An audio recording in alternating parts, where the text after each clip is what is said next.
He's in a good position to start and push on through. Unfortunately, he does disconnect. Rip. F in the chat. Rip. There is an F in the chat because I'm a hindrance on them moving forward in this. Oh! Thought Repic saw God there. He can surely just execute. No, backs on off. Gas canister was so well timed from Fisho.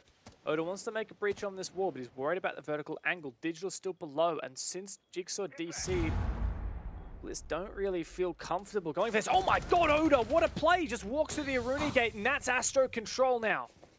Hello? What is going on? My god. Like dominoes, they fall one by one. What is going on? And they've proven time and time again throughout stage 1, 2, and now 3 that there is no doubting that they deserve to be up there. And then I guess we'll see how impactful having to play 2 leagues at once becomes for them in 2022. But I am just so impressed. I cannot express the smile that this brings me watching a team like Bliss that just has continued to go from strength to strength, do what they're doing right now. It's so well rounded as well. It's not like one player is going and raking up every entry and carrying this team through. It really isn't. This is very well rounded, and you look at the scoreboard on the Bliss side, right? Like, everyone is getting engagements. Everyone's winning their engagements. Shade is the only one on the team who's died. And he's even got a plant to his name as well. Like, my god. Bliss just... I guess the only consolation here for Chiefs is with that technical pause as Jigsaw reconnected to the server, Chiefs essentially got a bit of a free tactical timeout. Now, they wouldn't have been able to talk to their coach, but they would have been able to talk to each other. Now they've made some changes compared to their last kitchen dining defense, and they're looking to hopefully dig deep. I mean, could you imagine Bliss come back into this and do the exact same thing? That would have to be Chiefs in the bin for this game. I could not imagine a world in which Bliss do that after the break. And it, oh god. I mean, I'm only speculating, right? I'm only and ifs and buts, but Shade's just getting so much info with that Floristron all the way from outside. He destroys the cabinet. It's a bit of cover defenders would like to hide behind, and now can no longer. I like the 6-pick from the Twitch onto the Flores for Shade as well. A lot of info you can actually get with Floristron. Most people just think of it as util clearing, but really good information gathering as well. Now Bliss setting up very well. They've got a breach on Laundry. They've got a lot of map control, starting to really take upstairs as well and get some vertical notions going. Ethan just did not shoot that drone for quite a long time. This is looking to be very similar to the way that Bliss attacked this last time. Oda peeking down there kind of gives you the inkling that they don't have the intel yet, because there is no one from Chiefs, from what I'm aware, underneath in the basement. So they're just being so extra cautious with everything. It's just showing the 2 different approaches that we're going to be able to see from Bliss moving forward. Jigsaw just poking and prodding in and around the site. Todd could absolutely rip this head off right now. Worthy's going to have to be careful, but Fisho guy, that's a huge pick to start things off. Repix goes down, and now they're looking much better. Worthy, that's what we needed to see from the Chiefs. And Bliss have had no response thus far. 3 untraded kills. Oda finally finds one of his own, but it's just him and Jigsaw. A good breach, though, for Oda on the pantry wall. Jigsaw could go large here, flanking from the other side. Still vertical control for Chiefs upstairs in Master. Worthy making sure of that, but Jigsaw silent but deadly. The suppressed C7E takes down Digital, makes this one step closer to being an even Steven. Not going to say I believe just yet, but something in the air tonight. Team Bliss taking every opportunity. Look at this positioning from Jigsaw. What could he find more than just one? Can he find more than one? Ethan's now been given the information as he steps through the alibi hologram, and it's all onto Oda, who's on site. Finds at least one, makes this a little more believable. In the position does have the kit in hand, so he'll be able to stick it, but with 5 seconds, it will surely allow Worthy to get into position, which it does. Chiefs bounce back, even though that still looked a little bit shaky toward the end. Definitely was closer than it needed to be. A 5v2 down to a 2v2. Good effort from Bliss. Once again, they can be very satisfied with how they are tracking at the moment. Though Chiefs finally have that second win they'd have needed. Their tactical pause did not net them around, but the technical pause did. And now, onto the final round of Chiefs' defense half, they need to be salvaging a 4-2. They can't let this slip to a 5-1. No. Absolutely not. Absolutely not. Even at this point, you ask the question, is it possible? Could they achieve a 4-2 comeback? I guess it depends how successful they are in this round here. Because if Chiefs do bring this back and this final round is all but convincing and impressive, then yeah, sure. Conversation completely shifts.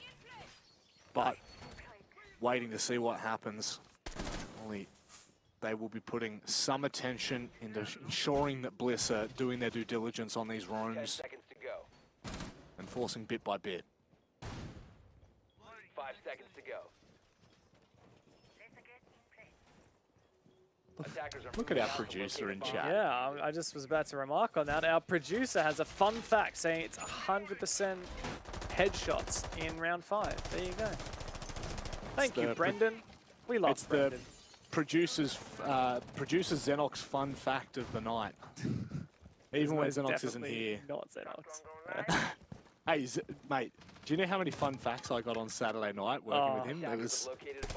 Were they all really fun fun, facts. or were they just facts? They were literally not. Some of them weren't even facts. In fact, I'm pretty sure he said that you know, I can't even remember. He made a remark and it was just completely wrong. So they're not even that's fun pretty facts. commonplace for him.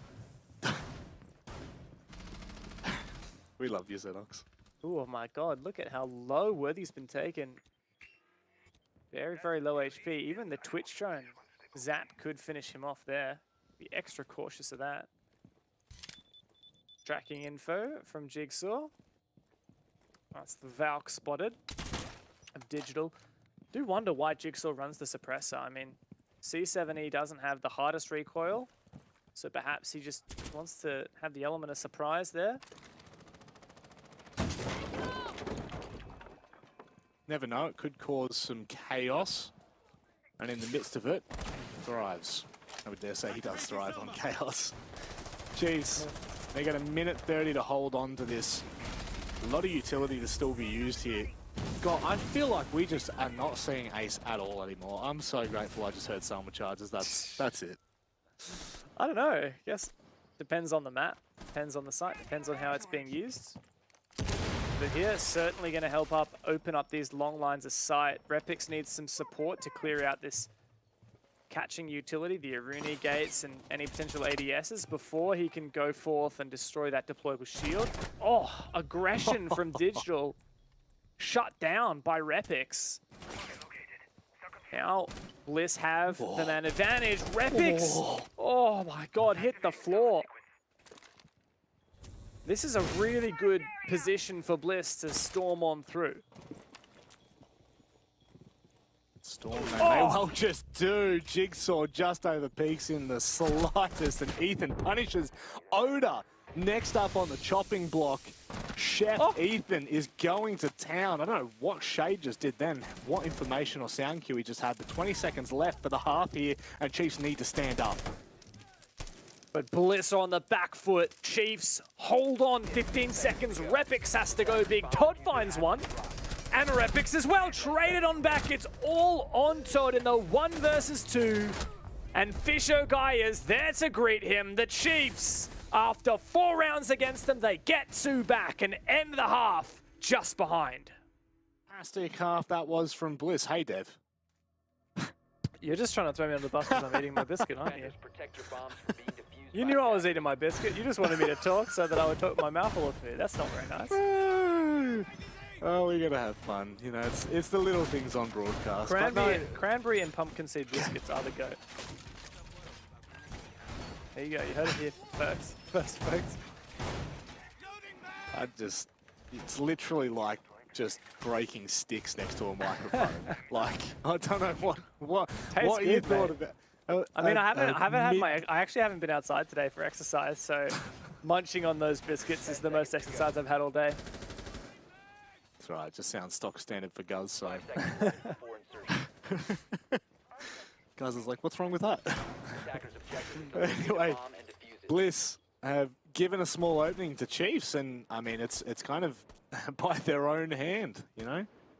They've that small technical timeout that they had to take, I believe it was for Jigsaw, who fell out in the 4th round, has netted Chiefs that opportunity to calm themselves, recompose, and bring into the second half a 4-2 scoreline, which was looking really dire there for a while, you know.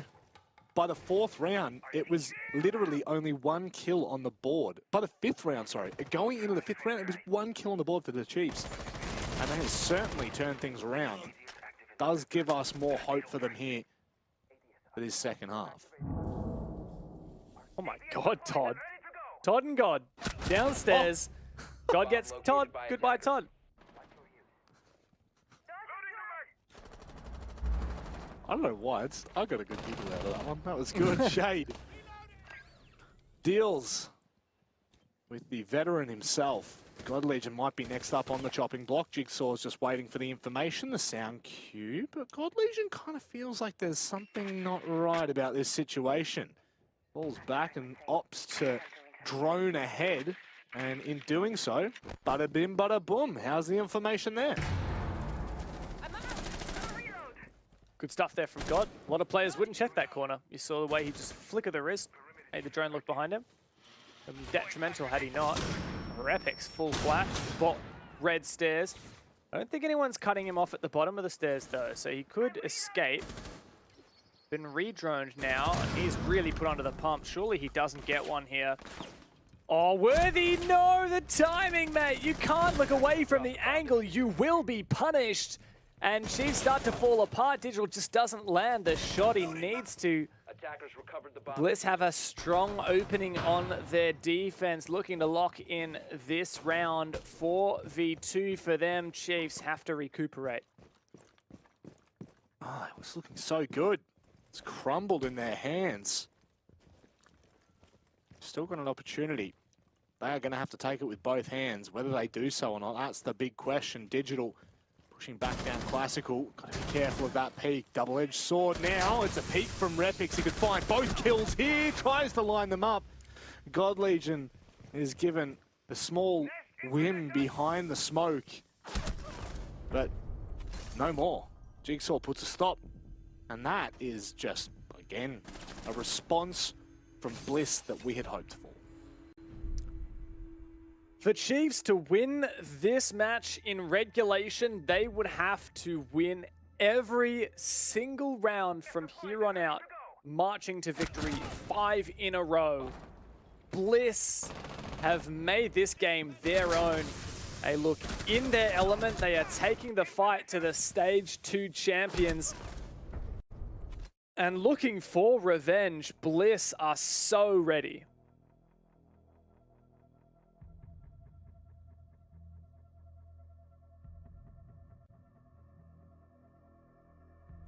Chiefs are really getting pushed to their limits at the moment. And it's the kind of performance that really makes you wonder what is to come for this roster. Bliss, I'm talking about the Chiefs, just to be perfectly clear there. Let's move on and go down into the kitchen instead of heading to the trophy and statuary site. I'm going to opt to show Chiefs how it's done from the get-go. Very much always enjoy seeing the effect of the pulse on this map. Oh, on this site as well, Pulse and Valkyrie for information. You've got 4 C4s, everyone but Repix has one.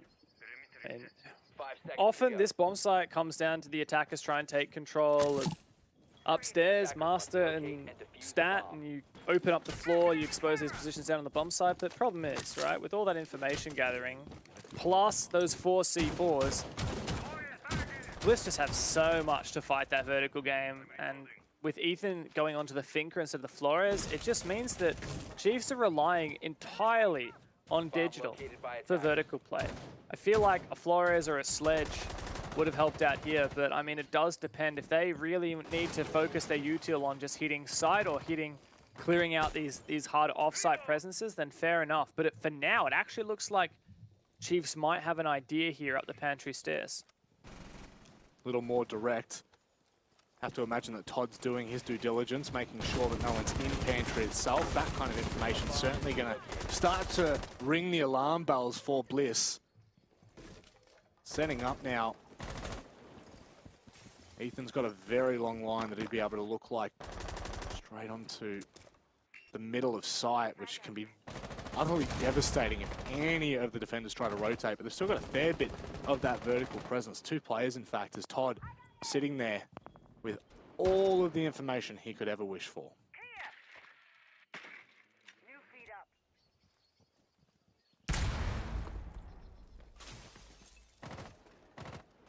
It's like Bliss have started to fall off some of their setup. They don't have anyone in stat. Todd doesn't manage to take down that drone.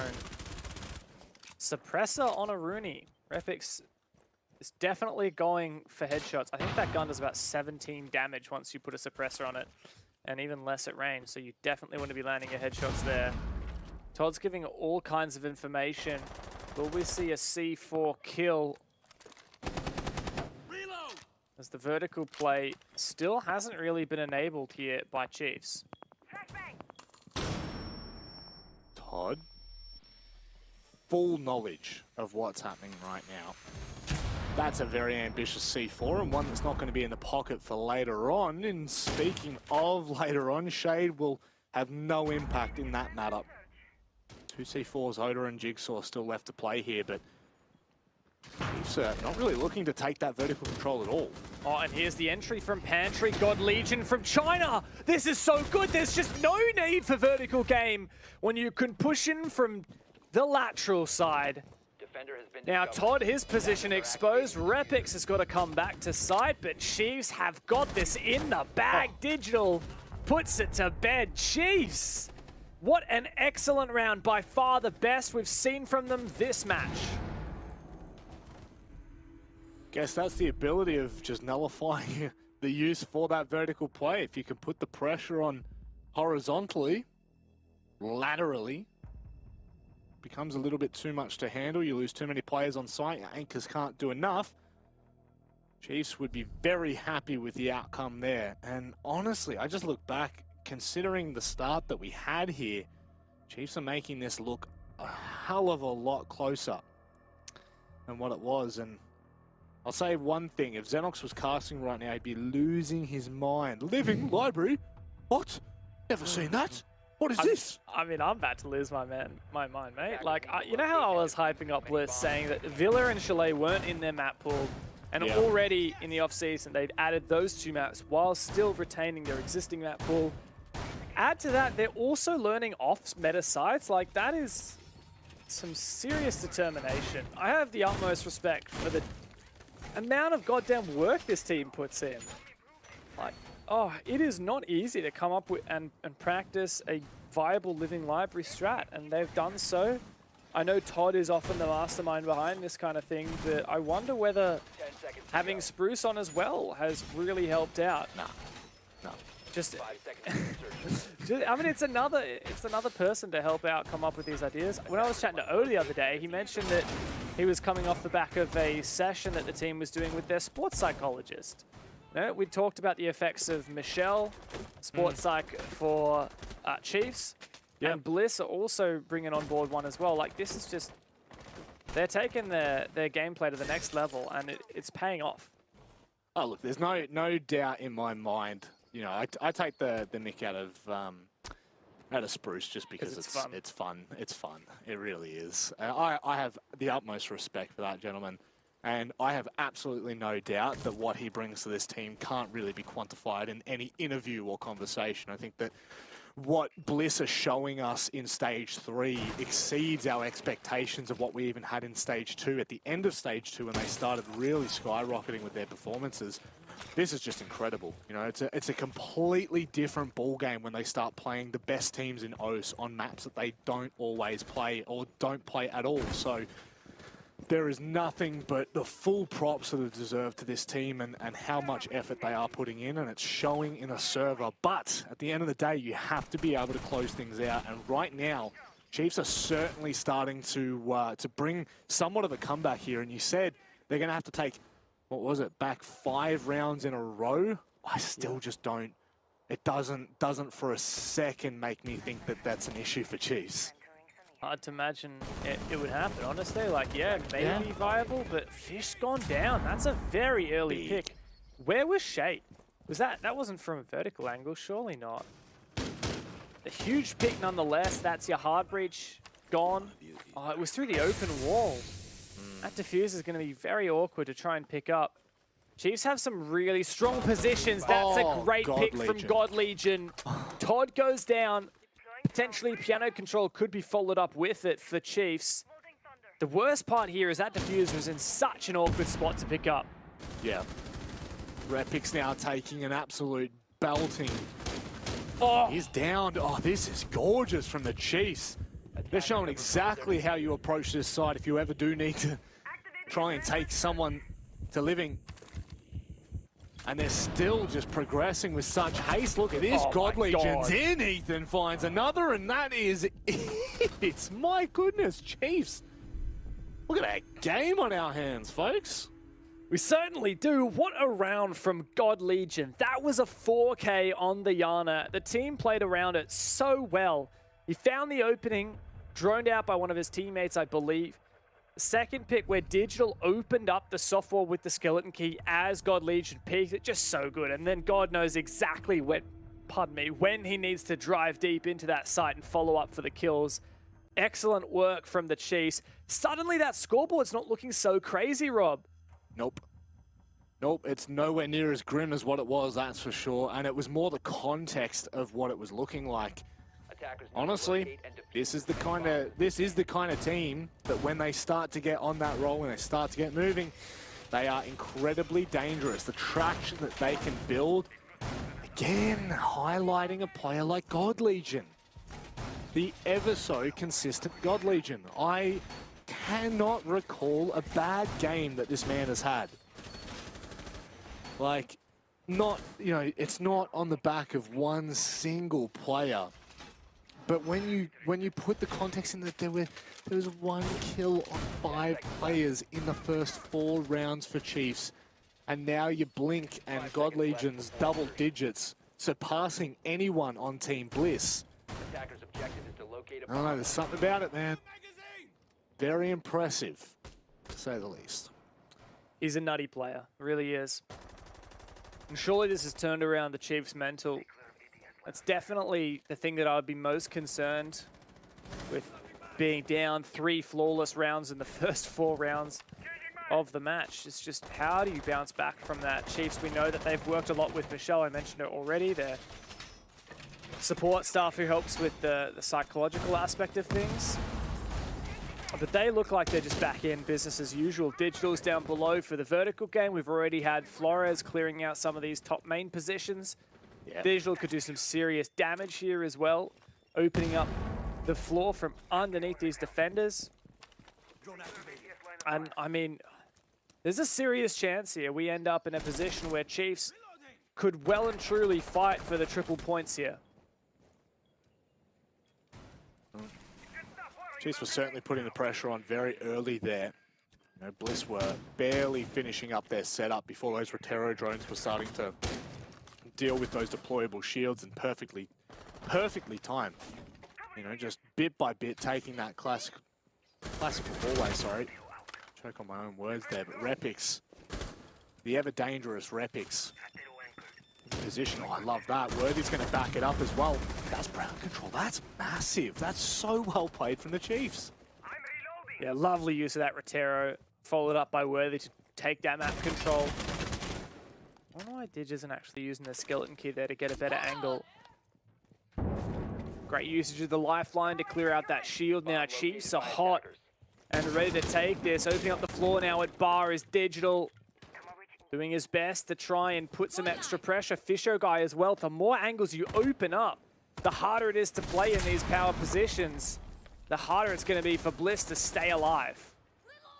And Digital's making things very uncomfortable. There is no doubt about it. But Jigsaw, nice big kill to take. Oda opts not to use his impacts to try and get rid of those ex-Kairos. So there's a line now open that's going to make things a little bit uncomfortable. That was a little bit uncomfortable itself. God Legion once again starting to open things up for the Chiefs, and Digital backs it up as well.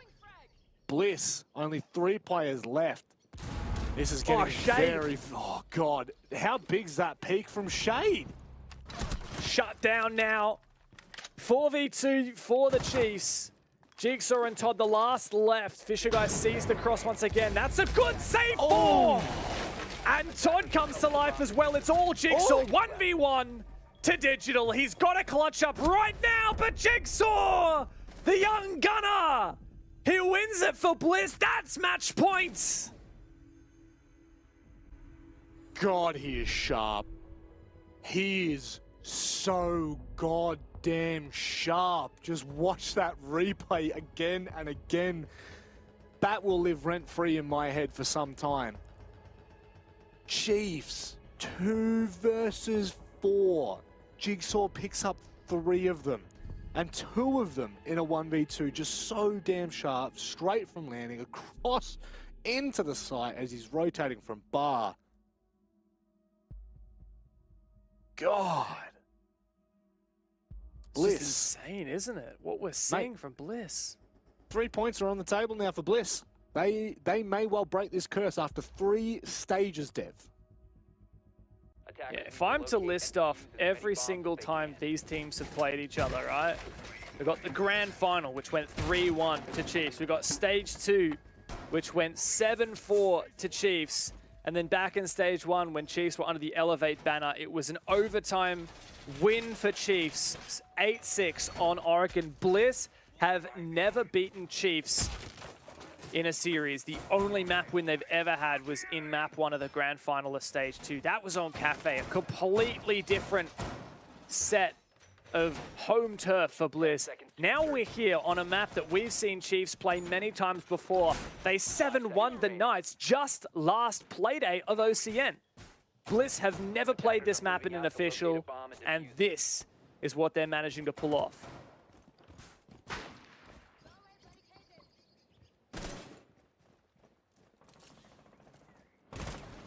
All right. They are just 1 round away. That's all it's going to take. And the way that they've approached this so far is looking pretty damn positive. Bit of an operator change up as well. Maestro, Oryx, Doc. Things have significantly changed on this kitchen site for Bliss. I quite like it. Yeah, definitely. Aggressive setup. Curious to see no Thunderbird instead of the Doc does come through. Some people just feel really comfortable. I mean, Doc was always known as a kind of a bit of a fragging operator back with the MP5 when it had that ACOG back in the day. Now it's just got the 1.5, but still, I've seen a lot of those players still love it. And Repix is certainly one. He's now hit double digits. Him and Jigsaw both, alongside God Legion, who's been the heavy hitter for Chiefs this game, really come into his own. But it's a team game. You've got to step up as a team, win as a team, lose as a team. The vertical play, though, this could be really great now. Chiefs, looks like they've got the map control that they want. Didge can start getting to work on the floor.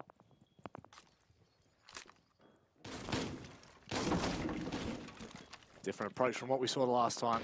And Todd, what kind of information can he pass on to the C4s? One on site, the other bit further back. Digital can't really find anything just yet, but Fisher guy starting to make some room. That was way too close for comfort there.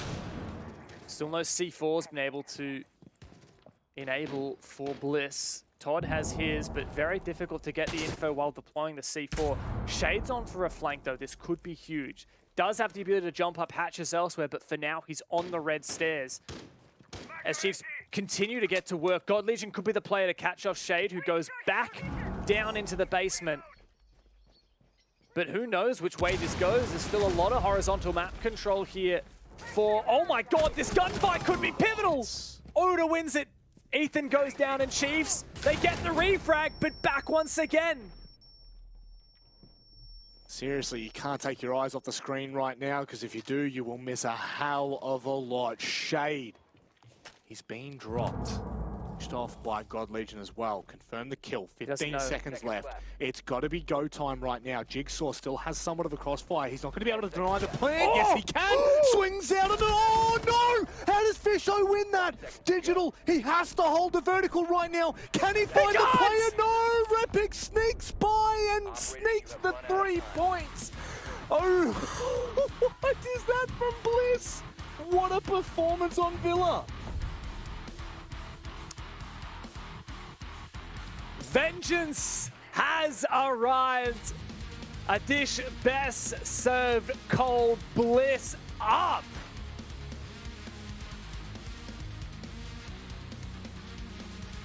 Curse is broken, my friend.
Order now at macros.com.au.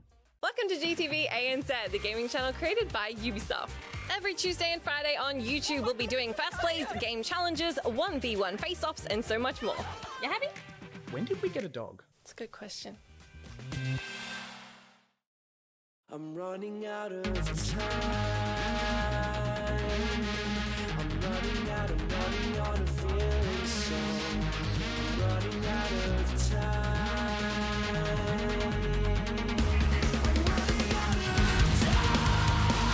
And now, it's all on the save. The player heroic.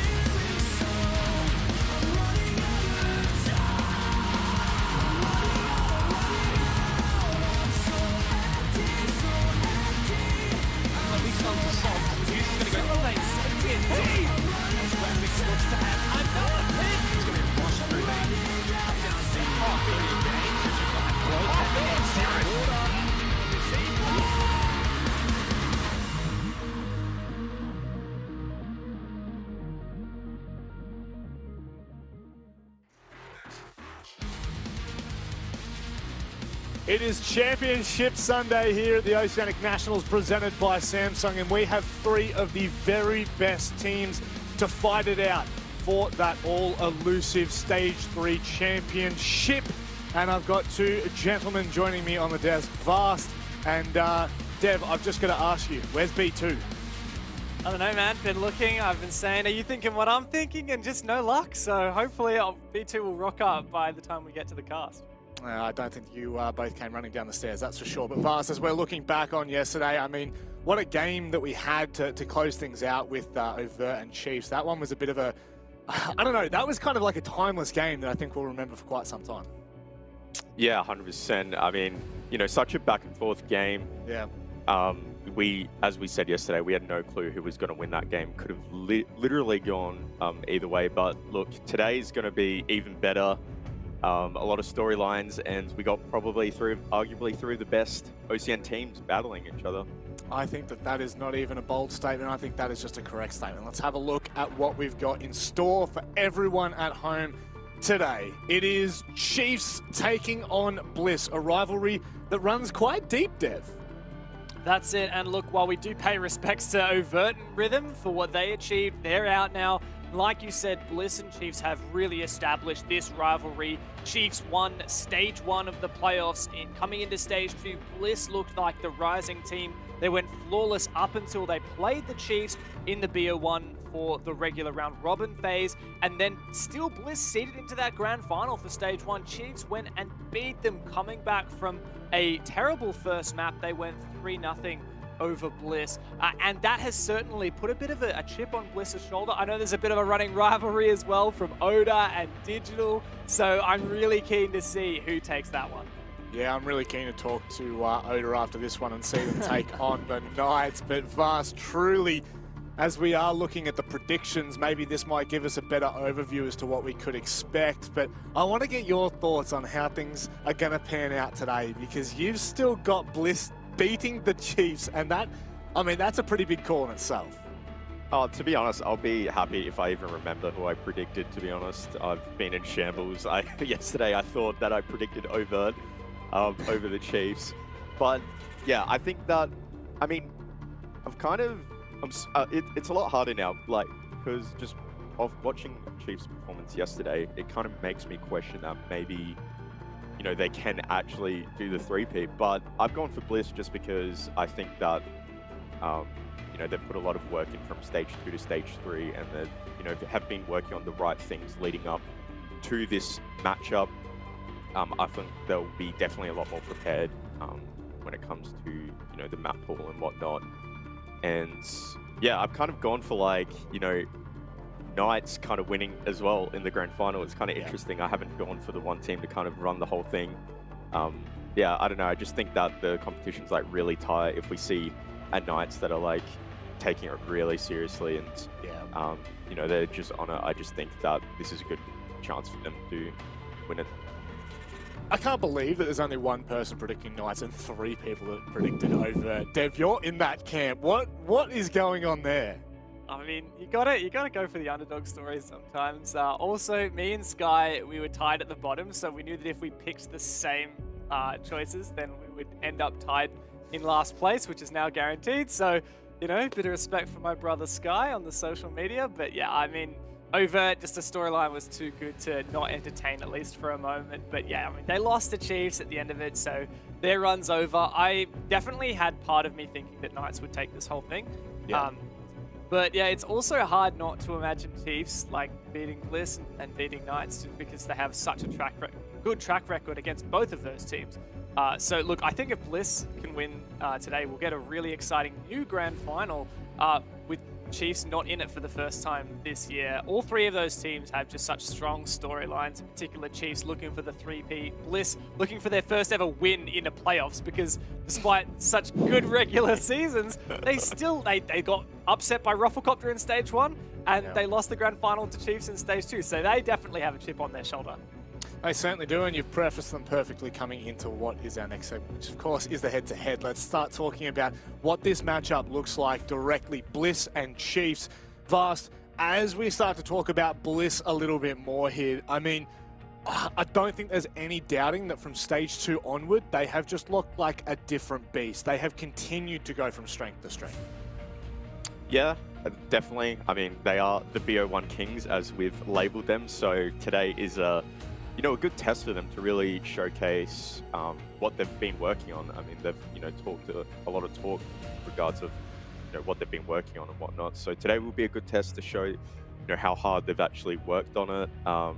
But look, looking forward for this team, you know, realistically, their eye is set on APAC South promos. That will be kind of the main focus for them. I'm sure that they'll, you know, want to win the whole thing as well in this tournament. But yeah, I think this team's kind of the way they're focusing is longevity. You know, they definitely want to be in APAC South. That's the goal for them. Yeah. So I think today will be a good test as well to show, you know, where they can realistically even sit in APAC South. I mean, Knights and Chiefs are some of the better teams coming out of South. So yeah, I think it would be a good test for them. That's a really good point as well. You know, thinking about the overall perspective for Bliss here, Dev. You know, I don't think that could have been put more perfectly. Is this is a great run-in for what we might see from them come the APAC South playoffs. But one thing that has eluded Team Bliss time and time again are these playoffs. They have looked so damn good in regular stage. They have two of the sharpest gunners. They've got some unbelievable experience with Shade and Todd behind them, and I mean, you know, Oda's alright himself, but in all honesty, like, is this the moment Bliss can finally break that curse? It's hard to say whether it's going to happen, but there's no doubt that they kind of needed to happen. Bliss have no doubt established that they are like the new up-and-coming team in OS. Like, they went into relegations end of last year, they stormed through Relos and earned their spot back in OCN. And they've done an amazing job here in OCN. You know, we're talking about a team which is a mixture of veterans like Shade and Todd with these insane young gunners like Repix and the latest addition, Jigsaw, who's no doubt got his shoe-in for Rookie of the Year here in OS. But they just need to prove themselves at playoffs. Like, that is the one missing ingredient. They're hoping to gun for APAC South. I reckon they're better than half the teams in that league, which is honestly saying something because that league is incredibly competitive. But they've always been eluded here in these playoffs. So this is just such a proving ground for them. Like, they're going to have to play these BO3s when they get into the APAC South relegations. If they go into that with the stigma of never winning anything that's not a BO1, that would just be absolutely gutting for them and might cost them their 2022 season in APAC South. That would be something that I think we would look back on and, let's just say, be upset for this roster, because we know the experience and the chance they have here. Speaking of chances, it's the Chiefs that have the best chance.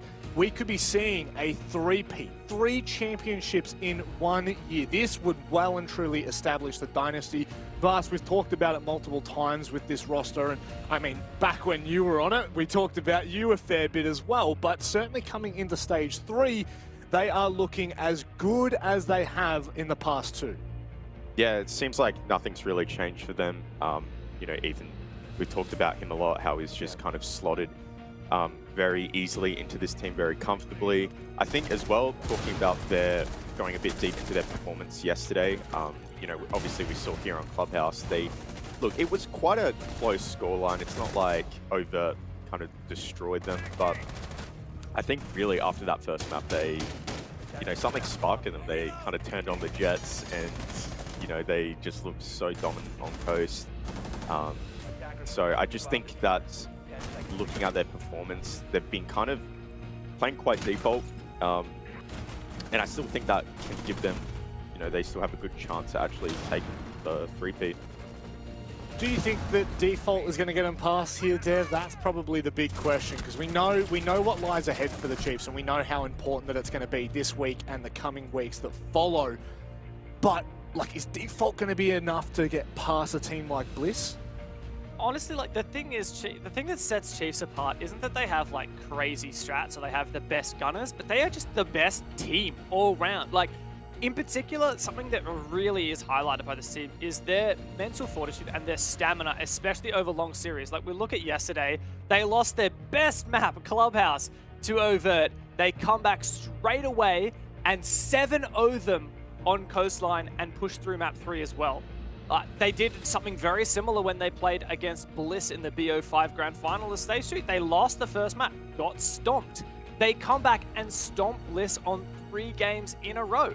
Yeah. These guys have Michelle as well, who's their sports psychologist. They have such a fantastic Oceanic institution behind them of the Chiefs themselves.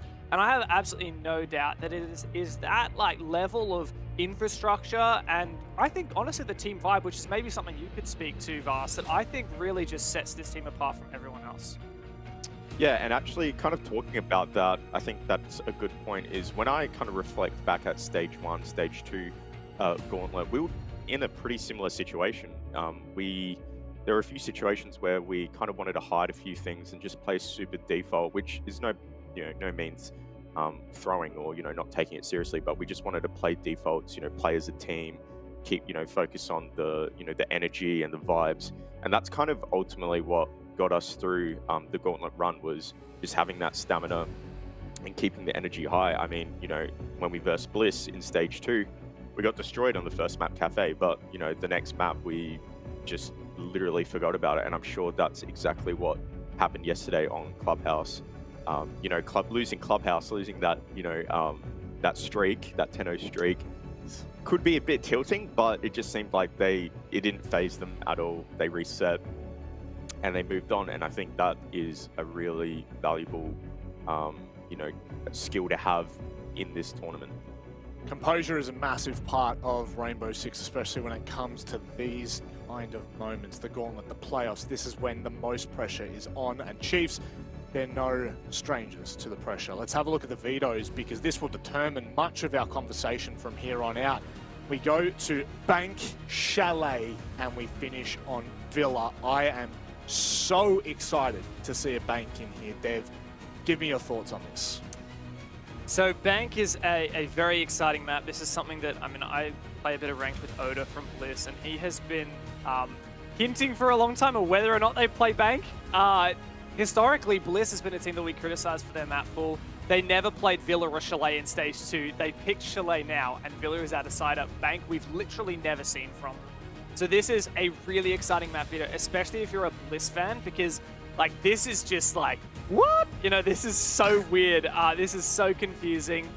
Bliss, they ban a lot of Bank. We haven't seen them play it. Chiefs have won it once, and then they lost it to Wildcard quite convincingly the following day. So what's really exciting about this video is, like, honestly, about that first map in particular, like, we don't really know a lot about these teams. I mean, this is really good, Vast. This is good stuff. Leading into a final like this, we've already set the scene. Are you happy with how this has gone, and are you favouring either team?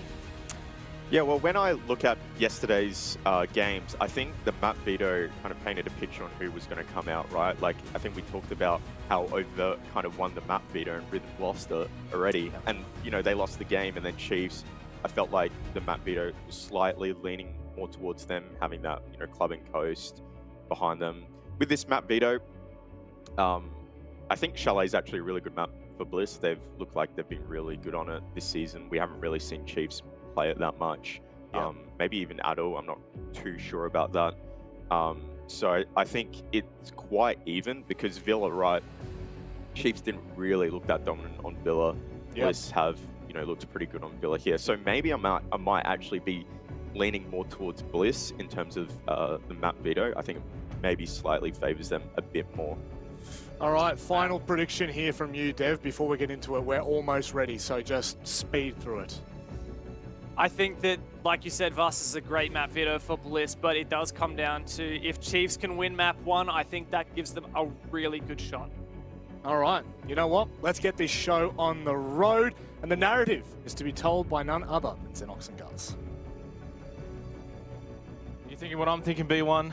I think you are, but let's head into this best of 3. It's a third round of the playoff gauntlet here for OCN Guz. We've got some pretty intriguing maps. I can't wait. Bank and then Chalet. I mean, seriously, talk about exciting maps to have for this playoff match. Yeah, no sleeper maps at all here, and I think the desk has pictured it really nicely. This is really uncharted territory, particularly for Team Bliss. We have very little data on them. Bank especially straight off the bat. So many questions to be answered there. I think this is going to be a really good series. I'm expecting 3 maps as well. Well, let's head straight over to Bank to kickstart this best of 3 between Bliss and the Chiefs. Of course, Chiefs were able to scrape by Overt last night to make it to the second day here. Championship Sunday for OCN. They have to get past Team Bliss now. Of course, a team that has not been able to win a playoff match just yet this stage or this year. Hopefully, for their sake, they can break that curse.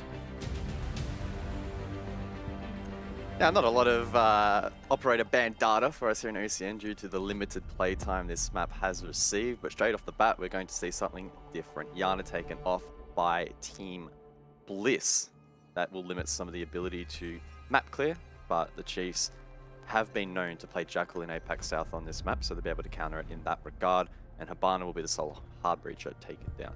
Yeah, and already 2 bans that both teams don't typically make on other maps, for instance. Of course, as you've already sort of prefaced, we don't have a lot of information on Bank itself. Mirror, more of a standard sort of ban here from Chiefs, of course, but the other one kind of does pique my interest a little bit as we get our final ban instantly locked in from Team Bliss. Surely it's going to be the Valkyrie. No, it's actually going to be the Kaid. So Valk makes it through on a map where you can get a lot of information through those cameras. 50% Thatcher, 50% Florence. Love it. Both making it through the veto, so that should make the util clearance a little less of a headache here for the Chiefs. And I'm anticipating that in response to that, we're going to see aggressive extensions vertically, horizontally from Bliss. And the operators already selected Oryx and Vigil in combination would suggest that as well. Staff and open area, in fact, to be the first site attempted. Now, for the longest time on Bank, this was the least picked, the least favored defensive site. And even in its reworked format, probably much the same. So I think Bliss are trying to get a sneaky round off the bat here. We got to cast one Bank so far. I can't recall if it was OCN or if it was APAC South. I believe it was OCN. Correct me if I'm wrong there, though, guys. But there's wildcard Chiefs, I think, right? Yeah. Did we open up? We must have opened up the season. There you go.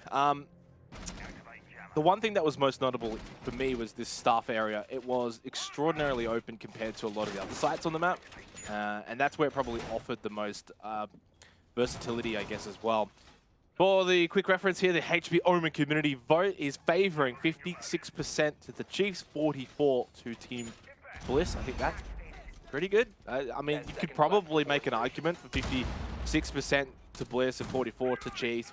Maybe 50-50 is probably a closer estimate, but still, you can't really argue with that one, I guess. Chiefs being back-to-back champs, they got through Avert. Bliss not really having the best track record when it comes to best of three, so probably slightly favoring the Chiefs is about right. Should be a very close series. We'll have to see how it pans out. The Chiefs starting an attack here on Bank map number 1 in the best of 3, and Chalet then potentially Villa to follow up. Todd goes for a run out. May well have been even a jump out. Worthy trades it back though. But that is the Thatcher off the board. Yeah, worthy trade as well, the Oryx or the Thatcher in that situation. So that's a slight win for Bliss. Obviously 4 versus 4. Not end of the world for the Chiefs, and they don't have the Thatcher though, so obviously have to play around that now. But that's what you kind of expect from probably both of these two teams, especially here on Bank, that aggressive nature. Ooh. This is very aggressive from Shade. Hits the shots though with the SMG, able to get Worthy out of the game, out of the round. There goes the Buck. Ethan though with the immediate trade, and it's almost like deja vu from the opening kill. 2 jump outs to start out map 1, round 1. Bliss not backing down, wanting to play aggressive, and that will now severely limit the vert potential as well here for the Chiefs. They just cannot even get into the map at this point. Fisho trying to enter in through ATMs, forced back. Digital yet to get a foothold up above as well. This has been a super aggressive start from the defense. Still a minute and a half remaining in the round in what feels like it's been a long round, but it's not really. There's a lot of action early on, and not much of a focus, say, towards the site just yet. Still obviously trying to establish that above now, and can look to try and open up some vertical sight lines down below. Minute and 10 seconds remaining. It is a little weird not seeing Dig on the Buck. Worthy with that role this round, and not having him is also going to really deter them. And you know, you're down to what, 2 hard breaches under Sophia. How much really can you do to open up above? It feels like you've kind of just got to go for sight now. Horizontal likely will be the play. How many of those entry points can be opened up though? Mute Gem is scattered around. No Thatcher available. Jigsaw tucked away inside of elevators will swing, get a free kill. Diffuser on the ground. Team Bliss looking to lock out round 1. Yeah, not much time remaining, and it's going to be very difficult for Ethan and Digital. At best now, you're going to have to just push on to sight. No diffuser either. Oda takes a big chunk of damage. Digital's able to get that kill. Located by attackers. Makes things interesting. But Jigsaw watching that diffuser from elevator, and that's going to be able to secure this round from here. No chance Ethan's going to be able to make the cross, get the diffuser, get it down, and find the kills. All too much to do. And a really good start here from Bliss on Bank, and it's their aggressive nature that basically won them the round. 2 jump outs to kick things off here. Team Bliss looking switched on here. In round number 1, it was well traded by the Chiefs, but too many critical operators taken down too early into the round, played perfectly into the hands of Bliss. They showed good composure. They played smart, closed it out.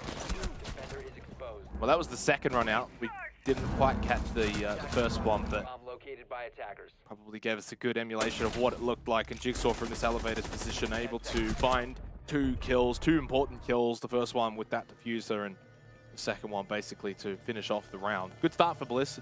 Of course, this is the Chiefs map pick, but I think Bliss as a team, one of the strengths they've been able to develop so far in Stage 3 has been increasing their map pool and having a much better map presence outside of a select 2 or 3. And I guess looking already quite comfortable here on Bank is a good highlight as to their work behind the scenes.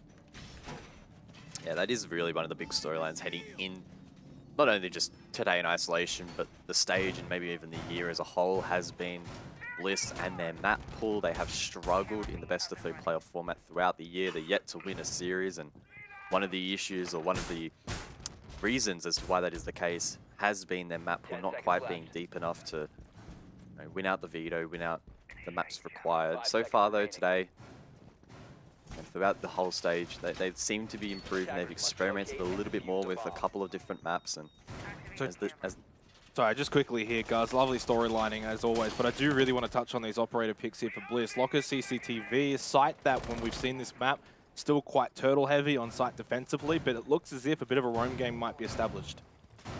God Legion, they could walk straight past that and straight in towards site. No reinforcements on server. Hello, guys? Guys? You might just enter. Bad guys entering site. You don't want to allow that. Talk about just ignoring the roam game. God Legion straight onto site here with the Finker. It was Ethan yesterday who put Finker to good use. And that may actually just be enough to maybe call off this roam game from Bliss if they feel the pressure on site already is mounting.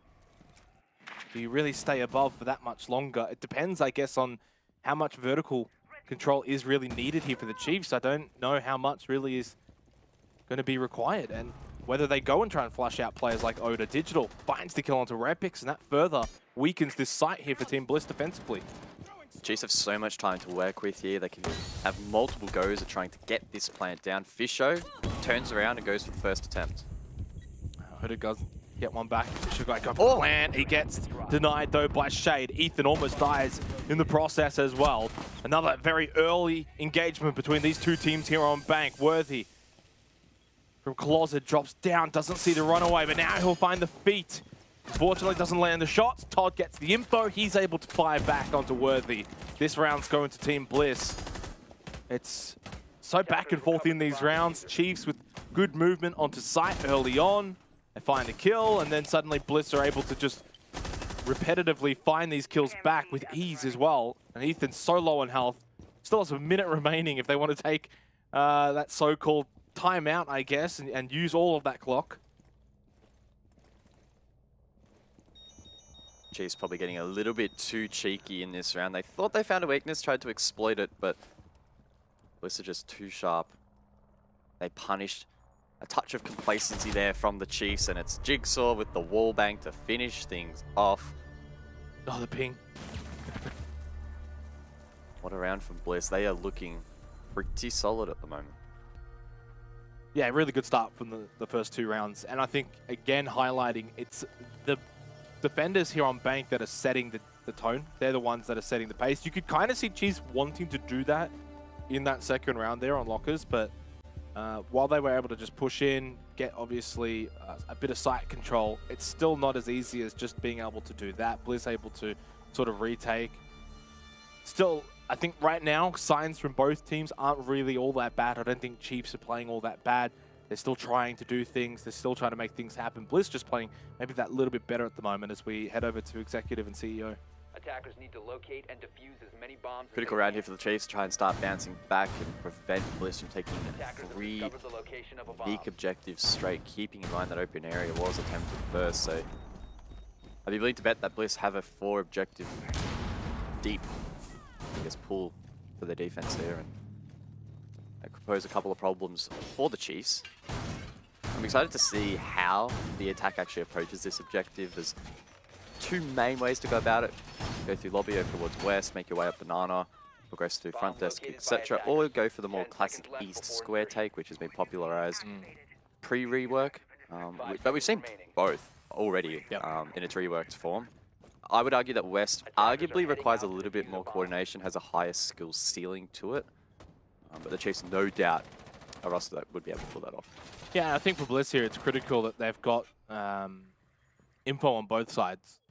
And once you get that information, is it going to be that East take? Is it going to be that West take? Maybe a bit of both if you're the Chiefs.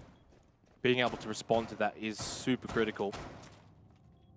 Now the Chiefs are going to play this one as well. Did they maybe slow things down a little bit? The first 2 rounds, to be fair, the first round wasn't on their own volition, but the second round pushed on straight onto site and forced that early round. Both of the opening 2 rounds have been super quick in establishing these opening picks and these fights breaking out really early on here on Bank, which is good to watch. It's a map we obviously haven't seen too much of, and the one time we did see it, actually, the very first time, it was very slow and methodical, guys, and this is pretty much the complete opposite. Yeah, and God Legion kind of embodying that attitude. That's a couple of times now where he's been solo droned in early on the entry, trying to get crosses cut off. He is watching the flank watch at the moment in basement.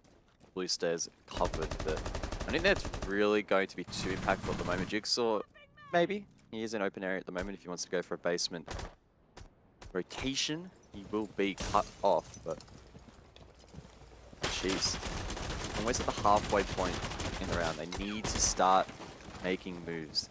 Otherwise, they're going to get stalled out. Yeah, and a part of the way that Bliss have been playing in the opening 2 rounds as well puts that mental pressure onto the Chiefs in terms of this repel game as well. Expecting maybe runouts and having to play as if Bliss are going to make those kind of plays. Takes a bit of time even just getting into the building here. Somewhat consulate vibes at the moment, not going to lie, as Fisher Guy finally repels in. And through square, they're able to open up this wall. And this is where the round basically begins. As this wall opens up, suddenly sightlines now established for the Chiefs. Ethan on a really strong repel here, covering the cross. He'll likely hold that for most of the round. Fisher with the diffuser in hand, looking to try and stick that inside of CEO. I don't think everyone from the Chiefs is quite set up just yet to go for this plant, but they're not far off, and off the back of that 2K, it should follow very, very closely. Yeah, all of the sightlines covered by the Chiefs, and they're able to stop this sort of retake from Bliss. They're not able to get involved and deny Fisher Guy, who's now in on site. God Legion dies to Shade, though. Digital needs to watch the top of these stairs. That push is going to come through at the moment. Only Shade and Todd remains, but there goes Todd. Great watch from Dig. Fisher Guy gets that diffuser to stick, and Digital gets the second kill there to win the round for the Chiefs. A really clean 2K there from the Chiefs. They capitalized upon that. They sent it into sight. They knew they had the crosses and the rotations covered, and Digital, great composure there. Heard the call for the main stairs flank, got that pick, then followed up with the second, and he had a really solid day yesterday, Digital. I think it's important to highlight that. Not known necessarily for his fragging prowess, as he is more of that vert/support sort of role, but he was able to frag out yesterday, and if you can do the same now, that alleviates some of the pressure from some of the other key players that we often see needing to step up for the Chiefs. So diversifying that is always good. Digital's the kind of guy, I think, that throughout the entire year has always stepped up when it comes to playoffs time. When it matters the most, he's one that starts to really frag out. I think during the regular stage, it's all about, sort of playing your role and you don't try and go over and above. But for whatever reason, come playoff time, it's almost like the shackle gets a little bit loosened there, and Dig is able to sort of roam around maybe a little bit more and find kills a little bit more. He's always said in the past it's so difficult to find kills actually on a team like the Chiefs, where you got Worthy that's racking them up and Ethan's racking them up. God Legions. How does Fisher Guy and Digital find kills when those three generally are cracking double digits every single night? So yeah, but he's been amazing in the playoffs. Good round for the Chiefs. That was probably the most one-sided round we've had here on Bank so far. Defensively, Bliss have been good in the first 2 rounds. I think Chiefs have still been able to offer a little bit in both rounds. And the thing that's really difficult to say is this going to be attacker-sided? Is this going to be defender-sided? We can't really make any of those statements until probably deep into the second half. Yeah, we don't really have the data for Bliss. Chiefs have played Bank twice, however, 63% attacking win rate, 46 on the defense. So at least in those instances, they were attacker-sided. And in fact, they actually did play more defensive rounds, so it's not even a question of maybe the data pool being a little bit limited and skewing one of those sides. Who knows how that will play out here, though.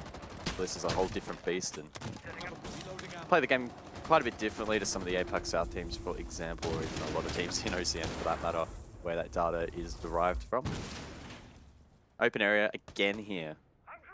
14 Bliss. Aggressive extensions around the map. We saw Jigsaw, for example, and Elevator last time really pose a threat to the Chiefs. And it's a bit of a high risk, high reward position for the Mozzie to situate himself in.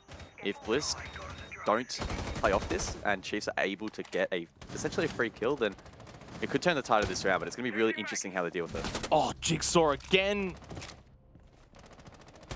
Really making that Elevator's position his at the moment here on Bank. It's God Legion take it off the board.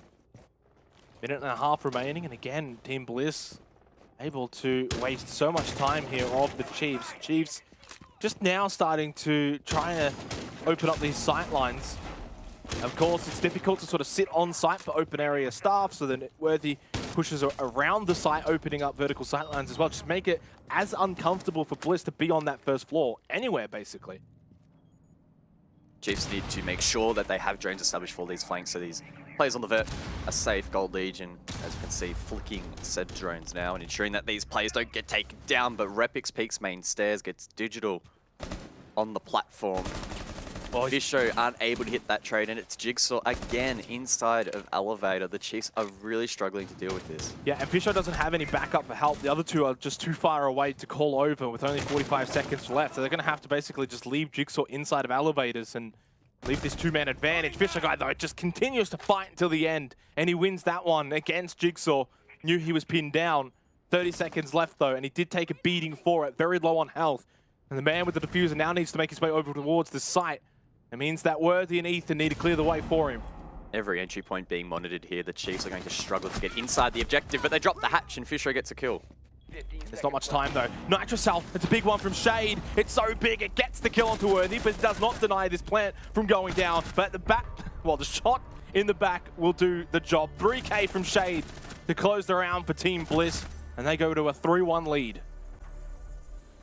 Yeah, it was decently played there by the Chiefs. I was really just about to comment on their lack of entry points into the objective. Every doorway was covered, breaches unopened, so it was always going to be difficult to get into the objective. They did well to drop stock hatch, get into open area, but equally Team Bliss's ability to deny that plant was up to the task. And yeah, I think the linchpin really has been in a lot of these rounds, or a couple of these rounds now, is just the Elevator play from Jigsaw. It's dislodging these attacks.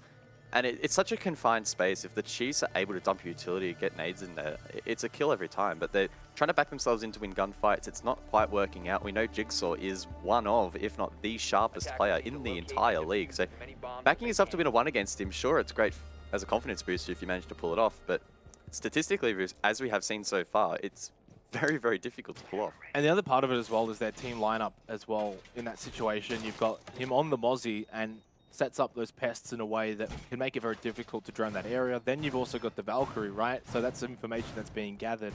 So he's got information. Chiefs don't have information. It's sort of that perfect combination, really, for Bliss, and it's playing out really well. And that, yeah, has been the struggle, I think, for them. Locker CCTV, though, offers a different strategy, of course. Last time we saw this, Bliss, they're going for that roam game, extending up above vertically. And then the Chiefs were able to just push straight in, literally onto site within, what, 30 seconds? But then we're not able to actually accomplish much with it. So we'll see if Bliss are going to allow that to happen once again. I'm not so sure if they will, and Chiefs are going to have to probably go the more conventional approach. Conventional being going from top down, clearing out each floor 1 by 1.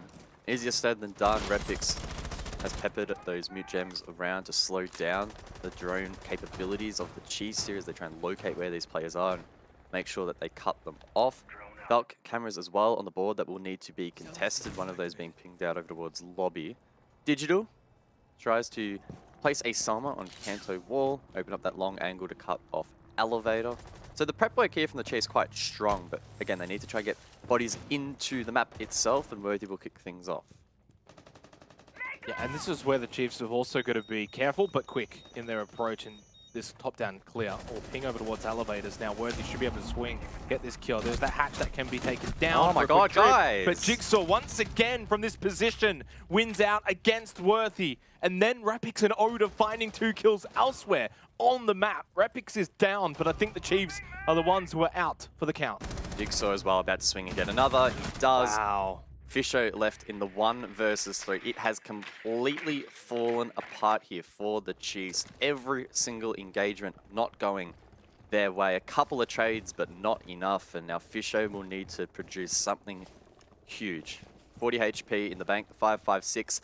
It is a strong weapon, but you still have 2 defenders on full HP left. And Jigsaw, he could be one shot and he can still make plays. So this is going to be very, very tricky. And of course, pushing down blue stairs, you give away that position as well.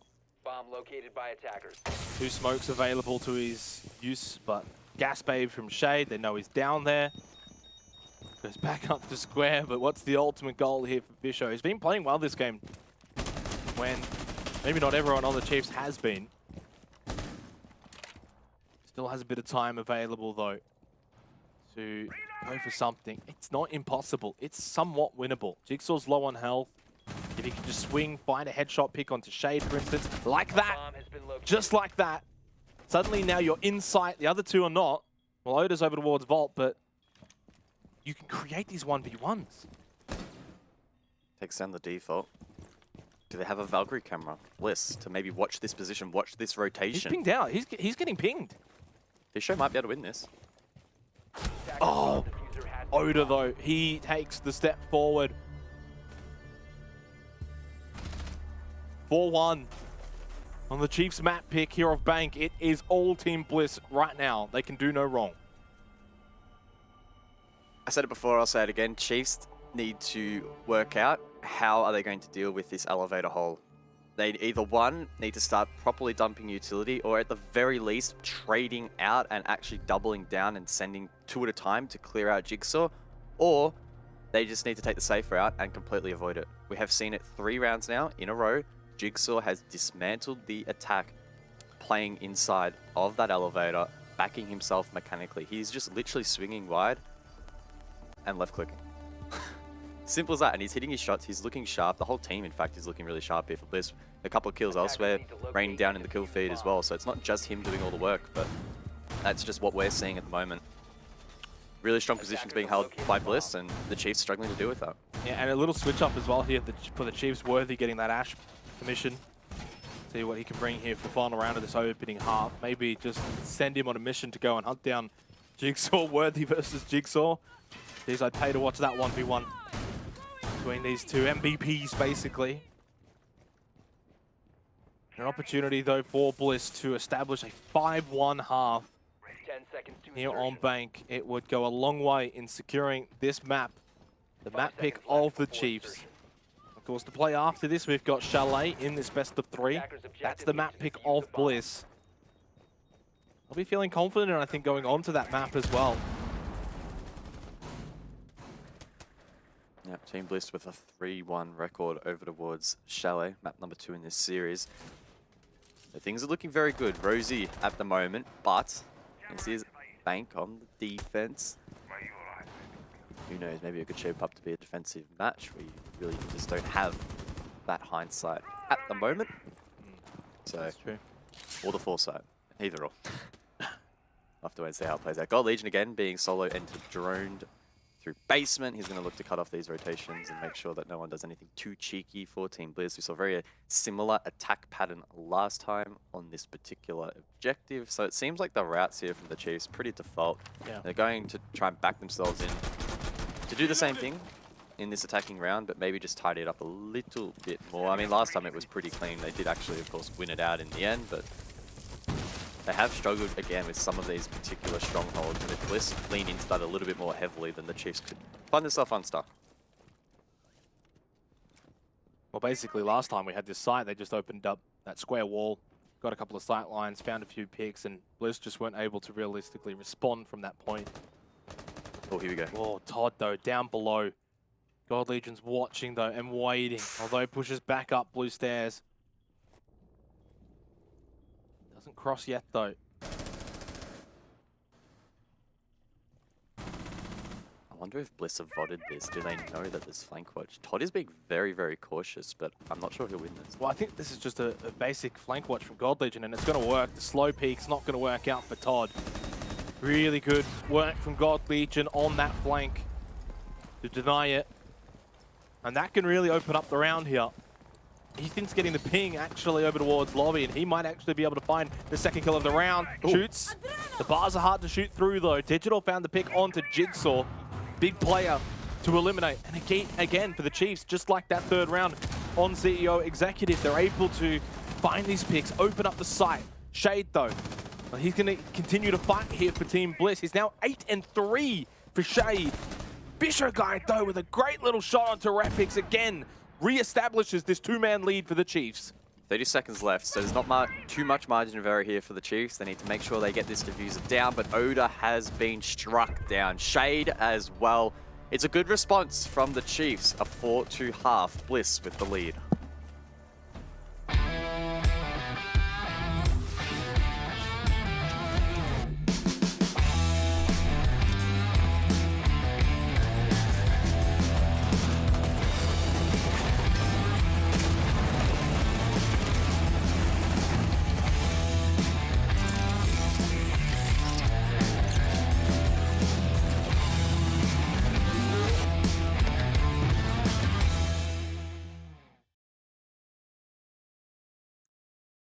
Welcome back to the Oceanic Nationals. It's playoff day presented by Samsung, of course. A pretty fast sort of first half we had there from Bliss, almost as fast as Samsung's NVMe SSDs. Of course, if you want to check out their latest range, simply type !SSD in Twitch chat and go and have a bit of a look-see there, because they are lightning fast, they're rapid, just like that first half felt. It was a very quick one, guys. 4-2. We're into the second half now here on Bank to kickstart this best-of-3 playoff. Back up to the top floor we return. The only objective that the Chiefs were able to successfully win on their attacks. Open area and basement proving to be very tricky for the attacking lineup. We'll have to see whether or not they can replicate this success on the defensive side, as we have now switched over. The Chiefs looking to crawl back their map pick. A couple of rounds behind, but by no means unobtainable from this point onwards. No, and obviously we sort of prefaced it around that second, third round. This is going to be the kind of map where we can't really predict what's going to happen. Oh no! Oh, that's so unfortunate. I don't think I've ever seen that before in my life. Ever. That is funny. Oh, that's going to go into the replay package for sure. But yeah, this is a difficult one to predict what the second half's going to throw at us. The biggest downside, I think, for the Chiefs, guys, was the fact they only won the one site on CEO Executive. So it does kind of leave the door open here for Bliss to do well on multiple sites, therefore then winning out here in the second half. We're going to see the rappel game once again here on top floor. It was Ethan in particular on the Chiefs attack that was tasked with holding this cross and making sure that players couldn't assist in denying the plan or retaking site. And it looks like Bliss dedicating at the moment at least to the double rappel. Maybe seeing if they can find a cheeky kill or two, at the very least clear some utility that has been placed around. I'm assuming Bliss are, from this point onwards, going to commit to a square take. Do have double hard breach as well to aid them in their cause. God Legion looking to hold down stock. Worthy able to get the first kill there onto Repix, and that's the Finker taken down. Yeah, and the biggest thing to note here as well as God Legion goes down is that this is CEO Executive, which was sort of like the third choice for Bliss when they were defending, and Chiefs going straight to it. Obviously having good success on the attack, but right now you would probably go into this site expecting the attacking team to be able to do well. Generally, for this particular site, you know, you've got that rappel game that's such a possibility. You can get this square position established. Nice shot from Jigsaw. And then once you open up a few sight lines, the site becomes very difficult to defend realistically. And we're seeing that now. Bliss is just able to put this stranglehold onto the Chiefs. Only Digital and Fisher Guy remain alive. Position swap. Shade does have the diffuser, so we can't stand that rappel. Oda will instead claim that position. Selma's deployed. Fisher is going to be under the pump very, very shortly. Stuck prone inside of Janitor. If he gets taken down, the round's over. The round might be over already, unless Digital, Fisher, they can find a kill each, and suddenly then might just change the tides, but the tides don't look like they're turning here. Fisher Guy's down, Shade's now in, planting that diffuser, and Jigsaw having his way with the Chiefs. He cracks double digits, and Bliss will take a 3-round lead. They're up 5-2, and now just 1 round away from map point. Jigsaw, he just continues to look sharp throughout the year, and once again showing up when it matters. Couple of nice kills in that round, particularly over towards Stock, able to dislodge that. And the 2 players remaining inside were locked out. It really just went from bad to worse for the Chiefs in this round. Unfortunately for them, at every turn, it didn't quite go their way. So they'll be looking to try and bounce back. I don't expect them to reattempt topside, instead rotate and try something a little bit fresh. Where do they go to, though? That's the question. It looks like Taller's Archives for the first time in this match. Something a little bit different from the Chiefs so far in their defensive half. This is why it was so difficult to predict. I think defensively for Bliss, on paper, it probably looks a little bit more stock standard.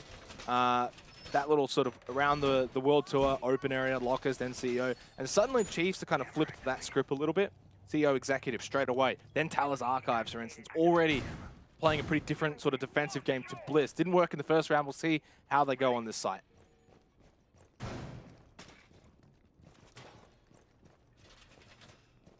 So much information available here for the Chiefs, or at the very least the ability to gather and also deny information. The Mute Mozu combo, we know how potent that still can be, particularly for extension. Valk not banned out, allowing Worthy to gain a lot of intel on such an expansive map. And God, Legion on the Vigil as well, gaining combination with the Mute Mozu combo. This could be quite tricky for Bliss to clear. This is going to be a really good test on their ability to drone out, effectively communicate and execute upon calls. Now, across the year, especially in BO1s, we have seen Bliss really play well in that sort of environment. They are a team that's really in tune with one another, but particularly on Bank, such a big map, it's going to really put them to the test. Oh! Todd gets completely bamboozled by God Legion, but just like in the opening half, the trade immediately. And I think that's just the nature of Bank, though, is that getting those trades on those jump outs, so easy to confirm. Every single jump out in this entire game has been traded back immediately. A lot of early round aggression here on Bank as we eclipse 1 minute into the action phase. Rapix cooks a grenade. Ethan claiming the Jigsaw position inside of Elevator, swings, replicates his prowess and finds that kill back. 3 versus 3. You reckon he's just calmed? By the way, Ethan's trying to do your do there, Jigsaw. Go and kill him. Run on over with the Ash and show him how it's done. Minute and a half remaining. 3 versus 3. Bliss close to getting that map point. Best of 3. Jade, Oda, and Jigsaw versus Fisho, Worthy, and Ethan. Jigsaw now with those breaching charges can establish some vertical presence up above and maybe try and dislodge these defenders down below, but Worthy. There's 3 Nitro Cells. Yep. Even if he misses, surely someone can at least find a pick, turn the tide here for the Chiefs, who are starting to feel that pressure from above. Worthy's maybe going for a play over towards Square. Decides maybe against it, although could be the play to get the Chiefs back in the round. Head upstairs, try and flank them. Fisho loses his kneecap. Jigsaw does not find the kill though. Suddenly time is of the essence, but it's Ethan who finds the kill onto Oda. That's exactly what the Chiefs needed. Still 2 more Nitro Cells, although there goes one of them through Ethan's death. Shade is having a marvelous game at the moment, 12 and 4. May as well just push straight onto site once he deals with that Banshee. And now Worthy and Fisho in a 2 versus 2. Jigsaw, you would always back him in though. The man is a hardcore fragger. Shade though losing a lot of his life. He finds the headshot onto Fisho. Shade has been popping off with the gun, but now he needs to stick this diffuser. Hold on, get it down, and he does. More time on the clock now for Bliss, but also a bit of time for Worthy to turn this around. Both Shade and Jigsaw are low, but it don't matter. Jigsaw is a machine. Match point, Team Bliss. Jigsaw is just too strong at the moment, despite both attackers being low on HP in the post lane. He still backs himself in to win that engagement, and he does. We're finally going to see a tactical timeout here from the Chiefs. They need to win 4 rounds straight to head this to overtime. This is a tall ask, despite this being their map pick. Tactical timeout has been established, no real surprise, but I think the damage has been done, guys. It's not looking good here for the Chiefs on bank. Down 6-2 on their map pick.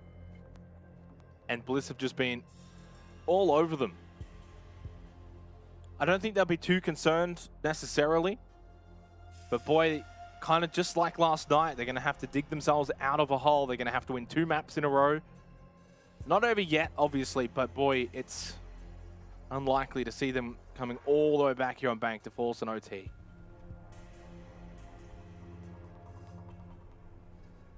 It's not often that the Chiefs have felt all that much pressure in the playoffs format throughout the year. That's the reason they are the back-to-back champs. They've won both stages quite confidently. In both instances, they had to win a best of 3 and then a best of 5, and they pulled off that feat on both occasions. This time, though, in stage 3, a bit of a longer run. Maybe some fatigue starting to set in. They played extensively yesterday, but I don't know, maybe it's just not gamer hours for them at the moment. It is early afternoon, but you can't really make that excuse. Bliss in the same boat at the moment. Again, looking a lot sharper. Yeah, and it goes both ways as well, right? Because it's very easy to say the Chiefs have already had that sort of warm-up. Yesterday in that best of 3, they got tested as well, and I think if I recall, Digital said it was best case scenario in the way that yesterday played out. So if you've got best case scenario, what is this? Is this even better case scenario? Is this the play to make people think your bank's not that great or something and then just go and win the next 2 maps? I'm not so sure, but this is somewhat reminiscent to a degree of Clubhouse, obviously from yesterday against Avert. Not as bad when it comes to the scoreline, but I think in terms of the picture that was painted that Avert were playing better than the Chiefs, in this case it's the same picture that has been painted. Bliss playing better than the Chiefs. And we know what happened in that next map to come up in Coastline. Quick 7-0, Chiefs turned it on. They can do that even over on Chalet. Against a team like Bliss, though, I'm not so sure. Bliss looking to just close this one out, put the foot down, give themselves the advantage heading into their map pick, which will be Chalet. Maybe they're starting to shrug off that map pool demon that's been on their shoulder throughout the year. They have no doubt been the best of 1 Kings, but BO3s are a whole different beast. Talk about beasts, Jigsaw, 13-3. Shade as well, actually. Yeah, Shade. He's been lighting up the kill feed, maybe not seeing as much of that action on screen. 12-4, posting some very impressive numbers. No one from the Chiefs being able to really find themselves in the match to that extent.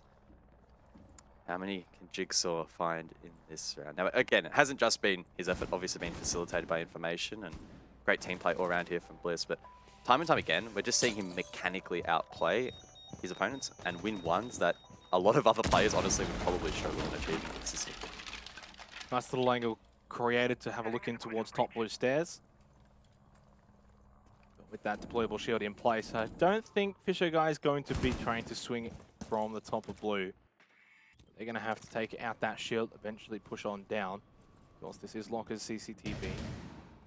I think the Chiefs have packed it in terms of the roam game, guys. It's very much an on-site game now here for this site, which is actually very similar to how they played it against Wildcard earlier on in this stage. So no real surprises with that, regardless of how the match is going itself here. This is how they played it last time. Thermite charges employed up above here from Team Bliss to open up those hatches. Kaid was banned, allowing that to take place. Now Fisho holding top blue. Has some ADS devices to try and cover this position. Ethan to exchange said spot. Might be one of the first times we actually see the MPX in action. Chief skin, go cop it in the store. Looks pretty good.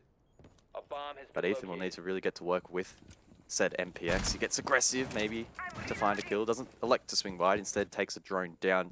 Still 4 remaining for Bliss as they look to gather some more information. But Repix, he's been struggling a little bit, taken down by Worthy. Yeah, I think this is just the nature of this site in particular for Bliss. It's kind of against their nature. It's really difficult to rush it. It's very difficult to flush out those on site. You can't really create those sight lines as easy as you can, say, on like CEO Executive, for instance, through the Repel game. Jigsaw, though, regardless of the site or the situation, still finds a headshot kill on to Digital.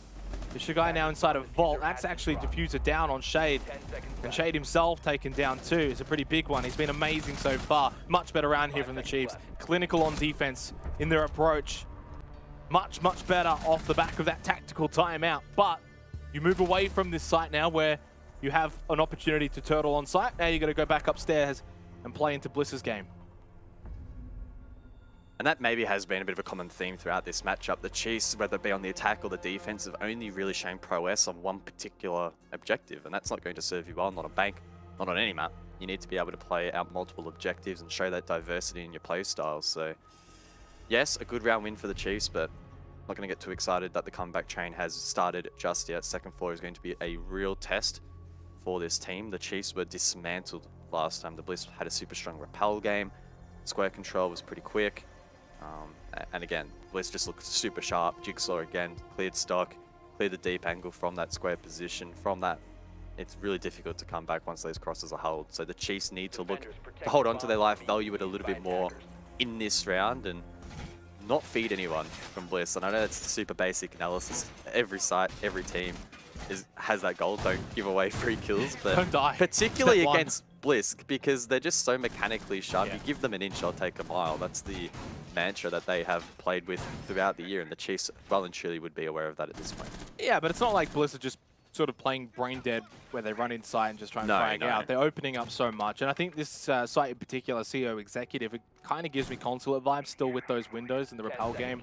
And then obviously square wall, once that gets opened up, then suddenly you've got the sight lines horizontally from that angle as well. And this is where Bliss thrive on this kind of site, which apparently all the attackers have thrived on this site. No team has been able to successfully defend CEO Executive in this match so far. We've seen it now 4 times. Well, this is the 4th time.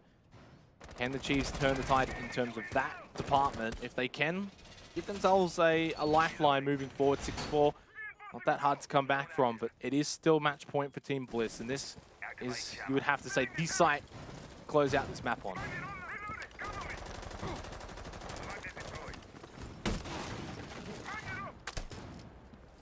Only a single hard breach, this time for Bliss. So Oda needs to be mindful that he values his life here, as those summers were quite impactful, particularly in opening up square. One sum already deployed, so I'm assuming that there's already a line of sight into square that has been created. Oh, Jigsaw on the treadmill, so he's likely going to DC here. That will leave it in a 4 versus 5, and the top fragger taken down. Unfortunate for Bliss, but they'll need to dig deep to try and bounce back. I swear that happened in the match replay at the start of the show when we were watching it, the historical matchup, yeah. Like clockwork. I think they actually won that round anyway. Yeah, losing a big player there. Just losing any player in general is not going to help. Then you lose Repix as well, struggling a little bit on the finger here on Bank, 3 and 8. Shade's still alive though, has been such a big player for them. And Oda, oh, well, I was going to say, he's prone to standing up when it matters, but Worthy will happily take his head, and this round will go to the Chiefs, and they will successfully defend CEO Executive. And I got to say, that could be somewhat of a tilter there for Bliss. You know, suddenly it's only a 2-round advantage. They lose that round due to, well, I mean, not due to Jigsaw obviously disconnecting, but it didn't help the cause either. Yep. When something outside of your control like that happens, it's no doubt going to be really frustrating, and Bliss are actually just going to sit on the roof. So the next minute will be an impromptu tack timeout. Allows Jigsaw as well to hopefully get back in the lobby and prevent further delays. So we'll have to see whether or not he can make it back in time. Either way, though, there's going to be a pause in the match here, and that's going to inadvertently halt some of that momentum from the Chiefs. This will be a 2-round streak in a row for them on 2 unique sites as well. I think it honestly benefits the Chiefs here. I know that, you know, as you sort of mentioned, somewhat halting a streak. I mean, they only won Locker CCTV, then you win this one in, you know, unfashionable terms. I think having that extended break, you know, off the back of their tactical timeout that they took earlier, then you get this. It's enough to sort of regroup them, continue to sort of dissect where's things going wrong overall in the match as a whole. Team Bliss are obviously going to be able to take a bit of time here as well themselves and have a bit of a chat here, because it is going to technically be 2 rounds lost in a row, but I don't think it's panic stations just yet for them. Yeah, bit of a weird one that round. It's hard to take too much from it. The only thing that can be taken is the fact that the Chiefs will get the round win. It goes to a 6-4 scoreline now. So from 6-2 to 6-4, And we did get word that, unfortunately, Jigsaw's player cam as well did freeze, suggesting that maybe it was a PC crash, but it looks like he's back on, so hopefully we'll get this match resumed very quickly. Gold Legion and Ethan will have a quick break of their own. The rest of the team stretching up, getting ready for this match to resume. It's been a bit of a weird one so far. Bliss have the advantage still, but that advantage is becoming smaller and smaller as the Chiefs begin to mount that comeback.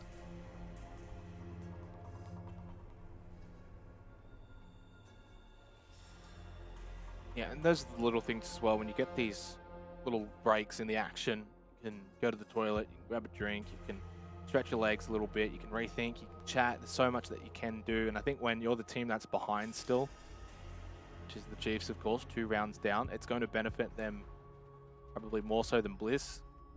But obviously Bliss can take some positives from it as well, where they can have a little chat. They've lost 2 rounds in a row. What's going wrong? What do they, do they continue their course of action, or do they slightly change things up? I think more than anything, if I was Bliss right now, guys, I would be chatting about Locker CCTV. It's not going to be the site coming up right now, but it will be the next one if you lose this one, right?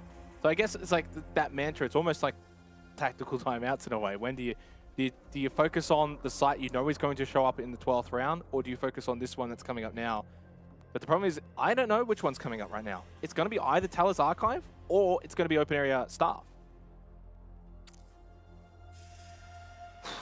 I don't even know which one it would be. Trying to guess off the top of my head. We'll just have to wait and see. Jigsaw, fortunately, is back, so hopefully it won't be too much longer until we get back into the action. And here we go. Staff room and Open Area will be the objective of choice here for the Chiefs. A lot of interesting operators being brought out here. Maestro.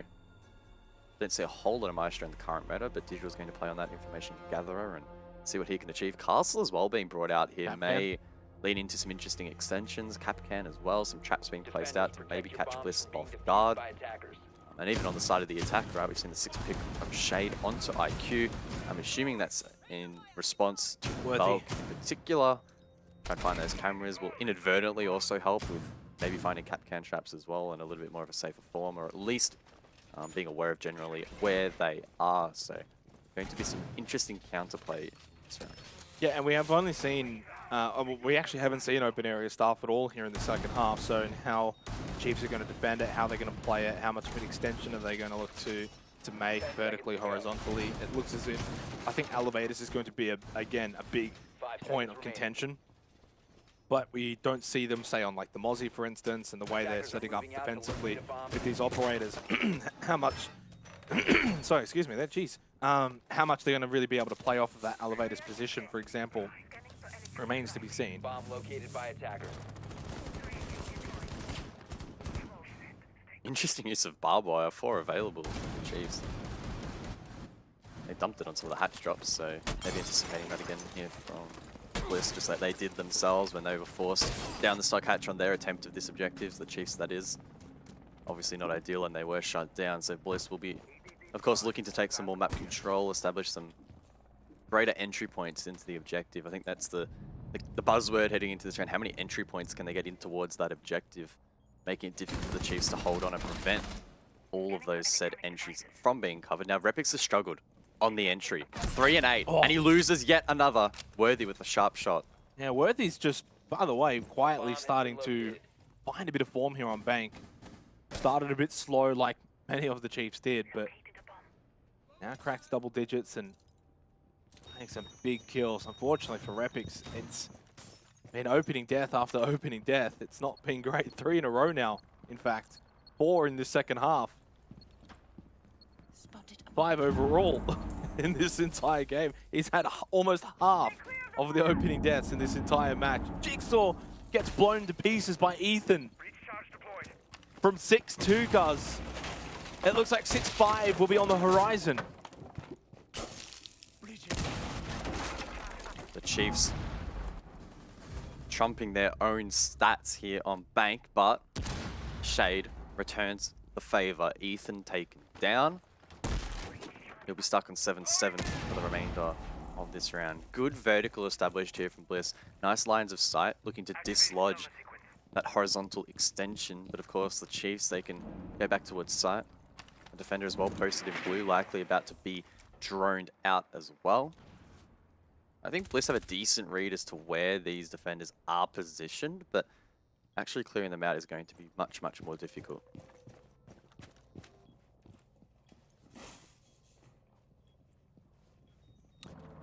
They've got some sightlines established, but there's only 35 seconds left, so they can only peer in through those sightlines for so long. It's now go time for Team Bliss. Watching the main stairs position, Digital wins that fight against Shade. Just gone a little cold in the last couple of rounds. The trade though, Digital's down for the count, and Worthy continues to put on the Worthy show.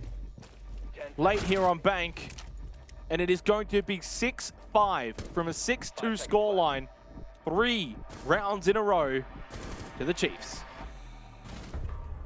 Operators, you have run out That of timer does expire. Well played by the Chiefs. They once again hold on.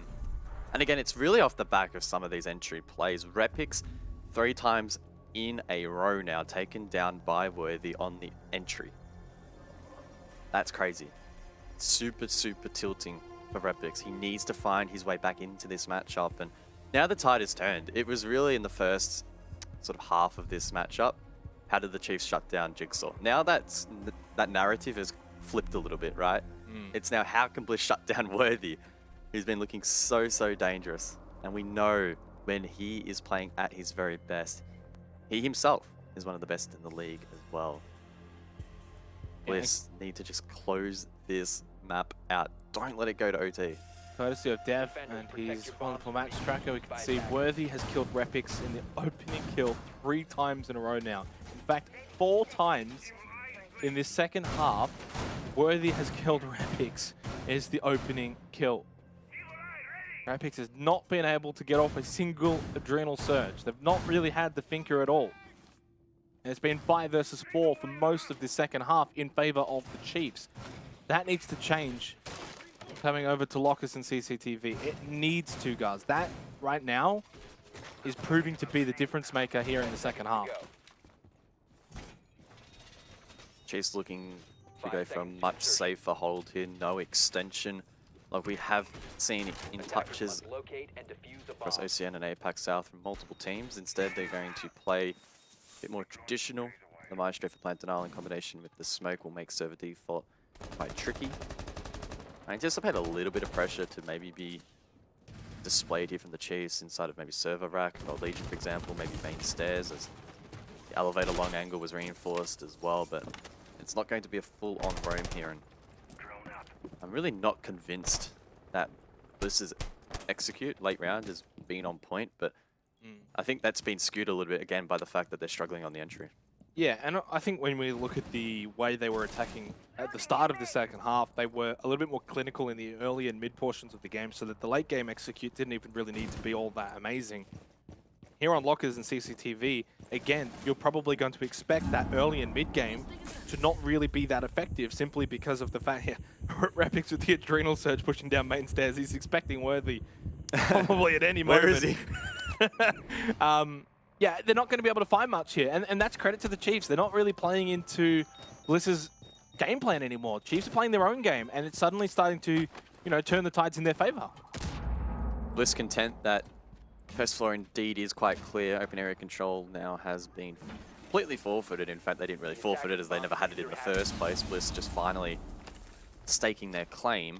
Blue stairs being held once again by Fisho Guy. Can Bliss win this minigame? Yeah, and can they maybe trap him as well? They got that hatch opened up, so Todd with the Monty can get a bit of vision. Jigsaw, if he wants, can either play off of this or look down into the hatch, down towards server. Maybe even try and jump down and then quickly run in from behind him, but it most likely being watched. Not the play, though, to make. Minute 10 seconds, still a lot of time, and understanding that, yeah, this minigame in front of them is going to be the one they need to deal with pretty quickly. But good sightlines have been established, and no one from Bliss has died yet, so already going a little bit better than last time, but there's the Nitrocell from Worthy. Of course it's Worthy. Who else would it be? Lucy as well, trapped in sight. But Bliss, they don't have control yet. Blue Stay still being held by Fisho. Jigsaw, oh no, he whiffs. Hasn't whiffed much in this match, but that may be a critical miss. Bliss struggling. Fisho still at the top of Blue Stairs with 30 seconds left. Todd's getting antsy. Drop down from Oda now. It's been established. That's what I thought would maybe be the play, and that's exactly how it's played out now. Selma charges straight onto that wall to open up this room. But the Chiefs still have got numbers defensively here. Still a Nitrocell as well for Ethan. If that just hits at least one player, that's probably the round. He may get more than just one. That's the diffuser down. Swing, of course, it's worthy. And Ethan does collect the double collapse. They just go splat. And so does maybe Bliss's chances here on Bank. We are heading to overtime here in this first map of the best of 3. What a comeback by the Chiefs. An explosive way to conclude that round. My word. Fisho guy. The scorecard doesn't reflect it, but he won that round for the Chiefs. He wasted so much time. Bliss really failing in clearing that position. It took finally someone to have the initiation, Oda, to go for that rotation and find the kill on the replay here. But look, 30 seconds left. Yeah. That's only enough time to get the breach open and go for maybe 1 or 2 attempts. And the first was already foiled, and there's no recovering from that. Yeah, and it creates that sort of one-dimensional attack. You spend so long over towards Blue Stairs, so long trying to deal with Fisher guys, so long not really opening up anything else in terms of an entryway onto site. And then it's very easy for the defenders at that point to just train all of their eyes onto that one position of entry. All it takes is that Nitrocell.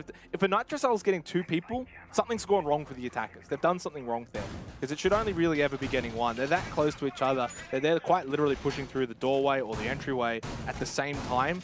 Something's gone wrong for Bliss's attack. And that's pretty indicative of the way that the Chiefs have been able to defend here on Bank. Of course, Bliss, they were out to a 6-2 lead, Guz, though. 6-2.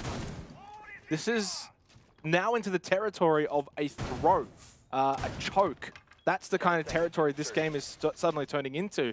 And then heading into Chalet after this, if Bliss lose this map, their mental fortitude is going to be severely tested. Attacker's objective is to locate a bomb and defuse it. Spicy 6-pick into this round. Shade jumping off Thermite onto Capitao. I could only assume Bliss expected downstairs once again. They've brought the Capitao to try and counter that Blue Stairs hold. But of course, that won't be the case. Now, those bolts won't be completely useless. Smokes can be used on the cross, particularly Shade. Ooh, plays the repel. Jigsaw gets the opener. That's a good start. So I don't think the Capitao is going to be completely useless, but the Chiefs feeling more confident back up above, clearly, even though they likely could have replicated downstairs. That's the first opening pick for the favor of Bliss since round 8, which actually was the round they made at 6-2. Severely needed. Severely needed for Team Bliss to get that opening pick. Jigsaw goes to 15 kills, Worthy's on 13. It's no surprise that we kind of compare those two. The best players on either team, 2 star players, 2 MVPs. Feels like it right now, and it's kind of feeling like who's going to be able to help them. I think for Worthy, probably a bit more of that team game helping him, and for Jigsaw, it's maybe just a bit of shade. Todd, though, with a big kill onto Fisher guy, and this really is going to open things up here for Team Bliss. Looking like an OT match point. Shade finds the kill into Digital. That's going to be the round. Yeah, just about to say, looking like a lobby push here for the Bliss, but wow. At this point, I don't think they'll really need to push all that much. God Legion left at long desk needs to hold out a 5-man push on the attack. Everyone from the Chiefs throwing their life away. This has been a disastrous start to overtime. Yeah, and you know what's interesting about this is this rappel game is something that actually hindered the Chiefs last time we saw them on Bank. I think it was Vinny on one of the rappels kept finding a kill over towards that lobby side every single round as Jigsaw completes the flawless round. And I'm a little surprised that Bliss haven't actually utilized it as much so far in that second half as they did in that particular round here for OT. Still, it works out really well. They get that overtime match point. They go on to the defense now where they had a very successful defensive first half, 4-2 half in that. And they're going to be heading down to lock the CCTV, which so far, neither team has been able to crack offensively. Hawkeye vision there from Jigsaw to kick off the round, and as you mentioned, that rappel game, so strong. Very difficult try and deal with, or at least the Chiefs struggled in dealing with it. And I like the fact that Bliss were able to back themselves in, and instead of shaping up for that more traditional default square push, they showed some confidence. Boys, let's go lobby. Let's see what we can do. Let's lean in to that frag play style and find those picks, set ourselves up nicely, and they did exactly that. It's amazing now that they all of a sudden are back on the favored side. It's been swinging back and forth a little bit here in this matchup, but their defensive half is super strong. If Bliss lose it from here, it's 100% a choke. 100% a choke. They had the lead, they let it go to OT, now they're on their favored side in OT to close it out. It's sitting on their lap, they just need to grab it. Yeah. Full credit to the Chiefs though, they've been amazing in bringing this one back. Sometimes it's easy to just chalk it up as a loss. You're down 6-2, maybe it's too far gone for you to bring it back, but they did bring it back. And therefore, not counting them out here in OT. But unfortunately for the Chiefs, their attack was not that great. They only won CEO Executive, that was it. They won that twice. So now they're going to have to try and break open Locker's CCTV, which even Bliss was struggling with.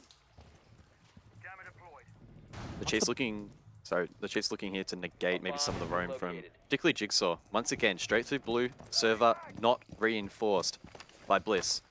Now it might look like free real estate, and last time it was, but Bliss able to completely break down this attack. I think the Chiefs really need to put pressure on this plant early. Keep relentlessly attempting it. Try and draw out those gas babes. The Shamika launcher from Todd as well. Waste all that utility. Make them spend it. Cover your flanks. And just statistically, you're going to eventually win the round. It gets to a point where Bliss will no longer be able to deny that plant physically. They won't have enough utility. So I'm looking for the Chiefs to straight away start attempting this nice and soon, as quickly as they can. The more time they waste, the less likely it is that this will work. We saw it last time from Bliss.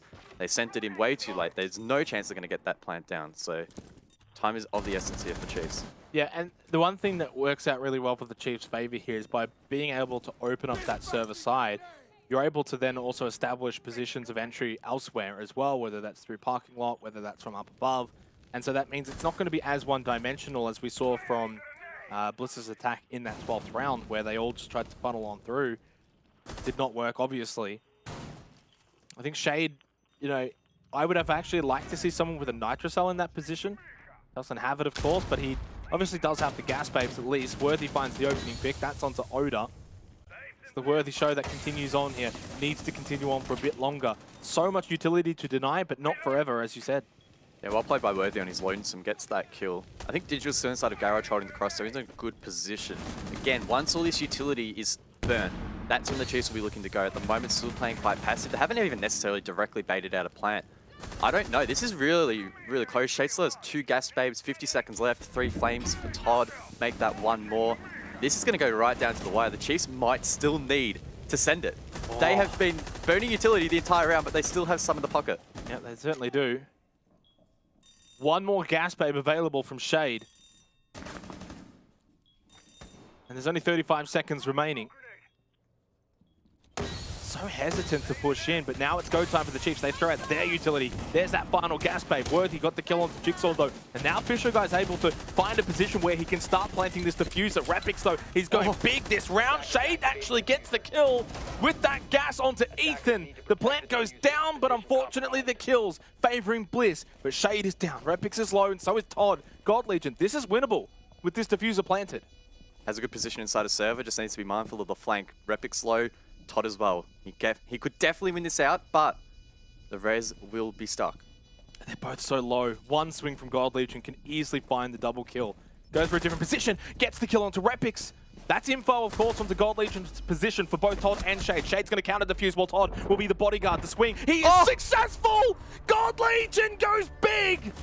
At the big moment for the Chiefs to force a 15th round! You back him in to win those. So close. Off the back of that swing at the top of blue stairs, he was so low as well. Every single player left in the server, all 3 were 1 shot. But he positions himself perfectly, shows that critical composure. Manages to win it out. It wasn't in fact even that swing from the top of blue stairs. It was actually, I believe, Shade that lit him up, or Todd, one of the 2. Either way, super close call. 7-7, the scoreline. Yeah, and you've got to really question, I think, a little bit here, the defensive attitude there of Bliss, allowing that server control so early on. Those walls opened up, and obviously they had a lot of utility through the Dechanka, through the smoke, but you're basically expending that utility from the 2-minute mark onwards. It's just not feasible to then have any utility left for late game. I mean, in saying that, they still actually had that one gas babe that even got a kill onto Ethan, so it's not like it was they had nothing left, but still. That was honestly probably the most 2 minutes of util. That was the most cooked basement defense I have ever seen. I have never seen a team with that kind of just persistent pressure from utility being employed on denying that server rack position and then the plant. I have never seen that before for such a prolonged period of time. There wasn't...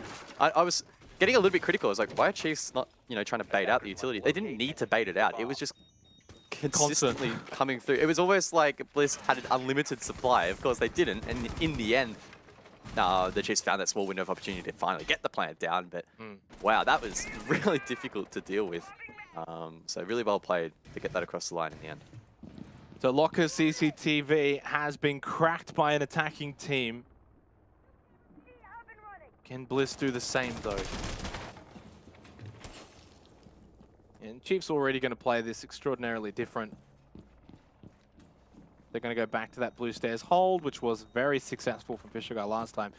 But by employing that, surely Bliss will play it differently by putting more emphasis on clearing Fisher early, so then that they can go and establish positions elsewhere, or you ignore him for the most part until the late game and try and put some pressure elsewhere now. Minute into the round. Control up above for Bliss. Repix, again, he's been struggling on the entry for the most part in this matchup, looking to maybe find something. Has 2 frag grenades, that could be critical in the late round. On the topic of utility, Oda, 2 Selmas on the main hatch. That will be enough to open that line of sight. Shade as well, secondary hard bridge on the thermite. No doubt will be useful in opening one more hatch. And I was going to say server wall, but it looks like Bliss are committing to a back push from the west through Vault. This is really ballsy. I don't know if it will work out, but honestly, how bad have server pushes looked? They have been really rough, so much utility to deal with. So looking to completely, I guess, go past that, adapt. I like this call from Bliss. Yeah, but the problem is, how many times have they executed this? How is this like something new?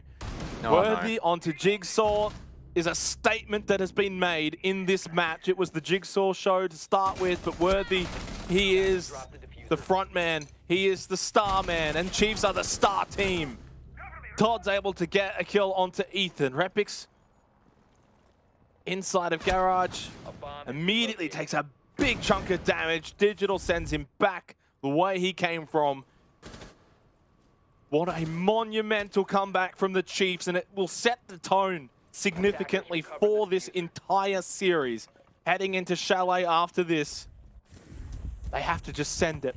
There's only 30 seconds remaining in this map. Plenty of plant and are still available here for the Chiefs. They just need to hold on. 20 seconds left. Give away nothing. What can Repix do? He's had a rough one this game, but we know what he's capable of. Worthy, still alive, a swing from Vault. Knows there's that player in front of him. You expect him to get 17. You definitely expect Worthy to show up when it matters the most. For the back-to-back champs, they win out on bank. Can you believe it? They were down 6-2, but of course they find a way to win. That's why they're the champs. The back-to-back champs, they are on the hunt for the three-peat. What a comeback. A 2-4 path against them. They dig deep. They had match point up against them as well for so long. Wow. That is such a great performance from the Chiefs, but at this point we expect nothing less. An 8-7 result. What a match between Bliss and Chiefs. I don't even know if I want to call it a choke. I think it was just a phenomenal comeback from the Chiefs. I think the way that they played, Worthy showed up big time, Guz. They needed him. They were on the ropes, and they probably just were like, phone in, Worthy. Yeah, you want to just show up, mate? You want to just come give us a carry? And they've gone and done that, and Worthy was the lead man. Can I just say, 1, 2, 3, 4, 5, 6, 7. 7 opening kills to Worthy in 8 rounds? No, 9 rounds. 7 of 9. 7 of the last 9 rounds, Worthy had the opening pick. Says it all. You're not going to win if you're not getting opening picks, particularly on those bank attacks. We saw how critical it was to set yourself up in positions where you could trade picks, and bringing back deficits was a trend throughout this map where it was almost impossible. So Worthy has well and truly aided his team, put them in the box seat to not only win the map, of course, but the series as well. That's a really strong start for them, and they can roll that momentum and that confidence into the rest of this. I don't know, maybe we'll see Bliss fall apart. Maybe we will. Of course, it is a best of 3, though. This is where Bliss now need to win 2 maps in a row. Let's throw it back over to the desk where they can dissect that match. Yes, we ended up finding B2 after all there, Dev. Xenox being your buddy, your co-partner in the stripes there. But what a performance from the Chiefs bringing that back. Vast, have to go to you first. I mean, they really dug their heels in there. That looked done and dusted for Bliss. I thought it was over. You know, Bliss was 6-2 up. Worthy and Ethan were just really struggling to get in the game. I mean, for me, it was concerning when Digital and Fisho were top fragging for the Chiefs, and you know, God, Ethan and Worthy, they just looked a bit asleep. But as I was saying before, I think the Red Bull kind of kicked in. The boys kind of woke up a bit. Shout out Red Bull. Not as good as Matic at the plugs, but look, head over there.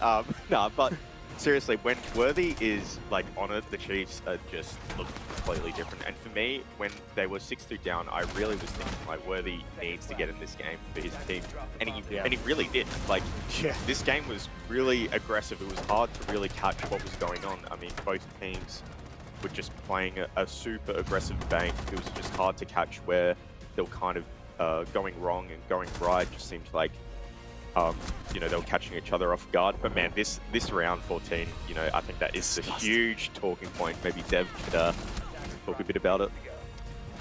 Look, I don't even know what to say, man. Like, that was an insane game.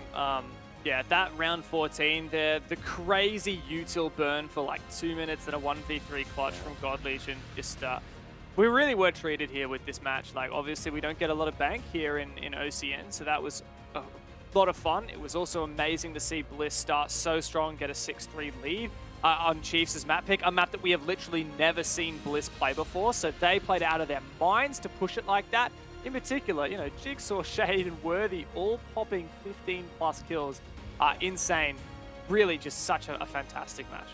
And Shade is always a phenomenal player, but we just don't expect him to put the numbers up like that. You know, we really do look to Jigsaw and Repix, so that's a huge performance from him on Bank.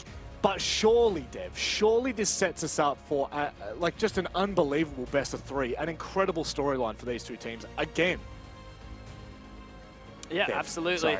Sorry. No, I wasn't sure you were. Again No, I wasn't sure you were finished. I was like, no. Look, yeah, I mean we are really treated here. Yeah. 3-peat for Chiefs is definitely on the cards. I know Vast, we were kind of saying, oh, you know, this is over pretty early on in that game. But something that then we spoke about, Manic, was the fact that, I mean, Chiefs totally just, over the course of a day, over the course of a series, they just have such a crazy exponential growth. We also pointed out, was it that Vast, you said God Legion, it was 8 AM when they started today, and he sent you a picture saying he was a bit tired. I mean, let's be honest, boys, he definitely looked like it. But the Chiefs have fired up, which is a scary, scary prospect for the boys in pink. Bliss now up, well, down 1-0 in the series. We head to Chalet, which could decide their fate for the gauntlet. We'll be back after this.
one map down and potentially one map to go. Chiefs are up in the series and it's looking deadly as ever for Bliss. This may still be the curse continuing and what has been a much talked about discussion when it comes to Bliss in their gauntlet runs. In the big moments, they just have not been able to get across the line, and now is when we ask them to.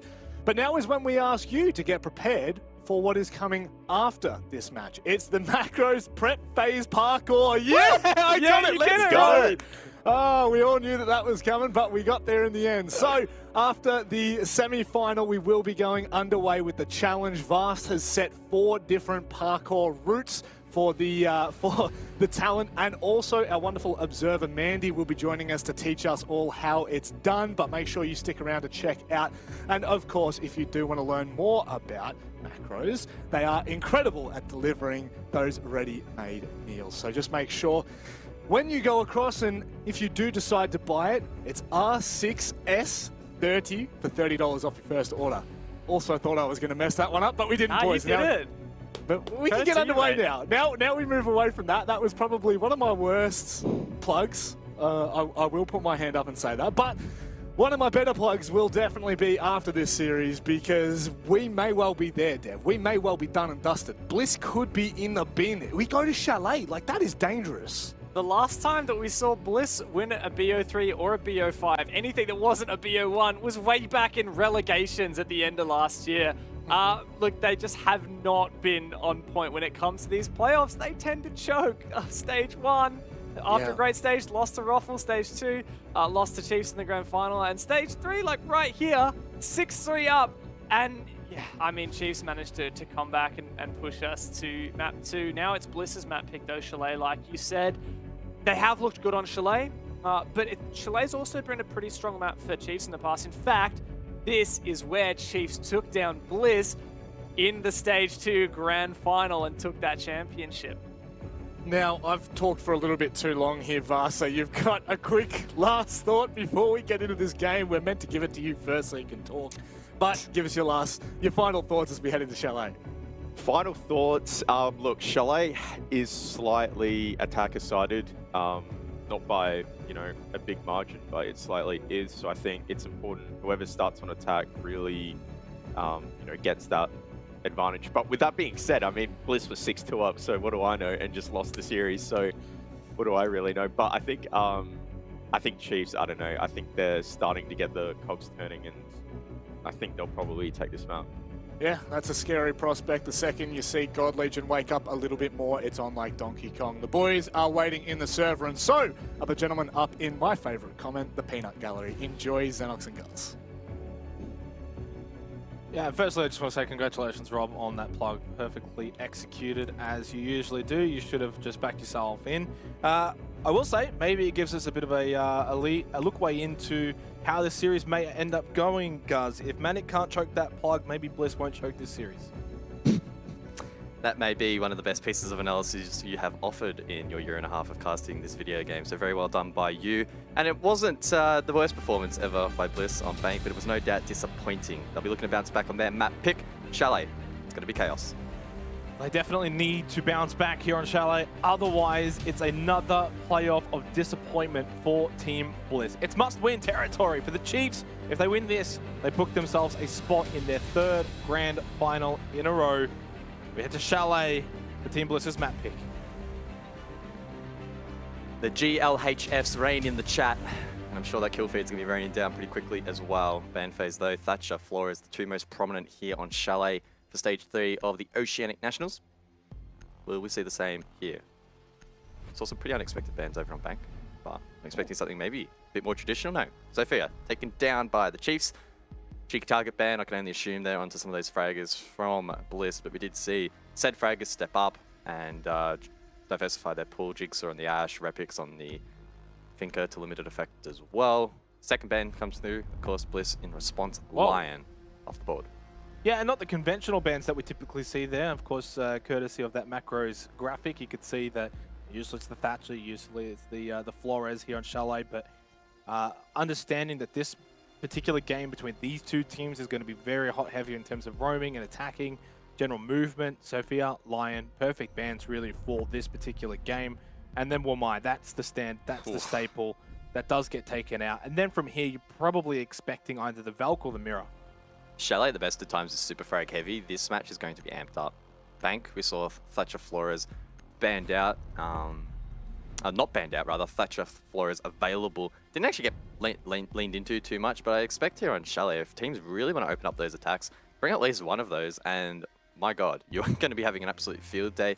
You think about some of those key positions that teams try and hold with utility, half-wall office, for example, top library stairs. That's going to be so challenging, especially compounded by the fact that Wamai's taken down. Capitao, of course, now given free reign as well on top of all those projectiles. This is going to be a very challenging defense. I am expecting Chalet, again, already naturally leaning a little bit towards the attack, to be heavily attacker-sided. 4-2 is the bare minimum for Bliss here.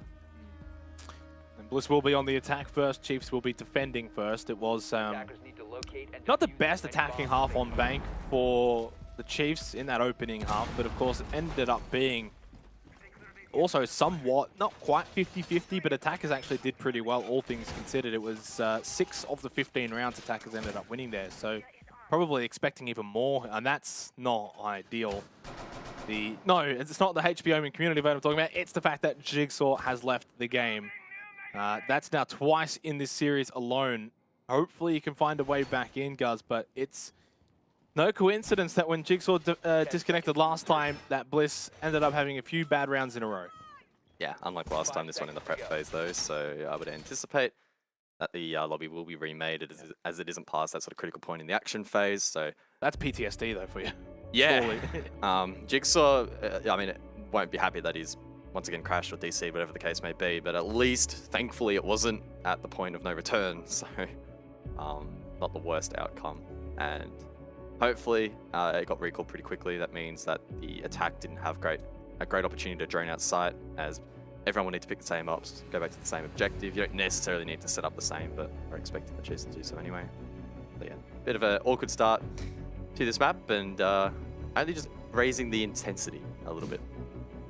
Yeah, just a little bit, I agree.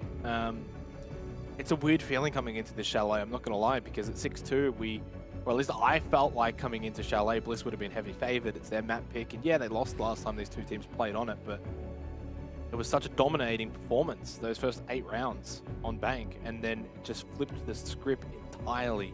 6 of the last 7 to the Chiefs, and now, coming over to Chalet, you think, well, are the Chiefs going to be able to carry that momentum now into this second map and you know, force Bliss a 2-0 loss here in the playoffs, which would be really worst case scenario for Team Bliss. A 2-0 loss, you know, eventually heading into APAC South, Promo Rallos, etc. Still having never won a best of 3 series, it's not ideal. Yeah, that's the overarching storyline as well. Even beyond OCN, Bliss need to be improving in the best of 3 form.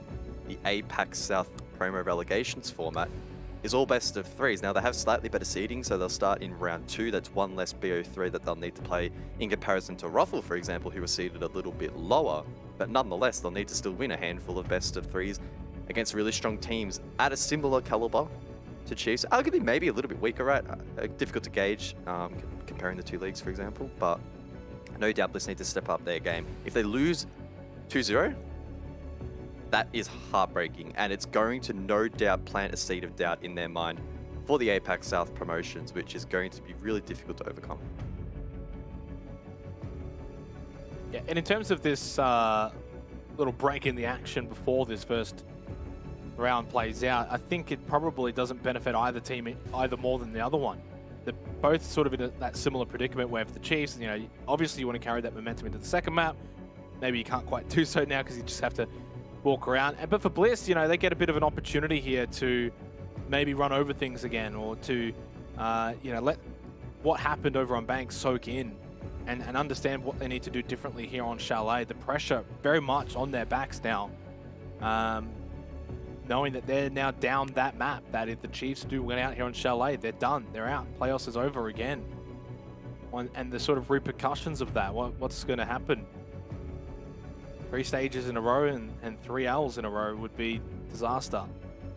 I think they're more than capable, though, of turning it around here on Chalet. It is their map pick. They've done a lot better of a job this stage in playing it and expanding their map pool. It's definitely a map that is part of it now.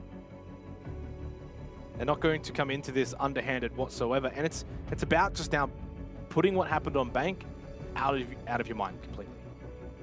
Yeah, I'd be interested to get insight from Bliss themselves and understand what was their expectation when the veto was finalized. Were they realistically expecting to take Bank?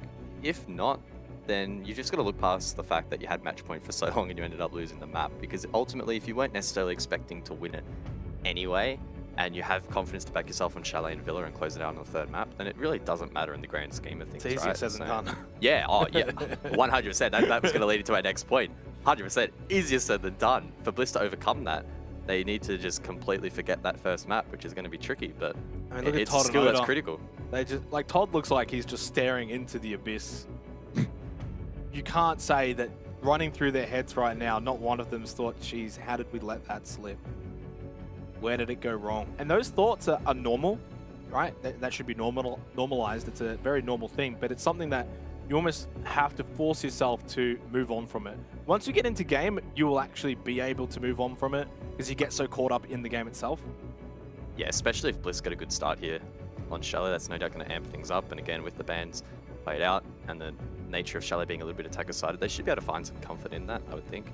Start off strong on the attack, roll some momentum back, and then yeah, naturally that Bank performance is going to be in the past. You'll completely forget about it anyway. So I guess it's just brewing at the moment as we wait to get back inside of the server. As Jigsaw, again, if you are just joining, has disconnected. So we're waiting to get this lobby back up and running for map number 2.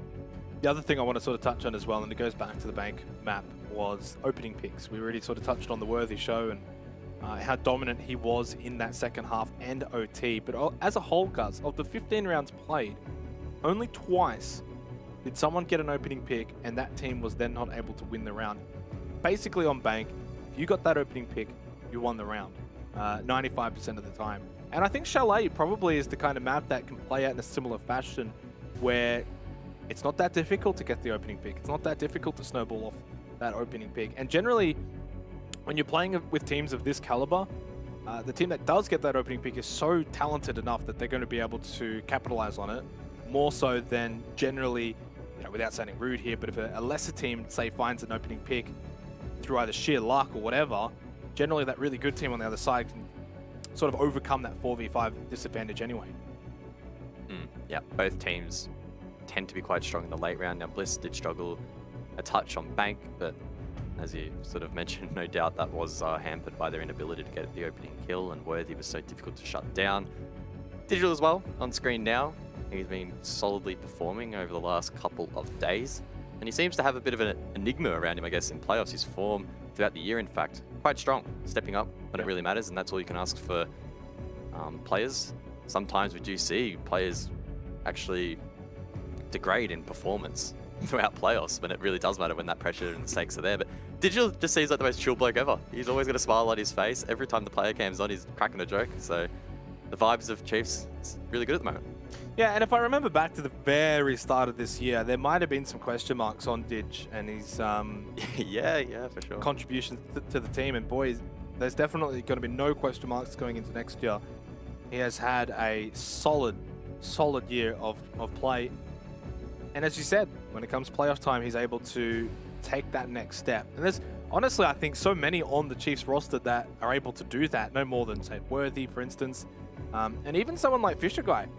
The way he was able to play those certain positions on Bank, I think you said it perfectly, Guz. It doesn't go in the stats, but he still has a large impact on the round.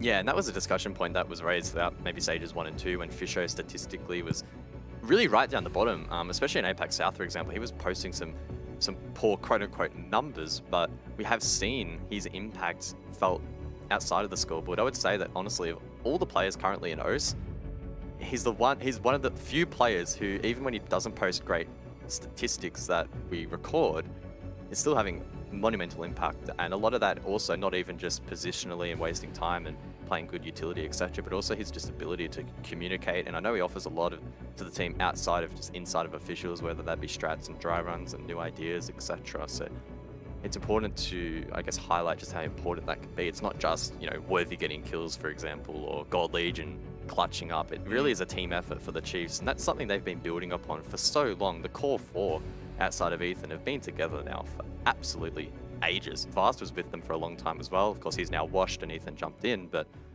this core together is just, they formed such a strong bond, and I think that's really helped them this year. Fortunately, we're back into the game, and we can get started with the game. Those maybe who have only just tuned in during our waffling, we haven't actually played a single round yet of Chalet due to Jigsaw disconnecting in the early prep phase. Everything's right to go, and now we can get started for our second map. And for those who maybe left map 1 a little early, maybe you went somewhere and it was 6-2 to Blitz, and you think, all right, they're going to win it. You popped off and you come back and you see a 1 next to Chiefs. It's not a mistake. They did make the comeback, an 8-7 victory on Bank for the Chiefs. And now they have themselves a map advantage here coming into Chalet. If they win, they will go into the grand final later this afternoon against the Knights. Yeah, I did hear an unfortunate tale from a specific reporter in Perth that may have left the last game at 6-2, come back and seen the results. So definitely at least one person watching the stream has done that today. And we thank you, Ducky, for all your efforts throughout the year for Snowball Esports. Great reporting, and thanks for waking up. And I'm sure it's probably about 7 AM at the moment in Perth. So good effort to get up nice and early to watch these games. And hope everyone is enjoying the matches so far. Yesterday was very exciting, and I'm sure we're nowhere near the climax for today. And who knows, maybe this still has 3 maps in it. If Bliss can build some momentum on these Chalet attacks, can they head us to Villa? I think it's paramount that Bliss get off to a good start here. It's their map pick. They're fresh off of that rough defeat to the Chiefs. And I know it sort of goes both ways, right? Because if you get off to a good start, it's like, well, we started Bank in a good fashion as well, but couldn't capitalize. In saying that, here on the attack on Chalet, I think you said before, 4-2 by all means is going to be required.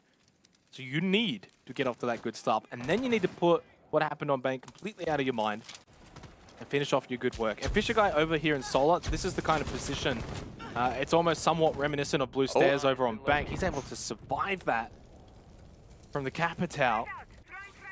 But they clear him from the stairs position, so it's somewhat not too... Well, he actually just retakes it. Thing is, he's going to be super vulnerable. A single nade anywhere near him is going to take him down, whether that be from below or even through these solar windows. So Fisho now in a pretty bad position in terms of his health, at least. Positionally, he's not too bad, but he should be cleared pretty easily here by Bliss eventually. Still half the round to go. Here we go. Here's the nade from Repix. But this is the thing. He's expected to die here, right? He's going to take an L. He's going to take a death to his name. But this is what he does for this team. He takes that sort of punishment, holding this trophy stairs position so that, Bliss are not going to have an easy entryway in on site here for Master Office. 1 minute and 15 seconds remaining. And what have Bliss actually achieved here? They're actually down a player now with Ethan finding the kill onto Shade. Again, it's something that Fisher Guy doesn't get the stats for, but he's denied so much time. Todd eventually does find that kill though, so it's a 3 versus 3 equalized with 60 seconds left on the clock. Bliss still hasn't quite got control of Solar, but Todd now at the top of the stairs should claim that as Digital is forced back. Worthy down below could go for a play, and Ethan in a prime position to begin denying that plant. Only has 1 gas babe left though, so it could be tricky, and also has been droned out. A pretty even round at the moment. 1 pick could swing things. Yeah, Ethan's got to be careful he doesn't get pinched inside a closet here. Well, spoke too soon. Apparently, he does get pinched, and Repix finds the kill. Oda just pushes straight into Office now. Looks for something here. Digital and Worthy, though. 2 players you would want alive if you're a Chiefs fan in this scenario. Worthy for obvious reasons. Digital's pretty good in the clutch, but Oda wins out against Worthy. Now, how many times have we seen Digital in a 1vx? He's already found the first kill onto Repix. Has position inside a bathroom, but Oda's now actually taken this shield for himself on top of Piano and turned it around on the Chiefs here. 40 seconds for Digital to make something happen. He gets info onto Oda at Piano, but boy, that is an impossible position to flush Oda out of. Swings wide. Just trying to desperately find the kill. I think he might have clipped the shoulder there of Oda. But the Nomad too strong. Bliss with a solid start. Yeah, and a solid start because they faced adversity in that round. It was a good start from the Chiefs. Fisher Guy with a decent position over towards Trophy Stairs was able to deny so much time and so much position inside of Solarium was pretty much not there for Bliss for so long. I think it was about a minute and 15 seconds left by the time they were able to sort of clear that position. Then a couple of trades sort of ring out around the map. Chiefs actually had the 1-man advantage, and then it was just sort of push on site, find a couple of kills. Bliss went out, they get the plant down, and that's basically the round summed up. Surprisingly enough, though, we are actually going to see the repeat of Master Office here. Defenders, protect your bombs from being defused by attackers. It was very close.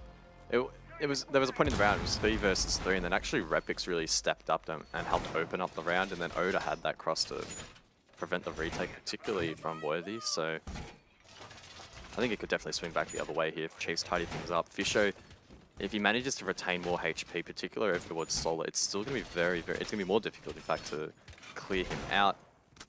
Todd, though, still does stick the Capitao. Great counter again when Umaya is banned out. Jaeger doesn't catch those bolts, so you can send them in quite freely and try and find that early damage. So keen to see that dynamic once more. How aggressive does Fisho play? I'm anticipating he'll rein it in a wee little bit, but still, again, tried to deny that Solar entry.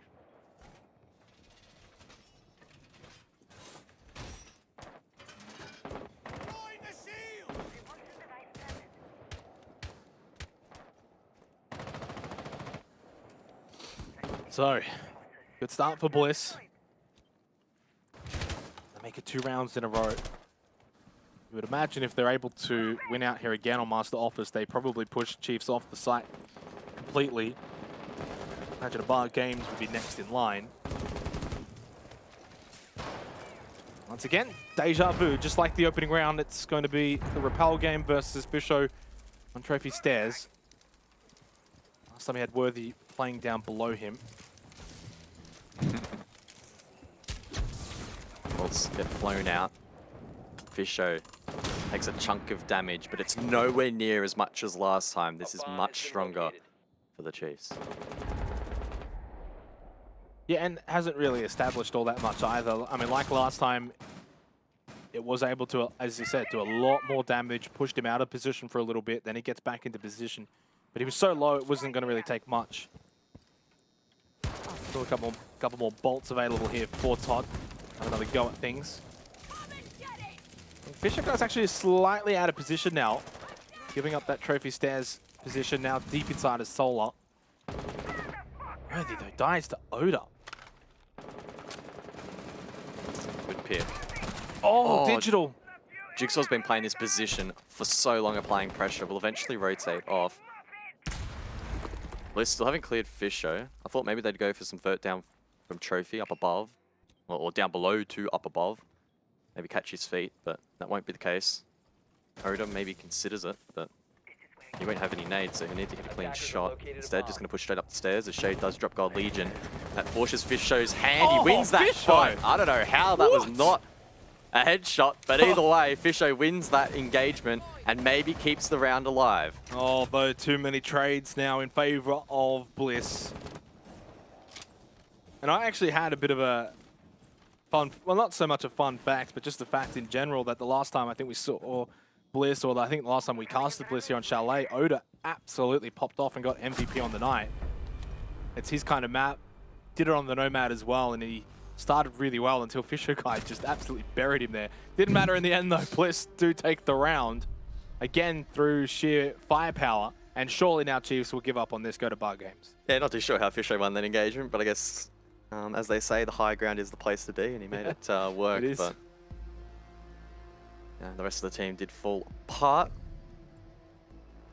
I doubt we're going to see the Chiefs reattempt that site, unless they absolutely have to at some stage, but you'd expect the rotation out elsewhere. The beauty of Chalet is every site is viable. Basement, arguably pretty rough for the defense, but Bar definitely viable. Dining as well. So I'm expecting those two sites to get a lot of playtime in this matchup, and we're finally going to see the Chiefs attempt Bar for the first time. Defenders, protect your Yeah, and probably the more conventional site defensively for teams here on Chalet. It's the most contained of the sites. Generally, it's just straight vertical up towards Library, the mezzanine. It all really comes down to the attacking team more than anything. The sort of staple of the structure is shield top of Library stairs, shield over towards chimney on the mezzanine. It just depends on what the attackers want to do. Do they go for that solo take, or do they go for a bit more of a pressure take onto Library?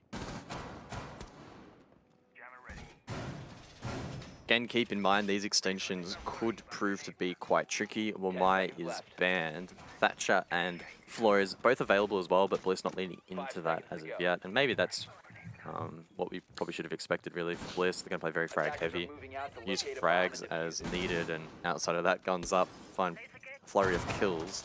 Pretty aggressive extension from Worthy and the Chiefs, all the way over towards Bedroom, looking to deny that free solo take that we often see for this push, and Oda's probably going to walk into that quite quickly, unless he's going to go horizontally through Dining. Straight into Westbane and get a few of those air jabs out. Jigsaw loves this position and generally very successful at it and putting a lot of pressure on that player, typically top library stairs. If there's anyone loitering in piano, which is generally not the case for defenders, they'll get flushed out pretty quickly, but it's typically going to be more about aggressing that player top library stairs and over towards the mezzanine as well. But so far, nothing out of the ordinary here from both teams. A very standard played out version of bar games. Maybe just a little bit of the positioning from the Chiefs defensively is not quite status quo.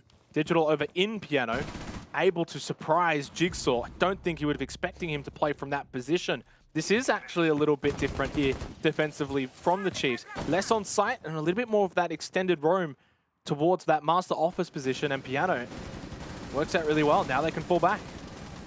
And fall back they do. Pillar held by God Legion, good vert as well for that horizontal push as that line of sight straight onto ping 2. See on that northern door. Worthy as well has backed all the way in towards a library. So this is very, very challenging for Bliss. From this point onwards, it's 100% the Chiefs round to lose. Yep. Time is with them, utility with them as well. Positionally, they're looking fantastic. Yes, Worthy has been droned out, but actually clearing out this position is easier said than done.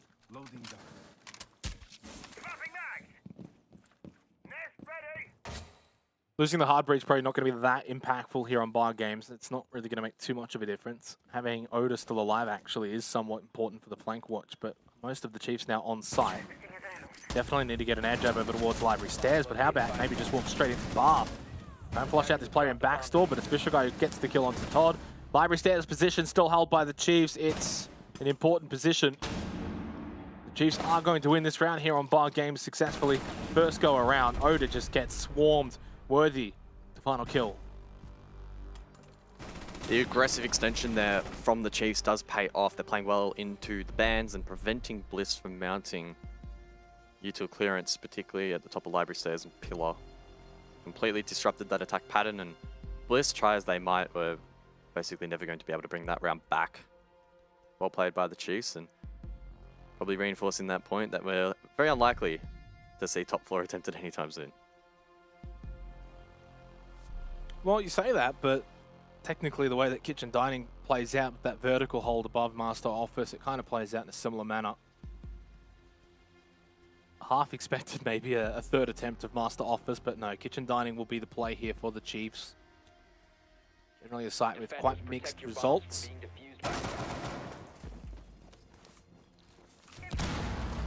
Again, Fisher Guy on this clash for this site in particular, probably expecting him to play again over towards Solar and that top floor.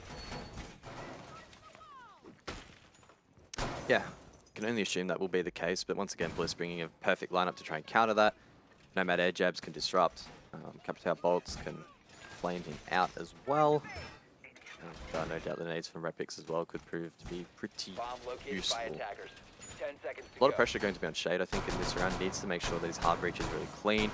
He'll be tasked with opening up the line of sight and entry point in towards dining on that south wall from lobby in towards the B objective, and as well he'll be looking to apply pressure, I can only assume, up above to half wall and office and nullifying that vert. Digital and the rest of the Chiefs roster roaming up above, so a pretty big burden on him to perform.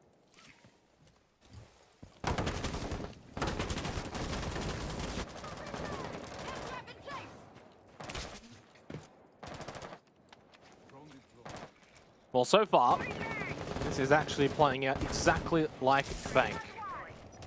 Bliss with the first 2 rounds, and then Chiefs take the third. On Bank, from this point, Bliss ended up winning the next 2. Will that play out here the same on Chalet? As expected, Fisher Guy over towards Trophy Stairs. Bliss will have to deal with him first, then eventually look to get control of Master Office, which all that's really to do is to establish that vert control for Kitchen Dining, the ultimate site.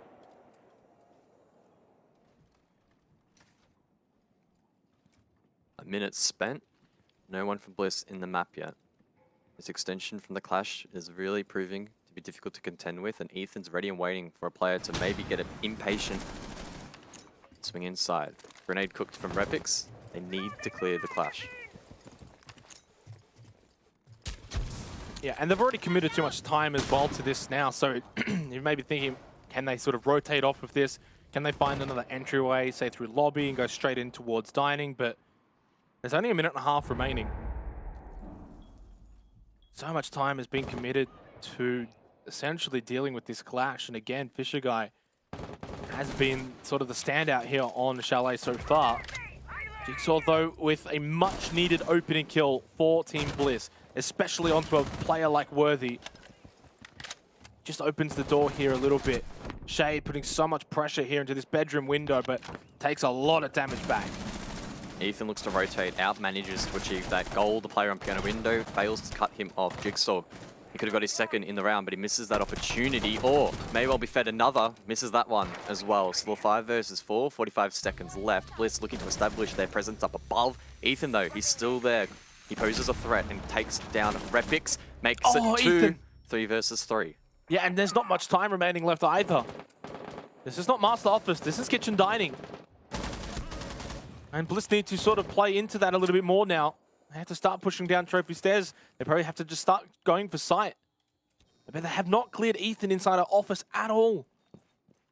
And he still has a Nitro Cell available too. Fisher Guy now just pushes onto site. How do you even deal with the clash at this point? On site inside a kitchen. There's no time remaining. And then Ethan still able to have an impact here late in the round. Jigsaw onto God Legion. Finds a second 3 for the round, but no time remaining.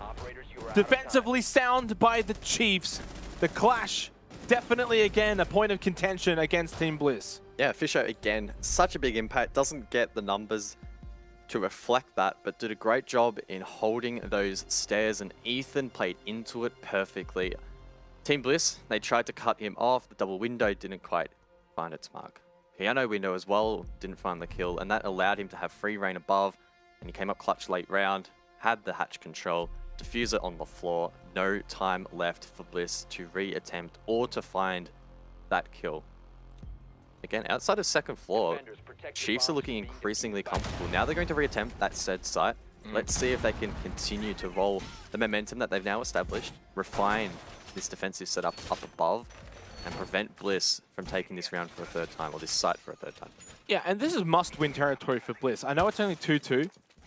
But this is the only site that they have actually been able to win, and you only are going to see it one more time this half, right? So you get one opportunity to get 3 for the half, which even if maybe, you know, 4-2 was sort of the expected outcome, 3-3 is not that bad, really, all things considered. Especially when, you know, one thing that I think that does get a little bit overlooked on Chalet is sites like Bar Games, typically they do well for defenders, and you can rely on at least 2 rounds from that. So then realistically, you only need to get 1 from the other sites like Master Office or Kitchen Dining, and that's generally not that difficult. So I don't think a 3-3 half would be that bad for Team Bliss, but if you're going to get a 3-3 half, it's from winning this site here again on Master Office.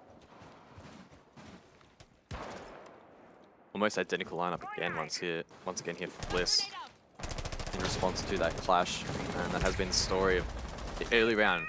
How long can Fisho hold on to that solo position? How much of a disruption can he pose? As Bliss have struggled to deal with it. I want to see them maybe switch things up a little bit. Now keep in mind, of course, second floor they have won it twice, so don't want to be too critical, but if they could speed up this, they're only going to fortify that position that they're in for the late round and increase their chances of being able to convert the round exponentially.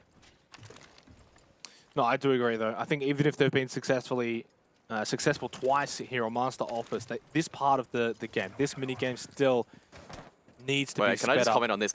Fisho is so big brain at the moment. See, he's trying to protect the Aruni gate by standing close to it, so it automatically fades away. That means that Shade can't burn it with the X-Kairos launcher. That's why he's sitting here waiting. Now, eventually Fisho will back off, so it will happen, but that's just the small mini-games that Fisho is playing at the moment and causing this disruption for Bliss. Yeah, and it's the small things that we don't always pick up on or get to see.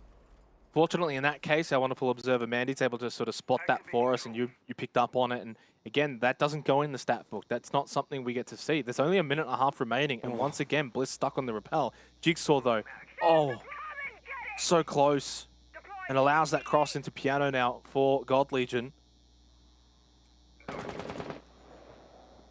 I think even this part as well, this is usually where Jigsaw just goes huge at that position and hasn't quite been as impactful. Here we go. Still, it's go time though, straight onto Fisher Guy's position. Ethan takes a big chunk of damage. The Gas Babes try and help out defensively. Todd loses his life to said Gas Babe as well. Worthy with the kill onto Repix, falling apart at the seams for Blizz. The Worthy show continues.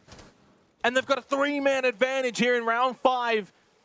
This playoff matchup slipping away from Team Bliss. Chiefs are going to take a 3-2 lead. Shay does get one. Fisher looking the wrong way, but no doubt he's being spotted on this bulletproof camera. Now stuck, stranded on this rappel, forced off. We'll need to rotate over towards Stoller, try and pick up that diffuser. 30 seconds left. There's not much he can really do from here. No, there's certainly not. No expectations at all. Worthy starts it and ends it. A 3K for Worthy. And speaking of three rounds in a row now for the Chiefs. It looked like such a good start for Bliss. 2 rounds in a row on Master Office. They looked pretty clean. They dealt with Fisher Guy both times. It took a little while, but they got there. And ever since then, Chiefs have now gone and done the World Tour. Bar Games, Kitchen Dining, Master Office, all secured. 1 round to go in this half. Put it bluntly before, guys, you said a 4-2 half on the attacking side is needed. It's looking likely the Chiefs could have a 4-2 defensive half.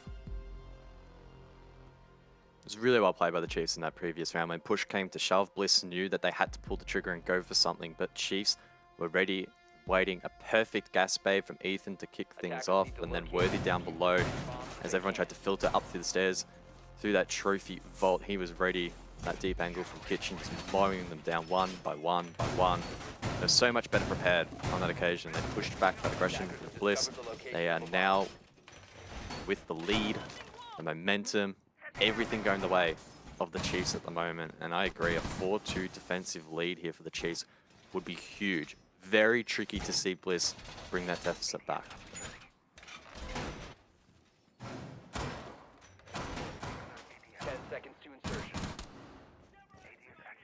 It's worrying times for Bliss. 5 seconds to go. So the last round was must win. This quite literally is. No questions about it. Attackers are heading out to defuse a bomb. Remains to be seen though, maybe there's an opportunity in the second half on the defense. Maybe this ends up being a defender-sided Chalet. Could be a possibility. Hard to count that out from the equation. And the one thing that's been, I think, more noticeable for me is the Chiefs have done this without necessarily being overly aggressive. If anything, it's almost like they've used their defense aggressively by the positioning of Fisher Guy and the positions that they've held without necessarily like spawn peeking or going for jump outs or doing anything extreme like that. They've just been aggressive with their defense and their positioning. As Worthy, opening pick. It's no surprise at this point. You just come to expect these things from him. I agree. It's been very measured and very calculated. It's probably the best way I would describe it from the Chiefs. They're not taking any risks that are necessarily against them. If you had to scale every macro play that they're making at the moment on sort of a scale of 0%, it's never going to happen, never going to work, and 100% being it will always work.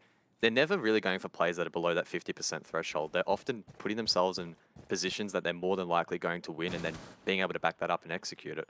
Scoreline reflects that. Their performance to bounce back on that top floor objective after messing up in the first 2 attempts also reflects that they're really starting to lean into that really smart play style, but aggressive from Bliss.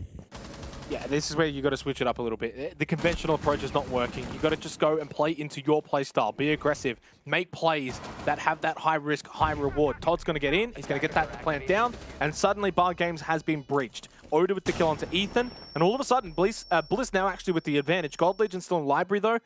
Can play this position. If he finds the player on this library balcony in Oda, there's an opportunity still with that library control to bring it back. Worthy, 2 in the round. Right pick still has to be pushed out of bar stock though. It's taken by Bliss. 3 on 3. Worthy's still alive. Digital. It's his time to shine late in the round. But still, Todd in this position, you would have to say the favored player. I think he flamed it. I think he may have denied the plant. Digital taken down 2 versus 2, can play outside the window, and we're past that critical time. Bliss are going to sneak the round. Yes, Chiefs get the kills, but it's too little, too late. We close out the half 3-3. Mission successful.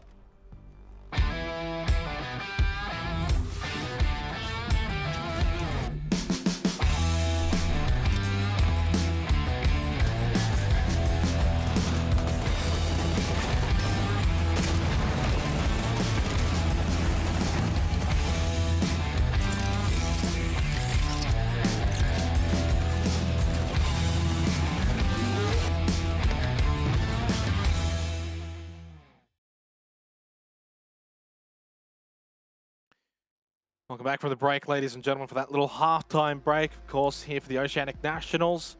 Playoff time presented by Samsung. 3-3 half in the end. Couldn't split them.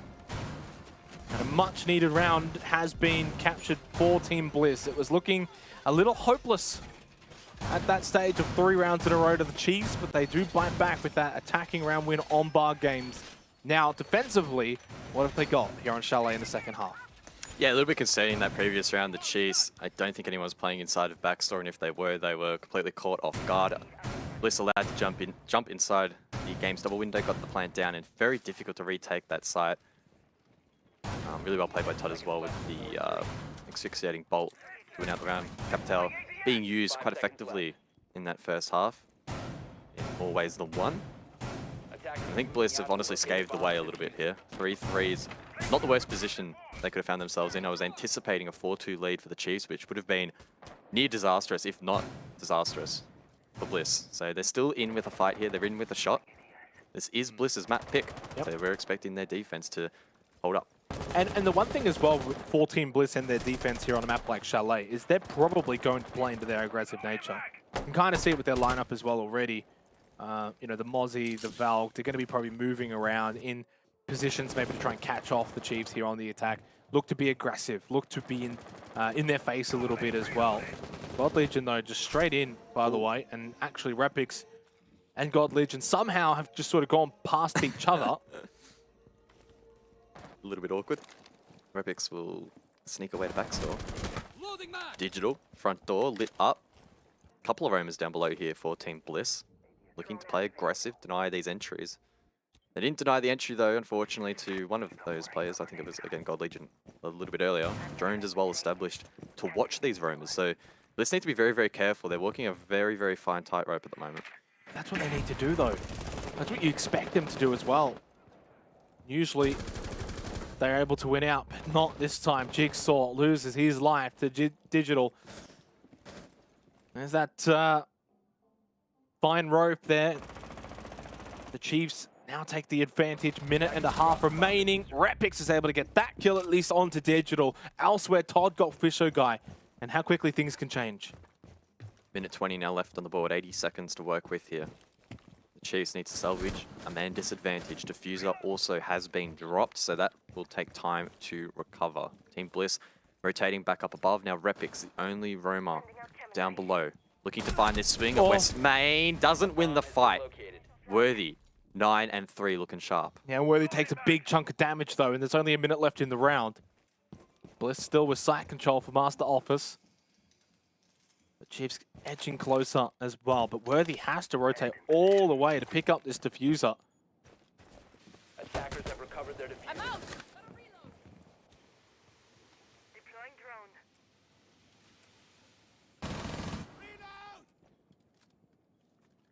30 seconds left. Attackers have located a bomb. Bliss in great positions. They should be winning out this round.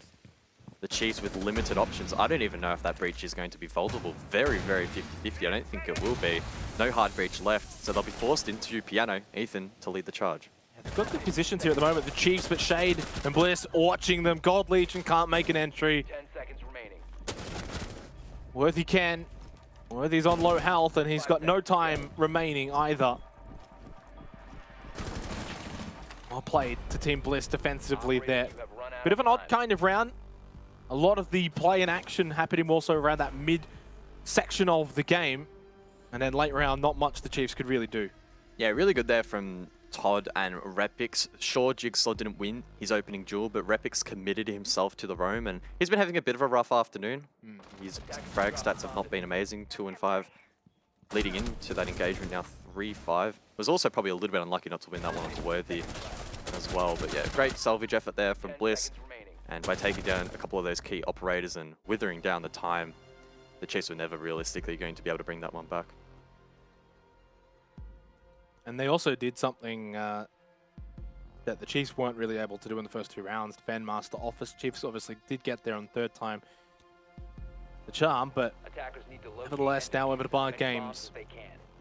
Of course, Bliss ended up taking actually in that final round of the first half with their somewhat rush attack through big window, get the plant down, and then play off with the asphyxiating bolts, which worked out perfectly. Of course, Chiefs not going to be playing the Capital, more conventional approach with their lineup. Team Bliss would be imagining that they've got only the 1 shield, top library stairs, which may mean that mezzanine position could be a little bit more vulnerable. Or maybe I'm wrong entirely. There's still no shield being placed there by Repix. 5 seconds left. I think it might be a pillar shield, but Yeah, it is actually going to be. interesting dynamic. We didn't see the Thatcher or the Flores brought out by Bliss in their attacks, but we're already seeing at least the Thatcher employed here from the Chiefs heading into their attacking half, which is no doubt going to force the hand of Bliss to play a little bit differently here. We're seeing the extension down below. I anticipate that we'll see a pretty heavy roam game here to disrupt this attack and maybe pick off a couple of these key attacking operators. Because just sitting back and waiting for them to come at you straight over towards that top library stairs position, the mezzanine, etc., it's really not going to end well for you. So I'm liking these change-ups from Bliss. Again, they don't really have much to hide for here in terms of their strat book compared to, again, Chiefs, who still have a critical Apex South game ahead of them playing more default. So I'm glad that we're seeing them, I guess, experiment a little bit here.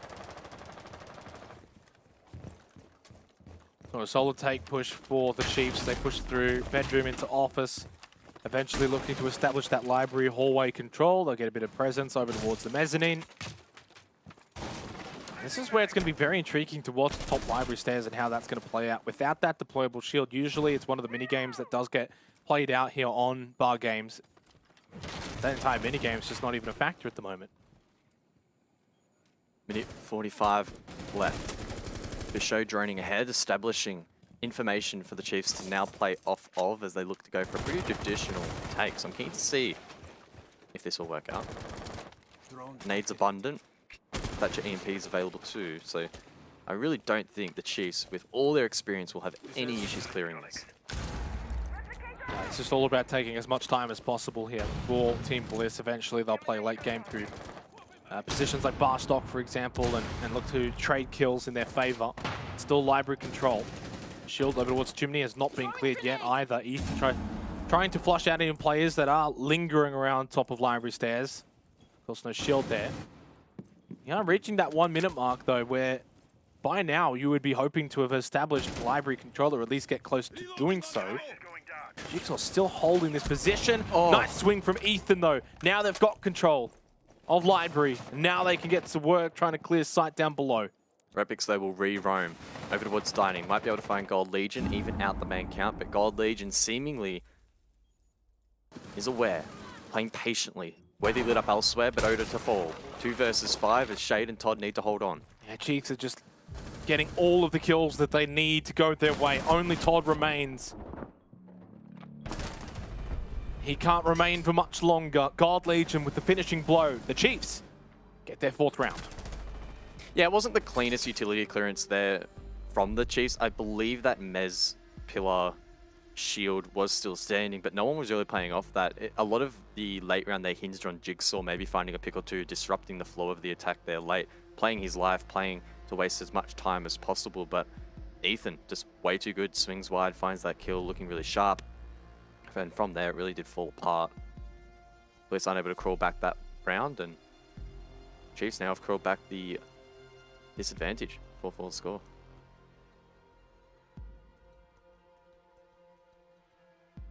Heading over to Kitchen Dining. Away from Bar Games, which it's a concerning thing, guys, to lose Bar Games there as the defenders in that situation. honestly a kind of abrupt finish as well, in the way that they just kept losing players so easily and so consistently quick as well late in that round. Typically there's a bit more of a fallback towards site with like 30, 40 seconds left, a bit of play through, you know, bar stock, for example. But I think losing Jigsaw in that library position, he probably was going to be said player that would find a kill, then drop down the hatch, and then play from site. Then you've got 2 players on site, 1 in bar stock and 1 on site. That could have sort of maybe turned the tide late round. Didn't eventuate. Ethan getting that swing kill was a big difference maker there as we head to kitchen dining here for the 9th round. It's 4-4. Chiefs with 1 in this second half. Bliss with 1 in this second half. Very heavy emphasis over towards solo. Now Bliss not playing the clash like we saw from Fisher Guy on the Chiefs, but they're still going to put a lot of effort into maintaining that control. 3 ADS devices, 2 Aruni gates at the top of those solar stairs. That's 5 projectiles that will need to be used to burn that position out. Very, very difficult. Now you do have Thatcher, so could lean into that. I don't know his particular EMP placement. You could probably sneak one on the roof and it would probably work. Action elsewhere. Shade to drop Digital. Oh, was that an aggressive play from Digital? I don't know. Was that kill in dining hallway? Maybe. Either way, the lurk doesn't pay off. Yeah, it was.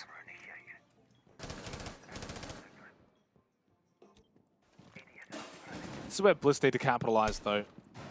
Especially sort of getting somewhat towards the end of this map. You win this round 5-4. An ultimate round after that. Special guy getting to work on this fireplace wall, but it is electrified out.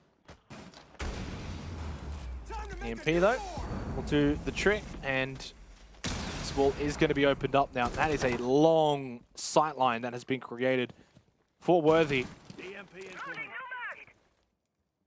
So much of this side is just visible now. Wouldn't want to be contesting that as a defender.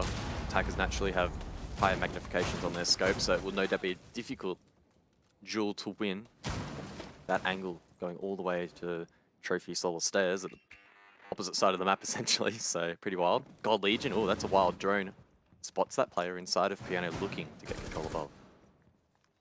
Still a minute 15 seconds remaining though in the round. A tense round at that. The slow peek from Jigsaw punished by God Legion.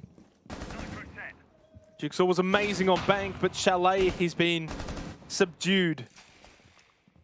The Chiefs now 4 versus 4. The prone play. Oh, that's not going to work. What is that? No. Maybe heard you. Gets off the prone, falls back a little bit. Not much presence directly on site for Bliss, but they've got some at the back and above, which is making it very difficult for the Chiefs to actually push in. It was Oda originally wanting that prone play, fell off it, found the kill though. Worthy, oh, a little delayed reaction, didn't take his shot when he had it, but then just flicks onto Todd. That was disgusting. Insight as well with the diffuser. He's doing everything and more. But Shade gets the kill, a critical one at that. The amount of times that Bliss have denied this plant is pretty incredible. Oda still with the long angle. Misses that shot. God Legion to attempt that plant. Rapix now just gets in position at office though. Above, still vert control defensively here for Team Bliss. Just sprays wildly. Ethan's down. And that's out for the count as well. God Legion got the plant, but unfortunately loses his life. And they will lose the round. It's a 5-4 lead for Team Bliss here on Chalet. This one's going the distance. That was a tight one. Bliss hit so many key shots. I don't know how Worthy's plant was denied. I would have loved... I'm going to love going back through the match replay and seeing Shade how the hell he managed to get that angle. I assume he swung kitchen door and just clipped his ear. It would have been really, really tight. I thought the boxes was covering that plant, but either way, it doesn't work out. Bliss with a couple of key clutch shots win that round. Super duper close. So we head to Master Office. They have an opportunity to establish a match point scenario. It would be their 3rd one for this series, and they have not been able to capitalize on any of them so far. Will that change here on Chalet? Still going to win this 10th round, though, as we have a look at the replays. And Worthy, watch this flick, guys. How does he see him, dude? He sits like 3 centimeters away from his monitor. I don't know how he even saw him, dude. I don't even know. That is super sharp. I just watched him kill him, and I still don't know how he saw him. Like, I didn't even see him. I was looking with hindsight, and Only just saw him, like, that is insane. Crazy. Wasn't enough though. I think it's fair to say so far in this series, from Bank now to Chalet, Worthy has been the MVP. 10 seconds to go. A match he is having, what a series he is having. A team effort though, of course, from the Chiefs. Seeing Gold Legion pop off, Digital's been huge, Ethan and Fisher Guy. Bomb and defuse it. Might look at the scoreline and say he's not doing much, but he's done a hell of a lot here on Chalet. Arguably been their most second impactful player behind only Worthy. Yeah, particularly on the defense. Different dynamic though. On the attack, Fisher Guy on that hard breach roll. Team Bliss. Hasn't felt like Team Bliss has had any particular couple of players step up hugely, right? Jigsaw for the last few rounds has been completely nullified. Repix, their other strong entry, has been struggling on 2 maps now, at least statistically. Odo though has found himself into the match a little bit. Shade as well. Just continues to mount kills. I highly doubt we've seen even a fraction of the amount of kills that Shade's gotten, and that's just to show that it's having that impact across the board, and it's difficult for us to predict sitting back here, and also difficult for the Chiefs to read into apparently as well. Minute into this round though, Chiefs establishing control over towards Library, looking to do that push across. It is a master defense here for Bliss. Bliss have won now 3 of the last 4 rounds. A bit of a hot streak has been established. They win this round, and you would imagine a tactical timeout would be taken Bomb has been located. by the Chiefs.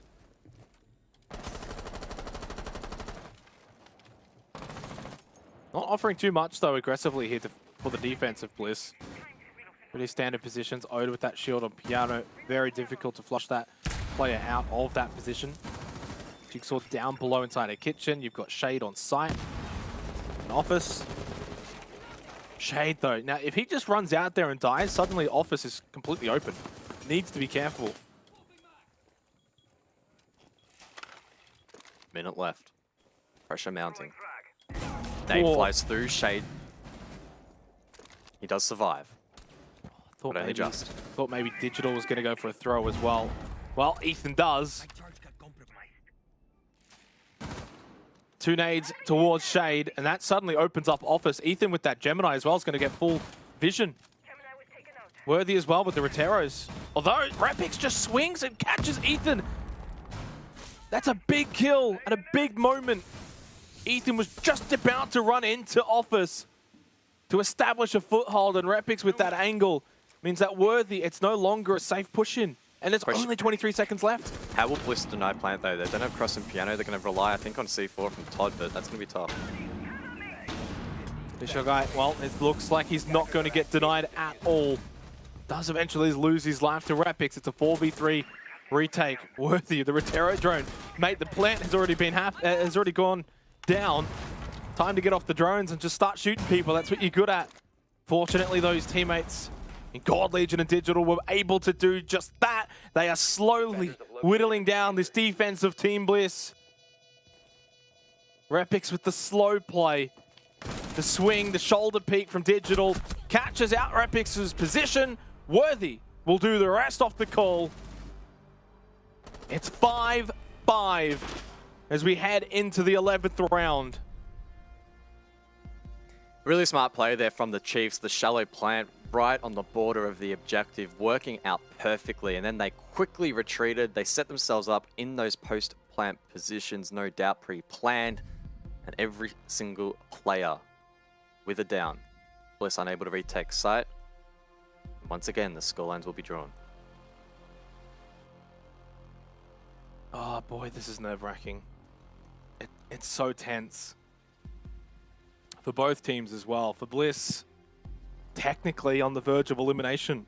It doesn't really seem like it on face value since it's 5-5. It's a close game. No one's got match point yet, but they're literally 2 rounds away from being knocked out of the playoffs. Again, without finding a win. 2 rounds away from worst case scenario happening in front of their eyes.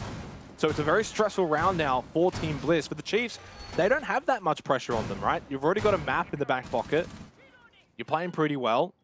won 2 of the last 3 rounds, and Bliss are the team that has all the pressure. Chiefs are just playing with house money right now. Yeah, pretty cruisy for them at the moment. 10 seconds Yes, remaining. there is the pressure of the 3-peat, but they'll be feeling very comfortable at the moment. Their brand of Siege is working out.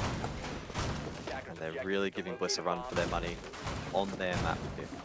This is Bliss's map. They sent us to Chalet. They put up a good fight on Bank, but Chiefs just too good. Jigsaw, he's been struggling on the entry the last half a dozen rounds, but he will survive. Yeah, and in terms of that opening pick game, we sort of touched on it prior to this game. It was so impactful on Bank. It's been similar again here. From the 10 rounds played, it's a 7-3 split, so it's a 70% follow-on rate of getting that opening pick and then following it up with the round win. So, again, heavy emphasis on that opening pick. It's so important in this series between these two teams.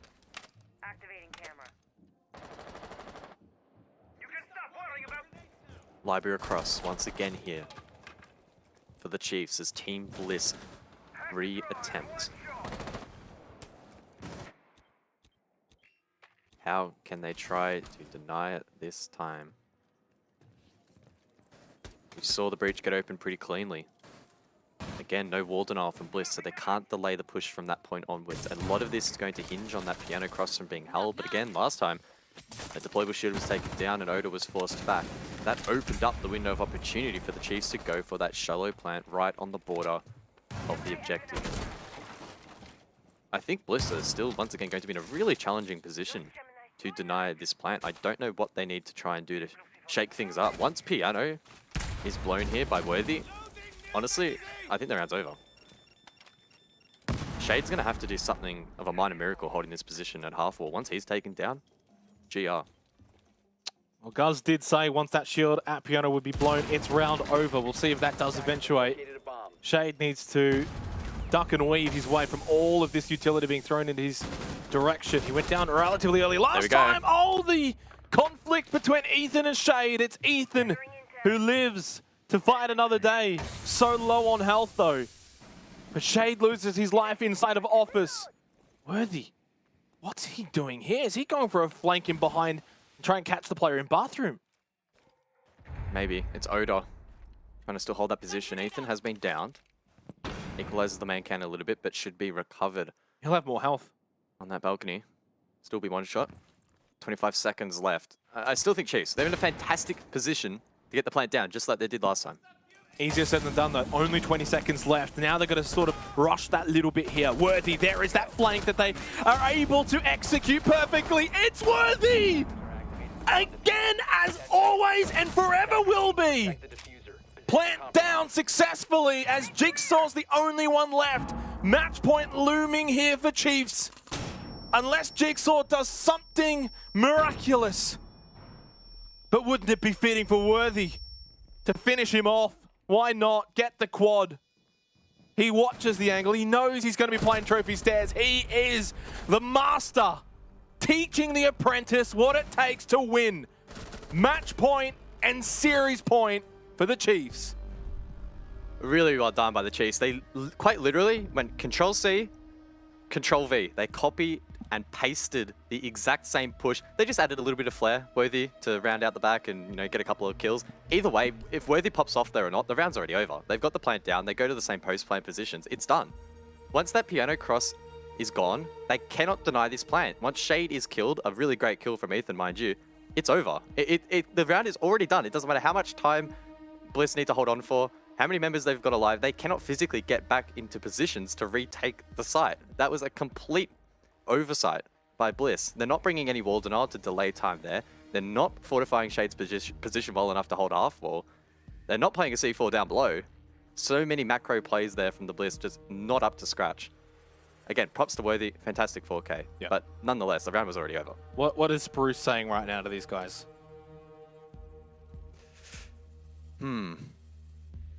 Hopefully identifying some of the issues that we're seeing on the overhead. Of course, probably easier said than done, but Bliss in such a tough position. I don't know how much of it at the moment is a tactical or mental battle, maybe a combination of the two. but this is the most challenging round they've played all year. They have not won a single playoffs best of 3 yet. It has been the Bliss curse. They're looking to break it, but they're one round away from once again find themselves entrenched in that storyline. They're down match point, but they know what it takes to come back from this position. Chiefs kind of showed them how over on Bank. When the Chiefs were down 6-2, they fought their way back. This is what that's what Bliss need to do now. They need to fight. They need to dig in deep. And it's always that very difficult conversation, guys, because, like, from their perspective, it's like, do we go on the offense here? I know they're defending, but, like, do they go on the offense? Do they try and do something cheeky, a spawn peek? Do they play an off-angle position? Or do you go that conventional defensive structure that might actually end up playing into the hands of the Chiefs? It's a difficult conversation to have. Series on the line, your entire playoffs on the line for this one round. They did take their tactical timeout, so they have had an opportunity, I guess, to go over exactly what their plan is heading into this round, and then eventually into OT, what they want to try and employ. Add on top of that the ability to reset the mental quickly and make sure that they're fully focused in on this round. I don't think there's any reason at this point to severely change up the game. Just stick to your game plan, trust in the process. I feel like that's a bit of a saying, a bit of a buzzword that's been floated around a bit this stage, right? Stick to the game plan and see it through. And there's a reason why Bliss are in this position. They are a strong team. Yes, there have been doubts casted over their map pool, but this is their map pick. That excuse doesn't hold up when it's on your map pick, and Chalet statistically is a decent map for Bliss. So stick to the game plan, see it through, and just execute it at a high level. It's a tense moment here. Chiefs are one round away from making their third grand final of the year. They're just so used to winning that you expect them at this point to just close this out. It can happen pretty quick. Digital on the Nook, he can push in, maybe find a kill or two, get that opening kill, which again has been so impactful. Or do they go for a bit more of a slower approach to this round? Worthy, 17 and 5, 3 Rotero drones available. He could have a big impact in this round. One more used as he scouts ahead, opens, I believe it might be an entry point. Just up above. Interesting. Bliss not reinforcing up above, not holding up above. Vertical, normally the name of the game here on this objective, but a very different approach here from Bliss. Probably focusing their efforts on holding down the long, deep angles from Trophy. We saw that last time, and we actually saw it work out. So maybe that will work once more here for Bliss. Yeah, Kitchen Dining was won by Bliss last time around, but it was still a rather close contest. Shade was the one who got that opening kill, and the rest just sort of followed and snowballed for Bliss. They're going to have to do the same thing again here. The one good thing with this sort of position is you don't have to worry too much about the flank as much, especially if you're Shade or Todd in that instance, knowing there's still a guy or two behind you, even more than that, watching over towards Trophy. Worthy still with his Roteros. That's the last one, by the way. No more. Oh no! Cover me. Worthy! You're not allowed to do that, mate. Opening kill onto Oda, and Fisher guys planting the diffuser. This has just gone balls up for Bliss in their face. Shade with the Nitro Cell, but Digital takes out Jigsaw. God Legion kills Shade. Repix in a 1 versus 4 to save their playoff lives. The Chiefs on the verge of their third grand final appearance for the year. Worthy kick-started it all. Ethan will get this diffuser to go down. Nice little swing from Repix, but Ethan says goodnight. Another best-of-3 loss for Team Bliss. Another grand final appearance for the Chiefs, looking to go back to back to back. They will take on the Knights. The streak continues. Victory is always possible for the team who refuses to stop fighting. One more series stands between the Chiefs and the 3-peat. What a performance. They were down 6-2 on Bank. It looked like maybe a somewhat of a changing of the guards was going to take place. All the talk about Bliss and their improved map pool the addition of Spruce, that they're aiming for more than just being the best of one Kings. But maybe we forgot about just how good the Chiefs really are when it comes to winning best of threes. They clawed their way back on Bank, and they won convincingly here on Chalet. Worthy putting on an absolute superstar performance, both maps as well. Clear MVP from that series, Guz, and the true difference maker. Yeah, he was just such an absolute beast. But yes, he was the one lining up the kill feed, no doubt. Incredibly well played. He hit a number of key shots, got a number of key kills. But I think the Chiefs, and this has been the storyline for the year, right? They have just embodied this five-man mentality, right? Every single player is playing their part. I know Fisho is a player, particularly on the defense, we highlighted a lot. I think at the end, right, he maybe got, what, like 2 kills? Something stupidly low. His KD was probably absolutely down the drain, but he played a massive role as well. Critically in the plant situations as well, great composure, but it was really a five-man, well-rounded effort. The Chiefs really digging deep. They're going really hard here. They're not, you know, necessarily playing extravagantly. Some would say they're playing default, but they're doing it really well. And they deserve to once again find themselves in another grand final. They certainly do. They said yesterday it was best case scenario. That game in itself was, again, probably best case scenario. Congratulations to the Chiefs. Commiserations for Bliss. Obviously, again, a disappointing finish to their campaign, but they do have the APAC South promos and rallies to look forward to later on. Of course, we're going to throw it back over to the desk, though, where they can break it all down. And there's a lot to break down as well. There's no doubt about it. That was an absolute banger. Again, another close series. Dev, I mean, what can you even say at this point? Chiefs are just undeniably showing class without showing too much.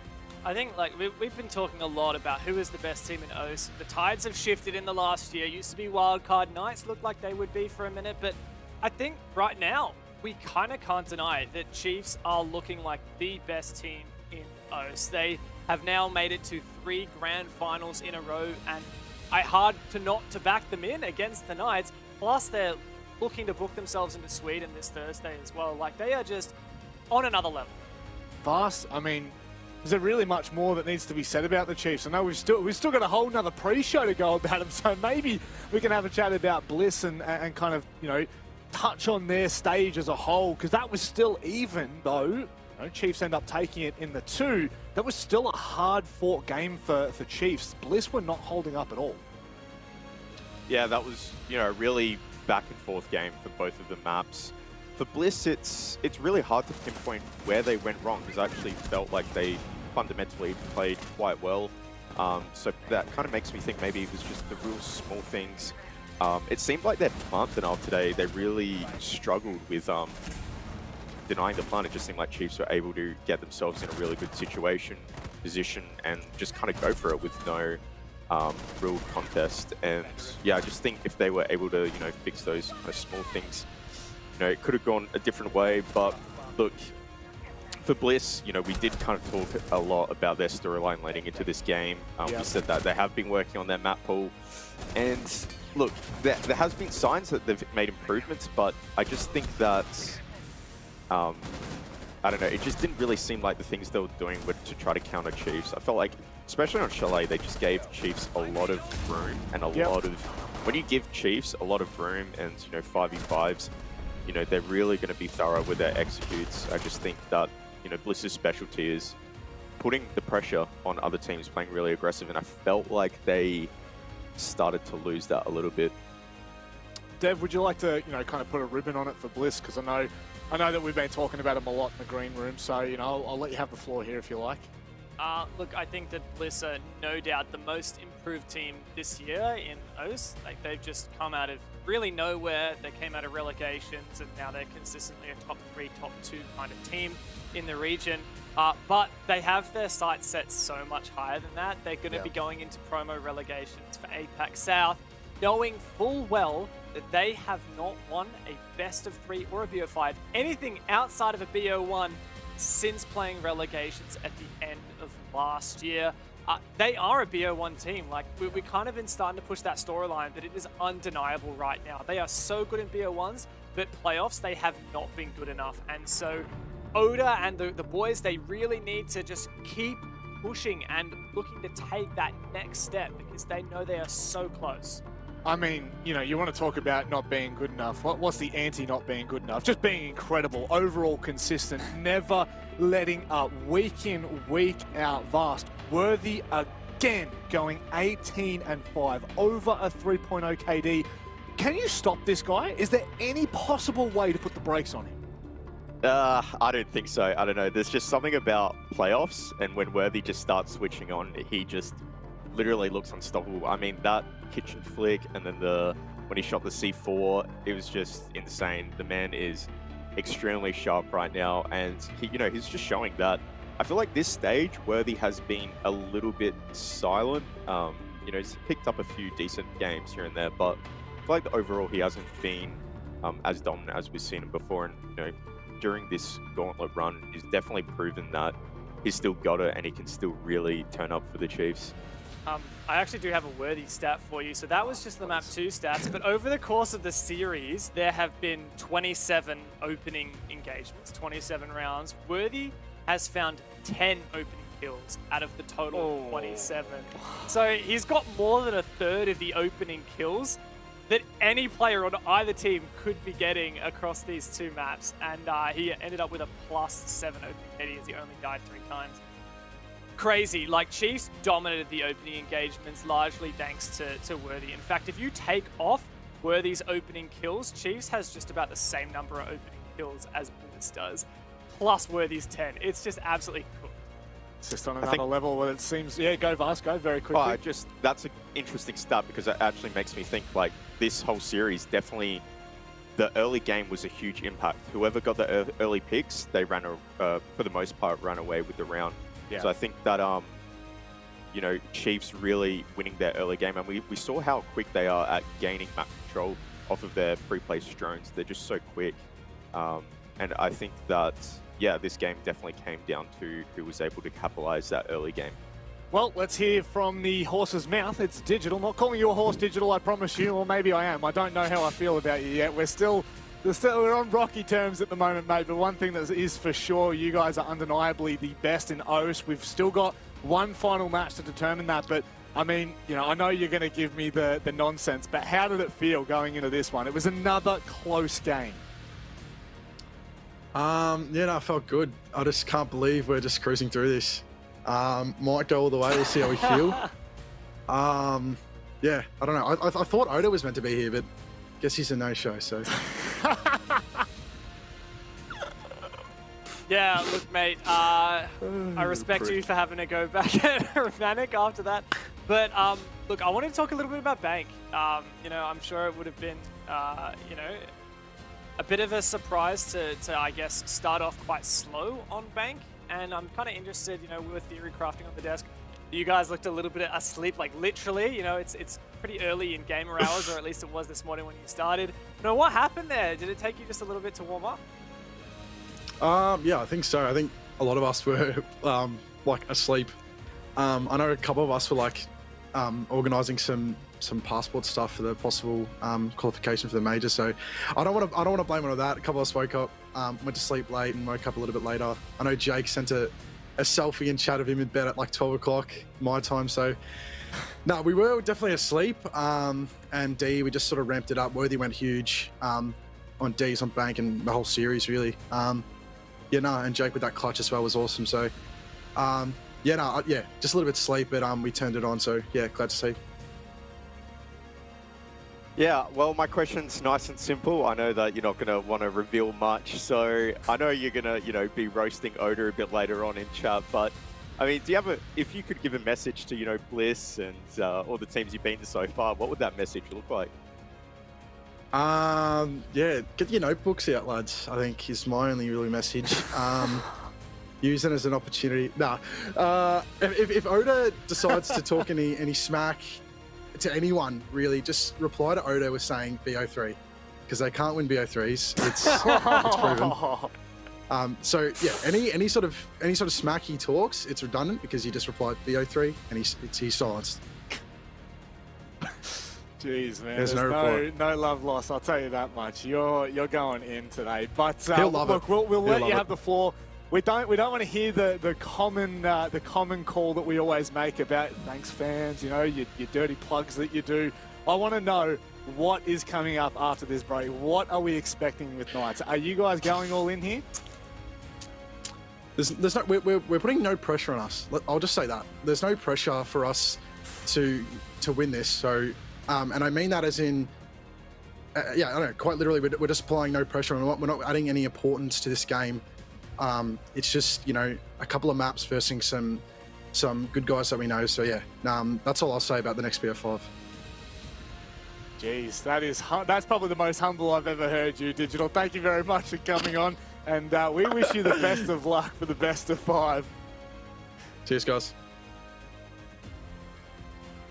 Oh, yeah, that was a bit more tame than I was expecting. I thought maybe there might be some fighting words in there, but certainly, Vast, the sentiment is, and you had prefaced it on the desk, they are not putting pressure on themselves. They are calm, they are cool, they are collected. How dangerous is that going up against the Knights?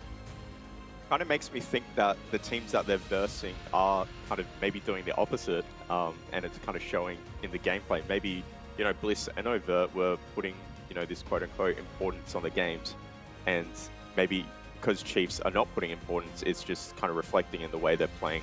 I mean, we're just quite literally seeing Worthy running around with just no fear, and like, how do you counter that? How do you stop that? I think for the Knights, this is a tricky situation because we've got the stage 1 rematch. I mean, Knights have been in the exact same situation where they've been able to just sit down, watch Chiefs play, and then burst them. And then it's kind of, you know, Chiefs have just come out with a bang and kind of surprised them. So I'm not really sure what Knights are going to do. I'm hoping that maybe they change their approach. And I hope that they take kind of the same advice, I guess you could say, as Chiefs have done. Don't put importance on this game. Play with no fear.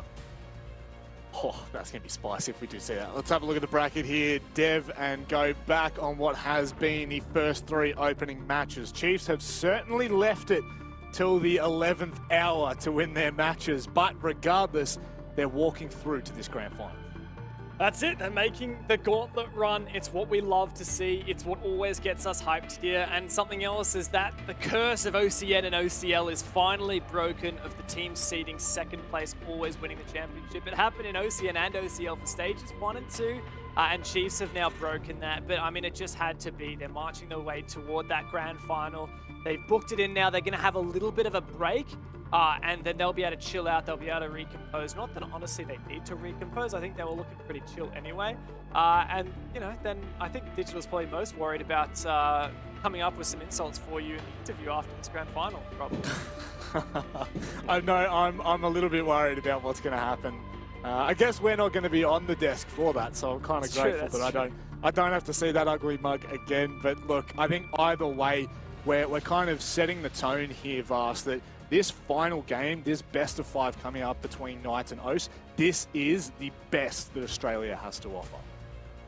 Yeah, and I mean, the best as APAC South maybe could offer as well. I mean, you know, Knights and Chiefs, there has been a bit of a debate who is the best OCN team. And it's really hard to say who is, right? Because they're so evenly matched. You know, each stage that, you know, Chiefs have kind of gone off and the Knights have gone off. I think today could actually decide if, you know, might decide who is the best OCN team. I mean, if Chiefs win this 3 times in a year, I mean, I think that clearly, I think that hands down just sets it in stone, really. Undeniably, especially when you look at their performances in APAC South as well. They are looking damn sharp no matter where they are. But, ladies and gentlemen, that is going to do us for our semi-final. We head into the grand final, but before that, it is the Macros prep phase parkour. We got there again. We'll be out after this.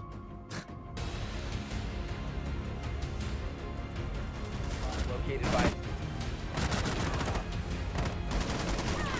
defender exposed. Attackers drop the bomb.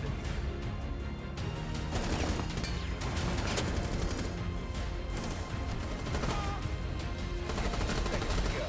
I'm reloading.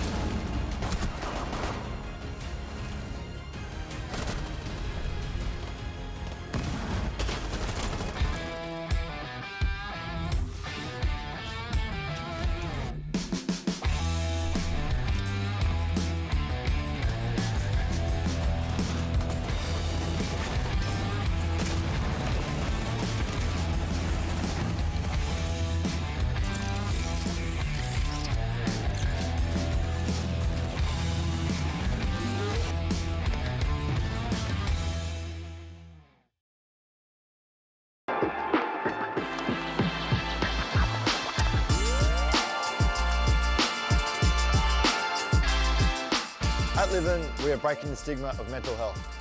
Everything we do is about empowering people to speak up, because it ain't weak to speak. Join us on the 14th of October as we host our first ever Giving Day, called Giving for Living. Over a 12-hour period, all donations will be matched through the generosity of our matching donors. This means that $20 transforms to $40, which can provide 2 conversations with a school-aged child about mental health. $100 transforms to $200, which can provide 10 conversations with a school-aged child about mental health, and so on. Donate and follow the campaign at livin.org/giving. Help us have more conversations with the youth of Australia so we can continue to break the stigma of mental health.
Hi, I'm Juicy from Knights. Hello, my name's Dino.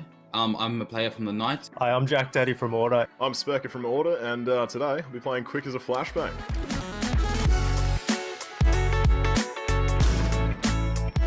Under pressure, I cope fairly well, I think. I kind of thrive in chaos. I find a melody relatively boring. If I was to compare my eyes to an animal's eyes, I have owl's eyes, I think. Maybe a little cat, you know? My eyesight sucks. I'm wearing glasses. I can't see more than 20 centimeters in front of me. I do have glasses here, but I actually know it for me. I just got them for the looks if I ever want to look smart. Does it work? No, it's never really a challenge, you know? I like to give them a bit of charity every so often, make them feel like they're in control. Clearly just not as good as me and Dino. I think we're better than Order. In Siege, out of Siege, even in appearance. Watch yourselves, boys. I'm coming for you. I think Specker's going to do horrible. I'll leave it at that. Throwing flashbang!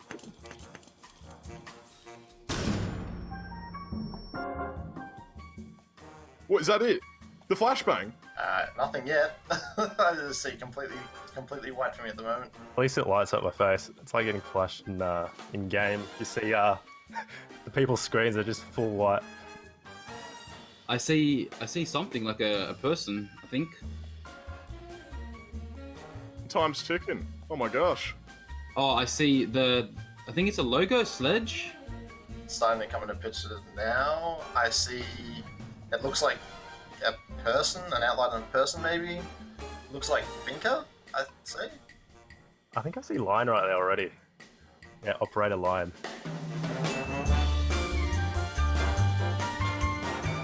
It's Lion then. That's Lion, okay. My boy. That's Lion. Oh, I suck. I told you I got good eyes.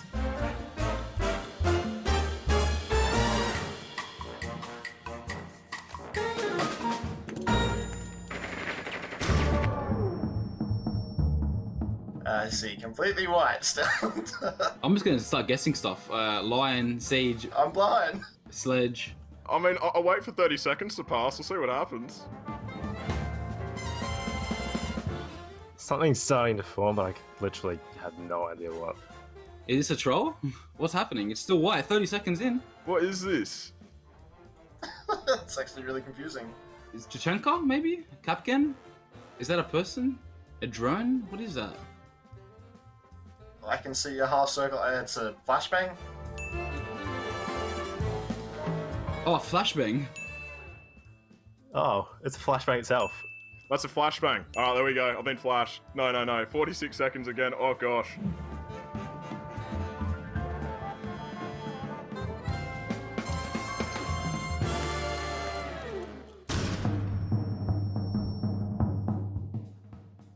Something's coming in. Mirror? Is that Carly? That's Carly. No. Gridlock. Gridlock, yeah, it is. I think? No. Gridlock standing on a brick wall of sort. Brick wall behind Gridlock. It is Gridlock? Oh, there's more. Okay. Alright. I'm gonna guess it's Mozzie or something on the left side. She's got a fly spot in her hand. Oh, is that someone wearing butterfly wings? Oh, she's swatting a fly. Swatting Mozzie. She's swatting Mozzie. Oh my god. Oh, she's killing Mozzie on the window. And look, he's just been absolutely squished out there, so poor man.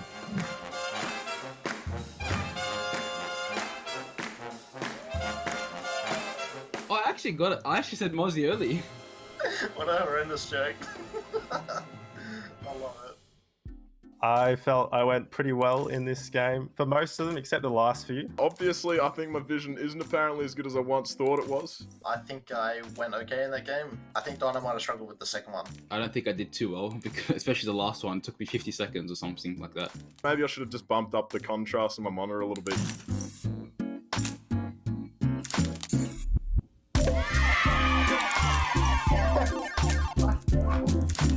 This has to be the highest accolade that I've received in years. Wasn't surprised. My teammate sucked. It's so bad. Absolutely fun to play, and thank you so much for having me on. Do I get anything at the end? A pride? Oh, shit.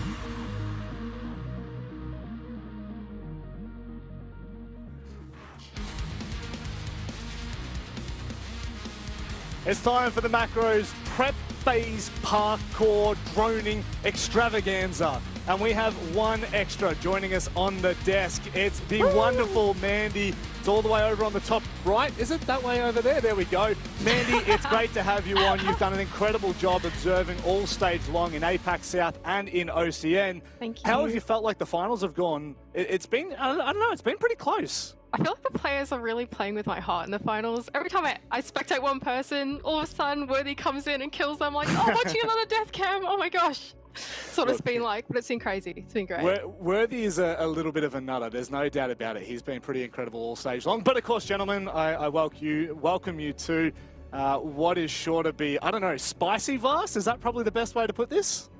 It's going to be a bit of comedy for me, I reckon. I don't know for you guys. It might be a bit embarrassing. All right, well, let's have a look at the very first challenge that we have up in store. For all the casters and the observer, I did not take part because I'm smarter than that. But we go to Villa first. Now, Vast, do you want to preface why this drone is kind of useful in the prep phase? Yep, so as you can see, this is a study bulk drone. I guess getting a study pre-place is quite useful in comp because you can get a lot of info on AVG, and obviously that is the bomb site and also can be a lot of entry points for certain attacks. So getting this drone can definitely give you a lot of information on, you know, what walls are being reoed, etc., etc. Yeah. And I think, yeah, it's a pretty simple but neat, you know, pre-placed drone to get. Neat. That's one way of putting it. In a real game, though, mate, would you just, you know, throw it up there, or would you do a little parkour challenge? I do the little parkour. Mate. Oh, yeah. It's prep phase. That's the whole. That's the whole point of what we're saying. It's the prep phase. Mate, did you just miss the big text in the middle of the screen? Who cares about whether it's prep phase or not? Anyway, look, we'll see how we go. I've got this in the bag anyway. All right, Vast is up first. Here's the professional doing it. Let's have a look how this one goes, because I'm sure that this will set the tone. Now, this is different to how I did it already. Me too. All right, so what are we thinking here in terms of timeline? It's over 10 seconds, surely. Wow. All right. Okay, so, 12.5 seconds. All right, how's everyone feeling about that? Guys, you You panicked told a me you little did bit it for in a 9 second there. seconds, Vast. What? Did I? I Yeah, you said counted wrong. 9 seconds. Doesn't it say 9 seconds on the... Yeah, rounded that one down, didn't you? Yeah, jeez. Rounded down by 3. Guys, how you feeling about that? A bit stressed. Different path. I don't think I was too much slower, but definitely not as quick. I think the other path is acceptable as well. I was going to mention that there's another path? acceptable answers. Yeah, I totally Do you did find it differently as well. Did you even find the first part, Xenox? No, Yeah. I didn't be one. All right, let's let's have a look. Let's see how Guz goes. All right, a little bit different. How much time is he going to shave off? Oh, he's tripped a little bit here. I think this is harder. It Is this might be. harder, Vast? Oh, is he? Oh! Oh, you suck. Hey, Vast, you suck. That's all I'm saying. You suck. Dev, That's easy for me, these kinds of things. So, you, yeah. actually, Mandy, I think you're up next. How are you feeling about this so far? You've got 12 and 11 seconds to beat. Well, I took the same path as Guz, so not feeling too bad at the moment. I think I've got it. Dev, you sweating a bit? Honestly, yeah, guys, that was pretty good. I think Guz got it. Yeah, no, this one might be a little bit spicy, I'm not going to lie. Mandy, you're up next on the chopping block.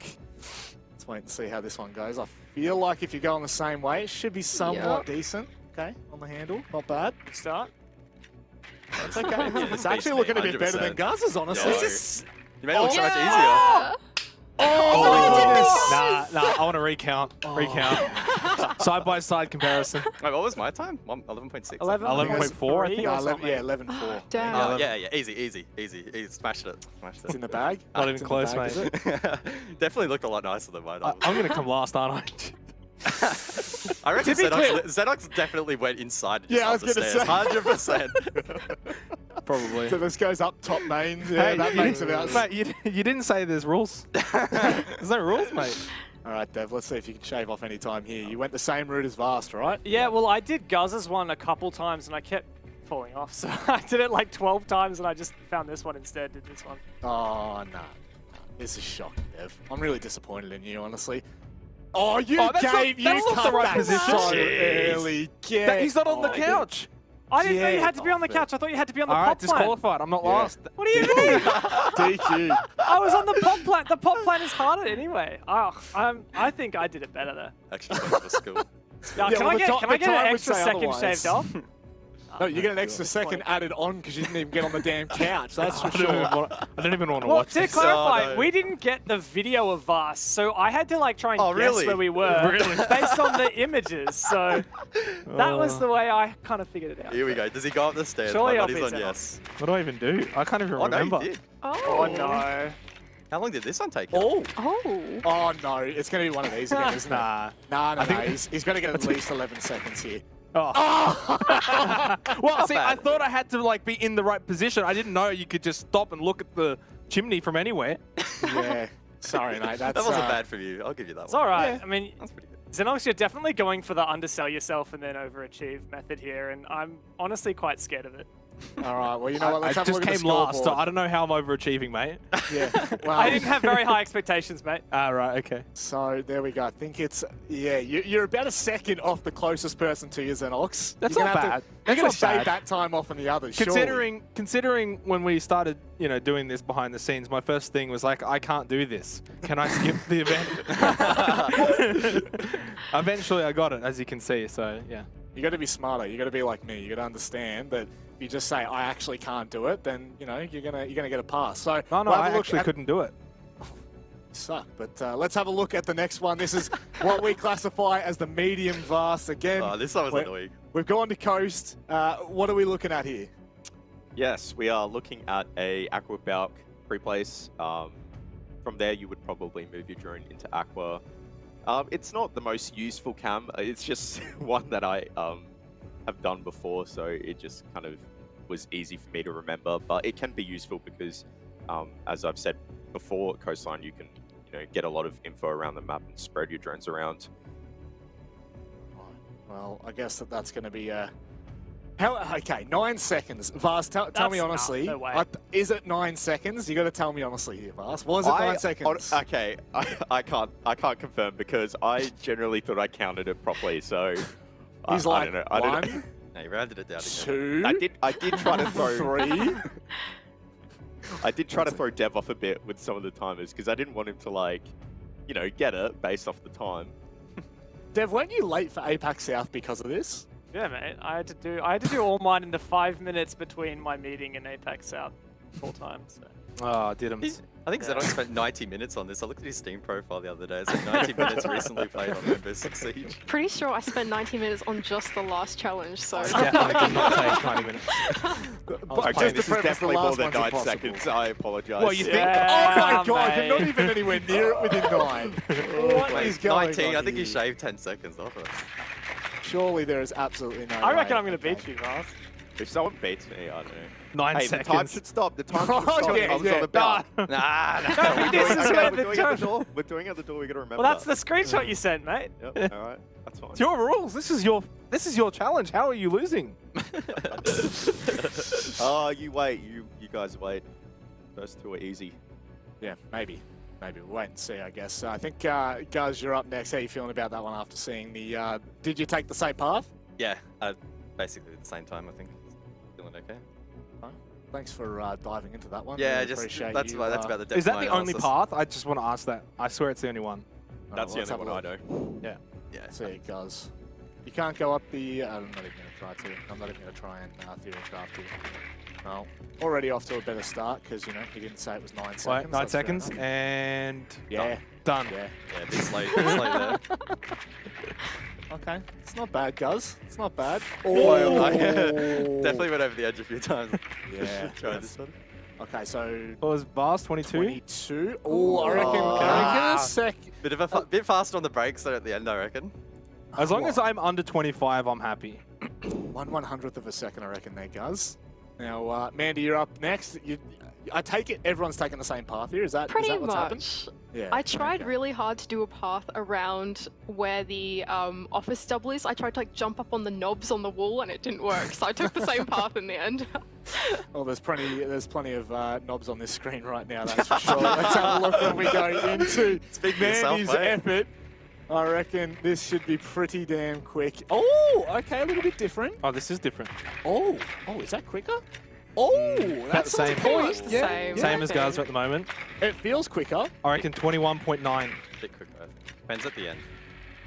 Yeah. Oh, no. surely 20 that's going to be a no. second. Oh! 20. Okay. Jeez. Let's go. Fast is really getting shown up here. Losing God. He is washed. You know what happens every time we have a pro on or a former pro on? Everyone else just destroys them when it comes to these game challenges. I mean, It's like Milo on be the last embarrassed. one. No, this is... You're the one who said it was going to Something's take going 9 on. seconds. I bet you guys were like timing this being like 9 seconds. How is this possible? I thought Vast Bannock, must you know have been what insane. I did? I finished it and I said, "That's it. That'll do." It's not. I'm not playing for time. One and done. Hey, that's fair enough. All right, Dev. 9 See- seconds. Yeah, nine mine was seconds seems to be Taking the 9 fast seconds to get mark. up there. Okay, it's a bit quicker. Okay. Oh, no, you took No, too long the other that's round. a little slow. I kept falling off the thing. So Yeah. I think we all did. I'm not a platformer, I will say. You know, I don't have a lot of experience. You're playing just a platformers. fragger. I mean, mate, you are the parkour How am I actually fiend losing? in our stack. Oh, he's Oh, jeez. he's been lucky there, I tell you what. What do you mean? You got What given is a Prod doing? you Prod is got given doing a them bloody dirty. break from Jeez. Brendan. Jeez. Brendan's been paid off here, I reckon.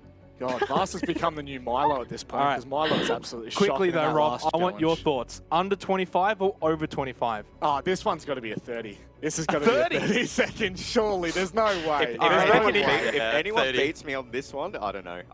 If I That's beat it. you on this one, then I was going to say you should retire, but you've already retired from one thing. So Unemployed. Hey, I reckon you go there's- inside and go through the stairs. Ooh, Yeah. he's got Ooh, the end oh, of the revolution. Okay. Oh, he's shaved off 3 seconds. Rob He's Sykes shaved off goes 3 sweats, seconds. Rob. Look at him go. Look at him, dude. Oh, yeah, I played it for like just a minute. It was the first guy. No, Look at this. He's going to no absolutely way. knock this out of the park. Will you see the other drone there from him Oh, my God. let's go. I set up my little finish there for me. See that? No way. Incredible. Got the diffuser, the drone. It's like the little finish line. Real talk, how long suck. did you spend on this? Okay, so that one probably about 15 minutes. Oh, get off it. There's no way. respect- The hardest part for me was doing the one jump onto the little box at the start. That took me forever. It looks easy, Wow. but Yeah. it's not. It looks easy. It looks After easy. that, but the it's rest of not. it was actually like just don't fall off and you're fine. So, hang on. Was it Vast that was the slowest or Dev? Pretty sure it was Vast. Pretty sure I beat I think him. it was me. I actually Yeah, it was think it was Vast. the So slowest. You've Dead really last. taken the... Hey, you've really taken the place of Milo here, I'm telling you right now. Let's have a look at the scoreboard. This is, of course, for the two challengers combined, and it looks like Mandy in front by, what, 0.2? Is that right? Point Yeah, 19, mate. Yeah. Okay, sorry there, mate. I like to round up just like Vast likes to round down, apparently. I'll tell you Yeah. what, 9 seconds you reckon that took you. You are absolutely It was abysmal. espionage, I'm telling you. Hey, look, it took me 19 seconds, so I'm pretty close, I guess. Look, you were... I'm not going to lie, Xenox, you seem to surprise me on these segments. You Hey, seem to surprise me. I surprised myself, mate. I surprised myself. Do think you remember when I almost won the last one? Here we go. This close. You're not going to win this one either, mate, so don't get too Oh, no, excited. I've already got it in the bag. 100%. Oh, God. Just you wait. Oh, Can't wait you to show you suck. what I did on this one. No, I really don't want to know, but we are going back to Villa to have a look. And Vast, once again, just give us a quick preface. What are we looking at? Look, it's all Shut up, been fun Jones. and games. The first two, you know, I've kind of made it a bit easy, but this one's the tough one. Starts getting a bit This one tougher. did my head in. I did not think this was that used hard. to be this. I mean, the Chiefs boys can tell you this used to be my pre-placed drone for Villa, and I used the amount of times I messed this up, and it would just be so annoying. Remember, Turtle would just be watching scrims and just laughing at me trying to get this drone and always fail. But basically, yeah, it's like a neat, master bulk drone. You can get a drone into master. It can be, useful for stat trophy, whether it's the bomb side to see what setup they're doing and whatnot. And what? How long did you think this one took you? I Seth, you don't told me want to answer 9. that. I don't want to answer that. I did. If I told you, did You I say 9 told me seconds? 9 seconds for this Did one. I just say they're all 9 seconds? You I said don't know. 8. What's You said happening? 8 seconds for the easy one, and then 9 for the other two, and then 20 for the insane one, which is all. Honestly, I think that's all bullshit. I don't want to start making excuses, but Dev gave me a pretty small timeline to get this done. I was on the clock here. All right, so automatically off to the left here. No one's looking too worried yet. I did not go that way. Okay, Yeah, so that jump was absolutely not fun. The window. Okay, so 15 reckon- seconds. That's pretty clean. Yeah. I think I'm faster than that. Mandy, what do you come off reckon? it. Are you feeling like you're in the ballpark Oh, there? I did take that path, but I don't think Okay. I did it. I definitely did not do it as quickly as that, so not feeling so good about this one. That looked far too efficient there, Vaz. Yeah, You that felt was pretty- way too efficient. Yeah, that's probably the best one we've seen so far from anyone. Even though Xenox did shave, was it 2 seconds off the 2 closest seconds. person? Yeah, 2.4. You've he's writing everything down and keeping a mark on it. Guz, I don't know how I feel about you, I'll be honest, mate. Where are we going? You going same path? Yeah, I did try another route, but then you found this one. This jump, that one onto the windowsill, took me about 20,000 goes. A bit slow there. Yeah. Yeah, look, Got you caught. shaved some... Oh. Yeah, it's just not going well. Oh, is it? yeah. No, look, that's not too It's not bad. It's not It'd be bad. This is faster than not done. Xenox, but that's not really a good benchmark. Is it? Okay. I don't know. I think mine's Oh. faster than that. So that's 4 I think I'm seconds. in between Oh, Guz and wow. Vast. 4 seconds is the difference here between Guz and Vast. Guz, I mean, Vast might have actually just leapfrogged over the top of you there, Guz. I'm not... Yeah. Look, That's... you can't win all the predictions and all the challenges. It's just too much on my plate, so...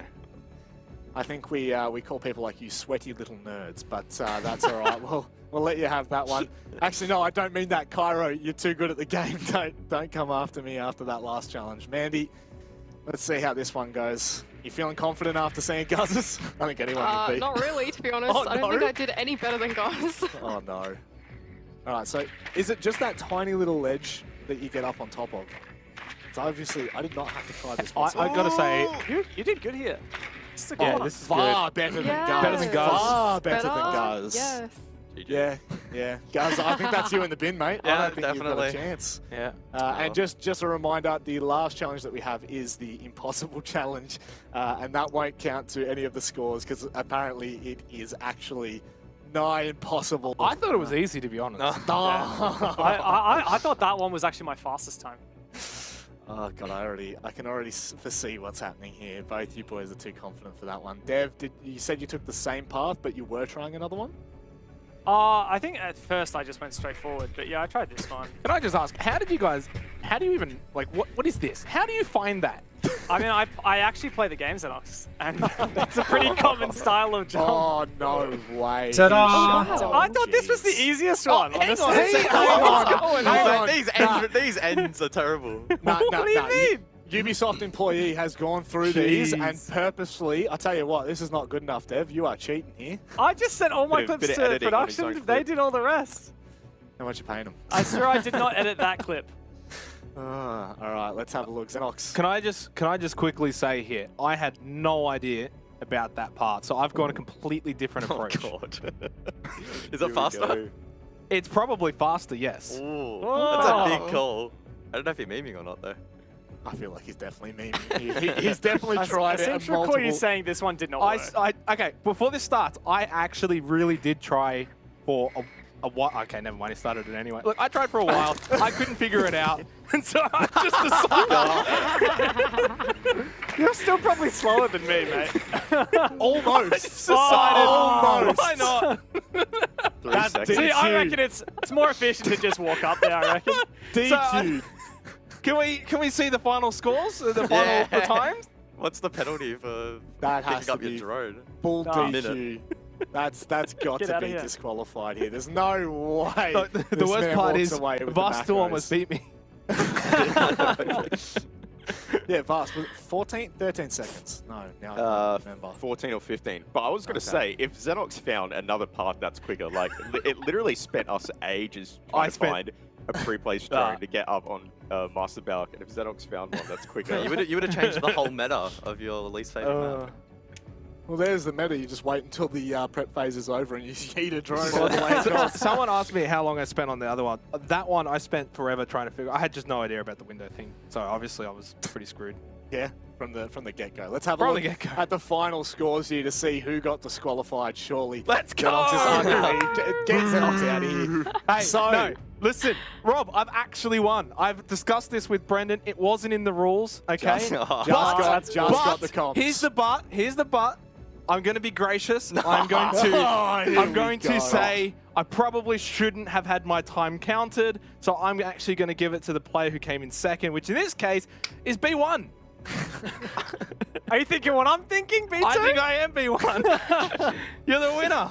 But I'm actually surprised. I did terribly in the first two. This is where you now also give it to Mandy, because I swear your timers were not. That was not on me. If we're going to recount, that was definitely 1.5 times. I don't know. That was so quick.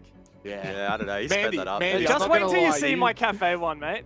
Hey, I think we're going to give props to Mandy because she was easily the best out of all of us. Because Dev, you are 100%. I did not cheat. Whatever you did, you paid someone. You've done something back pocket deal. It's not possible. So let's. Terrible. Okay, well. Brendan's telling me it's legit, so it must be legit. There you go. Let's have a look at the impossible run to see how awful this one was. I think it was Cafe, so 20 seconds. 20 Onto seconds, the roof. Bas. 20 minutes, mate. Bas, 20 seconds, you reckon? What path did you take?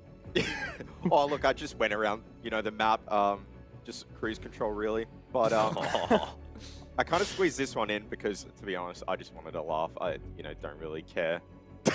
Oh, jeez. Oh my I just god. want to see your clip. I want to see your clip. Yeah. I feel like you cheated this. No. I have been privy to his clip, and I know for a fact that it is legit. Oh, okay. Now, where he goes with this, I don't know if anyone else could. I'll be honest. You guys are average. I know Mandy actually was able to do it. Yep, did it. I did Xenox, it. you didn't. No, none of you. I did. Are we playing what the did you clips? do? Did you run all the way up? Like what? Oh, how's you'll this have to one wait and gone? see. I actually discovered something really unique here, so we'll see if we've got that. But I think everyone else can go first. Okay, well, you know what? We've actually got Mandy's clip first because she is, from gosh. what I'm aware, she's the only one out of all three of you casters that actually made this possible. So Look at this! Wow. So, no. this is a countdown Mandy's from about to 4 change minutes cafe. and 20 seconds. So I had to parkour up to East Balk first, and then fail this jump about 20 times, and then finally land it. Oh, Disaster. no. And then when And then it took me, I don't know how long to do this next one, and it was just disastrous. I think I spent like as much time during just this one as Zonox probably did for the entire challenge. So Wait, you can just So jump. I didn't tough. even know you could jump. you can jump this. It takes me. What? I never did. Oh, new meta. Hey, new meta. I'm telling you. It's And actually then it possible. takes me another 20 minutes to get this jump, this next one. Oh my god, this is a disaster. Yeah, I think I just saw like 2 minutes go off the top timer there. Yeah, Just watching this. exactly. Yeah, This is I can't. terrible. So you actually managed to make Yep. it up there. You did I it actually legit. did I it can't the believe legit it. way. What was the total time? 4 minutes and 20 seconds. Just, yeah, you can try and fit that one into prep phase, I reckon. Yeah, honestly. Just need to extend honestly. the prep phase a little bit. I think 45 seconds isn't long enough. That's a really solid effort, though. Honestly, commendable. Yay. I didn't Yeah. think it was possible. I think you should give her the prize, Dev, just for that Very alone. tempted, very tempted. All right, This let's whole have a- challenge was rigged, mate. Dev's been parkouring drones for 6 Oh, here we years, go. so- Oh god, who's that? That's the ugly mug up the top left, mate. When? Looks a Where's bit the timer? different. Looks a bit different back then. Where's the timer? I did. Where- in where you T- I- going? I did in T-Hunt. What? I improvised a lot on this, so get ready for this. This is big brain. I like where this How are is you going going to get already. to the roof, though? Oh, wait, look who I'm playing. I'll give you a Osa. hint. Osa? Oh, yes, jump that's on right. Osa. Oh You my mentioned gosh. this about the shield. Oh! That is This is okay. sweaty ass. I love it. This is Dude, that's- genius. Yeah, that is real creative. Oh my okay. gosh. I like it. It's big brain. And you did it. Jeez. Wow. You know what? I tip my You know hat to what? you, sir. Just for creativity. Just for creativity. There's no way we'll that give drone one survives to the you. prep phase. Thanks for that one, Zen. I appreciate that. Here we Oh, go, Vast. oh. Yep. Throw it up. I saw that one coming. I feel so bad because you guys have spent so long getting creative. Wow. With So genuine much Mate, look, pain. oh, look at I this. can't Look believe how you did hard I this went to on us. this. No way. Oh, you beta. I just give it the elevator. Did you repel up because you knew that you didn't get the Villa one? Is that why you couldn't have two throws in a row? What's the ending though? I'm like, throw it off perfectly, little turn, done. No, this is the best one, though, guys. This is the best one. Come on. Give me the credit. Give me the credit. Wait, what? Wait, what is that? It's in reverse, you absolute Oh. words. It's in reverse. I was gonna say, mate, what did you do? All of Okay, you that just kinda got tricked me. baited That actually. far too hard. That was some like moon So- gravity mods or Can I something. just say, I feel absolutely terrible for Mandy because she actually tried The to only do it. one of us who actually did We it all right. just Yeah, beamed it. I know. The 2 a.m. pain. 2 a.m. No, yes, I was not sitting there in the no. car going, how do you do this? I probably did this whole thing in like 10 minutes and you guys genuinely Oh, spent. here we go. Vast, how many hours you been droning for? Come on. Give it up. What, like Well, over how the many over years, all the actually? years? Yeah, how many Cumulative hours time. you reckon you put in? Oh, I couldn't tell you. He wasn't very good at shooting, so Very probably most of unhealthy it, so. amount of hours. Yeah, I don't think I can do that. I literally, my pre-phase drones are absolutely horrific. But I will Horrific? say this, horrific. They are horrific. Xenox, Hieroglyphic? thank you. Thank you, Xenox. Appreciate that one, mate. But Dev, you are the Xenox. But Dev, you are well and truly the victor. You've won yourself $200 dues worth of the macros, so you know you can start to bulk up now because those arms, mate. Those arms. Yeah, looking forward to some macros ready-made meals. Yeah, certainly are. Well, Mandy, thank you very much for joining us. We look forward Thank you to for having seeing your me. work in the grand final, which is coming up right after this short break. Hey, ah.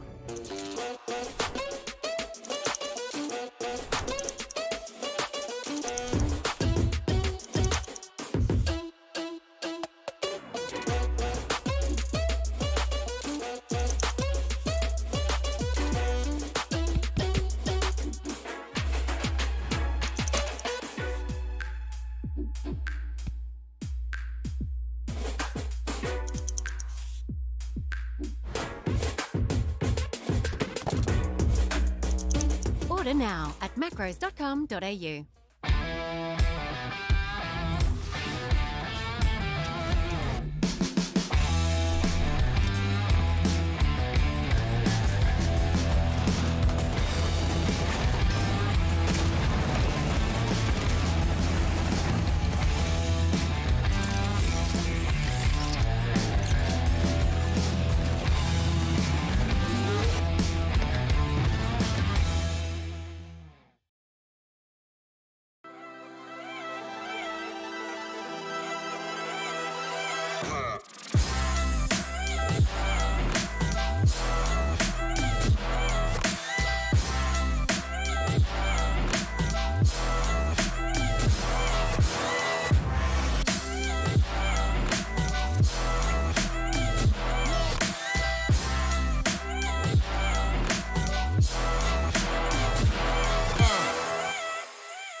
I'm Patrick Gleason. I'm the coach for Chiefs, but what you don't know about me is I'm a trained lifeguard.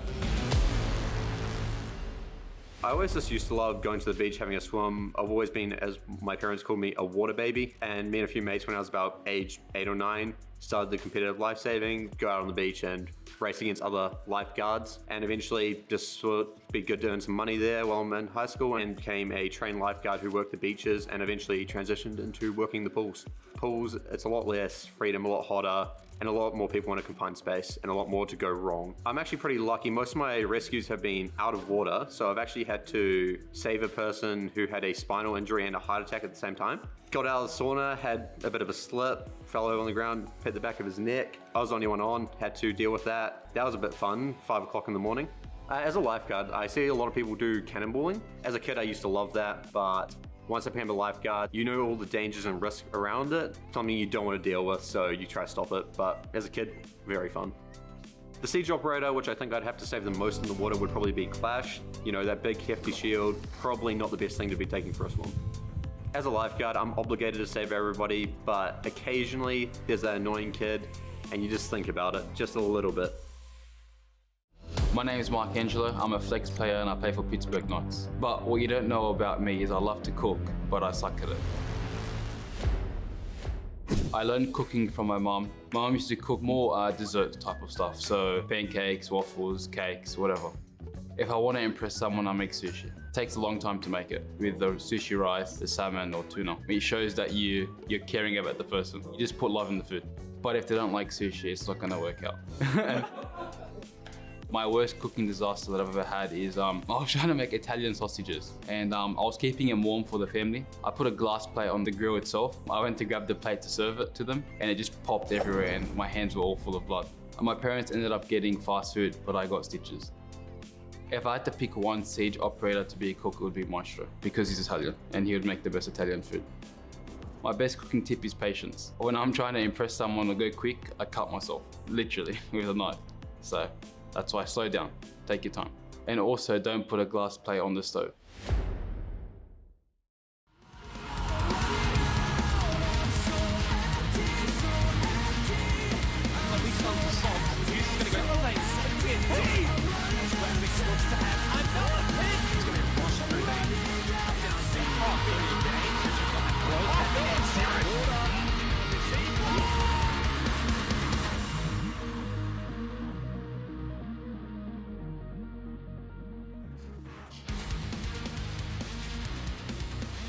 The fun is over. It's grand final time here for Oceanic Nationals Playday Day 2. Chiefs will be taking on the Knights to see if they can go back to back to back. It's a big task. We'll see if they're going to be able to manage it.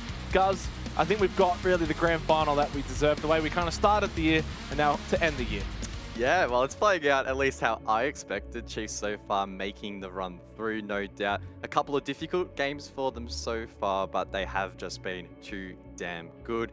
Now we get to see them in a best-of-5 setting. Can they make that miracle run?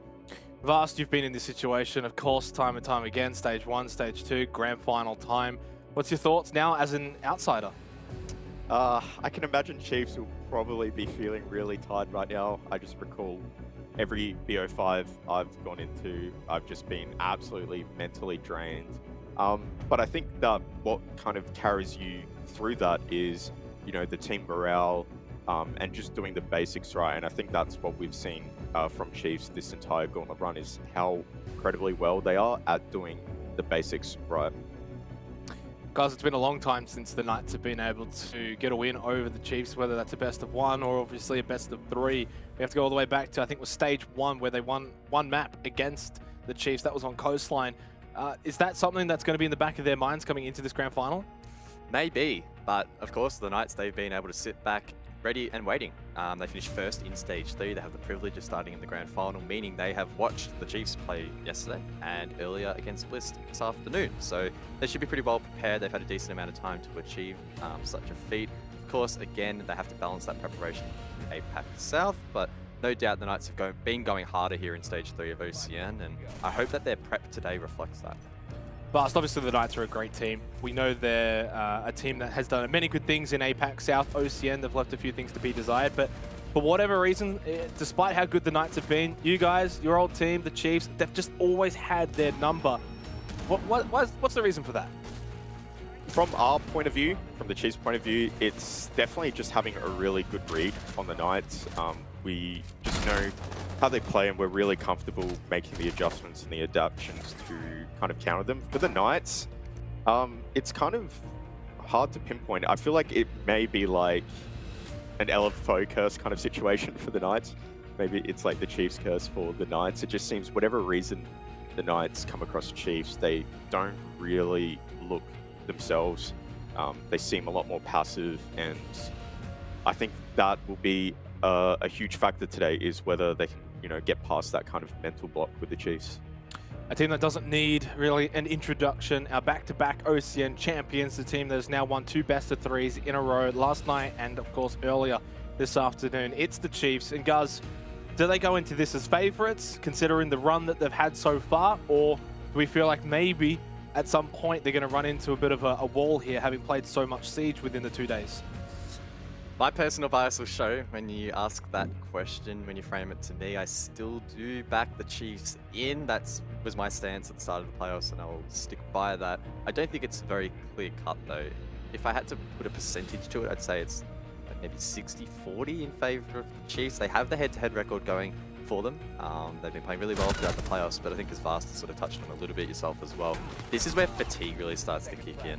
If at the very least Knights can start pushing this to, a 4th map, a 5th map, the Chiefs are going to start getting really tired. They played yesterday, they've already played today. 5 maps in total so far have been played by this roster. So even that out on average, probably close to what, maybe 4 or 5 hours or so of officials. And that's only just inside the server. The days are longer than that as well. So a lot on the plate here, I think, for the Chiefs, but they have shown so far in this playoffs, they look really sharp. Sharper than ever, probably. Vast, there's probably some people out there that would maybe scoff at the thought and the notion that you can get tired from playing a video game. What's something that I guess you can explain as to the reason for it? Obviously, they played a best-of-3 last night, and they had to play a best-of-3. They were up nice and early. What's the downsides of having to play these constant best-of-3s? Well, yeah, it's definitely completely different from sports. You're not getting, physically tired, at least I'd hope not. It's just more mentally straining, I guess, because when you're in the game, you're just constantly thinking. You're just thinking of every situation. You're thinking about what your teammate's doing, what the other team's doing.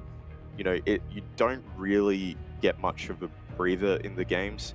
And I guess that can just get really mentally straining. I know personal experience coming out of BO5s, I've just felt, just absolutely drained. And especially you're combing heaps, so, maybe, you start losing your voice a little bit. Maybe from celebrating or just combing heaps. But yeah, it's completely different, and fatigue and energy does play a huge factor, especially in these gauntlet tournaments. Definitely a factor that we'll see whether or not it does hinder the Chiefs. Of course, guys, so far they've won their 2 champions from that 3rd round position. This would be their longest run through the gauntlet for any team, and for obviously the Chiefs themselves. But for the Knights, we'll touch on them quickly. Is there a downside to having not played at all this weekend? They've had a bit of a time off. Do they come into this maybe not warmed up?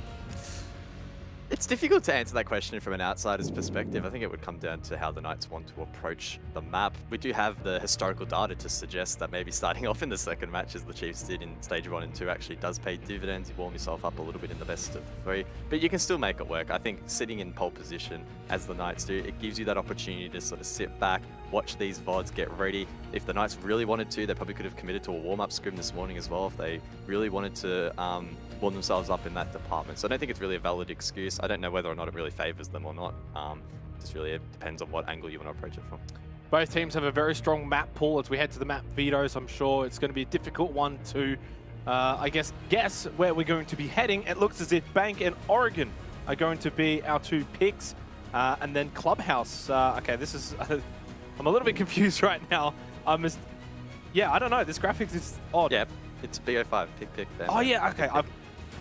It's been 2 days of BO3. So, hey, no, that's my bad. That's my bad. No, I was with you there, Zed. I was thinking the exact same. I was in the best-of-3 mindset. I'm like, what's going on? Okay. Thank you, guys. You're the professional here. Bank and Oregon will be our first 2 maps, of course, and then we have Clubhouse and Coastline, if required, that one being Coastline that is, and then Chalet, the absolute final one. I'll go to you on this one, Vast, though. The 2 bans, I guess, are the ones maybe to talk about the most, Villa and Cafe being taken off.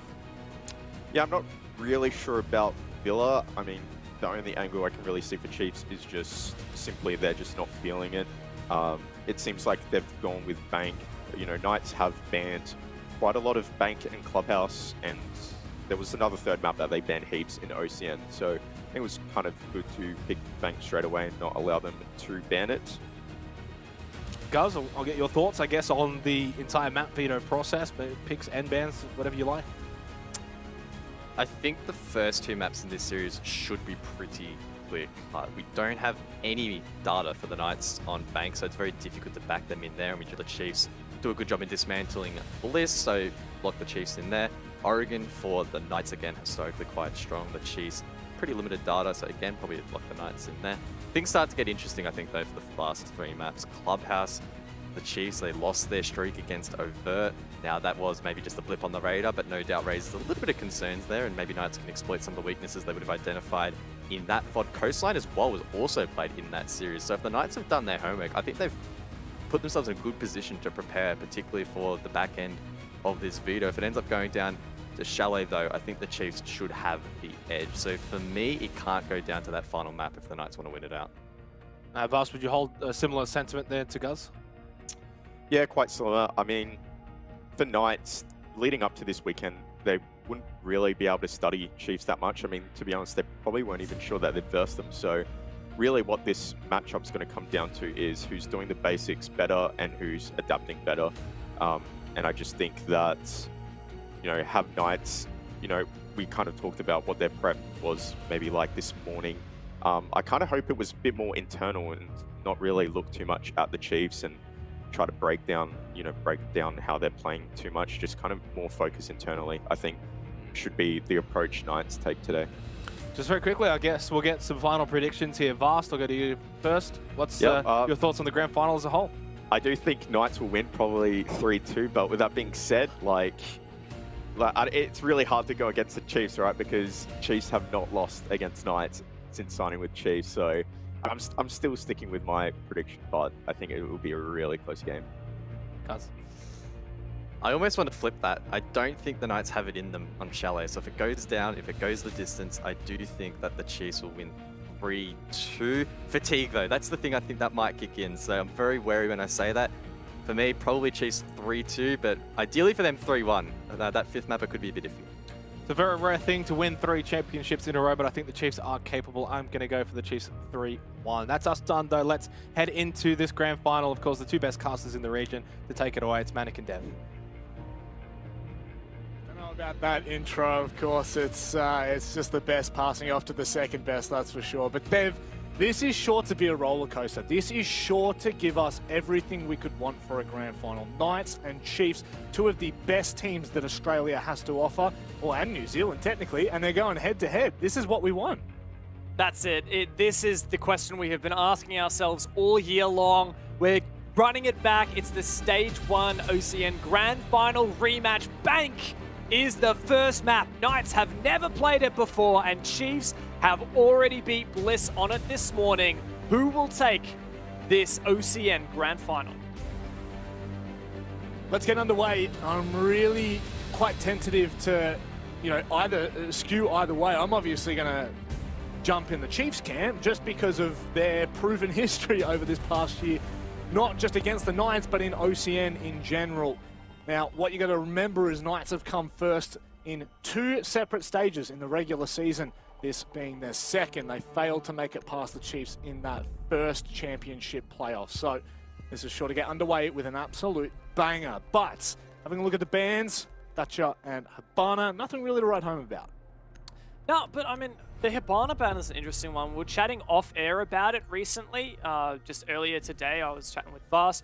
The thing with Hibana on this map Bank, right, is, on that basement, it's like you've got a lot of hatches. You've got one in lobby, you've got elevator, you've got the 2 open area ones, and you've got the server hatch. And if you don't have Hibana, you're actually really limited to a maximum of 4 hatches if you run Mav and Thermite, or a maximum of 3 if you run Ace and Thermite. So I think that Hibana ban is pretty good for locking down the amount of hatches you've got in the basement. But of course, Bank is still a very, very new map into the competitive pool since its rework.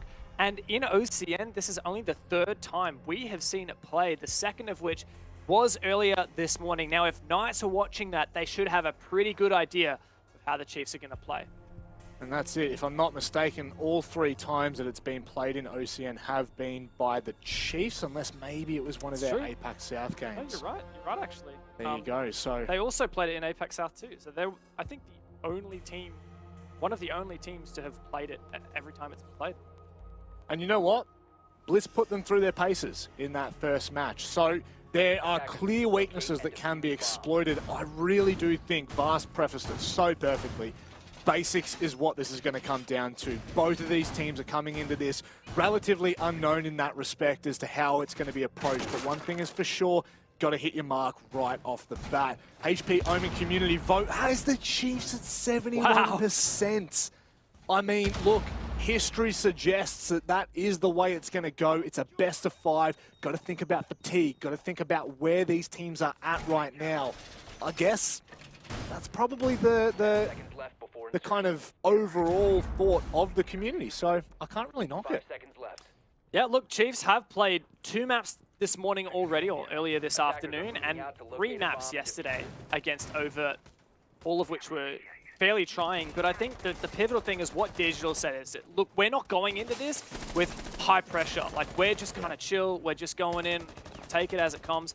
And that is absolutely the right attitude. You know, if you're in a high stress environment, obviously it's going to be more fatiguing. But if you're doing something for a long period of time, but it's just not as high stress, then it shouldn't be really that fatiguing. You should be able to run that marathon. The marathon, it's going to have to be bit by bit. You still don't want to, you know, it's a problem when you talk about best of 5s. It is a huge marathon, but it's also a sprint in the game to game. There is so much that can be won and lost in the individual rounds. Got to be on it from the start. Right now, it looks like Knights extending all the way onto that 3rd floor. Kind of tempting fate here, seeing how well the Chiefs can roam clear. Sorry, roam clear. Should have said that both in one. But most certainly, Chiefs off to a decent start with Ethan finding the opening frag. That's really, really good for the Chiefs. Against Bliss, they really struggled out their roam clears here on Bank, and having a look, you know, a lot of their lockers attacks, they were losing opening picks really early on. So the fact that Chiefs have already found it is such a strong start. We know these players are warmed up. We know Worthy's already had an absolutely monstrous day so far. And God Legion not far off either. Nope. Both the players that we really talk about, you know, when we're starting to creep on consistency, not inconsistency, they are both absolute madmen on the sticks. They've certainly stepped up at moments of need. Well, this is definitely going to be one of them. So as we start to approach this site, Chiefs have made really good time. I'm going to say, all things considered, they've started pushing the envelope. The problem is, where are they going to end up? If they end up at server, they've still got 3 smoke babes to deal with, plus that C4 from Dino. The time is really going to start to wear a little bit thin if they're not careful. Attackers have located a bomb. That's right, there's a lot of plant denial here for Knights, which means Chiefs have to start burning. They did it against Bliss, even when Bliss were running both the Chanka and the smoke. We're about to see some old school Bank. Juicy is going to be a pivotal player here on the smoke as Chiefs start baiting out this plant. First one goes down. Still a C4 in hand for Dino. Worthy finding that kill on the Hayward though. That's pretty big. It might alleviate some of the space. Dino, can he hit the shot? You bet your bottom dollar. Ethan tried to send it deep but couldn't get anything done. One more smoke babe left. Still a C4 on Dino. This is not looking good for the Chiefs. Unless they can try to maneuver around this utility, they're going to be in trouble. Oh, what a shot! Worthy! That is unreal! Chiefs just come to life! It doesn't matter about the plant denial, Rob! Not when the Chiefs can do that! Not when Worthy is in the server!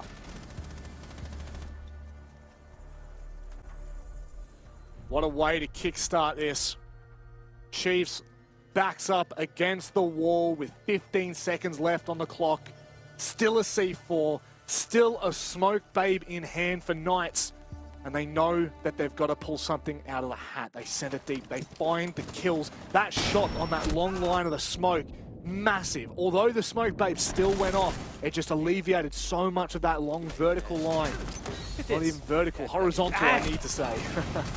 Yeah, it's just unbelievable, isn't it, from the Chiefs there. And Worthy, of course, the player to do it, to step up hugely for Chiefs once again. That is just an unreal way to counter such a strong strat for Knights. Like, that plant denial in the smoke, that is as old as time. You know, people have been doing that back when the bank used to be in the pool, and it's still a very viable strat. Yeah. Worthy, just, like, he wouldn't have even seen the player there. He would have just pre-fired. That is unreal. We've seen that from Worthy time and time again, just today alone. Think back to the Chalet game, the player behind the chassis as he moved in behind Dining, just ba-ba. Simple as that. That's as cool, calm, and collective as you can get for a player, and especially when it's so consistent. Especially when it's so consistent. Now, as we start to look at this, Knights go to open area. They're not going to continue to play down in the basement, nor are they going to try CEO yet, or archive tellers for that. They're going to find themselves in a position where maybe they might be able to catch the Chiefs out with this approach. Keep in mind that in a best of 5, you don't get a ban. We do pick, ban, pick, decide it in the map veto, which means Chiefs could pick bank before Knights had the chance to ban it. Like, no map is safe. You have to be able to play all 7 maps in the pool, otherwise you're going to drop your first map. And so Knights, never having played bank before, we have no idea what their practice schedule would have looked like for this map. They're being tested here on unfamiliar territory, but Dino finding Didge is a great way for Knights to start. That it is. Now Dino can sit back with a little bit of that pressure alleviated. Just would have to have imagined it was on Repel, potentially. Regardless though. Yeah? I heard you say something. I said I think so, yeah. Yeah. Then the problem teams make it so hard to hear you. Yeah. Look at that Dino. He's going hard here with the MX4 Storm. Yeah. Ethan on this upside down Repel gets absolutely shat on. Oh, Dino's having a ripper game. Individual prowess at its finest. I mean, if you can't pull together a round due to strats, then just throw bodies at it and see what you can find. Haywood will find a free kill onto God Legion, and Worthy is left to clutch up. But Dev, this is still a player that you do not want to take lightly. He can really start to turn that story within a dime. But anyone can do it. It's our good friend here, Worthy. Got a shoe-in for MVP, but so do the Knights have some players that can fight back. A really strong second round here. They recompose, and on the back of that nutty 3K from Dino, Knights get on top of the match. All headshots as well. All headshots. That's scary. Josh, unfortunately, DCing, so we are going to take a technical timeout just until he gets back into the server. Regardless, though, this is the start that we had kind of hoped for. You know, Chiefs are being kind of tested on that first attack. The second attack that they're coming into, Dino just decides to go big. And this really sets us up for a very long night, I think. And I do preface this quite confidently. Buckle in.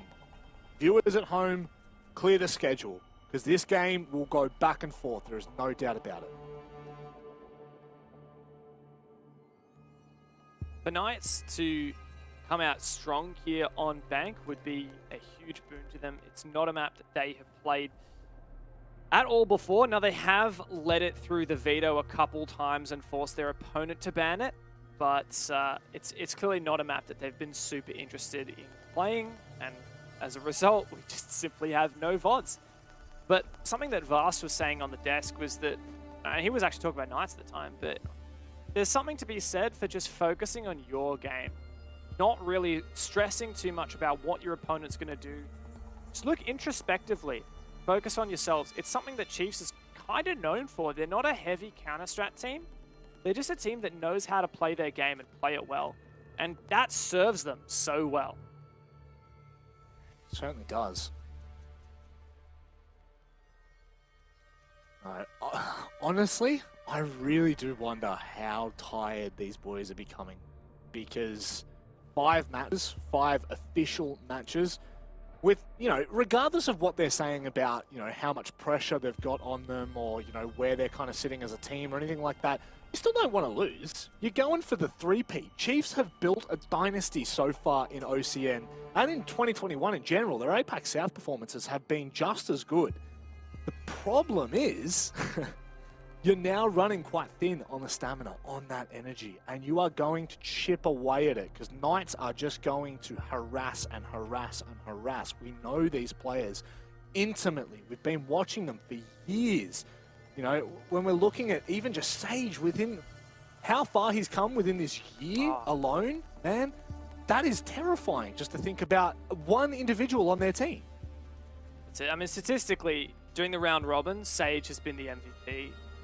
On screen right now, his mechanics are absolutely nuts. Now we've got Juicy on screen, rather. Timed that kind of poorly there, I did. But, I mean, Sage in particular, he's just been so good. He's really turned a new leaf. He's such a vocal member of the squad, but he's also a player that really has so much mechanical talent, and he really practices it. You know, when we interviewed him for the MVP interview, he said he practices just individual practice alone, so aim training and training grounds, 3 hours a day.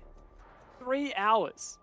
And that's how he's just been unrivaled in terms of the opening kills in Stage 3. It's just really ridiculous to see. In fact, I'm going to see opening KD ratio in Stage 3, the best players in the league.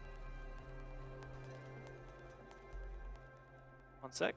My spreadsheet's a bit slow here. Dive into it, man. You know, you've got your spreadsheet handy. There's no stress. Mate, I'm getting to it. We're getting there. Just wait. Just hold on. just hold on. We're getting there.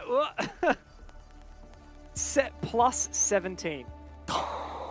That's 19 opening kills and 2 opening deaths in all of Stage 3. That's 7 play days. Geez, that's a damning stat, isn't it? How unbelievable is that?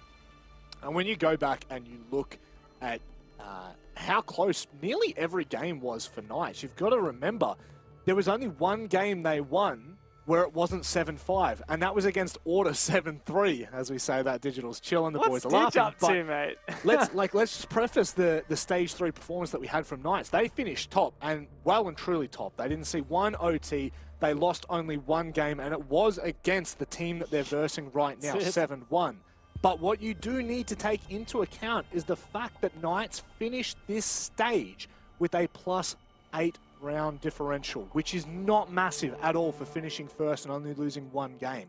Every single game they've played has been so close, and I think that goes to show how well Sage has performed as well. The fact that we can have so many close games like that, yet the stats are still so damning and skewed toward him, I just got to take my hat off. Yeah, absolutely no doubt that it's been such a strong stage for the Knights in OCN. It's funny, these teams have kind of switched places in Stage 3, haven't they, right? Like, Chiefs was the team that always did amazing in OCN, but suffered a bit in APAC South, albeit APAC South is always so close that, you know, you could be on the bottom of the leaderboard and only be 2 points behind a playoff spot. And Knights have been quite the opposite, right? They do amazing in APAC and quite poor within OCN, or at least not, you know, at the very top in second place, third place usually. And now we're seeing a bit of a change of the tide. Knights had a fantastic round robin for OCN, but struggled, still haven't managed to secure a playoff spot for APAC. Chiefs on the verge of qualifying for the Sweden Major in first place, APAC South. There's no doubt these are the 2 best teams in the region, but it can be quite difficult to separate them. The Chiefs are so close to just taking that title for themselves and quelling any doubt that we may have. And I guess when you do look at that perspective, you know, not just commenting on how close they play or whether, you know, it's close every time they play each other, but like, you just go and have a look at the stats, you know. I mean, if Chiefs weren't to have gone back-to-back stage champions, it would be a lot closer in OCN for the seasonal standings. But when you look at APAC South as a whole, they're not separated at all. They are 33 points apiece across Stage 1, Stage 2, and Stage 3, which I think is an incredible tale. And, you know, like, they only come in shy of Elevate by 7 points. So, really, we are looking at two of, if not the best teams in APAC South. So, this no longer is just a discussion of what we can offer as, you know, as a region of OCE. It's what we are offering internationally speaking. Chiefs, as you said, opportunity to go to that major. I'm sure Knights are so bummed about the fact that they couldn't make the Mexico major, but we know for a fact that when they get there, they will be able to compete with the best. Now, does that mean that they're going to go absolutely mental and win the damn thing? Are they going to make playoffs? I don't know. One thing's for sure, we are at a point now where this region can consistently punch with the big boys. And that is where I think that conversation kind of finishes, because both of these teams, equal playing ground. Chiefs have just been phenomenal in OCN, Knights in APAC South. This literally could not have become a better grand final if we'd asked for it. There's just no way. That's it. These teams are very, very close. Now, unfortunately, as you can see, we're having a small technical pause. Fortunately, Josh is having some internet issues. You can see Sage is going and doing some more training grounds. Can we have a look at Sage? I want to see, can we watch his training grounds? Oh no, what does he pick? He does some Yana training grounds. I respect that. This is what you really want to see. This is the You wanna content. Yeah, you want to get to see this mechanics, shooting all the cones on spawn. Love that. And yeah, like, I guess we'll just kind of chill out here for a bit. Oh, that was sharp! He shot the drone out of the sky. I actually love that. This is pretty cool. I mean, it's kind of a weird angle, but you can kind of see what's going on. Oh, and he is sharp, man. He's so He's sharp, like, dude. we got a bit of a break. May as well go and do some training rounds. I like that. May as well have a bit of a game. Yeah. Look, Josh is having some internet problems. We're really hoping he can get back into the game. If not, we'll have to grab the sub. But hopefully, Picnic? Josh. Yeah, it'll usually be Picky. Yeah. Coach, jump in. Who's... Is it... Hang on. Do they perform better against Chiefs statistically when Picnic's in? I don't know. Now, there was some crazy stat like that, right? I don't know about that. Well, I know that Chiefs historically perform really well against Knights. Like, the only map that Knights has won off of Chiefs since Chiefs got picked up by the org was the first map of the Stage 1 BO5 Grand Final. And yeah, ever since then, Chiefs has won every other map. Yeah. But we do have confirmation. We're going to get Picnic in to replace Josh. So an unfortunate blow to the Knights, but Josh's power has gone out. He's not able to connect to the server. We're going to have the coach sub through. Look, I do have a fun fact for Picnic. Sure. The first ever like massive upset win that we saw from Knights was when they took down Wildcard in Wildcard's prime in the 2020 finals. And that was with Picnic subbing in. And that was back when Diesel was on Wildcard as well. Geez, that's... Oh, God, that's many, many moons ago now, it feels. And it's been, it feels like it's been many, many moons since we've been in the game. So, ladies and gentlemen, we do apologize for the technical issues. We are trying to resolve them as soon as possible. We're going to go to a short break, but don't go anywhere, because it'll only take a jiffy.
Now I'm trying to rewind.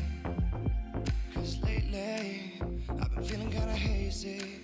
Like I'm stuck in a daydream. And you're not here to save me. Down and out, I hit the floor. All is fair in love and war. But I can't do this anymore, no, no. So, take me to a place I know. Somewhere I can feel my soul. Lately I'm skin and bone, so hollow. I've never felt so alone. I need you more than you know. 'Cause baby, you feel like home.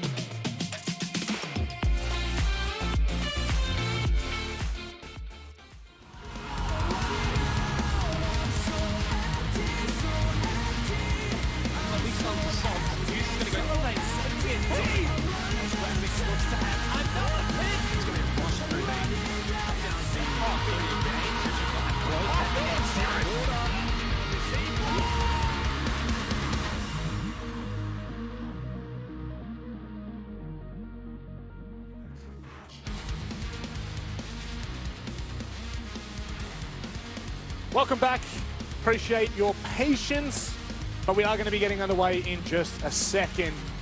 The big picnic has joined the roster, Dev. He has joined the grand final. Could this be the turning tale for Knights? The big Pickinator himself, Scourge of the ranked stacks. He is back. He's in the server. He's warmed up. He's been telling the kids what to do from behind the scenes, and now he's decided to take matters into his own hands. Josh simply not good. No, Josh is out now, so I jest. But hey, it's never easy having to sub in your coach 2 rounds into a grand final. But if there's any coach that we know can absolutely slap in the server, it is Picky. Yep. Yeah, if there is if there was a time and a place to replace, it is right now, and it is Picnic. Fortunately now, I don't know what this means with Josh and Picnic. I don't know if we've got Picnic in for this entire time. I'm sure we can get that completely clarified as soon as possible, but Picnic is no stranger to the pressure, and he is no stranger to this kind of competition or or this point in a competition either. That's it. And look, if Josh is back for map 2 or any of the future maps, we can get him back in. But for map number 1, Bank, Chiefs' opening map pick, we've got Picky guaranteed for this map. Been a strong start from both teams. Chiefs had a fantastic lockers attack on the back of some explosive action from Worthy. And Knights replied with a near flawless round on the back of Dino's 3K at CEO. Now they go... it was from CEO, but it was actually, I believe the bomb site last round was open area. And Correct. now we go to CEO. Let's see if Chiefs can bring some of that momentum. Of course, keep in mind, they're the ones who have been playing all day today and, of course, all day yesterday. So they might have some fatigue to contend with. That they certainly would. And when you think about the implications of their match on Thursday, the pressure just continues to mount for this roster, so no doubt about it. They would be starting to feel it sooner or later. Minute 50 in. Chiefs are yet to displace any of the member from Knights. They haven't really been able to push them out of stock. Trading. Love this. What do you love, Dev? Tell me. Oh, I always love this. I always love God Legion finding some entries. Picky picked off. Oh, almost the angle. Sage could go down here, but Sage is keen to peek that. The mechanical god, he always finds his mark. And now Chiefs are scrambling to try and refrag this cheeky little player in the stock hallway. God Legion now on that vertical line. This nade could be absolutely massive if they find the timing. How good is it? Not good enough. Sage finds another pick. In the meantime, we spoke about it before, Dev. This is not a player you want to be going up against. Mechanically speaking, he is an absolute beast. And right now, Chiefs are scrambling to try and find an opening, a way into this round. When Sage is on fire, it's hard to shut him down, but God Legion does it. The refrag is prompt. And that maintains a numbers advantage here for the Knights. They're starting to lose map control in the 3-on-2 now. They have to hold. Chiefs on these power positions on the rappel. Rappelling in is going to be incredibly dangerous. Certainly is. Juicy's there to be able to dismiss any of that sort of nonsense. 20 seconds left. You can see now they're starting to make their mark into CEO as they start to push in. Can they find anything? Pisho goes down. Ethan can't get anything done as it's Haywood that closes it out. Now, they've got Knights off to a good start after that tech timeout. They certainly seem like they're firing on all cylinders. Picnic or Josh, it doesn't make a difference. That's it, and honestly, I think it's because of Sage. I mean, it's not all down to Sage. It was a team effort, but he held on to that power position in the stock hallway with the shield, the reinforcement, really, really well. He managed to refrag through the vertical line, one of the players that was in open area, and he also got, I believe it was Digital? God Legion? I can't remember which one it was, but one of the guys who was pushing him, I believe, more directly from stock as well. And, I mean, Sage, he just plays those positions so well. It's really nice to see Knights are coming out of the gates looking warmed up, right? It's the big thing that we talked about earlier this morning, or I guess it was still technically afternoon. It was definitely morning for God Legion, I can tell you that. Yes. He was yawning. Yeah. And, I mean, we saw that reflected in the server, right? Chiefs started really not warmed up, really asleep. Even Didge admitted it in the interview after match one. And Knights definitely not showing any signs of that whatsoever. They're ready to game. They are indeed. How far we can take this. I truly do believe that anything less than the full 5 maps will not do it justice. Both of these teams have fought hard to be here and continue to fight hard, but for now, the Chiefs, we're really asking the big questions of them. This is their map pick. They've got to choose it unfiltered of any bans. And Knights are looking, at the very least, comfortable enough to hold their own. And that, I think that's where the big problem comes in, Dev, because both of these teams just have such deep map pools that it's really going to be hard to catch anyone off on any given map, no matter how comfortable you feel. That is very true. However, if there's any map where one team would probably catch the other off, honestly, it's here. Like, it is banked. This is a map that Knights have not played in official. Like, maybe they've scrimmed it, but Knights have no info. We have no info on Knights. Sorry, Chiefs have no info on Knights. We have no info on how Knights would play this map, whether they're any good at it, whether they've played it before in scrims a lot, or whether this is literally their first time playing this map ever, which I very, very much doubt. Yeah. But the fact that Knights is currently leading, and you know, despite that sub is looking really good, this is massive here for Knights. Theory crafting here before we find the first opening. Oh my goodness, God Legion, can you catch him on the way back? How is he still alive? Picnic's still alive. Oh my God. Greasy, he's slippery. God Legion didn't see it. Sage is behind him. It's going to be a free kill. Oh no, that's not the way you want to be starting out, but Digital finds a prompt trade. That long line, you're not going to be able to beat that out with Digital. Ooh. Jeez, I mean, that was a bit of a roller coaster of emotions. I can't believe that Picnic survived so long. Sage somehow completely unaddressed. But fortunately for Chiefs, they do trade back that kill. Even though Digital's lost a bit of damage here, Chiefs are in a pretty decent position. This is a basement attack, and the main concern I have is time's ticking. And there's still 2 C4s and 3 smokes, plus 2 impacts. Like, don't underestimate. Picnic can deny plant with those impacts as well. So I think this is actually going to come down to a really difficult execute for the Chiefs. That you would imagine, the they take to get into position, the harder it's going to be. There's no doubt about it. C4s, impacts, smokes, it's just going to be a lot to deal with. With 40 seconds left, Dev, again, we're going to ask that question, are they in a position to do so? Now, with the elevator hatch open, this could be quite dangerous for Knights. They've just got to be careful of pretty much every single angle Bisho finds him, alleviates so much pressure on site now for the Chiefs. And Chiefs are just everywhere, but Haywood can hold on, finds one. This is going to be a very difficult to hold off the execute here for the Knights. They've got the C4s, but they don't have the smokes, and now it's just Dino finding one on 2.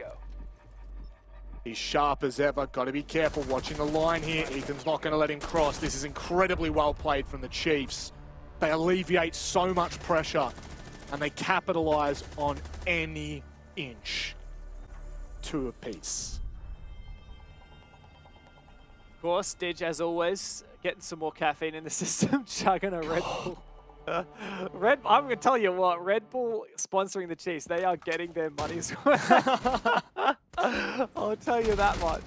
Yeah, couldn't agree more there. Sage just in that position. God Legion must have missed him by a couple of pixels, if that. A second off being able to find that kill. But again, I really like this from the Chiefs. So often do we see people tunnel into that blue push and try and get that default plant down. They had 3 different hatches open that they could have utilized, and they did it perfectly. They had pressure from every single angle. Just makes life so much more difficult for Knights when you try and sit back for that plant denial, which is exactly why Picnic is in the position he was.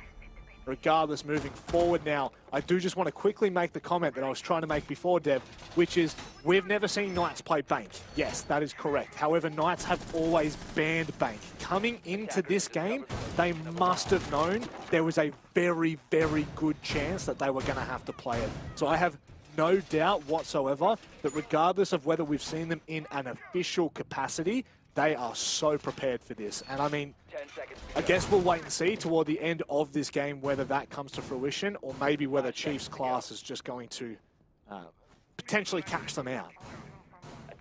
Look, that's a great point, yeah. Knights can prepare for that, knowing that they wouldn't be able to ban it now. But Legion's just got some good info from that drone in lobby. Spotted out Hayward's rotation, perhaps Dino as well. And we go back to open area. Remember, this is where Dino got 3 kills onto repelling players by hanging out upstairs, playing around those top windows. So Chiefs are probably going to be a little bit more astute when they're watching those long angles, ready for Dino to be taking aggressive gunfights with the 1.5.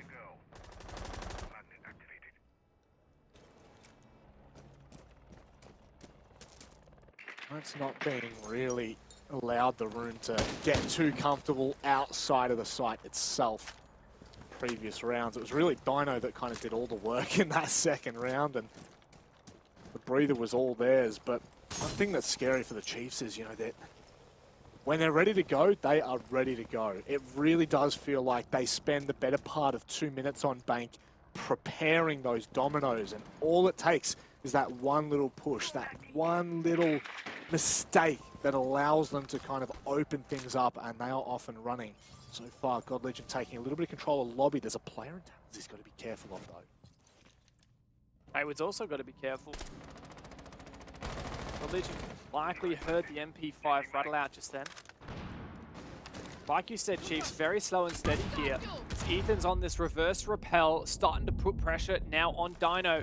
God Legion might get caught off. Indeed he does. That was Hayward lurking in tellers. God Legion punished for the opening. Still Chiefs struggling to take down Dino here in the front desk. And the kills are going back and forth. Dino's still upstairs and they still haven't addressed him this whole time. They've been trying to hunt him out. And now it's Fisho up at the top of the stairs, but he gets taken out. Sage is on for the cover. This is such a messy round, leaving Ethan all alone. Yeah, Chiefs are really struggling with this defense. Twice in a row now we've seen this. They cannot seem to flush Dino out of position. Hayward finds himself in the perfect place to support his teammates. And now Ethan coming up from the staircase. This just has to be in. I could not imagine that he's going to be able to do much more than the single, but they give him an opening. They've got the drones. This is incredibly dangerous, Dev. 1 on 3, but he's not looking the right way. Surely he loses the fight. Dino, another massive round for him. Even though he didn't necessarily light up the kill feed, his position completely baited the Chiefs, and Sage lapped it all up. A fantastic round there from the Knights. They have absolutely brought the fire to Chiefs here, and they stay on top of the scoreline.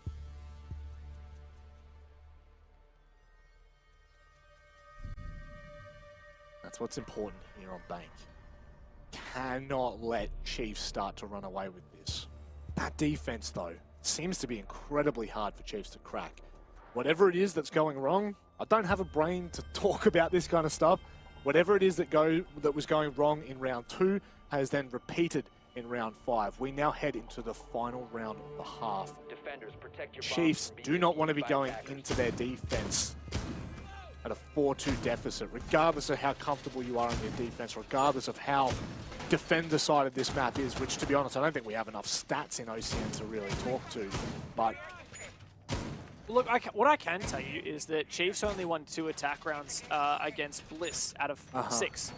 And they still ended up winning the match, right? They won 4 defenses to push overtime and then one attack and 1 defense in overtime. So, in general, Chiefs, at least, I mean, I'm just going to go for that one match. They have done better on their defense than they have on their attack, so I wouldn't be too concerned yet. I can actually go and look at their more advanced stats. So overall, on Bank, they've played it 3 times, right? So once earlier today against Bliss and then twice against Wildcard.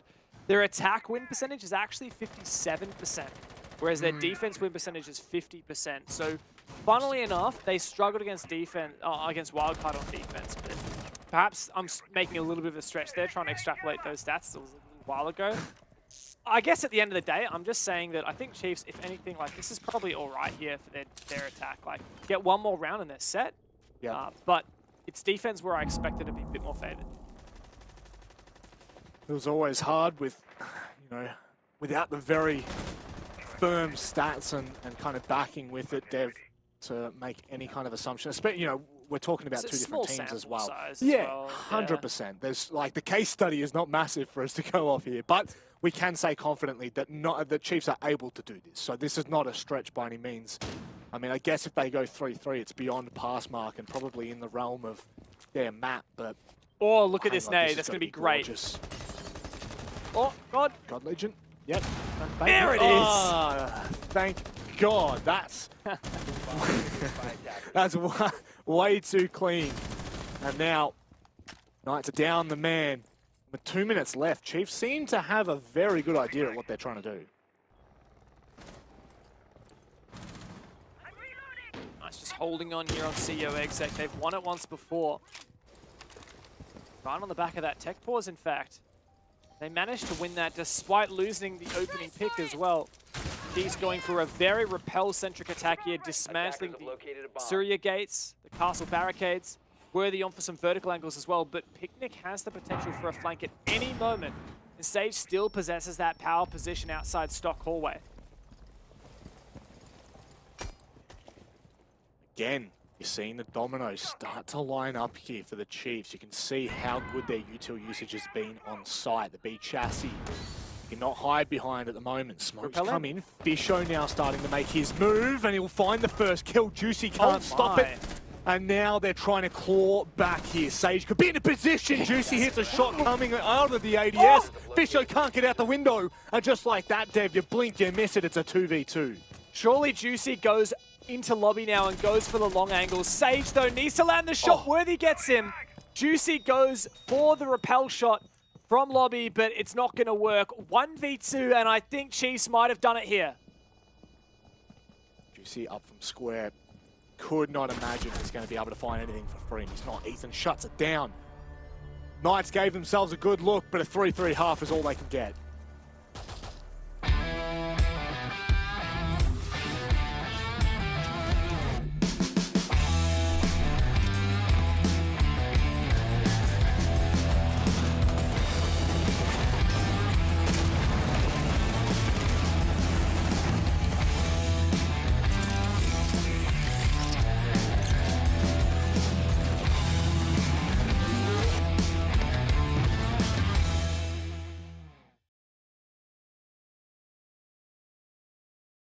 Knights have put up a strong fight here on Chiefs' first map pick, but the Chiefs have recomposed, made it an even scoreline going into their defense half. It looks like Knights haven't slowed down since subbing out Josh for their coach Picnic due to some technical issues, but the Chiefs have taken a moment to warm up and they're rearing ready to go.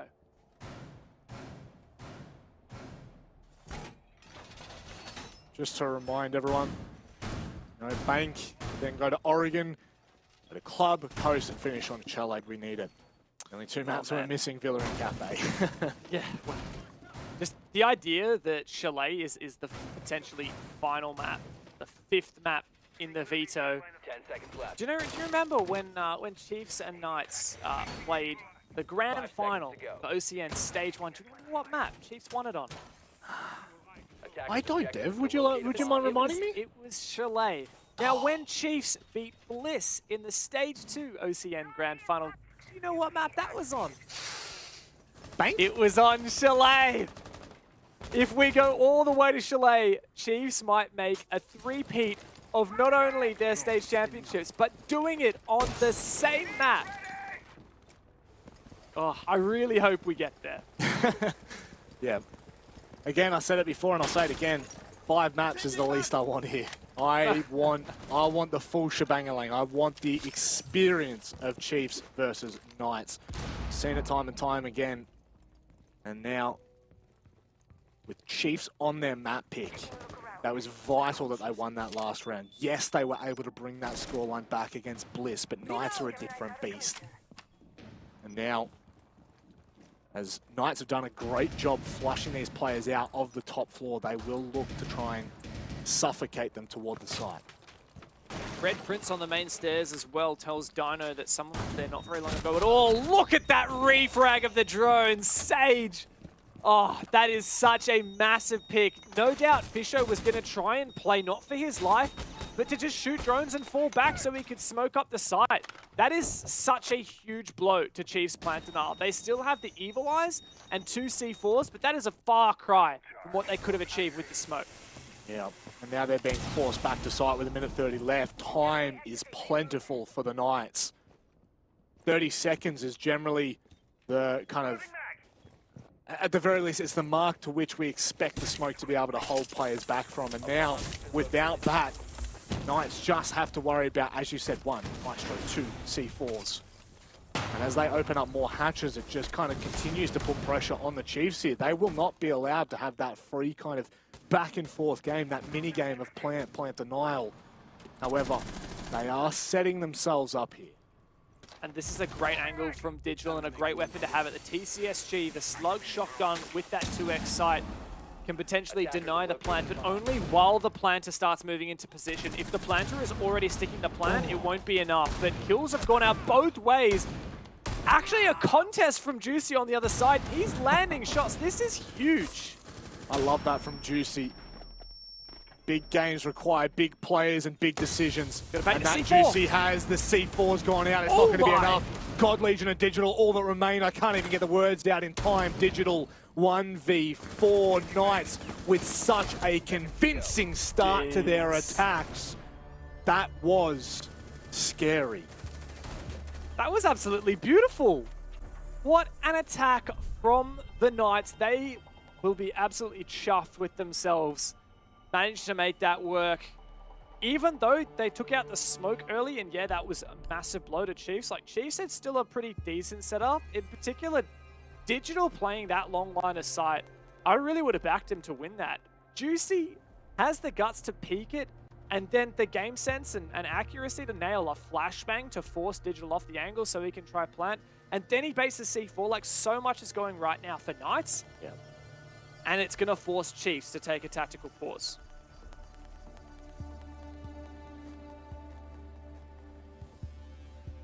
A breather is sometimes what is needed.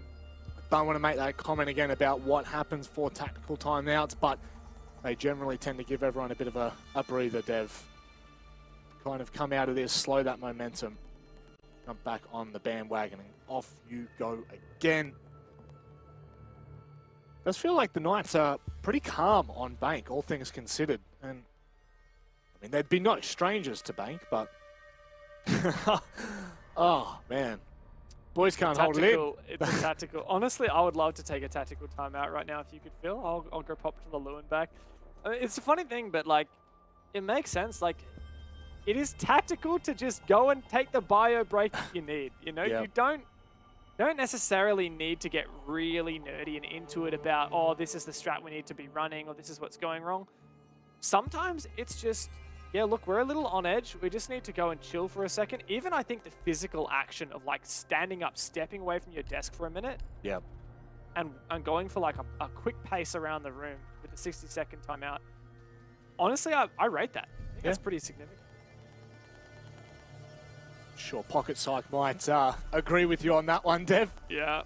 It's very rare for gamers to leave their desks. It's like a cave, you know? You don't really want to leave it all that often, but... I mean, pro tip, if you're playing a long ranked sesh, my favorite thing to do is get up, have a walk around between each game, you know, let Guz cool off after the loss. Make a cup of tea, easy as you like, then come back for another game. Guz is so salty, I tell you what. We had a rank sesh last night, it was not good. I've played with some salty people before, but Guz tops them off. Just the... Oh, the size. Yeah, I love the size. The passive aggressive size. You see the kill feed and then you hear the size. It is all fun and games, but I think anyone who's ever played with Guz can agree with that one. Now, moving forward, this is all on the Chiefs now. We cannot let this happen twice in a row. I believe we're back down in the basement here, which we are. We've got the addition of the Clash. We also have the Smoke and the Maestro. This is going to be really difficult for Knights to crack that kind of planting, that default plant spot. But there are many ways that you can, so just don't hold your breath too soon. Let's see what the Chiefs can do on the back of their tactical timeout. They did a great job of shutting down Bliss when they took their tactical pauses earlier today. And keep in mind, right, like when you call a tactical timeout, both teams get to have the same pause. Like both teams can talk to their coach. Both teams can go and get that extra 60 seconds. So it's almost a tactical pause for both teams, right? So Knight's probably just chilling. If anything, we do wonder if that breaks the momentum. But here I think, you know, this is where Chiefs flourish, right? At regaining their mental, at maintaining that fortitude. That's just it. It is a break for both teams. And how impactful it is for either side, you know, it's too hard to quantify, especially for us where we don't have comms, we don't have that kind of intel here. This could be massive for Sage if he can catch the backside of Fisho, but he was down the staircase in the nick of time. Yeah, I really like the adaptation here. We've got Ethan flexing onto the Smoke, so we're not losing the Smoke out of the lineup, but we're also getting this Clash, which is a much more difficult operator to flush out of that position. A really hard setup here. We've actually got Ethan and the Clash combined. Oh, Fisho took a chunk of damage on the back of that nade, but now Sage is all out. Hayward can rotate over and perhaps finish him off, but I like this setup from the Chiefs. Knights are going to have to do some critical thinking here. Kind of feels like that needed to be a little bit more well prepared. God damn it, Sage just absolutely dismisses Fisho, and now here's the problem. Ethan's stuck in server all alone, and Knights are surrounding him. Oh, this is going to be so hard for Ethan. He's got to come up big. Worthy off cam, finds one, supporting from the site door. Bicky trying to hold this angle, but oh my god, Ethan is so close. He just doesn't get it. Picky takes so much damage. Ethan holding on for as long as he can. The swing comes through, but Worthy has done enough to keep the numbers even. Yeah, they've just thrown bodies at Ethan there, and they've taken a chunk of damage. You can see immediately there, the Chiefs, they fall back. They say, okay, let's play this game. Let's see how this pans out. Still got a C4 in the pocket. You've still got Digital who can use those Evil Eyes. Don't give anything that is unnecessary away right now. 3 apiece. God Legion could be the master plan here. 15 seconds. The plan starts to go down. Oh my god, that's a lot of damage, but Sage! Once again! It's Sage! God Legion has hatch control, and that means there's no chance! It doesn't matter how good Sage is, there's absolutely no way he can get the diffuser! An insane play from Sage once again, but God Legion just outsmarts him. That's what we talked about. We talked about the impact of that flank that God Legion was going to have. He went through beepers, he waited. He did not approach any quicker than he needed to, and by God did he have the impact. 2 kills, denied the plant. That is absolutely massive for the Chiefs. Still so much just kind of questioning in there, but they've certainly held on for as long as they could and as long as was required. The utility on site that they needed to get through there, the Knights, I mean, that was immense. You had Banshees, you had Evil Eyes, you had Smokes, you had everything you could need, the Clash included on Blue Stairs, and Knights hit the marks every single time. So they are here to play, and this is going to be a pretty scary prospect for Chiefs if they don't keep a finger on that pulse. No doubt about it. But God Legion clutched up hugely there. I mean, I'm just going to say it again. Like, Sage is nuts. Like, I'm sure that some people are like, why are you hyping up Sage? Like, God Legion won that clutch. Both of them played amazingly, but I am blown away by how effective Sage is on game. Like, even if he has to take matters into his own hands. For example, like, clearing the Clash blue stairs. He naded him down to low HP, and then he just sprints in, knocks the shield back, and kills the Clash. Like, that's a lot easier said than done. And when it came down to a situation where, like, Knights are really struggling to force the plant down, Sage just goes deep, literally kills everyone on the bomb side. Yeah, like, that is insane from him. And, I mean, it's not enough. It goes to show why, like, individual play is not enough in Siege, because God Legion outsmarted him, right? God Legion, like you said, went for that punch, retook the control. And, I mean, it just shows that we're at such a high level right now. Like, these teams are playing so well, and it's an absolute pleasure to watch.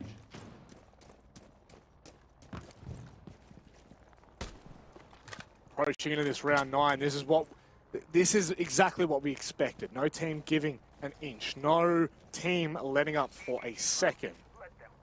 Knights have been pretty impeccable on these top floor clears. They're going to need to be once again, but it doesn't look like anyone from the Chiefs are really going to be extending above. And Knights, they know this well and truly. There's a lot of util that they're going to have to get through the barricades, holding off Taller's office door, as well as the double. Just behind the elevators there, but that is so much info. So much intel, Dev! Wow. That is so good, and surely that means Hayward's vulnerable to a C4. At the very least, right? Worthy can just call out to the guys on site, like where he's doing the vert, where Hayward is doing the vert, and then potentially even to contest the vert. Like, it doesn't have to be a C4. The other side of things, though, they're getting a bit of intel themselves. You can see a couple of yellow pings come out. Gonna flank. Drones are on site. Oh, Worthy has yes. found the timing. He's retaken main stairs, Dev. This could really put a bit of a spanner in the works for Knights if they're not cautious. Oh, but they are. Look at how cautious Hayward is. He's hard watching this flank. There could Ping be a 5. drone here. Yep, there is. Both players getting pinged out. You can see there Hayward, he's getting the information. Likewise, the other way around, but it's Sage who opens things up here. Tallers is now in full control of the Knights. The Knights know exactly where Chiefs are coming from, and boy, are they punishing it. This is clinical from this roster. There is so much info on both sides right now. They are playing this so well, but Knights are reading Chiefs like a book. They've got the numbers advantage. Fish and Digital to try and hold. There's only 30 seconds left, and Knights still know where these players are on site. Yeah, Fisher was always going to get caught there. Back alley is now in control of the Knights, and so is this round. Flawless to close that out. They go 5-4 up. It would be impressive if Knights were just keeping pace with Chiefs here. I mean, this map, the first 2 maps of a BO5 are always going to be your most dominant, because it's like, obviously, Chiefs are going to pick their best map, or at least the map that they think matches them up best against their opponent, because their opponent doesn't even get a ban. And it's the same with Knights, right? Knights picked Oregon, which is a map that Chiefs love to ban. Like, they banned it against Bliss. It hasn't been a great map for them in the past. And so the fact that Knights is not only keeping pace, but taking the lead here on Bank is incredibly surprising, very unpredictable. And it just shows that perhaps the gauntlet run won't actually make it. Perhaps Chiefs may have met their match. Perhaps Knights will actually be able to break their losing streak that they've had all year against this Chiefs roster. It'll be the time to do it as well. Right when it comes down to the wire. Knights said coming into Stage 3, their focus was on OCN, and we've seen that. They have proven to us that that is exactly where their focus was. 18 points out of a potential 21. And now they are in the Gauntlet Grand Final. They booked their ticket. They were chilling. And now they're going to have to perform, and they are doing so on the map pick of the Chiefs, which we haven't seen from the Knights. It is almost their insta-ban every single time. Chiefs need to dig deep here.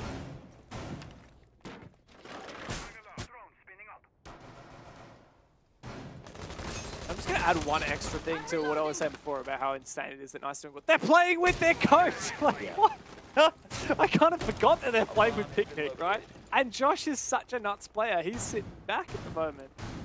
So this is just unreal. Well, we haven't seen Knights successfully attack CEO. In fact, we haven't seen Chiefs defend CEO at all in this match so far. They did defend it against Bliss, but just the once. They also lost it once. So if Knights were watching the earlier match, they will have a bit of info here on how Chiefs play it. I've no doubt that the masterminds behind Knights would have been sitting back, taking all of that in. You see, Dino. They would have been sitting back, watching every little bit. Picnic doesn't stop, does it? I could just keep listing names here. They would have been watching. They would have been picking out some of the flaws, whilst also focusing on what they knew was the task at hand. And now, the Chiefs are really getting pushed to their limits. Do not want to find themselves in the same position they did against Bliss. That's a nice, easy opening from Ethan, who swung from Banana. It's Fisher looking to do the same. Very strong pick there early on. Hayward's a dangerous player with a lot of util, but Picnic does refrag eventually. Takes him a little while, but Ethan goes down. Worthy has a fantastic flank position, but we know how good both of these teams have been with their drones. Do they know? Oh no, Juicy had no clue. That's the diffuser, cold on the ground outside the building. Lucky there's a minute left here. Knights scrambling to try and find that trade. At the very least, trying to take some space back so that Chiefs aren't just absolutely sitting back on their hind legs, if you will. Now in they go. What can they get done? It doesn't look like much. Digital's already found one. God Legion doubling down. And now Dino. It's all up to Dino, but we've seen him here, and he can really cause some havoc. Chiefs just back away for now and let him have site control. He has the diffuser, so we could try and make a plant. Oh, never mind.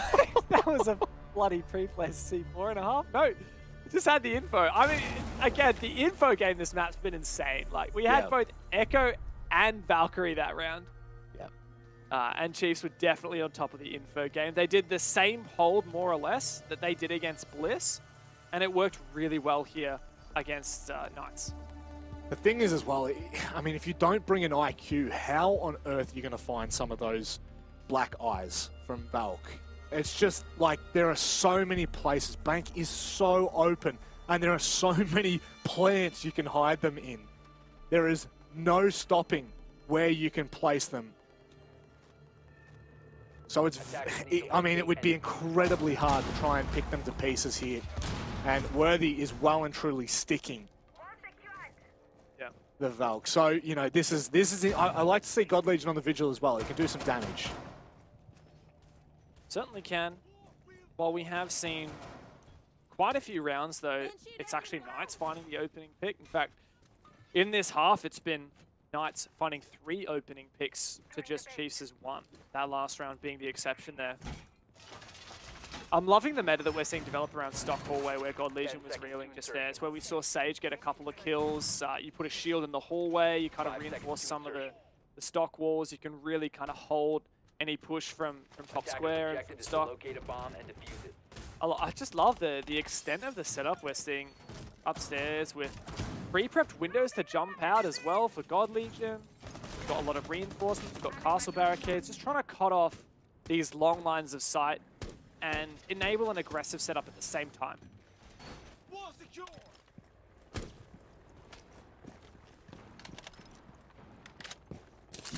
Down to the wire, it will have to come. There's no two ways about it. There he is. No way, God Legion, He got you down. cheeky boy. And Knights will surely know and go to punish. I don't think Chiefs are in any position to try and punish Sage as he comes around the corner. Look how cautious he is, just in case. You never know. At the very least, it's a trade, but that is Hayward off the board, which, I mean, that could be quite detrimental when you think about this site. You think about how important the vertical can be. 100%. I mean, it's one of the most important things about this Teller's bomb site. There's no doubt that is a massively Chiefs-sided trade. But again, like, great knowledge from Sage to check all of the windows before just going straight ahead. Now, there was no one watching for the aggro. They wouldn't have necessarily known that God Legion would have been down too. Now Knights have taken this top floor control with the exception of that cheeky little Malusi. It's it's actually Ethan, and he does find one. That's a good pick, and it's Sage who goes down. Numbers advantage for Chiefs. Oh, and just look at the rotate as well. Chiefs have dry run this a million times, haven't they? They back away. They've got the ability for Ethan to fall back to blue or to top, well, not to top main, but to bottom main from the garage. And they're not going to be contested on the way back either. Knights struggling to find an in.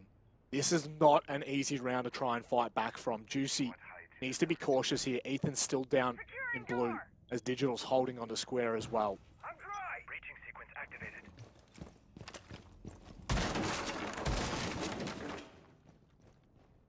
I'm ticking. Knights don't have numbers. They don't have vert, which just gives so much freedom to these guys on site, particularly Dig. I mean, Digital's the only one really playing side at the moment. They've got a really spread out push, and once again, like, they have just info for days, surely. Like, we've got a bulletproof camera on Fisher. I don't know exactly where that is, but the 3 Valk cams. You can see God Legion just flicking them all. Start to see a little bit of work done by Knights, and that's a good one. But here, Worthy on the main stairs. He's too quick, Dev. Maybe if they'd had a small second to regather their thoughts and potentially think about what they're trying to do, that might have looked a little bit better, but it's just going to continue to find trades. It's Juicy. 1v2. Worthy has to make his way through beepers. Does Ethan hear him picking his player up? You bet your bottom dollar, and he'll punish them perfectly. Chiefs are on map point. Another chug for Dig, always. It's been a long day for these boys, but map 1, they started slow once again. They've started to recompose here on their defense. They did it this morning. They went down 2-4 on their attack, brought it back on their defense. Haven't been forced to overtime as of yet, not like Bliss did. Let's see if Knights can force overtime, or if Chiefs can lock it in here in regulation. To be honest, Rob, like, this should be an expected result. Like, Chiefs should probably have won this already. The fact that Knights has already pushed them quite hard here, I think, is a really good move for Knights. Like, even if Knights end up losing this map, they've got Oregon up next, which is a pretty... I would be surprised if Chiefs win that. And then we go into the rest of the series on these much closer maps, and Chiefs will be really feeling that fatigue, right? Surely feeling that fatigue. That's just the thing, right? If you're going to take it on pure face value, I would say out of the map pool, Chiefs would be better on Bank, on Clubhouse, and most likely Coastline as well. So, you know, for me, that's already the 3 maps that they need. But here's the thing.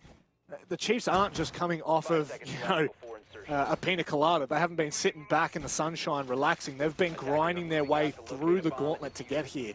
And not only that, Knights have continued to show their kind of prowess and I guess their dominance in OCN. So they're not a team that will allow you to do anything for free. And right now we're seeing that exact storyline play out. Here's the damning thing right now for Chiefs. We're down in the basement where it hasn't shown the greatest success. Knights have been incredibly efficient at dealing with the utility placed in front of them. All of the hurdles going one by one. They're going to need to do it again here because this is for OT. And remember, Chiefs only won their defense of this locker CCTV bomb site thanks to that massive flank from God Legion. Knights have really good attacks on this bomb site. Seen Fisher guy change something up here in his operator lineup, bringing the alibi instead of the clash. So it looks like overall a bit of a looser roam here. We've got, I believe that's Worthy upstairs and Exec. Hunted down by the drone. He finds the opener. He just knows. He just knows. He knows that even when he's getting droned, that the players are going to be coming around the corner within seconds of it. Yeah, he just doesn't stop. I mean, if you were this good, would you just fall back? Hell no. You'd continue to test the way Worthy does. And again, just week in and week out, the performance he's put in for the Chiefs has just been impeccable. He might even find a second here. Oh my God. How do you match that? I mean, Worthy's just playing an off angle in the hallway, not even taking cover behind anything. Standing height, not even... Like, it's crazy what Worthy is able to achieve. That's picked apart the Knights. Surely that has set them back exponentially. We're going into this final round of the game, what looks to be Knights are fighting with only a single hard breacher. Low HP on Hayward now is still Worthy is keeping an aggressive contest on that hatch. There's so much work to be done. We still got the hold-in server from Ethan. Oh, the ADS is supporting Ethan there. It's going to be impossible for Sage to deal with at this point. He's going to have to go big individual, and he does just that. Gets into a position where he can now contest, trying to find the shots around the corner, but he's not going to be able to. Ethan finds himself a double from the hatch and from the bottom of blue. Hayward gets shut out of the round by Worthy. That is the first map in the books for the Chiefs. What a great map at that. Coming to life in the final round. Worthy on the roam, Ethan on the server hold. The Chiefs were pushed at the start, but they certainly kept control. They certainly got the job done. Map number 1 in the books. 2 more to go. Tell you one thing, God Legion standing up there gives me massive Jack Daddy vibes. Don't give me that panic attack. I was very scared. Don't give me that panic attack. We've seen it before, and we might well see it again. I'm sure Mother Bear's sitting there. God Legion, sit your butt down. But regardless, look, that's an incredible performance from the Chiefs. However, Dev, we've seen the Knights dig deep on a map that we have not seen competitively for them, which I think gives us a great sign for things to come. Really, really good. It shows that Knights have taken this very seriously. They've done their prep work coming in. They were ready to play bank. They brought some strategies we hadn't seen, particularly their open area hold with that aggressive upstairs roam. Absolutely perfect. Plus, you know, the players are on fire. Massive multi-kills from players like Dino, Sage. You know, I've really been hyping him up, but I honestly think he's just such a talented player. But, you know, as always, it tends to be the Worthy show, the Ethan show. And look, they haven't slowed down. We're not seeing that fatigue set in yet. They look ready for another day in the office. Well, they're going to have to, because they've still got at least another 2 maps to go, but that'll do it for us here on the casting desk. We'll throw it back to the best host in the business with a great analyst and Guz. Wonderful segue. Thank you very much, Manic. What a way to start the grand final. The Chiefs sort of just picking up where they left off, I guess, from that Team Bliss matchup, Guz. They are going to be very difficult to stop. Obviously, there's circumstances, no Josh, for instance, but still good signs if you're a Chiefs fan. Yeah, unfortunate circumstances for the Knights. Josh did unfortunately have a power outage, so Picnic, the coach, the super sub of the Knights, had to jump in. He's not the reason they lost the match, though. I think just, again, the Chiefs too well-rounded here on Bank. In particular, Worthy, again, just he seems to have such solid playoff performances he has throughout the entire year. Once more, he produces another solid result. But again, it was a very well-rounded, team-centric effort from the Chiefs. And at the end of the day, this is probably the result we expect. A very back-and-forth game, Vast. And as you're sort of sitting there and watching it, did you sense maybe a moment that kind of flicked for the Chiefs towards the back end of the match?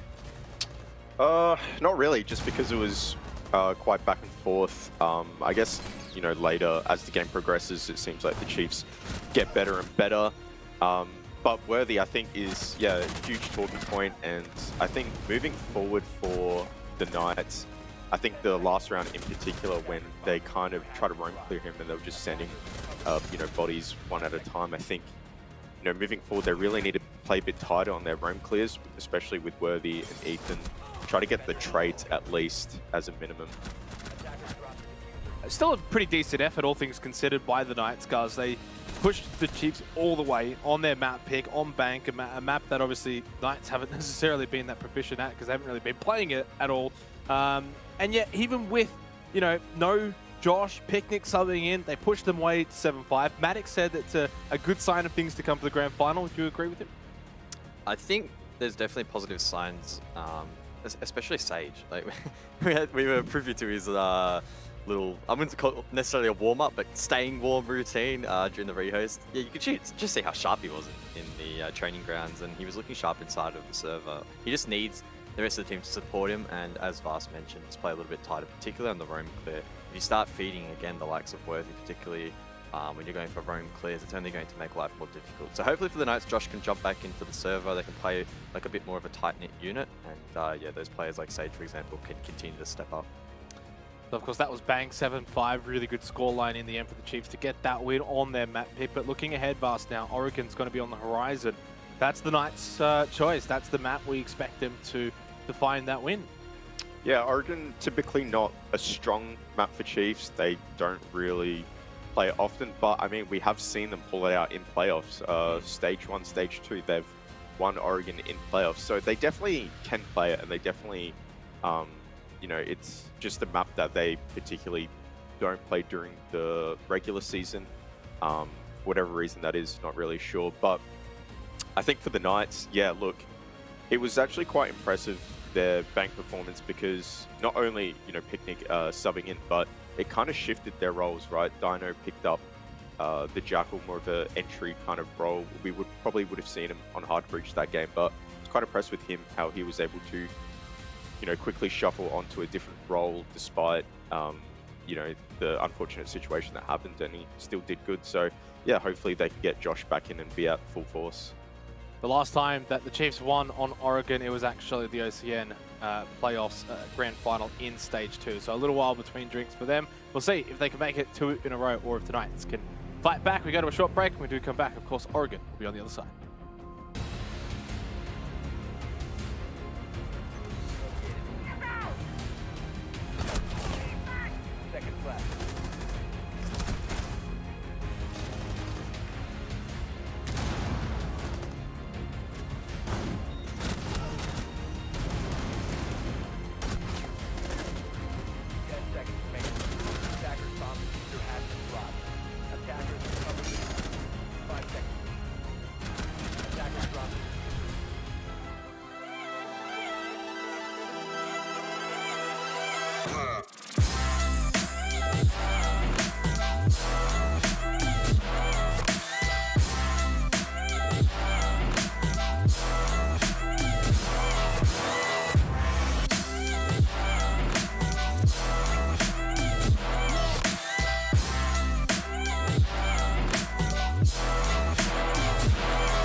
Order now at macros.com.au.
Skies we keep on searching, but we will never know what we're after.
Amazing start to the grand final for the Chiefs. Now it is time for the Knights to bounce back on Oregon. Their map choice, their map pick, and it is indeed going to be the map they are favored on to try and bounce back. Guys, if they can't win here on Oregon, Clubhouse after that, it's a tough prospect. I think this is a really important match, particularly for the Knights. If the Chiefs manage to win this, I think they have a really good opportunity to snowball it, and keep in mind that fatigue storyline that we're running with. The longer this series goes on, probably the more so the chances of the Chiefs actually winning it out diminish. So they'll be looking to just get this over as quickly as possible, not let it go on for too long. No, the Knights put up a really good fight on Bank, especially considering the circumstances, so I'm probably having to back them in on this second.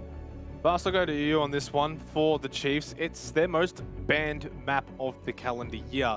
A 2-2 record. They did, of course, win out in the grand finals. But what's to go with Oregon for a map that, you know, for many considered to be structured and has similarities to that of like Clubhouse, which obviously is a good map for the Chiefs.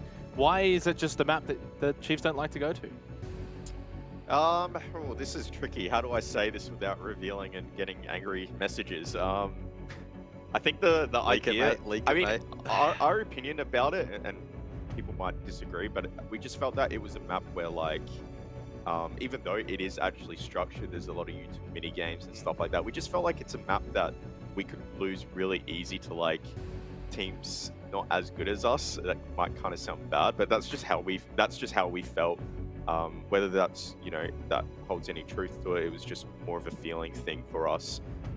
We just didn't really feel that there was a lot of depth for us on that map. So, I mean, it's still their most banned map.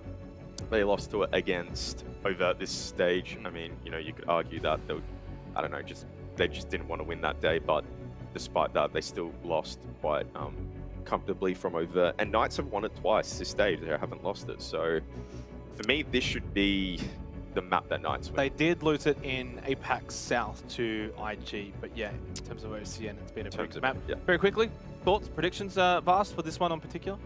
I think this should be the map Knights win. It would be very concerning if they lose this, so I'd probably say 7-4. Guys? Yeah, I'd back that up, 7-4. Yeah, I'm going to go Knights 7-3 just to be a little bit different. Let's throw it over to two guys that are very differently amazing. It's Manic, it's Dev. They'll take you through Oregon. That we will, or at the very least, we'll try to. There's no doubt about it. This one is looking Knights favoured. You look at all the stats, Dev. You start to dive into the fact that Chiefs, this is their most banned map pick, etc., etc. Doesn't bode too favourably for them. However, we know that they can be competitive. It's true, and like the last time that we saw Chiefs play it, there wasn't that really weird game against Overt. It was in the Stage 2 grand final, and they slapped Bliss silly 7-2. So I don't want to say doom and gloom for the Chiefs. I think Knights have had a fantastic showing on Chiefs' map, and now it's Knights' turn to take us to their own map and lock it in and continue this grand final. That's what we beggeth of them, because honestly, it does just have that feeling like it's going to go the distance, but does it do so? We are still waiting to see. One thing we're not waiting to see, though, is the fact that Josh has not rejoined. It is Picnic sticking around for another map. We'll get more confirmation on whether this is going to be the case for the rest of this series or whether it is just for map 1 and map 2. Monty has been banned out on the attack from the Chiefs. And next up on the chopping block, the Thatcher. Yeah, I love the Monty ban here for Chiefs. We've seen how good Juicy was on Monty in their game against Overt to open up OCN. And it was then banned against them by Wildcard when they played. So you can clearly see that that's just a tool that Chiefs don't want to see in Knights' hands. Chiefs will follow up with their final ban after Knights have banned the very staple Thatcher and Mirror. This does leave Flores in though, so we're likely to see a lot of that Flores. Kai ban's going to make Hard Breach a bit easier as well. You don't necessarily have to run the Mav too. So I like this. You know, we're likely to see, I think, a lot of team comps that don't necessarily have to have the Mav there. You could probably substitute that out and bring Flores instead. And yeah, I mean, I think this is overall nothing too crazy to write home about. Knights not going to be able to flex onto the Monty, but shouldn't be such a big deal. Hopefully for Knights, they come out of the gate swinging here, because I don't know, I've just started to get this feeling. After we've been hyping up the Knights, I've just got this feeling that Chiefs are going to do really well here. You know they could. You know they could. And that's the the whole conversation around this has been more so tilted in favor of Chiefs, I think, for not Oregon, of course, but the best of 5 in total. But the Knights are well and truly on their way to fighting this back. They've already shown us what they can achieve on Bank. Oregon is their playground right now. This is where we have to see the most out of them. And they head to, or Chiefs, I should say, head to dorms for their first defense.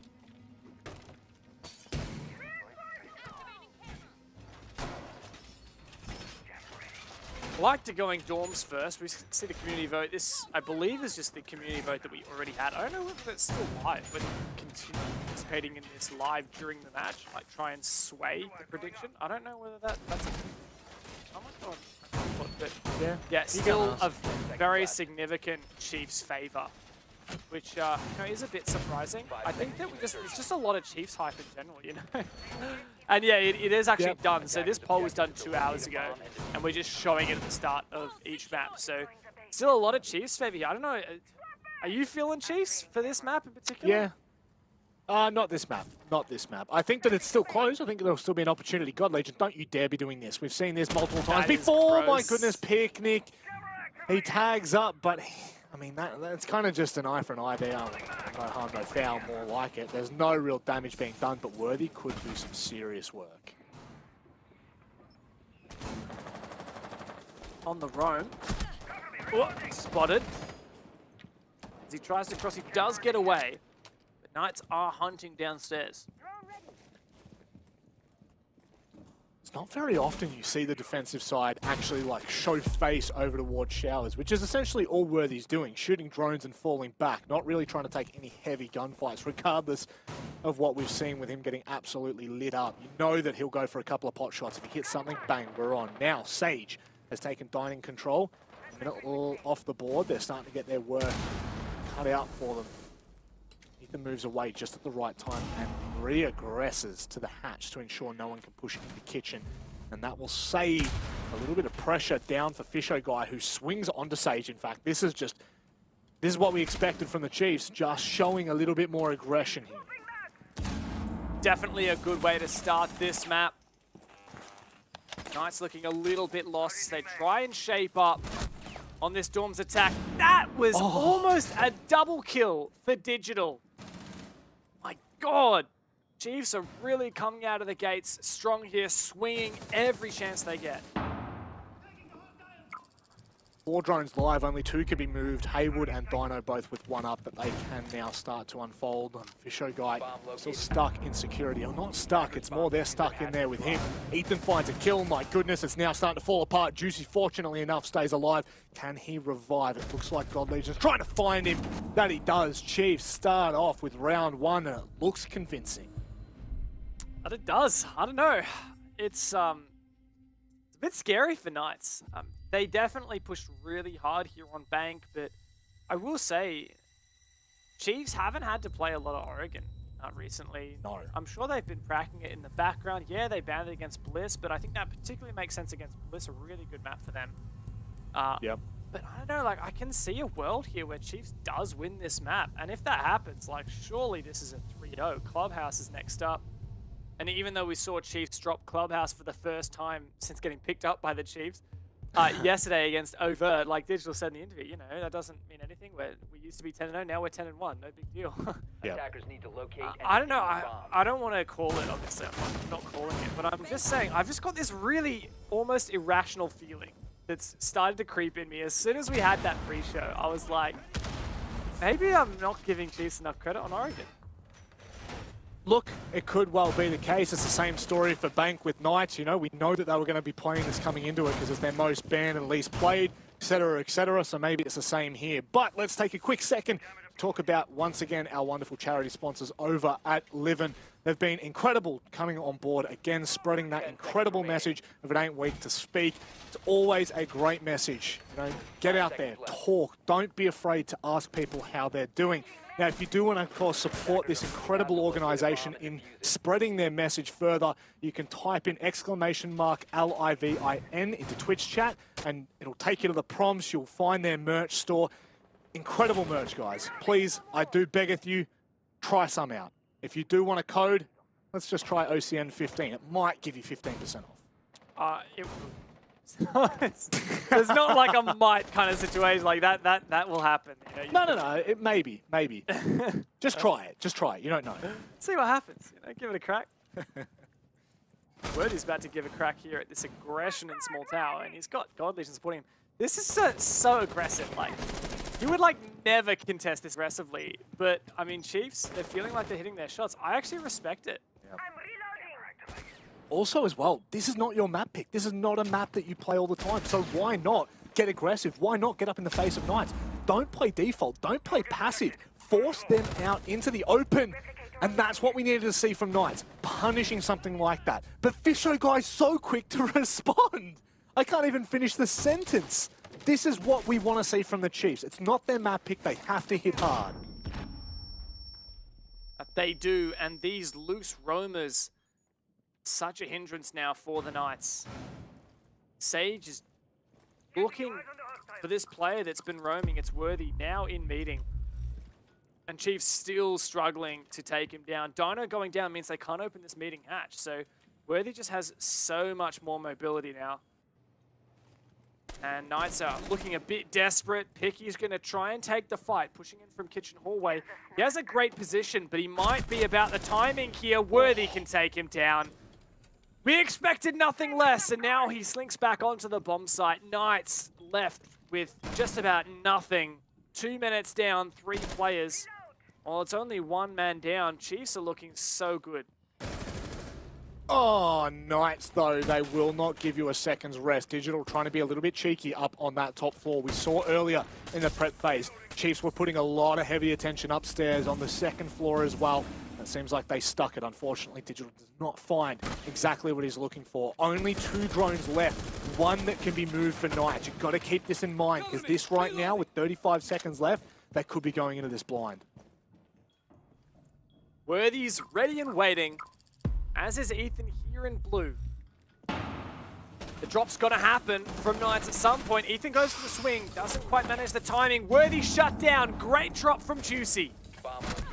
Oh, Ethan has to find this kill. The Banshee will support him in doing so. And now, how can Fisho be of effect? It looks like he's going to have to pull out the clutch, the 1v2 to hold on. They know his position. The cross is being watched by Sage. What can Fisho get done? Looks to... Oh, my goodness. That C4, had he not have been taken out, could have been deadly for the round. But it is the Knights that bounce back on the basement defense. Yeah, I feel like I'm, I don't know, talking smack at the moment, because I said that Knights were looking kind of hopeless, but they just absolutely destroyed Chiefs at execute. I mean, it is a situation where if one of those ones goes the other direction, it's a really good round for Chiefs. But I think that it ended up there. They were in a 3v4 and ended up with a 3v0 or 2v0. So that's a really strong result from Knights. Really good execute. Dropping down, not bleeding any of those picks.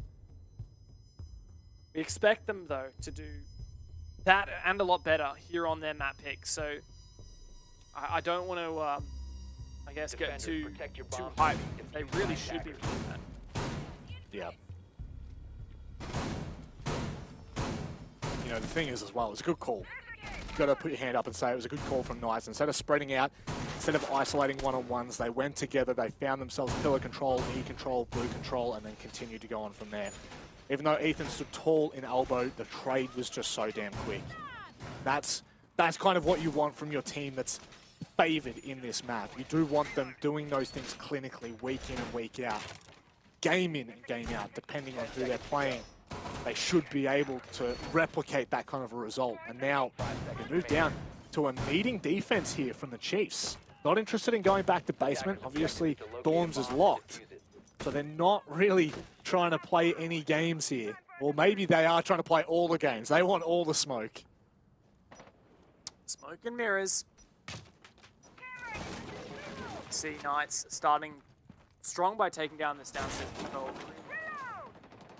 Ground to take when you're going for a meeting execute. You want to make sure there's no potential for C4s up through the hatch, and also make sure that there's no roamers that can flank you. That's what was about to be a really good ground spot. Maybe we'll see Picnic throw it up there this time. Good spot. Gamer. That, yeah, very, very much for that. So that's how you drone parkour. You just toss it. There you go. Who was it that did that? Maybe Vast was onto something else. Vast is bloody useless, I'll tell you what. Now, to open up the Selma charge. Still a mute jammer on the other side of that one, Juicy, trying to get it as close to the edge of the wall as he can, or as high as he can to get a line of sight in. But it looks like the sphere is just enough to cut that out. I mean, I'm actually a little bit surprised. He could get it much higher if he wanted, but I think then, you know, they'd have to nade over the top. God Legion could chuck some magnets there. Wouldn't necessarily be what he's looking for. Hayward's in such a picky position, though, creeping up, creeping forward. Could get a serious pick here, or he could get picked, so he's playing it patient not to risk himself. It is Worthy on the other side of that, so you got to be quite aware that that would be dangerous and detrimental. God Legion, he's just playing for as long as he can up here. Can he find a pick? Can he hold on to it for much longer? A minute left on the clock here. Worthy finds the pick onto Hayward. You said it before, you foreshadowed it, and unfortunately he can't get anything done. Now, Knights, they seem to be scrambling to try and find something. Ethan's buddied up with God Legion. It's just getting from strength to strength for Chiefs, and God Legion's going to go ahead and peek. Oh, and Sage does a lot of damage but can't finish him off. The Knights are looking just lost at the moment. Picnic's going to have to start sending at sight. He's got a teammate to back him up as well. 43 seconds left to go, but the Chiefs have still such a strong position to play. Good thing is they've taken meeting control now. Sorry, not meeting control, but meeting hatch control. I don't know how much Attic is going to be a contest for the Chiefs. Are they going to re-attempt to try and aggress their Sage, continuing to push around the corner? Do they know about it? Yes, they do, but Sage still wins it. Ethan can't find the kill. 15 seconds left for the Knights to get something going. 15 seconds to go. The 4-on-4 now turns to 4-on-3 as Dino opens it up. It's fighting back and forth as Fish is looking to deny this plan. He swings and he gets double. Oh my goodness, Knights have absolutely no chance. God Legion can come around the corner and take down that last player. What a fantastic showing from the Chiefs to hold out in the 3-on-4. Just flipping the storyline now, aren't you? A 4 versus 3 for Chiefs in round 2 ends up in a Knights win. A 4v3 in round 3 for Knights ends up in a Chiefs win. And we're going back to kids and dorms here. Gotta say, God Legion just toing and froing upstairs in Attic would have been so frustrating trying to flush him out. And Worthy just doing Worthy things, finding the pick on Hayward. It just does not start off in the right fashion. Now, Knights have an attempt Attackers need to locate and to really displace this kind of defense and force them into a position where they've got to come up clutch. And look, I mean, if you're even going to talk about that, Chiefs have enough clutch players to make that work. It's a pretty, it kind of feels like it doesn't matter which way you turn, there's something there that Chiefs have. It's true. I mean, they played that round so well. I mean, Knights were just really stalled out by that single mute jammer in Attic. They ended up clearing it by nading from the kitchen hallway. But, I mean, it's just, I think that it's a great example of Chiefs. This might not be their best map. Might be one of their worst. But they still have some really strong strats that's forcing Knights to go through that thinking process and draining the time, which in the end was what won it for Chiefs. Yep. I'll go back to dorms though, and like you said, Chiefs have the momentum here. I'm loving the aggression we're seeing them play as well. Like people like Worthy, just like really not giving any free ground up to Knights.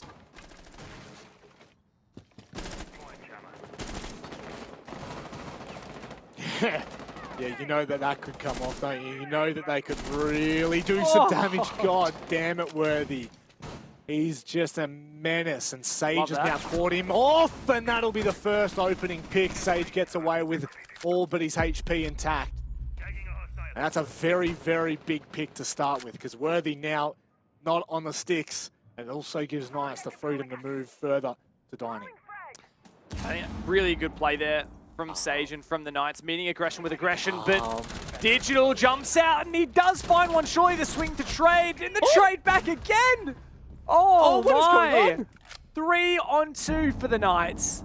As Chiefs have to scramble, neither player on the objective, but Knights don't know it yet. As soon as they do, they'll collapse. Been talking about the drone economy time in, time again. They know. Knights have 9. They know full well that they've got that site control. Sage now going to be going to the double window, but what the Chiefs have up their sleeve, they've got no kind of intel on site, so the C4s, there's no C4s to actually play with. I can't even bloody read. I'll tell you what, Ethan's going to get caught in the rotate, and Juicy swings God Legion now with a chance. Oh. But Sage has got the line, and the Knights really hand it to the Chiefs there on that second Dorm's attack, and onus back on the Chiefs to decide, do they go back and retry that objective, or do they go down to Laundry Supply where they lost the 4-on-3? Fantastic round we just saw, and you can see the Knights are really starting to read into the Chiefs' aggression. Even here when Digital ran out, absolutely prompt refrag there. Refrag back again. I mean, insane chain of action between these teams, both very tight on their teammates. But Knights are really taking advantage of any opportunity that Chiefs will give them. And storming the site, I think that was just such a good read. Yep. Certainly was. The second they felt it, they sent it. Now, just to give some clarity for anyone at home watching, this is a map that is predominantly close to 50-50, or I believe it's actually the closest 50-50 site that we have in OCN. It's 48.9% attacker-sided and 51.1% defender-sided. Now, for these individual teams, I'm sure Dev could dive into the stats a little bit deeper, but right now, this is not, I mean, I personally don't think this is telling any kind of story further than what we're going to be able to see for the second half. So I do have advanced stats per team, but there are a couple of colored results in there, particularly like, for example, Chiefs, Oregon. They've only played 4 times this year since getting picked up by the Chiefs, and one of those was their really shocking game against Overt. And that kind of skews the stats a bit. But what I've got for them is 57% defense, 47% on attack, which means that you'd probably expect them to go 3-3 on their attack and 4-2 on their defense. But that's on average, right? That's not counting in like how good Knights are on this map. And Knights are quite good on this map, right? They're very even, though, across both 48 for attack, 52 for defense. Interesting. So I guess at the moment, this is just part of the course. Nothing absolutely absurd from what we're seeing. Oh my God, how does Ethan get out of there alive? Sage was watching closely as well. Nade over the top, is it perfect timing? Just gonna miss the mark. Ethan now gets closer to the bunk. He's so careful, Juicy. What's this swing gonna look like? How long will he hold on? Ethan is just not giving him anything. He knows he doesn't have to peek. He can just wait. And he's got a teammate now supporting him as well. Dino does eventually find Ethan, and he doubles down. That is a really strong outcome for the Knights there. But Fisho Guy doesn't let him have it. Damn it. Oh my God. Chiefs are just pushing their players to refrag at any costs. Just throw bodies. If you don't have everything you want for this map, just throw bodies with each other, find the trades. Unfortunately, sorry, it didn't happen with Ethan and Worthy, but when you got a player like Fisho who can make that work, you always will. Sage gonna find the angle and shuts down Fisho. It's Digital and God Legion. Don't forget, this is a basement defense. Honestly, I feel like I'm watching some Thailand teams at the moment. Like the way Chiefs are playing, they are keeping this aggression pumping. But it can be a double-edged sword, as we've seen here. Knights have taken the man advantage. As they drone out the site, it's going to be really on God Legion and Digital here to frag out. Both of them fully capable, but Knights have some util to work with. Stuns go through. They're playing it smart, but God finds Sage! And the refrag, once again, it's all on Dig. Dino has just been clutched time and time again for the Knights. We've already seen it here. Back on bank. Digital, though, starts to creep up the hallway. He's got to be careful to swing from pillar. Oh my God, that could have been in. Now, all of his information is given to the Knights, and they will close that out. A perfect time call from Doherty.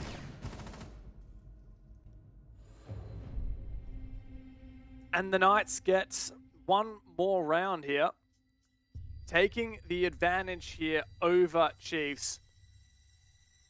Once again, in the lead. Still a very tight game. We talked about the side favor here.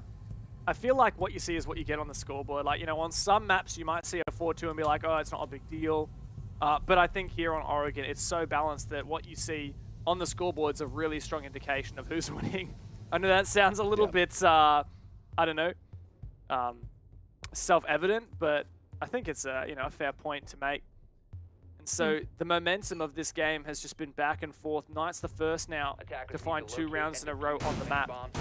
And I love this from Hayward as well, going for the Nick, then playing the Lion consistently this map, but changing it up now just to hopefully throw a spanner in the works and maybe pull off a sneaky attack here on meeting. You know what, just to double in on that stat there, Dev, that you're talking about, mate. Think about a map like Chalet, for example, where you kind of expect a 4-2 half on the attack. Or at least more often than not, you do expect teams to be a little bit more aggressive on that attack and take some of those earlier rounds. And same can be said for Cafe on the defense more often than not. But certainly Oregon, it does just come down to that, right? It does come down to what team is out of the gates first, how well are they playing on these sides. And again, you know, I'm just going to use the beautiful points from our 2 great co-casters, Xenox and Cuz.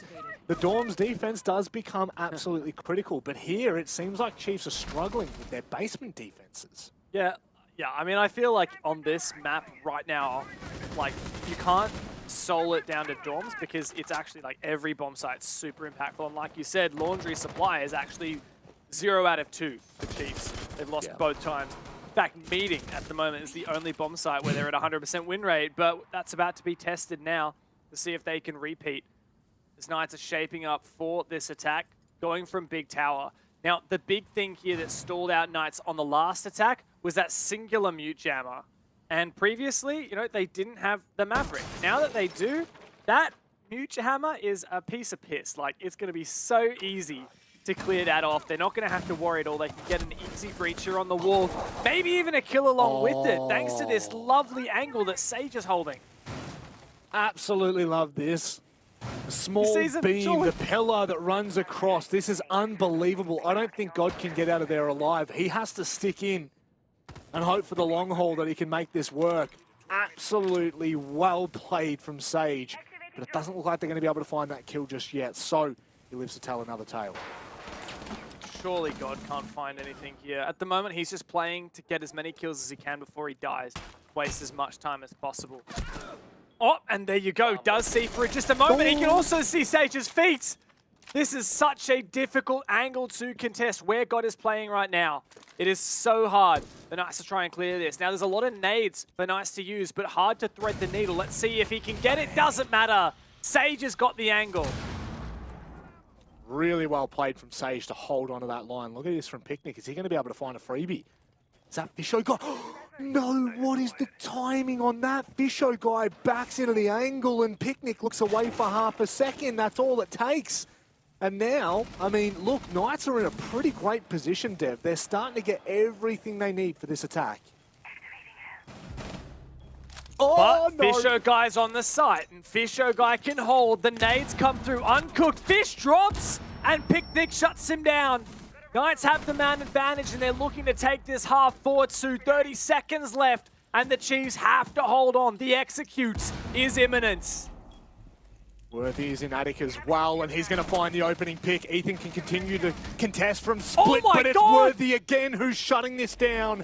Picnic and Juicy trying to find anything, and it looks like they're going to go deep in the kitchen now. Juicy's got control, and he's got Picnic with him. All of a sudden, Worthy's position is not of great use. They're going to have to push in side by side, try to flush them out, and just like that, Juicy falls to his death. Picnic, the coach, needs to step up, but he can't do so. The bailiff finishes things off. And Dev, that is a solid half from the Chiefs. Considering this is not their favoured map, they go into the second half 3 apiece.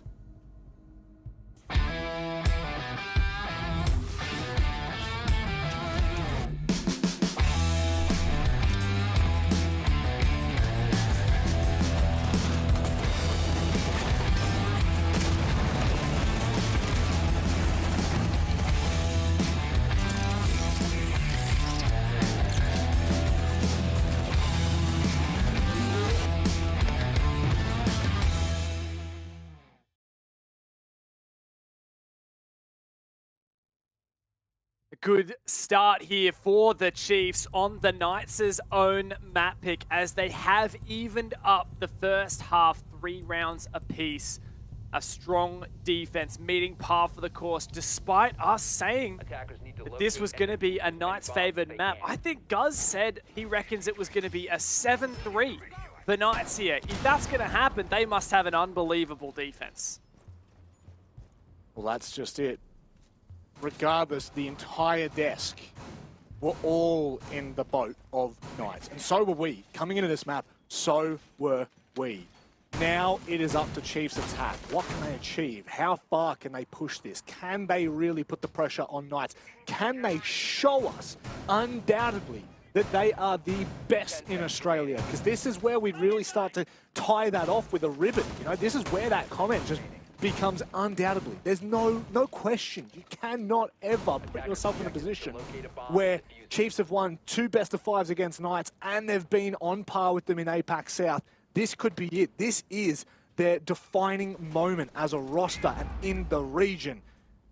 I'm excited to see how this second half pans out for the Chiefs. There's no doubt when you chuck Ethan on the Finker, it doesn't really matter the map. He puts up numbers. He had an insane game yesterday against Overt on Coast with the Finker. I think it was 14-2 he ended up with. Kills and deaths. Insane. He's a mean machine with that LMG. Knights have got a nice extended roam hold here, but I wonder, will Chiefs look to clear it, or will they look to potentially just prod the bomb site? Right now, you're starting to get an idea. You can see that Chiefs have sort of rotated a little bit toward Big Tower, but it's what they do from here. Hayward is going to be ensuring that Tier 3 is contested to the most part. Chiefs now. What is the play here? How, do you decide to clear those players out of meeting of Big Tower all the way across into dorms? There's a lot that you've got to do before you just attack this site, unless you send it. Looks like sending it is exactly what Chiefs are going to do as they deploy the smokes. That cuts off the angle from in meeting. But Fish needs to make sure... Oh, there's another angle from meeting. But he smokes that off as well for now. He might try and contest this. Does he got the angle? Located by attackers. Oh, Fisho baits me so damn hard. But now he's past Electric, and that makes that position of meeting so difficult to play from because you're always worried. Ethan, he hears the rotate, but he's not going to be able to punish him just yet. He's going to let him go by as God Legion finds a pick onto Hayward. Knights are crumbling on the site right now as the picks continue to come through for the Chiefs. But it slows down, the dust settles, and where we land is the 3 versus 5. Yeah, but all the ground that Knights thought they preserved has been taken, ripped out from under their feet. And Chiefs have a fantastic start here in the opening to their attack. They're forcing down the plant, and Finker is marching down the main stairs to stab them in the back. Chiefs surely can't hold on any longer. Picnic tries to deny, but God is there, ready and waiting. The Chiefs, for the first time this map, take the lead.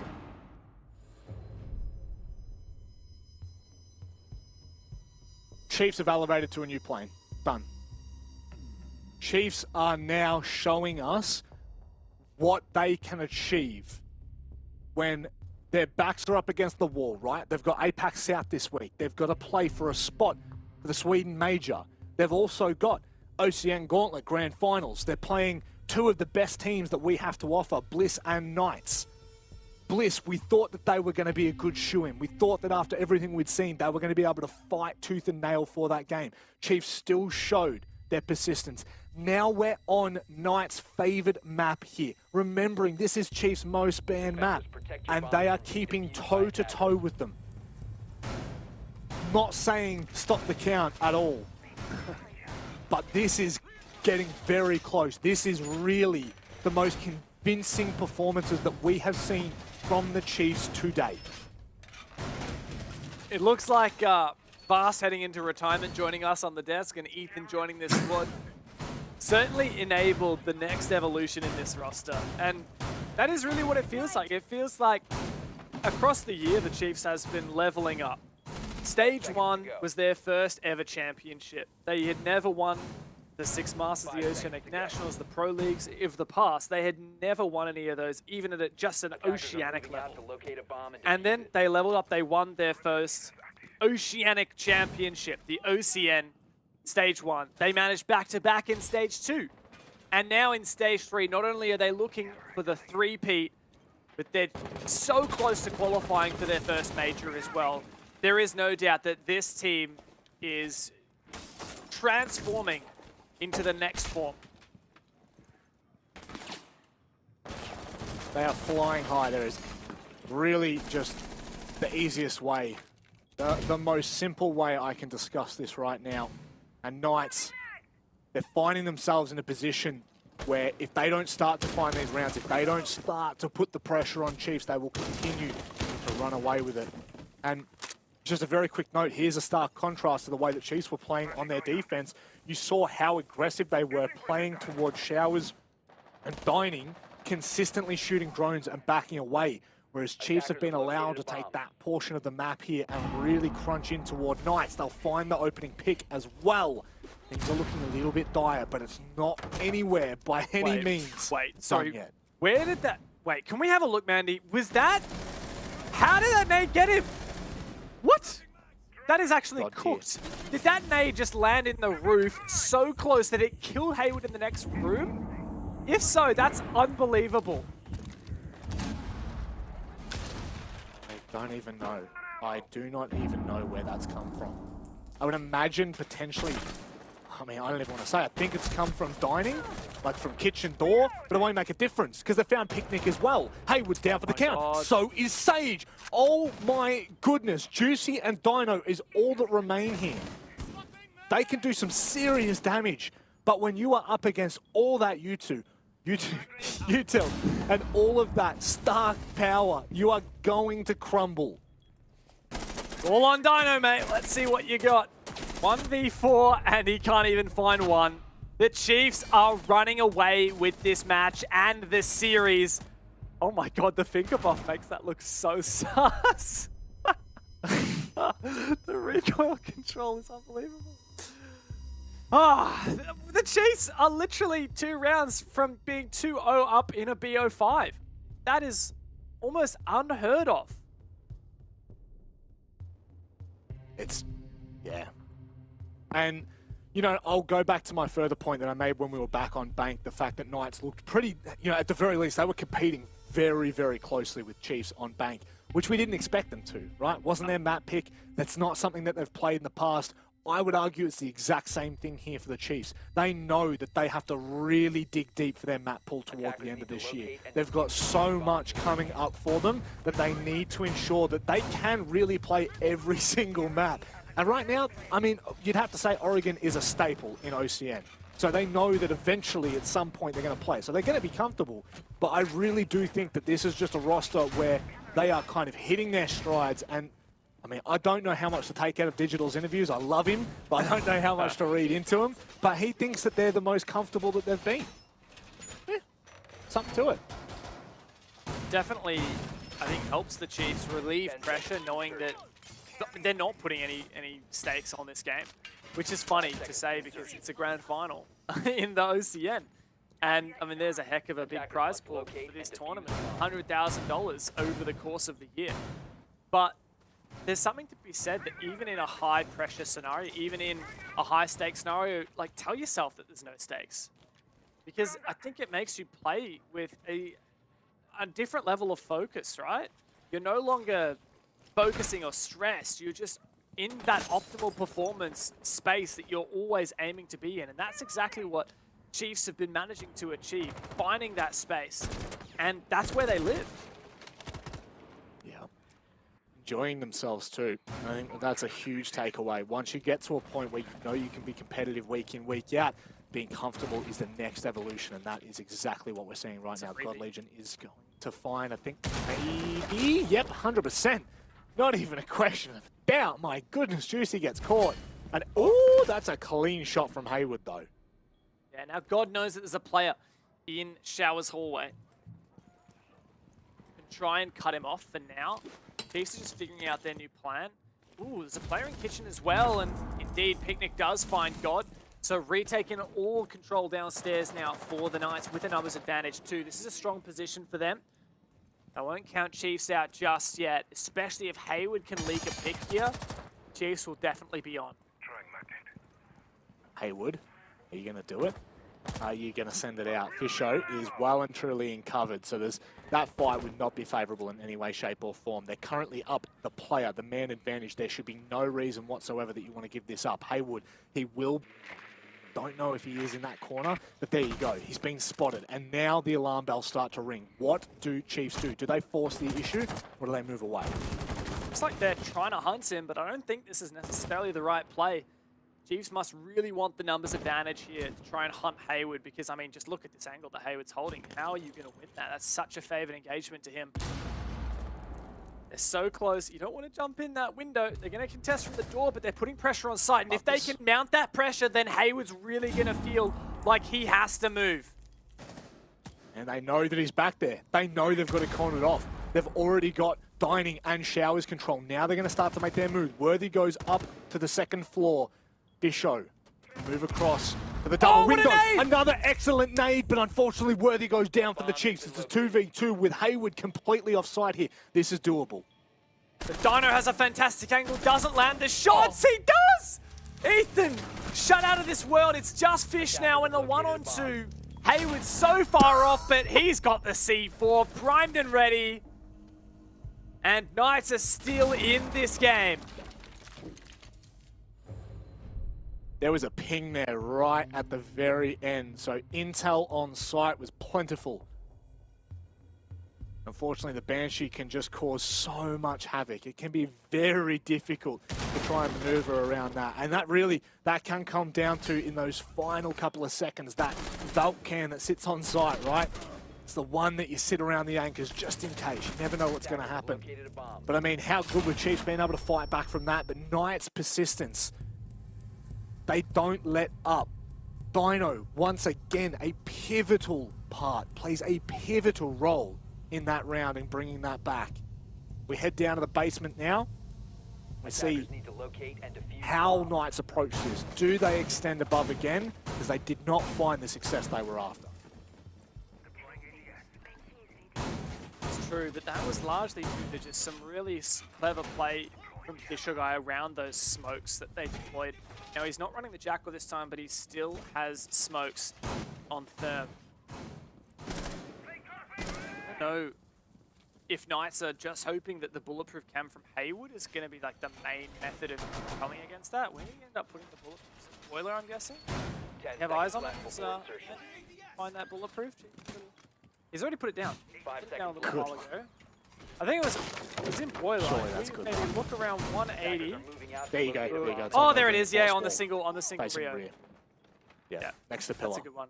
There we go. There we go. Yeah. So that's pretty well positioned to try and counter what Chiefs did last time, but I'd be incredibly surprised if Chiefs do the same thing back to back. I don't think it's going to happen. I think they're much more likely to do a proper roam clear this time.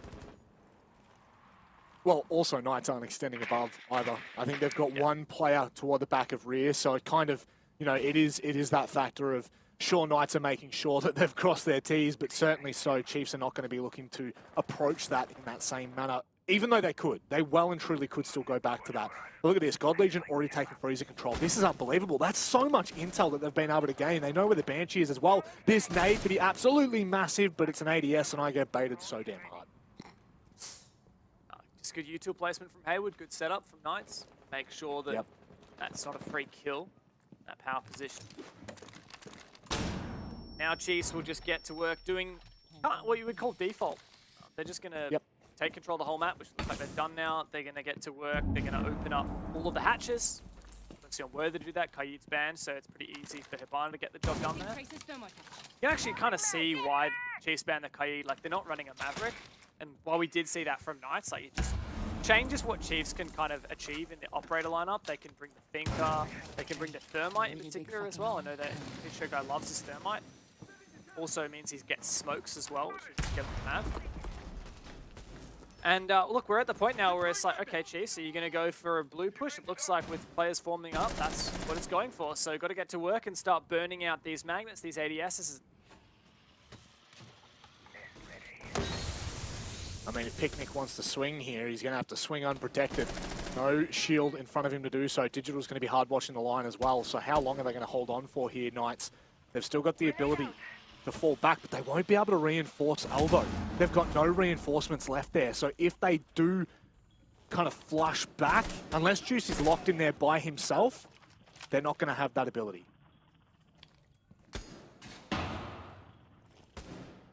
The pick, he spots a lot of players outside blue. He's actually going to move over to Harry Potter instead. Juicy is the one to receive this push. 1 gas left, 30 seconds on the clock. Hayward's also got the long angle as well, and the player on the rear stairs, Hayward sees, but he gets taken out from the long angle. Picnic still undetected, but they turn on him! Chiefs find all the kills, and it looks to be a flawless round. Sagen, the last man standing for the Knights in the 1 versus 5, but there's absolutely no hope. The Chiefs put themselves on match point with the flawless round. Well, I will be damned. This has to be attack timeout for Knights. If they don't take it now, could well be in the bin because Clubhouse is up next. This is not the scenario Knights nor Knights fans wanted to be in. They haven't taken the tack. They're gonna play on here. Match points, Chiefs. Absolutely huge moment for the Chiefs. They did this against Bliss as well. They took Bliss down on Oregon back in Stage 2. 7-2 that was. And now after, Knights really gave Chiefs a run for their money on map 1 of Bank. We expected Chiefs to roll them over. Now it's Chiefs who are outperforming our expectation massively here on Oregon. Knights have not been able to keep up. The 3-3 defense half set Chiefs up really, really well. And now Knights have only found a single defense themselves.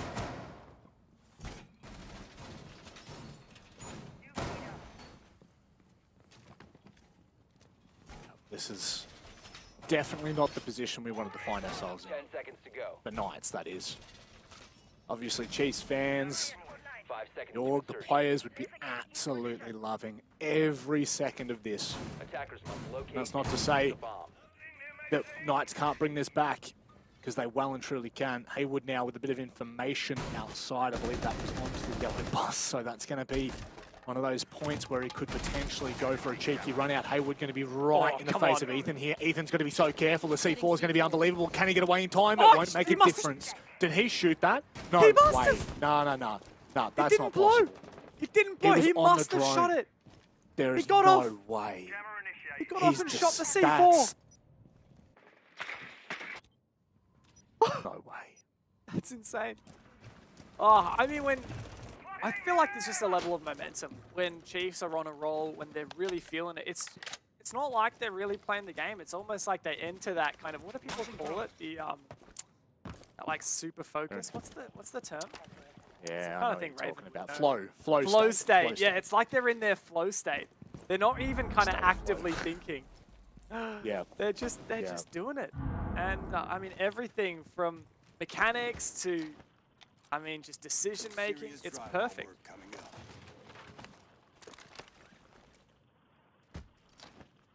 Xenox is trying to catch you off here, saying that the flow state is not a thing. I think he's a little bit... I don't really care, honestly. We'll say that much.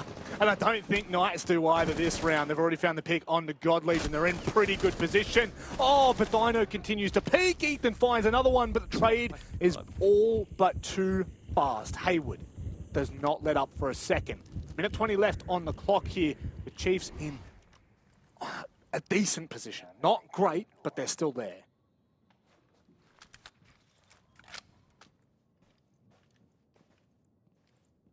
A lot of pressure on these Knights players to hold. Yeah, there's pressure on the Chiefs guys, but they have the main, I guess, brunt of their push already sorted. They've got that breach onto that main wall already done. And now it's their chance to reassess the situation, get those drones out. Only 3 left. Worthy's in a very precarious position, vulnerable to the backstab. He sees one in Z, but there's one in the hallway as well. Now Chiefs have to make this execute work. They're going in for the site right now, and Worthy loses the fight. Oh, Digital played that so well. Goes up to Attic and Fisho finds the other. It's all onto Hayward now, and he can't get anything done. Digital secures the kill, and in that they secure map 2. This is dominance. 2-0 for the Chiefs as they look to make it back to back to back. They took their own map and now they've taken Knights away. Next up we go to Clubhouse, the Chiefs' best map, undefeated in 2021 until just yesterday against Overt. Can they redeem themselves? Can they close this out in 3? It feels almost inevitable that the boys in blue are going to get it done. It's a very fair assumption because they are really on track. They have just continued to show what they are worth. I mean, I'm kind of speechless, Dev. Really expected that to be Knights through and through. The Chiefs are really starting to just hit strides that we had only hoped for them. They are in a different position altogether. The whole conversation is changing. It's flipping on its head. In just 2 days, we have gone from Chiefs are one of the best teams to Chiefs may well be the best team. They've got it. At this point, we are, honestly, we are this close to confirming it. Like, if Knights can make a comeback here, reverse sweep 3 maps, I think there's a fair argument for why Knights might still have a claim to the throne of O's. But if Chiefs can do it right here, right now, qualify for the Sweden Major on Thursday, there's absolutely no doubt that Chiefs are the kings of OCE. Well, I guess that's the big question, and we'll leave the desk looming for the answer. Are Chiefs the best in the region?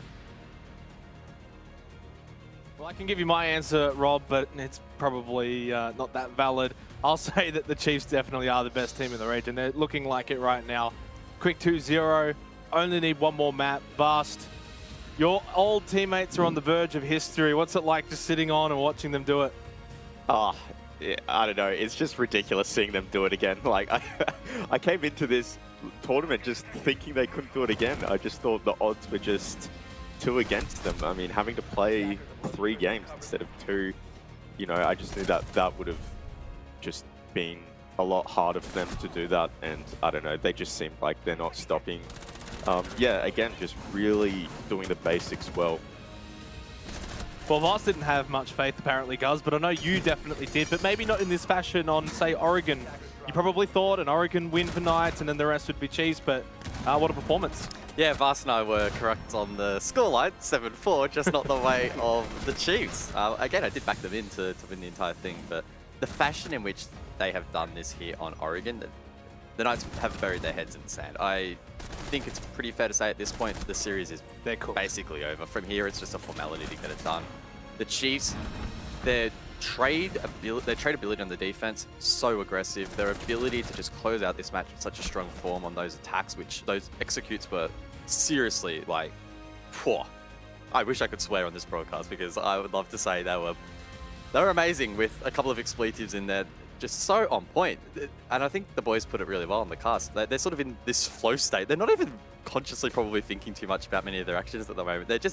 They like, right, what's next? Boom, let's get that done. And they just do it. They're not even thinking. They're kind of just automating around the map rather. And it's just beautiful to watch. For those who are unaware, by the way, a flow state, also known colloquially as being in the zone, is the mental state in which a person performing some activity is fully immersed in a feeling of energized focus. So there you go. They certainly are in a flow state at the moment. I'll agree with you there. But Vast, obviously, is there some excuses? Again, no Josh, Picnic has to fill in. Is there anything to that, or is that just a bit of a cop-out? I think it's definitely a factor, right? Josh adds a lot of value to that team in his playmaking abilities, his consistency, you know, and Picnic is a coach, so of course that's a factor. But I just think, I can't help but think that it's just this mental block from Knights. From what I'm watching, it just seems like I'm watching Stage 2 all over again. Stage 1 playoffs, I should say, sorry, all over again. They're kind of giving Chiefs way too much room to do what they want. You know, they did make a few adjustments with the way they roam cleared. The roam clear was actually a lot better, but I just think on their defense, yeah, they just gave way too much room. And I'm just seeing a lot of errors that they made back in the day every time they versed Chiefs. It just, for me, seems like some mental block that they've built up over the year with Chiefs. Well, the back-to-back champs have already created history. Now an opportunity to become legends in the region forever. Can they win 3 in a row? They're only 1 map away. We're going to go to a break. When we come back, we'll find out that answer.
Up to my liking, man, I want nice things, nice things.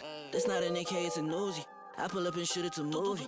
I'm chasing the bag, not a coochie. Cut ties with the fake, now it's Gucci. Word of my niggas from the 021. You count 6 shots and I count 2 guns. Some people still think I rap just for fun, but soon they look up to me just like the sun. Yeah, you can come over here. Swear it's like no career. Swear you got no idea. Soon you have no career. Take a good look in the mirror. They need to know that I'm here. Don't you act like it ain't clear. Yeah, push start, ayy. Ball so hard, ayy. Raise the bar, ayy. Turn into a star, ayy. Play my part, yeah. I aim too far. I do it big. I keep it large, okay. Live it up. This is fake, better give it up. Young, but I feel like I've seen enough. Numbers going up, better keep it up. Ain't slowing down, better live it up. I ball too hard, ayy. What? I ball too hard, ayy. What? I ball too hard, ayy. I ball too hard.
Chiefs are moments away from creating history. They are up 2-0 in this best-of-5 grand final against the Knights, who at this point all they're doing is creating a bat signal that has Josh's name on it, guys. It's the only way that maybe they can salvage this. They'd have to win 3 in a row, but they desperately need one of their star fraggers back. They definitely do, and I mean, Vast literally just nicked off seconds before we went live. He's already getting ready to celebrate, so he's already a bit ahead of himself. It's not locked in yet, mate. The Chiefs still need to win one more map, but they are looking primed and ready. Clubhouse of Chiefs. It's synonymous at this point. Yes, the streak got broken, but as Digital framed it himself, they're still going 10-1. So this map, if they lose this, the world's upside down. Vast, obviously they won the map. They weren't expected to win. Now that we head to Clubhouse, is there an opportunity for Knights to do the same thing here? I just think the nature of Clubhouse, as I mentioned before, I think the error that Knights were making was giving Chiefs way too much room on their attacks. And I just think Club is going to be a hard map for Knights to really get in their face and play that aggression, because Chiefs will probably have seen almost every aggressive play you can make on Clubhouse and they'll be ready for it. So I think it'll be hard for Knights to kind of take that approach. They really need a win in a lot of util mini games and etc. Would Josh make all the difference, guys? Is there a chance that if he does get back in, which by the way, trying a little bit in the background to see if he can get back in, could they win 3 in a row if he's back? Well, we have actually just received confirmation that he is going to be back in the roster for this 3rd map.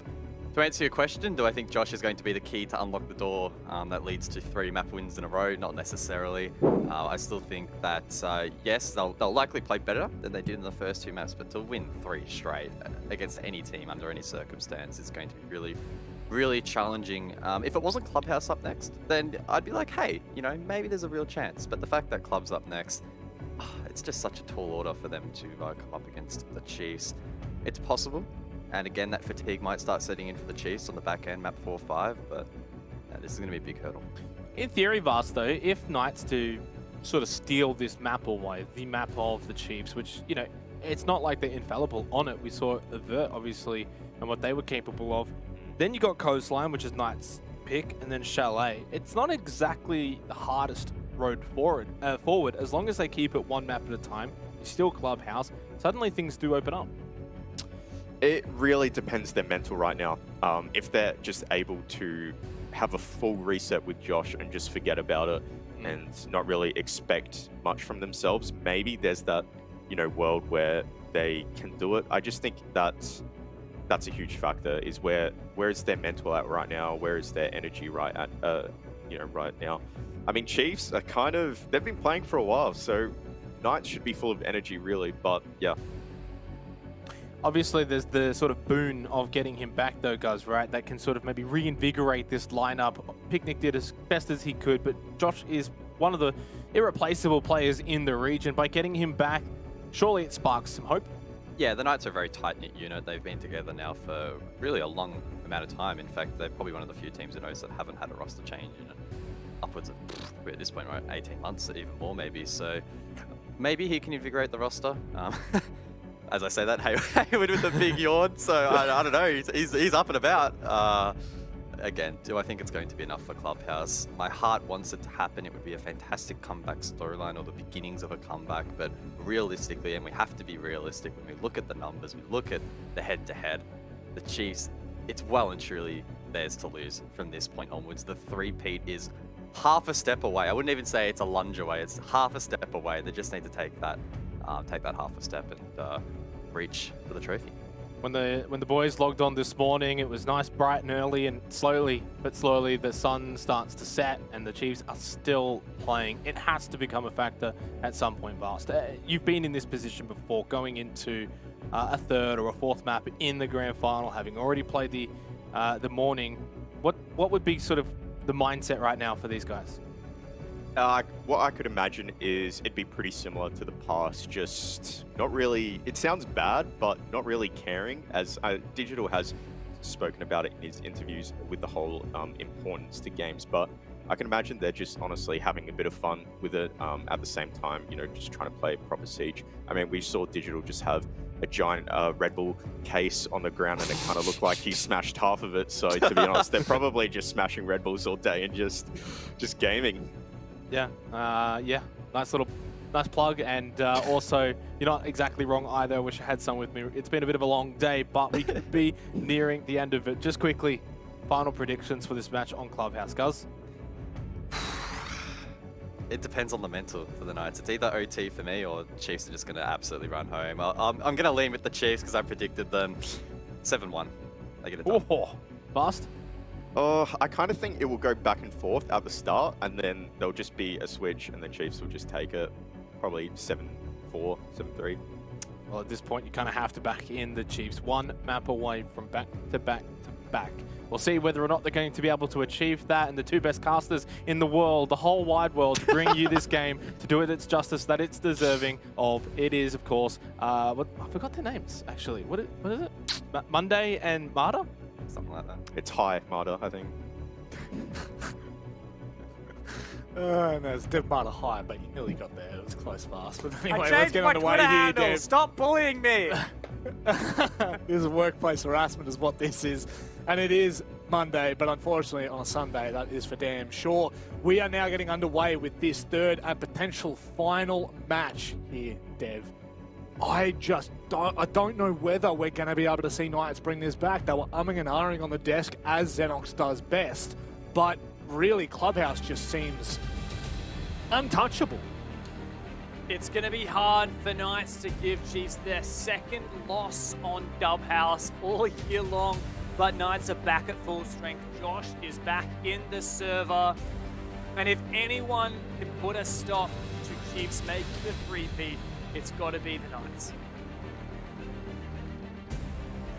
Could start here in the ban phase. We know that it's been said before in interviews, sometimes the bans can really throw a team out and about. Now, just to clarify, we will not have a cam for Josh, as he is just playing with not the greatest of conditions in terms of internet, so he doesn't want to take any of the bandwidth. Is that the right? Am I saying the right thing there?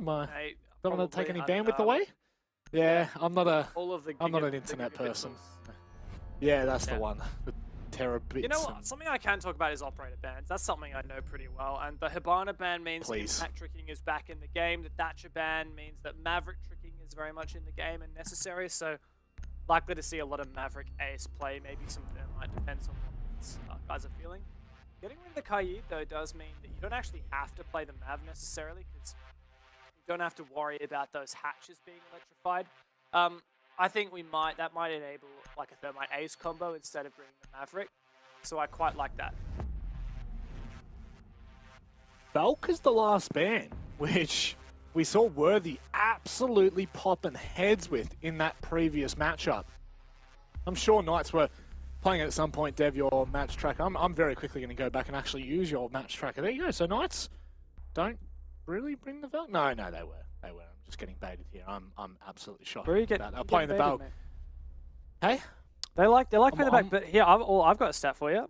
Go, shoot. Knight's favorite ban on club is Valk. You know, it used to be Mirror. They used to love banning their Mirror earlier this year, but kind of more recently they've turned to the Valk. They actually banned Malusi once when they played Wildcard, funnily enough, but that was because Wildcard banned Valk. So interesting that. And whereas Chiefs do kind of flex their bans a little bit, but Kaid's not a common ban for them.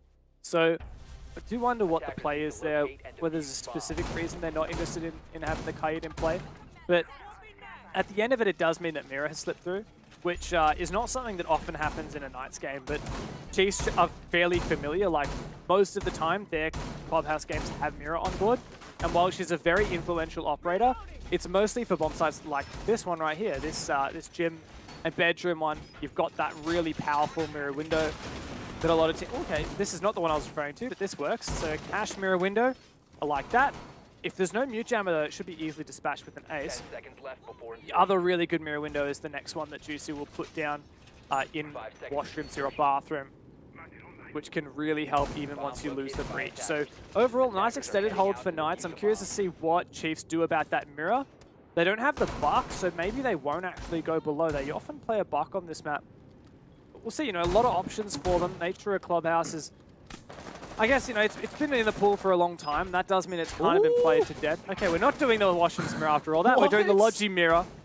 I mean, I will say, Chiefs don't have a lot of vert ops here. not from bottom up vert, so not bringing the buck might make this a little bit more difficult. One thing we've praised Chiefs for is their efficiency on their attack. They do not mess around. They generally have every avenue that they need open within the first minute 30. So that'll be something that we'll keep an eye on as we get through this matchup. Kind of testing where they're at in terms of putting the pressure on. Looks like Fisho's gone ahead and jumped straight across to the jacuzzi balk. Should be starting to open things up here. Digital just trying to find some bullet holes at the very least. The drone hole will give him some sort of a line of sight, but it's not really going to do a hell of a lot more than just a couple of warning shots for the member of Knights in bathroom. In the meantime, though, Ethan is already in under bar. Good position for Ethan to get to work on vertical play downstairs. But the ITA secondary shotgun on Jackal is a far cry from Buck's skeleton key, so it's going to be a challenge. Chiefs have made good progress here. Let's see, are they touching Cash at all? That's a really good breach. If there's no denial of that, yeah, okay. Hayward is really, really scuffed in that position. Honestly, like, it's going to be so hard to hold sight. And Ethan's actually making a play. This could be a very early push here for Chiefs. Yeah, it looked like he was getting into position. Got to be careful of that player from Logistics. It should be being watched from a long line. Sage gets traded out by Digital, and now is go time by the looks of it. God Legion starts the swing. Fisho with the nade, but it's traded back by Juicy. God Legion still on the other side of the map, trying to open things up toward Cash. That will enable him. The sound cue to know there's no one there, but he's getting contested. How does he still win that? The LMG does wonders. But at the end of it, Chiefs only have a 2v2. Definitely not the result they were looking for. They felt really good about that explosive push, about Ethan on main stairs. Didn't achieve as much as they would have hoped. God's really low HP, especially vulnerable to the Gassier from Dino. Now it's just on Fisher Guy to really make an entry. To get the frost mats either underneath the windows. So the second Fisho makes his way in, he's got to look at two places at one time. There's only a lick of HP on Fisho. He'd have to go absolutely mental. Hands are in pockets, and Juicy takes the rounds. This is looking, at the very least, like Knights will be able to put up a fight. Definitely a good start here for Knights. Let's not forget that while Chiefs are very strong on this map, they did lose their winning streak yesterday when they lost to Overt. And I'm having a look at the stats from that game. Chiefs really struggled on their attack. They only won a single attack. They lost 5. So that's perhaps a weakness that they're going to have to deal with. Of course, going into this game, this is Chiefs' map pick, which means that Knights got to pick the starting side. And I think starting on defense is really good here. It's a way to get Josh warmed up, get some momentum, and break that Chiefs has developed over the last 2 maps.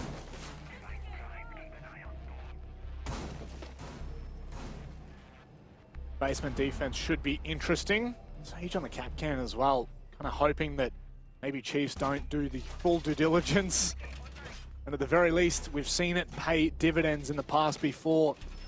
You place them on the insides, especially in basement as well. Because there's so many choke points, and because generally, as the attacking side, you're working so hard in the first minute, 2 minutes to open everything up, all the hatches and take space. You're not always looking at the doorways as you flush yourself in. So it can be a very good pick, a very dangerous pick at that. And it looks like Knights have fully extended up above. Yeah, quite an odd kind of roam setup here. I mean, yeah, it's pretty normal to roam. Very uncommon to roam with this op selection. Got Ella, not with the shotgun. You've got Capcan, like you were saying, the alibi. Very unusual, but I love it. Very... Here's a snack.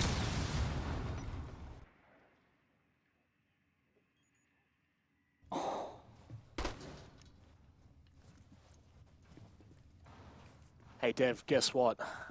You are out and about. Sorry, mate. I hate to cut you off. No one else can hear you but me, so that's all right. Moving forward now. Haywood. G'day, mate. Will be... There we go. Dev's back. Love that for you, mate. That's all right. You Love keep that. talking, mate. I've got nothing to really say. I'm the play-by-play man. The peanut So, brain. Knights are trying to kill people, but Chiefs do not want to be killed. Tends to be that way. Yeah, I will this- say the information game has been unbelievable, Dev. Unbelievable all game long. Ooh, Gidge. Surely this is a pick. Oh no! See you later, mate. Jesus. Oh!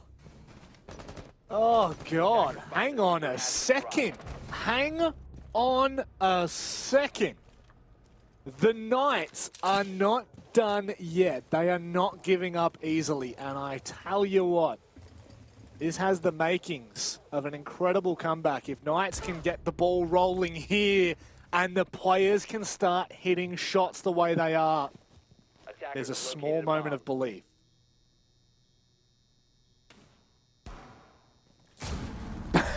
I was like, does he have enough HP to tank the gate? And I completely forgot that there's actually a boom cap can trap and an Aruni gate.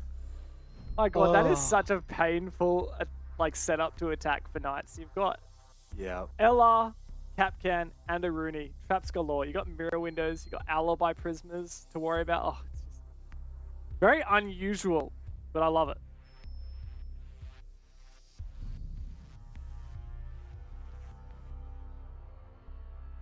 Up to CCTV and Cash. This one surely be a converted round for the Knights, or at least I would hope so. Just looking back at, I guess the good thing about Clubhouse Dev is that it hasn't skewed so heavily favoured toward the defender side anymore in OCN.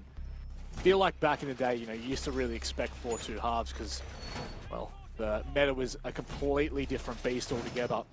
Now you've got so many avenues and so many choices when it comes to operator lineups, and of course, ways to attack. It certainly makes things a bit more interesting, but I still just feel like CCTV is so hard to attack when if you've got a player that can hold rafters like an absolute god in Garage, it can really be just all sorts. 5 seconds left. It's true, and I love the way that Knights are using the mirror, even on the sites you wouldn't usually see a mirror on. Quite uncommon to see a mirror here in Bathroom defending against the master push when it's a gym, when the site is not gym, when the site is actually CCTV. Oh, also this is such a painful mirror to attack. I mean, easy knife, so that it's no line of sight, but it does mean that like Knights can just open up that mirror window and make it really awkward for Fisher to try and breaching torch this wall.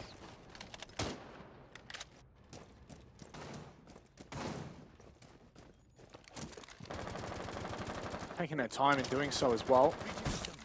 Sure that they're not going to get caught out and opening things up here. You could hear the mirror window popped, so Summer Charge will be all for naught in that position. Jeez, now, what's the approach here? It doesn't look like they're really going to be able to contest that Kennel's wall for a little bit yet. They do have that line of sight in, which is going to be incredibly dangerous toward the later part of the round, but I just don't know whether they're going to be able to get that open, Dev. They can throw a Selma charge at it, but I still think if Dino's in a position, he's going to be able to deny the two that are left. And then what do? You can't really put Fisher guy there, so that really, for all intents and purposes, might just be a line of sight. Yeah, look, this is really awkward. I'm not going to lie, it's a really awkward position for Chiefs to be in. Set up from Knights is a very irritating one. Oh! That's a run out. Josh is back in the server and ready to make waves. That's a huge pick. Juicy's found one too. And Knights are actually running rings around Chiefs on Clubhouse. Oh, but it's worthy. It's always worthy to even things out. He's found himself a double off screen, got no clue where, when, how, or why. And it looks like Ethan might continue to put the pressure on. Worthy's got to be careful with the swing from Garage, but might not be given anything here. There's two players he's got to deal with and contest with. This doesn't look doable at all. And the swing from Sage, spot on, but he doesn't find enough damage as Worthy comes from behind. A minute left on this clock, but Knights are just playing out of their goddamn minds. And that's the final one to lock in 3 rounds straight for Knights. This is very unprecedented and very surprising, but as soon as Josh was back in the server, they stepped up. Knights I don't know what's happening here, but I think that's going to force the Chiefs. Tactical timeout. Indeed, it is it. Chiefs need to recompose. Chiefs don't muck about with these tac timeouts either. I know that the second things start going a little bit haywire, they'll put their hand on the button. Call the tac timeout, reset, relax. And as we said before, Dev, that might be whatever kind of break they need. Whether they need to talk, whether they need to get up and move about. And take this small moment to recompose, reset themselves, and come at it from a new angle. Because right now, everything is going Knight's way. Josh comes back into the server, and bada bim, bada boom, just like that, he is finding picks. He goes for the aggressive run out, knowing that they've got the players to do so, knowing they've got the advantage to do so. This is looking really sharp for the Knights. But it is, again, it's a tale of two halves. You can't go in too early. And right now, Chiefs could still finish this 3 apiece. Definitely possible. We know, like you said, Chiefs don't muck around in their tactical timeouts. They really need to get a move on, though, immediately. They can't let this slip any further. Now, like I said earlier, it's not unusual for Chiefs to struggle on their clubhouse attack. They only won a single attack round against Overt yesterday of the 6 that they played. Their defense was strong at a 4-2 half, but a 4-2 half on their defense is still only going to be enough if they can win 2 of the remaining 3 rounds here, and that's only guaranteeing overtime. I think Chiefs need a 3-3 half to be able to comfortably lock this out in regulation, which realistically, everyone here, all of our casters analysts believe that they could do. Yeah. I believe we were all but sure. We nearly bet the house on it. It was all but a sure thing for Chiefs. 10 seconds to insertion. And here we go. Reinforcement this time around. And a bank battery. I love that. Where was that second mirror window? Was it over in cash again? I didn't actually see where that one went. Yeah, actually no, they've double read Oh, no. times. So Is it in the pocket? Still a mirror in the pocket. Yeah, he's still got it in the pocket. Doing the bathroom one, finally. I love that. We got there. Yeah. But I mean, okay, so thing is, usually I would say that the Chiefs, I know they like to do the exothermic charge on the board to clear cash, which is nice. Ethan, where was that? Sage just took down the Twitch, and that's, I mean, Twitch's util gone now. So early. Ethan's really struggling, and he struggled the other day on Clubhouse as well.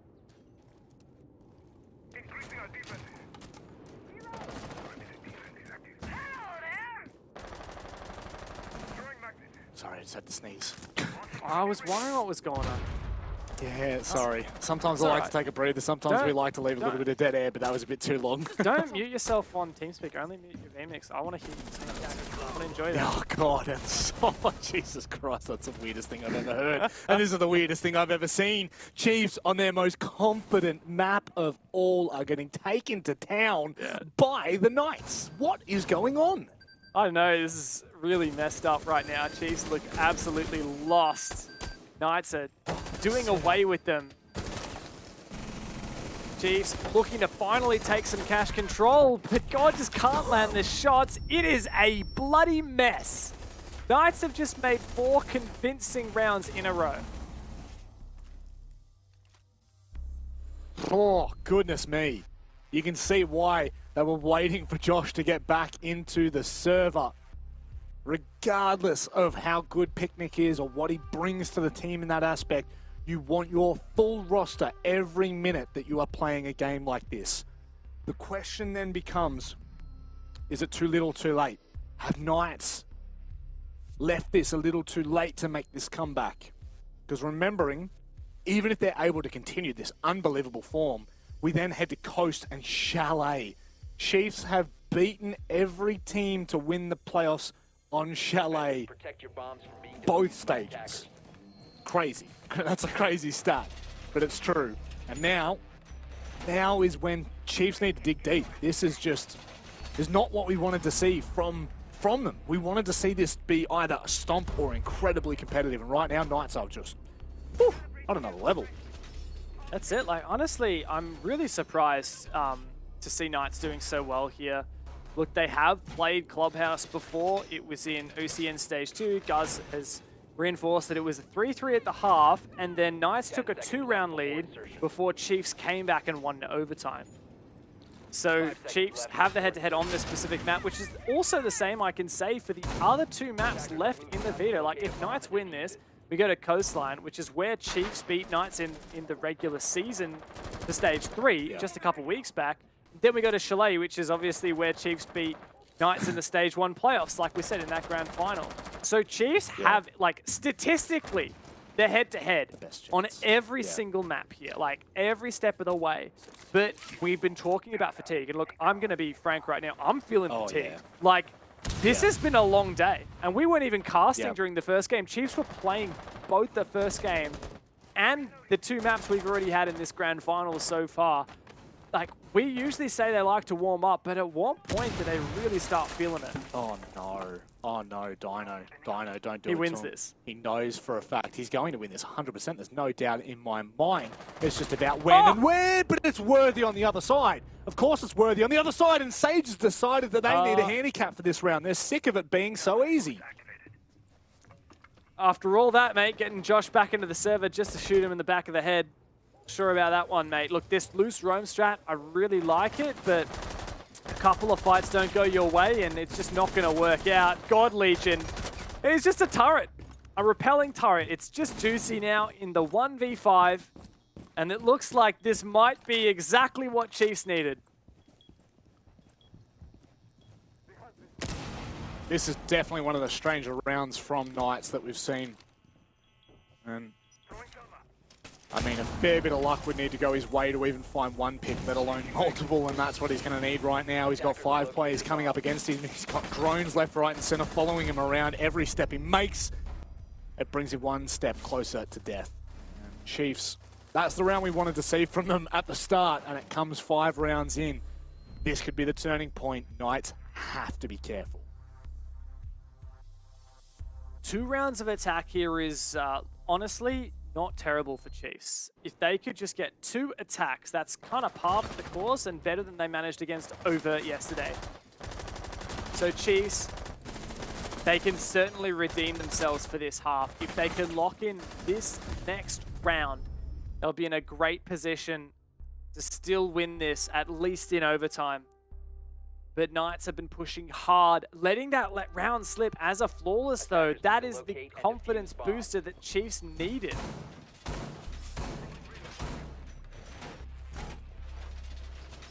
Certainly is. And literally was, you know, about to go and start talking about the Chiefs players. There were, I think, only 6 kills across 4 rounds. And we'd seen this before. Where had we seen this? Was this against Bliss that this happened? First 4 opening rounds, they got absolutely spanked on in Villa. And then all of a sudden, they started to turn on. They started to look good. It just was too little too late by the time that happened. Maybe this might be the same case here. However, Knights need to be careful. The door is left open. Even if it's a couple of centimeters, it is still open. And now we find this final defense for the half. Knights have to secure 5-1.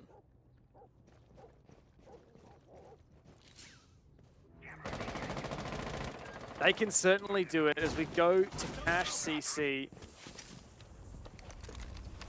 I gotta say, I rate Knights' chances here with the one exception, and that is that Chiefs have finally broken the curse, and I think that that might be exactly what they need. Ethan's also on the Buck. I'm really glad to see him flexing around a couple of different operators. I think the Buck is one that he should probably land on. A lot of vertical potential here, a lot of soft breach, very versatile. Especially if they end up going for a push onto Cash and he wants to get some... At the moment, turning his attention to the mirror window that Dino's currently playing. Knights really extending this hold, but it does leave the site quite vulnerable. Perhaps Chiefs will get a read on this and maybe exploit.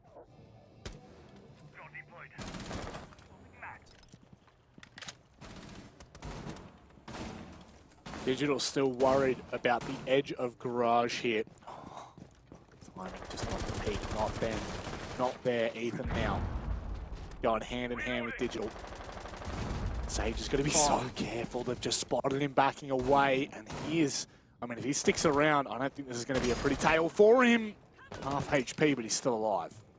Oh, God almost got him as well. They're chasing him down. Surely Sage doesn't find anything. Taken out. God Legion for the second, but no, Juicy's on for it. 4v4, Juicy lucky to be alive, but that keeps Knights in the game here.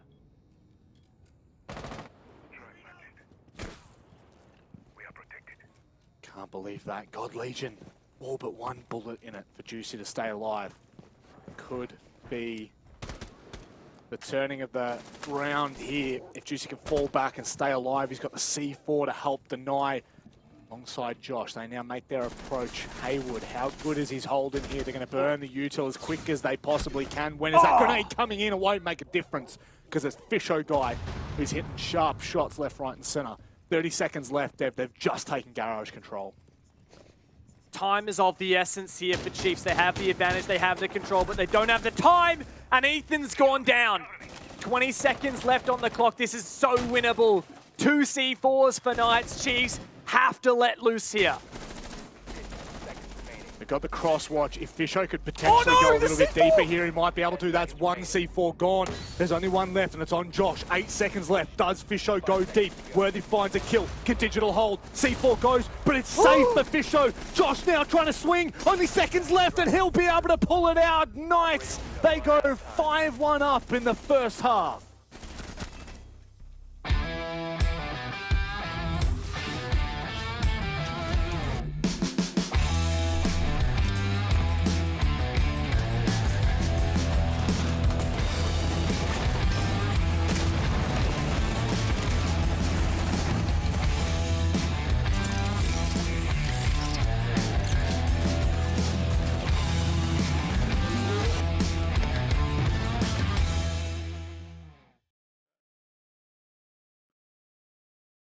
You gotta wonder, would this be 2-0 for Chiefs if Josh was playing in the first 2 maps? That power outage may have given Chiefs a very false sense of security. The Knights are now up 5-1 on Chiefs' best map. Can we even call it Chiefs' best map anymore when 2 days in a row they only manage a single attack in their half? Now Chiefs go to defense, and it's their last chance to lock out this grand final in a 3-0 before Knights push us to their second map pick of Coastline.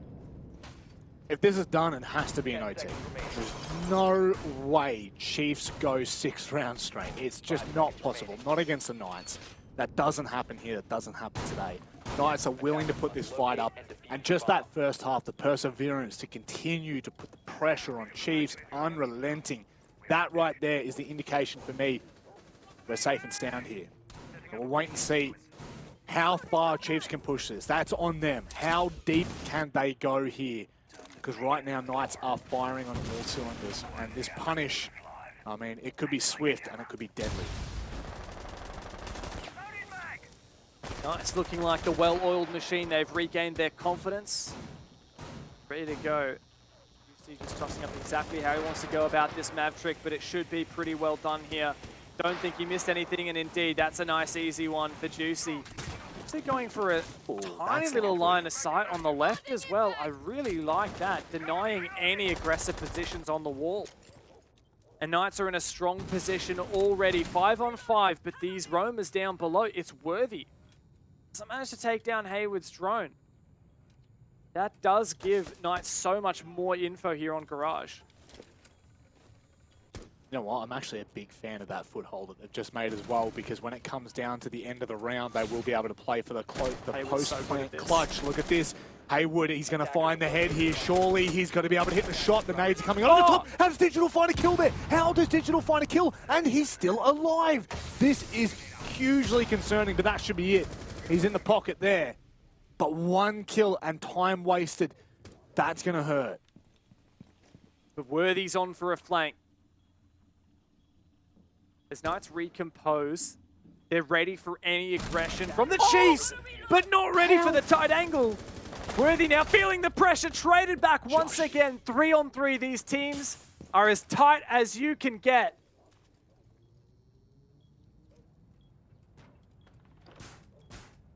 No C4s in the pocket. However, plant an aisle with Ethan. Smoke Babe should be able to slow things down. They just go through. No, they're still just waiting and baiting that time out. 20 seconds left. Is Ethan going to go for a flank here? Surely someone has to be on a drone to ensure that that does not happen. Chiefs have been asleep here in this third map, and surely the fatigue is starting to play a huge part in this. That's the last gas out for Ethan with 30 seconds still to play with for the Knights. Fisho's gonna have to make his... He doesn't have a C4. What? There's no plant denial. Chiefs have no choice but to get aggressive. Ethan below trying to deny through the floor, but Sage relocates and the guns come to life. A huge position now for the Knights. Ethan has no choice but to take these fights. He is shut down. 6-1 match point for the Knights. Knights said no more. We're going to make this interesting. We take you to your best map, the map that every single person in the region would have said is Chiefs. Coined Dub House for a reason. Until this weekend, 10-0.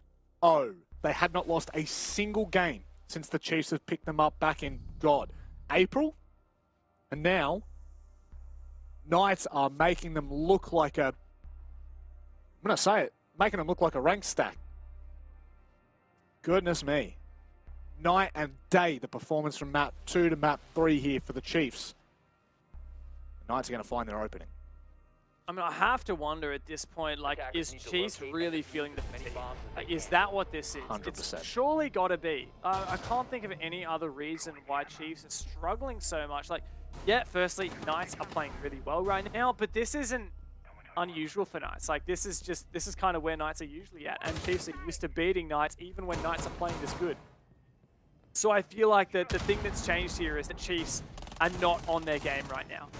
And surely it's got to be that crazy 3-mapper against Overt yesterday, 2 hard maps against Bliss earlier this morning, and 2 good, strong maps over Knights as well today. I mean, that is a lot of siege these guys have been playing. Yeah. There's no doubt about it. This is a huge haul for any gamer. It doesn't make a damn difference. They're coming into 8 maps. This is their 8th map. They will have to play 9 maps the way that this is going. That is a monstrous effort. Yeah, at least 9 maps. Potential for 10 maps within what? Just over a 24-hour period? That is huge. That is, I mean, that is so much gaming, so much concentration at this level. But certainly they are capable of it. Just about digging deep right now, and they find an opening. Oh, Fisher has the angle. He spots the player. Oh my god, that's a chunk of damage. But not enough. It's loose roam for Chiefs, supported by Castle Barricades.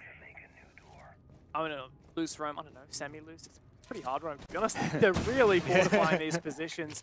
But Knights are making their way on through. Erupting into bar is Juicy.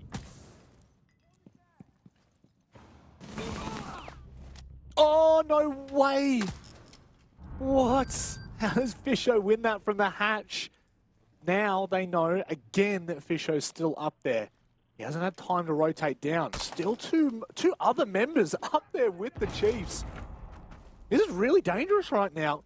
Knights, they haven't really, decided whether they're going to go to site yet. They haven't decided to completely clear this roam. Stalling out in a slight factor.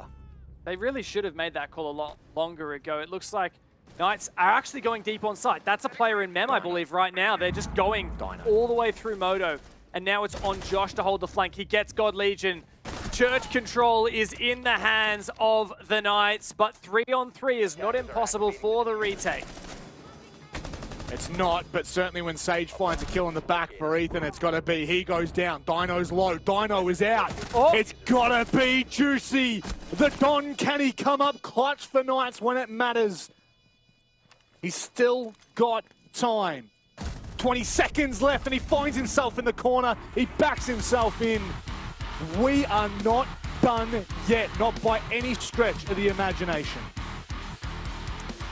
It took them a while to warm up, but Knights are certainly animated. Josh rejoining the squad has brought them back to life, and they are not running out of time yet. They push to map number 4. We're going to Coastline.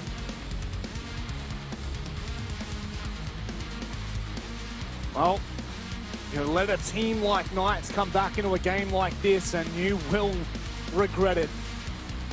Heed that warning.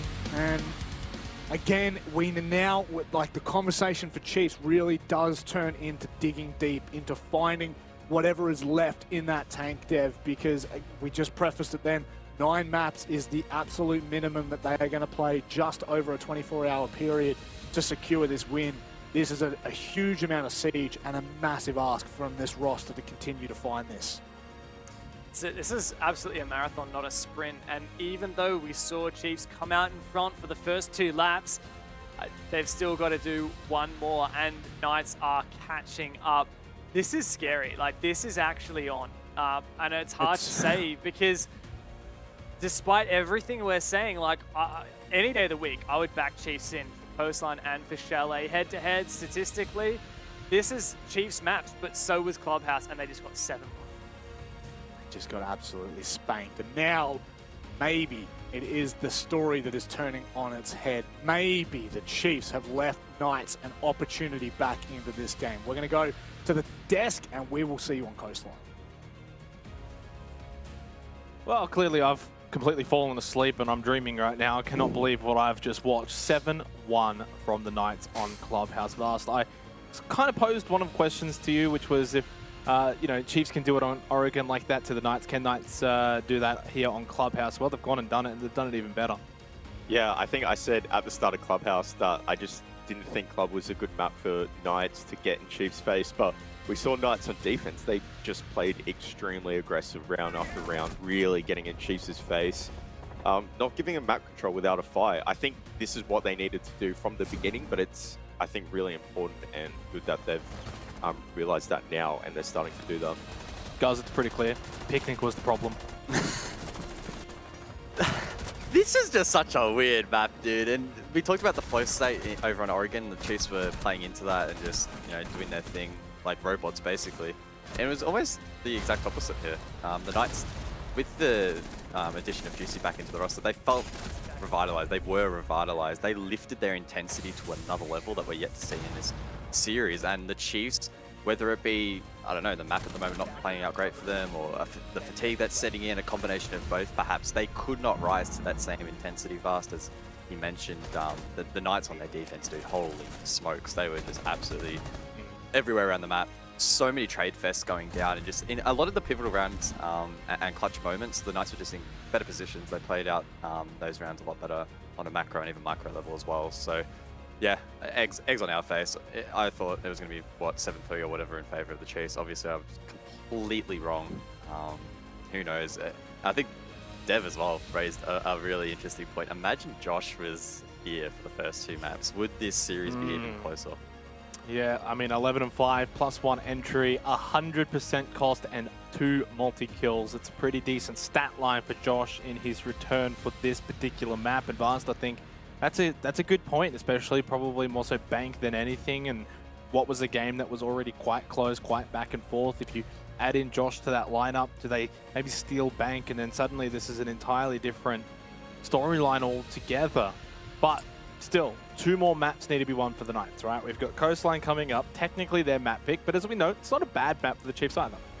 It's definitely by no means not a bad map for Chiefs. I mean, they did beat Knights on it last time they faced, I think, in South.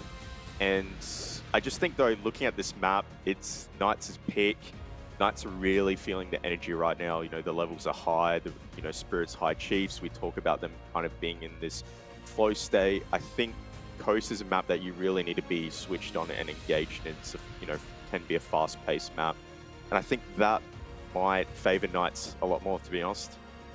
May well do. We are going to a break. When we come back, it is, of course, Coastline for our next map of this best-of-5 grand final.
Order now at macros.com.au.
Gracefully, and I got a smile that they hate to see. Young, black, successful, though life gets stressful. Though life gets stressful, go and vibe out with whoever you next to. Live until the morning, sleep until the noon. You said that you want it, so I got it for you. Let's all get together and show them how we move. We move, we move. Bringing summer to you.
Well, it looked like it was going to be a one-sided grand final, but suddenly the Knights have shown up here on Clubhouse, a 7-1 stomping to get back into this grand final. Coastline coming up very shortly. It is their map pick as well. Josh has returned, and he's returned with a vengeance fast.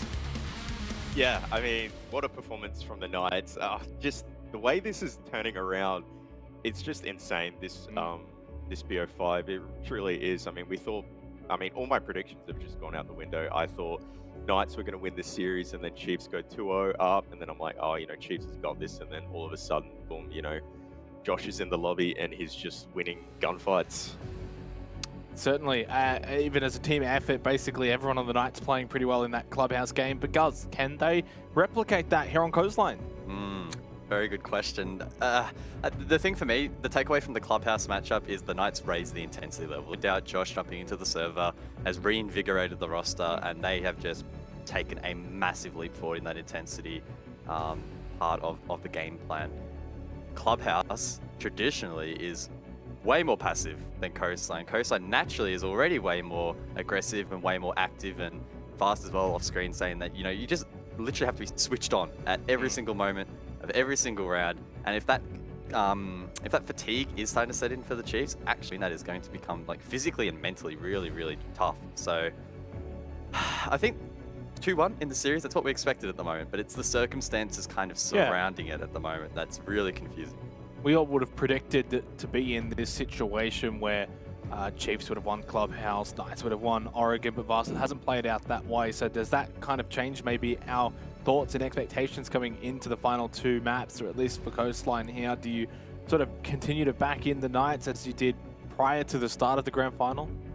I think if Knights continue this trend of really just, you know, keeping up that intensity and really being in Chiefs' face, I think the fatigue and, you know, the mental, you know, draining of playing all day will kick in. Obviously, you know, I'd like to talk about the game more strategically, but it's, you know, it is a really big factor in this game. And I think, yeah, if Knights are able to dominate them on coastline, I think they'll be able to carry that momentum into Chalet. I'm going to ask you a simple question, guys, for a simple answer, right?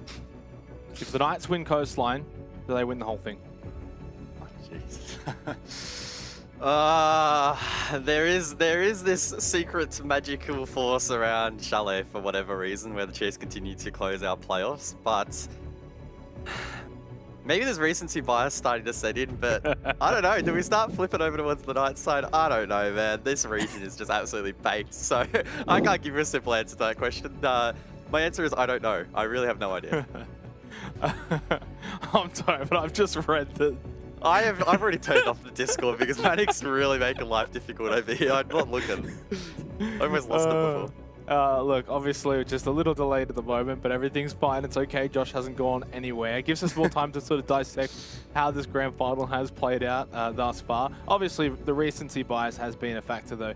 Vast, is there a way in which the Chiefs just sort of ignore that whole clubhouse game, move on mentally, and focus now on coastline? I definitely think that they will move on and forget about it. I think right now it's really important Chiefs just somehow pull as much energy as they can, and whether that's, you know, just keeping the spirit high or just something. And, you know, we'd probably look towards people like Digital, you know, Fisho even to really, you know, re-spark the energy within the team. And I think if they're able to do that and match the intensity of the game, you know, it's definitely still very winnable for them. It just depends. It's a real mental game for Chiefs right now, realistically. And guys, you can now actually very much see it with all of their cams. It's nighttime now, right? Like, and they, we're up at 8 a.m. It's now almost 8 p.m. That's a long time. Like, at this point now, that is going to become an absolute factor. We speculated on it coming into the grand final, the first couple of games. But as we continue to play these maps, if they don't win here, then there's got to be a Chalet. That will start around, 9 p.m. roughly? Like, that's a long day. They need a win now. I mean, look at that. They are pumped. Digital having a kick of the footy, getting up and about. But that's a good thing. Move the body around a little bit. It's been a long day just sitting in the chair. Yeah, I mean, I can speak at least to my personal experience this afternoon. I've quite literally almost had to put my head down and have a bit of a nap. I'm just absolutely wrecked. And, of course, we've had, you know, similar-ish hours to these guys. And, of course, you know, we're not even the ones inside the server having to focus that as intensely as they have been. So I can't even imagine how much more difficult it must be for them. And, again, considering that today starts quite early compared to a lot of other typical play days and scrim schedules, etc. So, I mean, when we probably started today, most of these guys wouldn't even be awake on a normal day. So, I know I definitely am not. So, yeah, it is going to be tough, but that's what the best teams are made of. If you want to be winning playoffs in any level, whether it be OCN, Apex South, and beyond, you need to be able to play out long series like this. And obviously they've been there before, Stage 1, Stage 2, now Stage 3 Vast. That plays in itself as an advantage, right? Like, surely by now it's sort of not as bad, not as much of a shock to the system. Yeah, it wouldn't be a shock. They'd be, like, I'm sure they'd be feeling just as much, but I guess they'd be more used to it and they'd understand the win conditions for them during this series. What about Ethan, though? I mean, he looks a little bit tired. Yeah, I think Ethan needs to get up and do what Digit's doing, kick the footy around. Get the Kid Leroy pumping out. I love this. He's definitely playing the Kid Leroy right there. Just.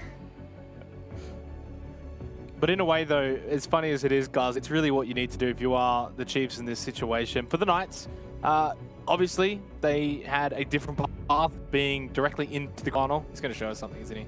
Yeah. I cannot quite see. Invincible. Good turn. Invincible. I appreciate it. Can we get a listen along link, Ditch? This one too. I think I but need for the to Knights, pump up. the Knights obviously in a different sort of perspective right now, of course. They did not start as early as the Chiefs did. They should actually now be pretty warmed up. Like, this should actually be peak time for the Knights.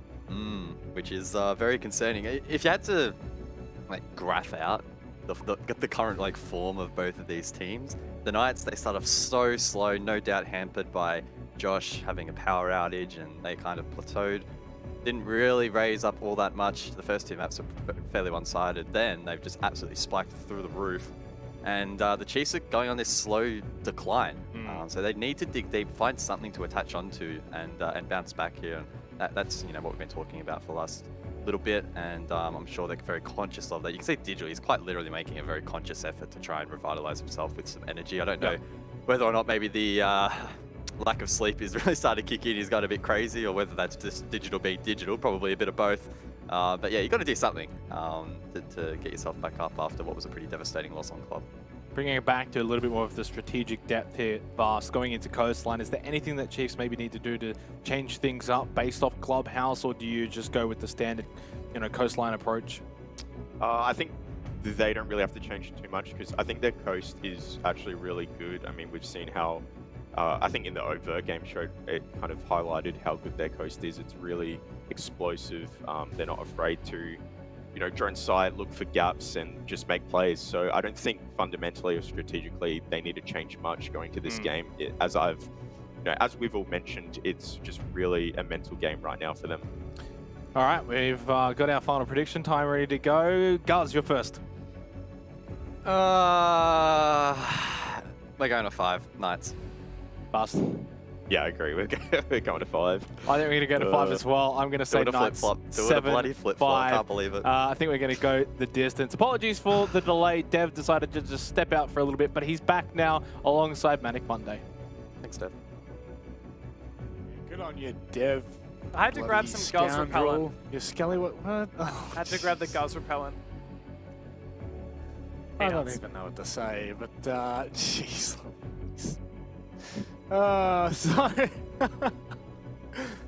So, I mean, let's very quickly just say Sage, unfortunately, ran out of internet as if it's 2005.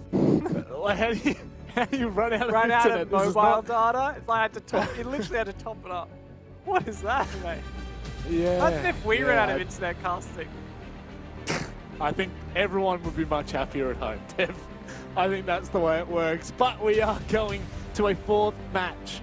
And, I mean, the desk think that this is going to go to a 5th.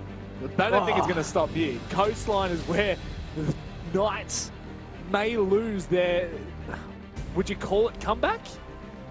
Yeah, I mean, absolutely. If Knights can come back, it would be a reverse sweep, massive reverse sweep. To me, it's all about, like the guys were saying, this is no longer a strategy game. This is a mental game. This is a physical game. This is about how awake these players are. Because Chiefs have not been switched on, not in that last map on Clubhouse. Very serious business. What I want to see is, I want to see some animation. I want to see smiles on their faces.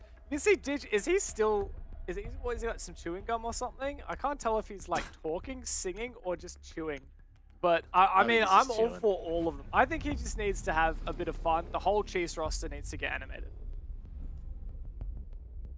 Nomad and Thatcher banned off of the board for the attacking side. Nomad will limit the flank watch, and well, Thatcher for Thatcher. Valk and Mira, the most banned operators on Coastline, see the flick as well.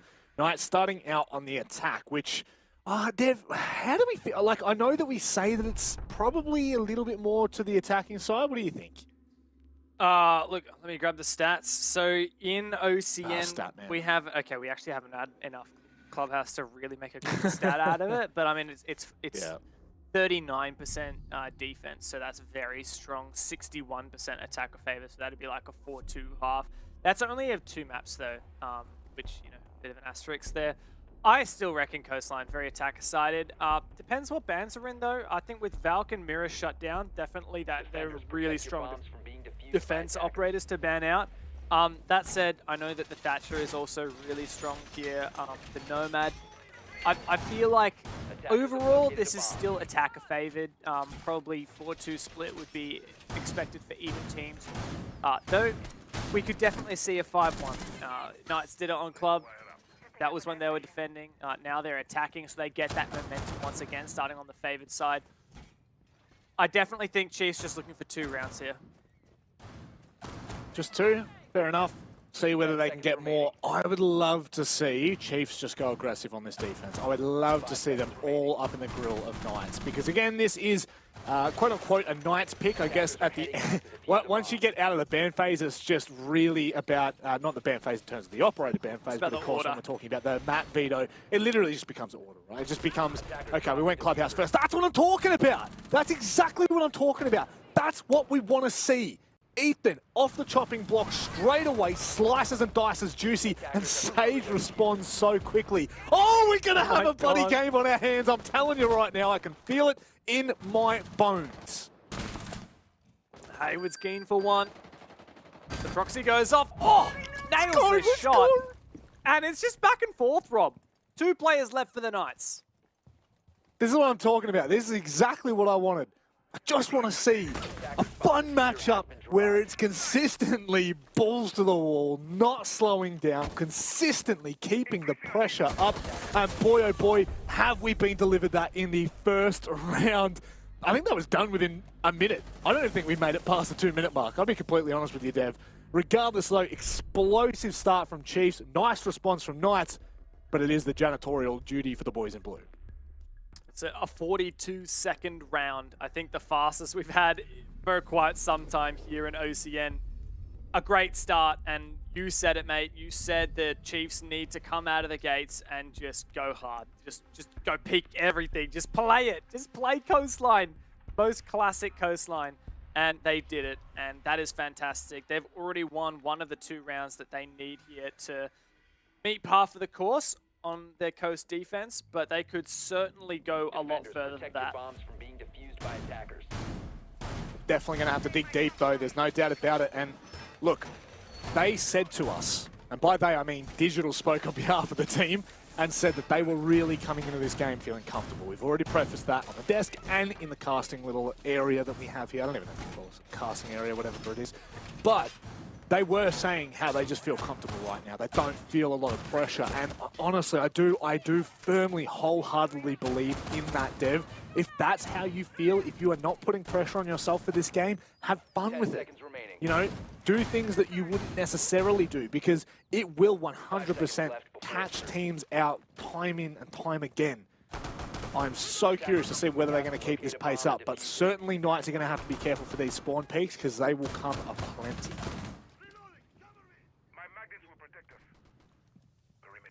No doubt. The Lions a great pick, though, for trying to suppress that aggression somewhat. Starting to get into the thick of it here on this Blue Bar Sunrise attack. Having a look at the Coastline game yesterday, well, it's hard to read into too much. Knights went 6-0 on their attack against Overt, then won the opening defense on Kitchen as well. So we didn't even get to see their Blue Bar Sunrise defense yesterday. That's crazy. By the way, just to clarify, you meant to say Chiefs, not Knights. That's okay. I just didn't want anyone at home thinking. That's right. I wasn't going to make a big deal. Not bad. Just being a good bloke. I'm not a bus. I'm just a taxi. Take you from point A to point B. Jeez. I tell you what, Juicy felt the debris of that bullet coming off. Oh my goodness. Very, very close. As Dino now swings a little bit wider, there's a player in Aquarium they're going to be careful of, but certainly they could do some damage depending on that player in white stairs. They're going to contest this as well. He does shut down Ethan.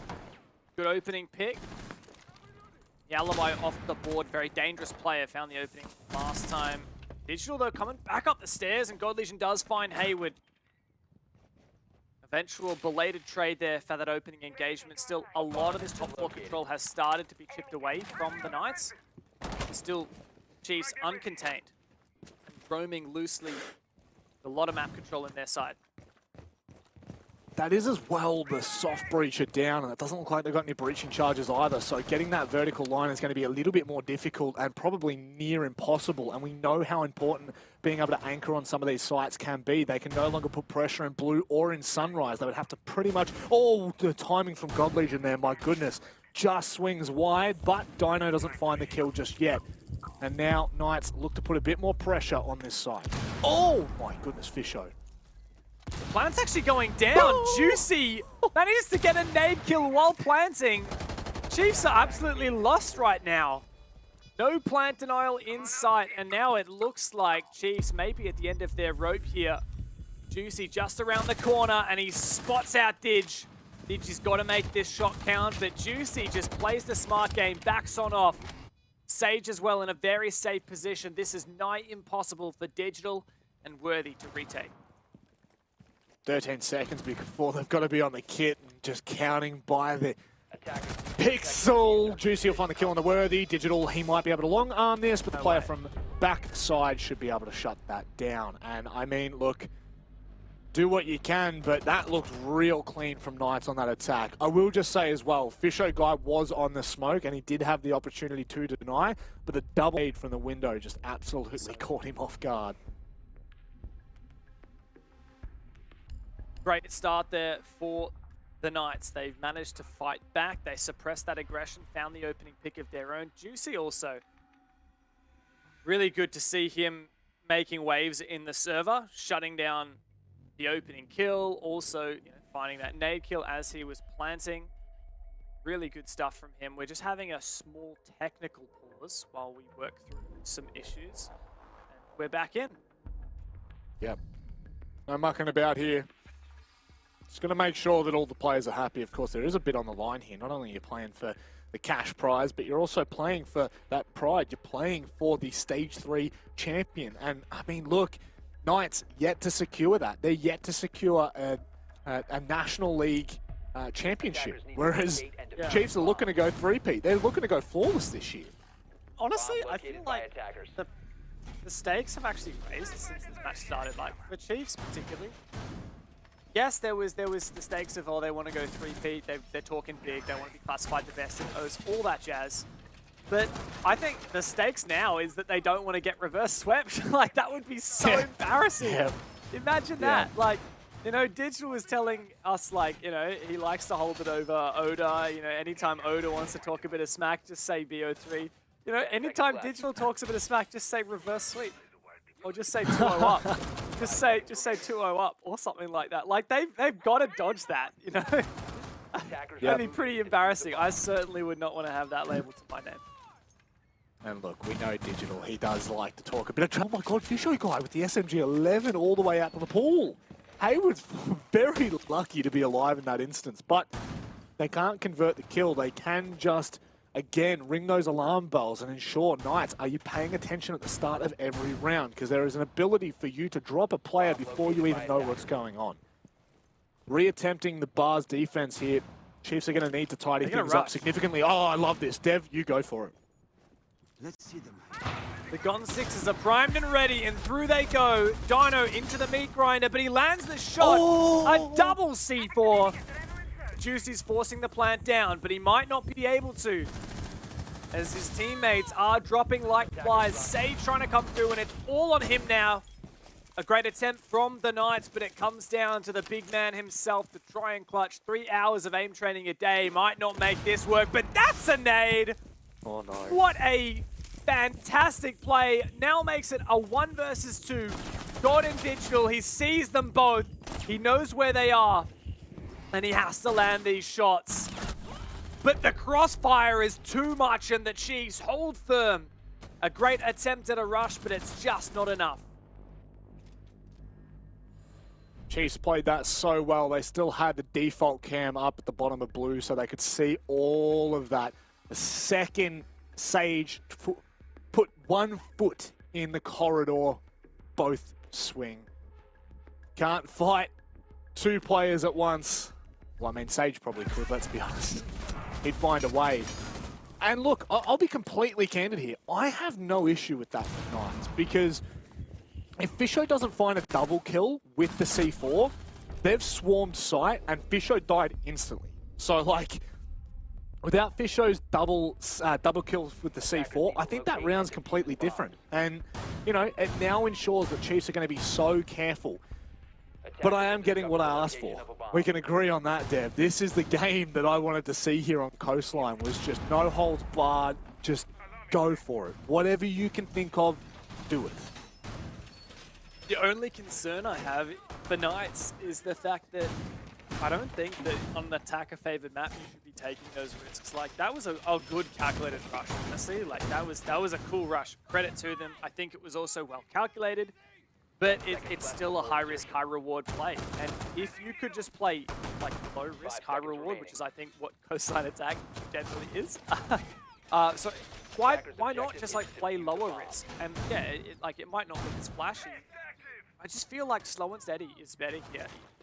Mitigate the risks you're taking, because if you're sinking down to that level, I feel like Chiefs are going to flourish. I would agree.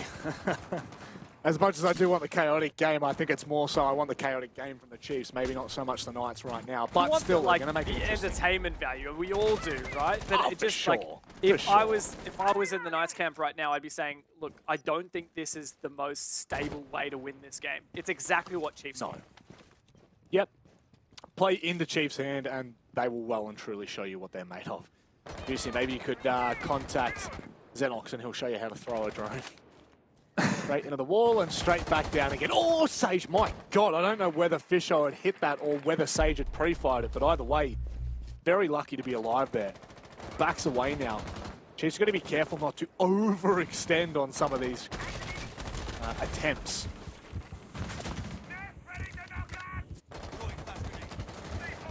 Oh my God, that was an aggressive gas as Josh is forced back out of sauna. Knights are slowly but surely taking control of this top floor, but they haven't made a lot of progress so far, and they haven't managed to get to work Vert above the bomb site. Remember, this is kitchen site. Hayward's still really tangling with his presence inside Sunrise and at the bottom of the blue stairs. That's where Knights turn their attention right now. It looks like they're not going to go for a full clear of the top floor. Chiefs still have players up there. Oh! So well played! The pested Mozzie drone and the peek from Ethan. That is beautiful. I'm not going to lie. I was so confused for a second then. I could not for the life of me figure out what was going on. I thought maybe my eyes were deceiving me, and that was, in fact, the defense. But no, it is 100% worthy on that drone. Just droning ahead for Ethan, and Ethan's going to continue to push here. This is looking really, really good for the Chiefs. God Legion has an aggressive position as well. Knights have abandoned this top floor, and it means that they're going to be forced straight down that bottleneck at the kitchen door. And with Cool Vibes control in the hands of Chiefs, it's going to be a crossfire they will not be able to sustain. Nice pick for Sage, though. Opens things up a little They're in. Now down. Oh, hang on a second. But look at where God Legion is. Has he not been able to find a kill there? Worthy and Ethan both coming together here. It's now a 2 versus 3. Knights trying to flush their way in. Can Juicy stick it? Oh, did he just get the sound bait from his own teammate? Juicy now being pinched from both sides. It doesn't matter where he goes. The foothole are all but murder. Hayward now looking for the 1 versus 3. He's got far too much to do and far too little time. The Chiefs go 3-1 up. This is starting to be a convincing match for the Chiefs on their defense. The Knights don't have what it takes, it seems, on Coastline to continue this reverse sweep dream. Not full clearing top floor really came back to bite them in the end. Even though they had a really good push onto that bomb site and they didn't immediately get taken down, it was just a matter of time before Chiefs could turn that entire bomb site into a kill box. There was just nowhere safe for Juicy to plant and constant angles for him to entangle. Knights find themselves in a very sticky situation. Even stickier with the loss of Sage. Oh, we're getting it all tonight. We're getting it all tonight from the Knights, I'll tell you what. First Josh, then Picnic, now Sage. They just cannot catch a break. I mean, I truly do wonder, and I mean this with all of my heart, I truly do wonder what would happen if we weren't seeing these kind of technical issues from Knights, because I have no doubt in my mind that is just, it's just on their shoulder. It's just consistently sticking around, being that issue that they can't overcome. Fisho guy, my goodness, saw it for half a second. No Jack Daddy, no today. But seriously, this is now at the point where this has to be just really playing on the Knights. Got to be Chiefs are back in control. Now, it was them who chose the defense, so perhaps we're just missing something here. I thought that attack would be favored. I thought that Knights would be happy moving into their attack, but as this was Knights' map pick, means that Chiefs were the ones who got to choose the side. And they're clearly comfortable here on defense, despite, like we said yesterday, against Overt, it was a 6-0 attack half for the Chiefs. And that has got to be scary for Knights, knowing that the best they can hope is a 3-3 on their attack. Then they'll have to go up against Chiefs on a side they were flawless on yesterday. Chiefs are back in the driver's seat after a small mishap on Clubhouse. They look to be once again in control of the game. Here's a bit of a theory craft for you. Chiefs don't want to expose Clubhouse. Chiefs don't want to expose Clubhouse, so they've thrown it twice, Dev. That's what it is. Are they just hoping that teams will pick Club against them now? It's like they're just kind of playing it bad so that teams will pick it. I just can't picture that. I really can't. They back themselves in so much in the domestic league that they're just like, yep, we know for a fact that we'll win every other map. I mean, look, at the end of the day, regardless of whether, I'm just being an idiot. They probably are not doing that. They're probably genuinely having a little bit of a struggle city on it. I think in reality, times change, right? Like, we can have a team win a map 10 times. And, I mean, it doesn't mean that they're going to win it the 11th or the 12th. And teams will start to study how, the strongest team in the region plays their best map. Teams will start to study that, start to counter that. You can see Juicy's really feeling it. That's got to be a bit of stress in the call right now in the team comms for Knights. After coming back with their backs against the wall, taking Clubhouse so decisively, now they find themselves trying to grasp onto something here on Coastline. But they haven't found much yet. Only a single round on the board for Knights' attack, and they need to make 2 more to just even this half.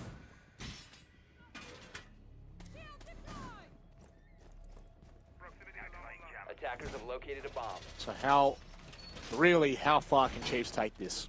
4-1, 5-1. Are we going to see them completely reverse the score of what Knights achieved on Clubhouse? I think it's possible at this point. The way that we're seeing Chiefs win this, the way that they're taking these fights, it's looking unbelievable.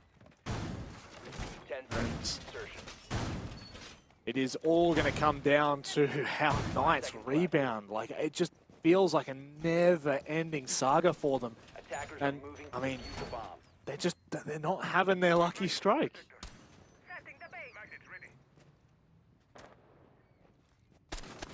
We turn our attention to the Knights to really hone in here. They faced all kinds of issues, technical issues primarily this game. But let's remember as well that Knights have historically struggled against the Chiefs. The only team Knights lost to during the Stage 3 round robin was the Chiefs, and it was on this very map. Back in Stage 1, Knights found themselves in a very similar position. A great round robin led them seated directly into the grand final, where Chiefs took them down. Knights haven't actually even won a map against Chiefs until that playoffs, all the way back in Stage 1.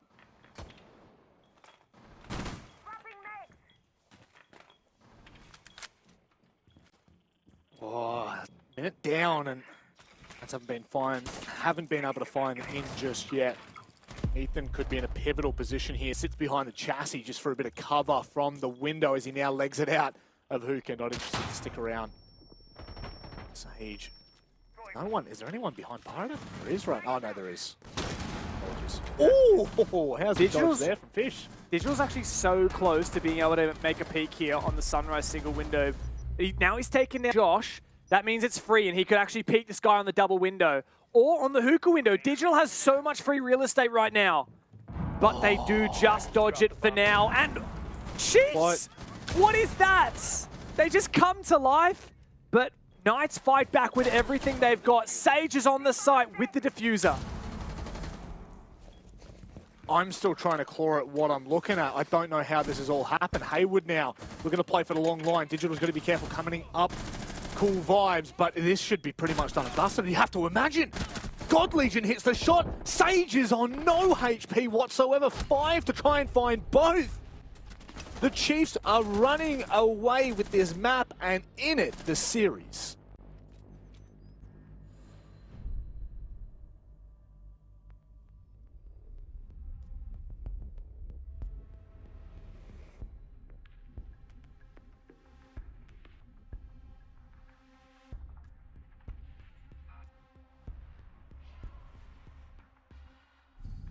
They seem to have bounced back.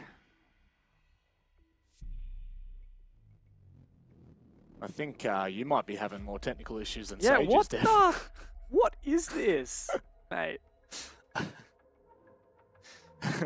It's just the night for it. It's just the night for it, I tell you what. It's so weird because I can still hear you loud and clear, but I'm just getting messages saying he's out, he's done. And then all of a sudden reconnects. Look how you're going. 4-1 up. Chiefs are just flying away now. Knights, what do they have? We said that Josh may have been a determining factor there on Clubhouse, you know, just playing with the full roster, being comfortable with the full roster again. Might have given him that breath of fresh air. But very quickly, that has pretty much been diminished. And in it, Knight's going to be staring down a 5-1 first half on the attack. Not good.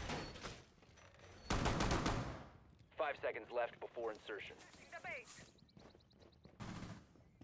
Attackers are moving out. Very, very scary time for the Knights. How can they bounce back from this on what should be their favored side?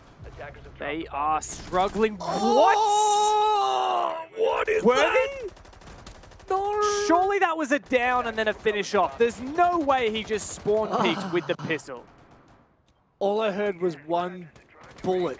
There is no way he death. just pistol one-tapped this guy off spawn. Absolutely no way. I refuse to accept that. So does Josh, apparently looking to trade back Digital as soon as possible, but Digital makes it just back out to cool vibes. Worthy now making a rotate as well as a long line to hold. Still going to be cautious though. He's got players surrounding him and he's just going to make it out in time. Security and beyond. Great backstab from Dino. He managed to take the ground and now Digital's finding himself in an engagement and Hayward goes down. Chiefs back in control. Looking to make this a 5-1, but Dino's got some prints to scan and Josh has taken down Ethan. They know exactly where Digital is. He is trapped on the stairs. Surely he can't take down Dino here. Surely Digital is just a walking dead man. And indeed, Sage takes down 2, all on God Legion. First in the bag, second in the bag, my goodness. What is going on right now? God Legion, he's been able to back away. He's got sight control. Dino scrambling to find something. A minute left. Dev, what is going on? God Legion has just turned this 1 versus 3 nigh impossible into a 1v1. Dino's got the info thanks to the tracking. He's got the gun as well. 54 seconds, so much time to play with. Digital, rather God Legion has to be extra careful here. Oh, but he's got the gun for it. He's got the sight. And now he's just toying with it. Dino has a planned position and he might be able to stick it. No bulletproof camera for God Legion. But Dino manages to win it out in the 1v1. A sharp shot to close out the first half.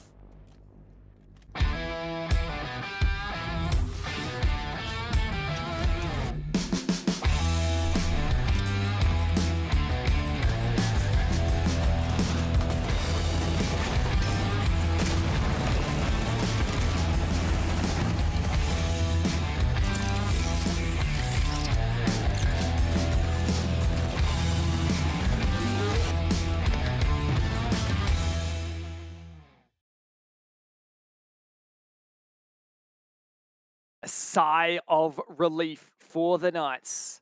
They find 2 rounds. It's not the tragic 5-1 half on their attack that we had thought was on the cards, but it was damn close, wasn't it? Especially from this 3v1 to a 1v1. He does not miss those, but he certainly misses those ones. Dino. I mean, you know what? Dino was a little bit fortunate. I don't know whether anyone had pinged out the bulletproof camera or whether he was shooting through the bedroom wall, the penthouse wall. But he actually shot, yeah, he just shot it out. And I think that was pure luck. And that, for me, is what won Dino that round then. Because if that bulletproof camera had stayed up, Dino would have had to have either gone and dealt with it or just dealt with the consequences of it being up, giving his information. So that was quite a big moment of, I hate using the word luck, but I just have to imagine it was just shots through the penthouse wall. I mean, what's also really funny about that is, you know, the bulletproof cameras, you can only shoot from the side. So he somehow wall banged it on the angle that shot it in the side in the vulnerable spot. So that's pretty amazing. But now Knights, they switch onto their defense, and honestly, like, I feel like Chiefs should be pretty happy here. Like, they won 6 rounds out of 6 on their attack against Overt.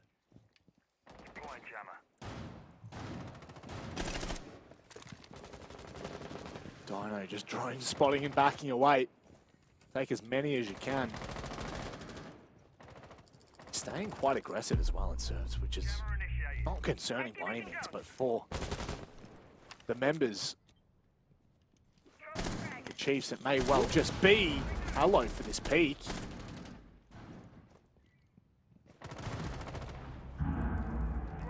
Like, Fisho has managed to find an early frag onto Josh. Wait, what? This is not Dino we're spectating.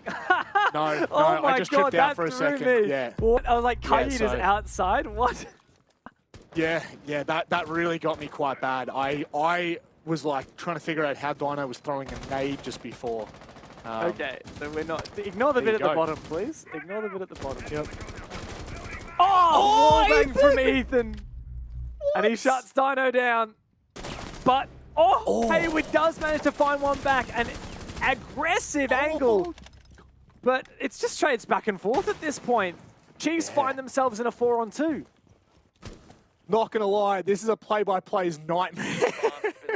This is the worst possible case for me, trying to figure out where we're going to be casting this one. But certainly Sage and Juicy are all that remains. Is Juicy that's on Cool Vibes, Sage that is across Billiards. And now, making their approach, God Legion from underneath. Can he find an angle? I don't think he's going to be able to give it anything, but might be able to grab a mute jammer from underneath. Chiefs are certainly starting to, at the very least, they're starting to knock those hurdles over. Only 2 players to find. Juicy holding on to Cool Vibes. It's just him and Sage to hold 39 on the clock. Looks to be a hookah execute. Chiefs have very spread out attack though, and they can drone up for info. Time's ticking away. Chiefs are not doing this quickly, and they're gonna force their way up Cool Vibes. This could be huge for Juicy. The flashbang goes off. I don't think it catches him. And now Worthy has to push up the stairs. Once more, flashbangs go through, but Juicy is coming up huge now for the Knights, but the trade comes through. It's all on Sage, and he doesn't have it. The Chiefs are pushing this so hard, and a 1 round off match point in the grand final.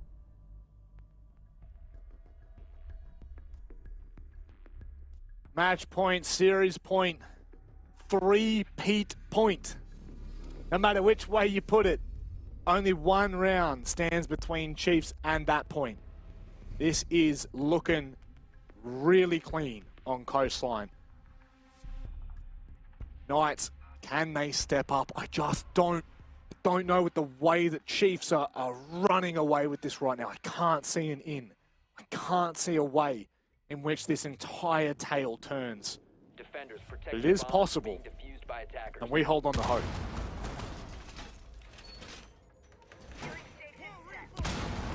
Attackers have located a bomb.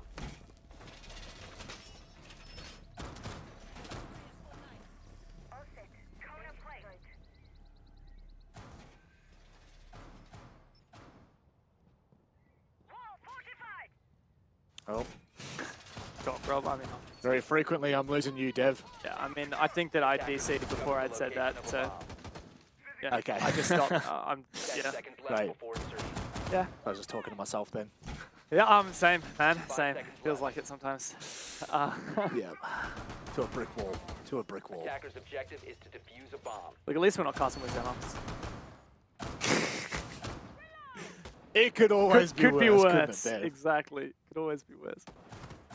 What I was kind of saying there is just opening kills tend to really be an influential factor on Coastline, right? Especially untraded, because there's a lot of trades, right? So now let's say you find one opening kill untraded like we did last round with Fish, and then it's like trade back and forth, especially Chiefs. They're going to find like a 4v2 late round, like what happened last time. And I just think that Chiefs are in such a strong position. Knights really need to grip on with everything that they have got and make sure they don't forfeit any leads. But it's so hard because at the same time, they need to take every chance. Yeah. It's just such a it's a tough road. There's no doubt about it. Digital really looking to push the issue here, but Juicy's waiting for this. I mean, does he go for the peak? Does he try to catch Digital out? Because I don't think Digital's got a damn clue. He doesn't. That's the backstab, surely. Oh my God. Juicy, don't give me a heart attack like that. It will back away. And that's the opening pick the way of the Knights. As mentioned, Dev, untraded, which is big. That does mean the Knights have a lot more control vertically above the bomb site, but they still haven't taken control of Sunrise and Blue Bar and Office, and that's where a lot of these Knights players are currently residing. Looking to hold on for as long as they can, but oh my God, they're right around the corner! God Legion gets his head ripped off. Dino, he's really putting in the work here in this grand final, giving the Knights the best opportunity possible, but so too is the veteran himself. We've seen him here before, and I tell you what, I don't think we're going to miss out. They've literally got sight right now. What is this? What is going on? This is like a full offsite hold. This is really dangerous for Knights. They better hope they can deny the plant here. I'm not going to lie, I didn't even realize. Oh, Fisho guy just in the corner. That is massive from Haywood. If that's not the case, there's an opportunity there. Oh, Worthy. He's going to find a second as well. Sharp as ever, just can't hit it coming around the corner. But it's brought back into a 2 versus 3, and there's plenty of time. As Dino makes his way back on the side, but Ethan's watching it. This is so winnable. Numbers are dwindling, but oh my God, Haywood has the diffuser. He can get that angle. He can lock it down. Worthy and Ethan, with the final drones that they've got, try and reassess. 20 seconds to go. Oh, this nade could be perfect. Nade gonna net. This has to be it. This has to be it. It can't deny Haywood, but it will get him off the line for a second. Ethan's been able to grab it, and now they know. The jig is up. Ethan sticks the plant. Worthy is there to hold. Worthy has to be massive in this occasion until that plant is stuck. And now, post-plant we go, Dev. 2v2. And Worthy's holding on. This extra line of sight opened up as Sage and Haywood have got a retake. But Worthy's good on the shot. No! It's a trade! And Ethan now has to hold the posts. But it's Sage up on the other side. Ethan has had a phenomenal match so far. Already cracked double digits. And Sage is low HP. Sage has to find that diffuser. He's got it, but Ethan's got the sledgehammer, the infamous hammer! My God. And he lands the 1v1. The Chiefs have found themselves on championship point. Rolling back the clock, Ethan doesn't miss those. We've seen him in these positions so many times. And he just continues to come up clutch. The man has been away from Siege for what, a year? I don't remember him saying at all this year. Not toward the end of last year. This guy has come back in Stage 3 and is putting on a performance as if he never left. As if he only got better with time. He is a fine wine. I'm saying it. Ethan is a fine wine. Unreal to think that a player can drop out of the scene and retire for a whole year and come back and still be considered as not only one of the best players in the region, but one of the most experienced players. Like, he literally just left for a year. That's a year of experience, which is like 20 years in esports time, that he's just missed. I mean, unreal. And now Knights will take their tactical timeout, sorely needed. They really need to discuss it, but you can see this is a stressful game. This is one where the Knights have really been pushed. They still haven't managed to win a defense. Chiefs, throughout the entire playoffs, are 8-0 for attack rounds on Coastline. 9-0, actually. 9-0. Oh my god.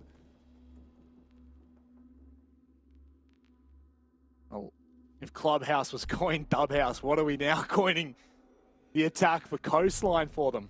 Goat line. Oh, no. Oh, no. That doesn't really work. No, it does for me. It does for me. That's all that matters. Goat line it is. Sounds like you're going to pick up the phone and just... It's like 1-300 goat. Ethan picks up. I'll put you on a fisho guy, sorry. You called, did you? Yeah, totally. Yeah. Righto, this is a very tough fight back now for the Knights. 4 rounds of defense they're going to have to find here to push overtime, push to Chalet, and then to do it on Chalet as well would in itself be a monstrous feat. The Chiefs have absolutely everything, and what a year it has been for the Chiefs. Under Elevate, they came into 2021, and honestly, wasn't quite what they were hoping for. Picked up by Chiefs, and they shot to the moon. They took their first OCN championship in Stage 1. They went to their first APAC playoffs. Stage 2, they managed to go back-to-back. And now on the marathon, the quest for the three-peat, all the way up the bracket, Rob, from the quarterfinal. Chiefs, this is their chance to be dubbed the best in Oceania.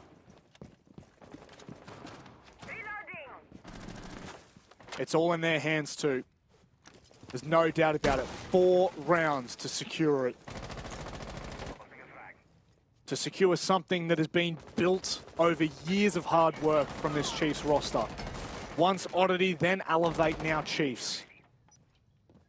They continue to show us and impress us. And now, the coined Kings of Os. This is their chance, Dev. Starts right here with the VIP clear, attacking the kitchen bomb site that they just managed to win, though it did come down to that 1v1. This top-down clear is looking promising, though slow and steady for the Chiefs. Not overextending as of yet. Good lines of sight open, and looking to further that with some 90 presence as well, where we can see Knights have set up for a bit of a contest, but they're peeling back. No more roamers up in Master. Digital's got free real estate that he can lap up and start to get to work on the vert with the skeleton key. A complete change of tack from Knights last time, where they went for the heavy roam and tried to play the vertical angles. This time they anchor, and Chiefs look to take the control. Knights very much sitting back and waiting to see what the Chiefs throw at them. Not looking to take these fights just yet. Just bit by bit, claiming this space as their own. Knights are going to have to be really careful. It's all good and well to let them have that space, all good and well to let them have the vert, but you need to be able to fight. When push comes to shove, you need to stand tall, and with only 50 seconds left on this clock, time to win. And in the 5-on-5 as well, Knights are all over the place, but they're playing heavy retake. Only one man on site to hold against the onslaught, and it is Juicy. He's going to start to feel the pressure ramping up. With 30 seconds left, he's going to have to hope to do as much damage, but no, Fisho on the reverse repel has made this possible. There's not a single player on site, and Knights are falling.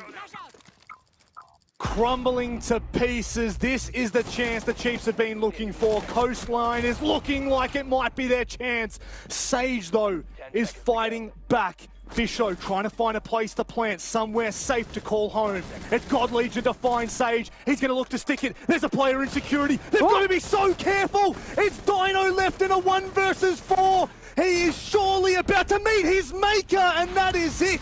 From stage to stage, from strength to strength, this roster has hand-built their dynasty from the ground up. They were never given anything, and they took everything They are the best Australia has to offer. They are your 3 times back-to-back-to-back OCN champions. They are the Chiefs.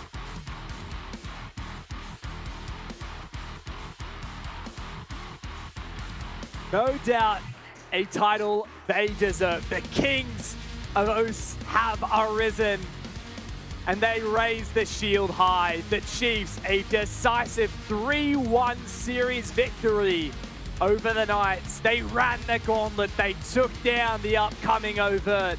They took down their longtime rivals of Bliss and then met with the second best team in OCE to take them down as well.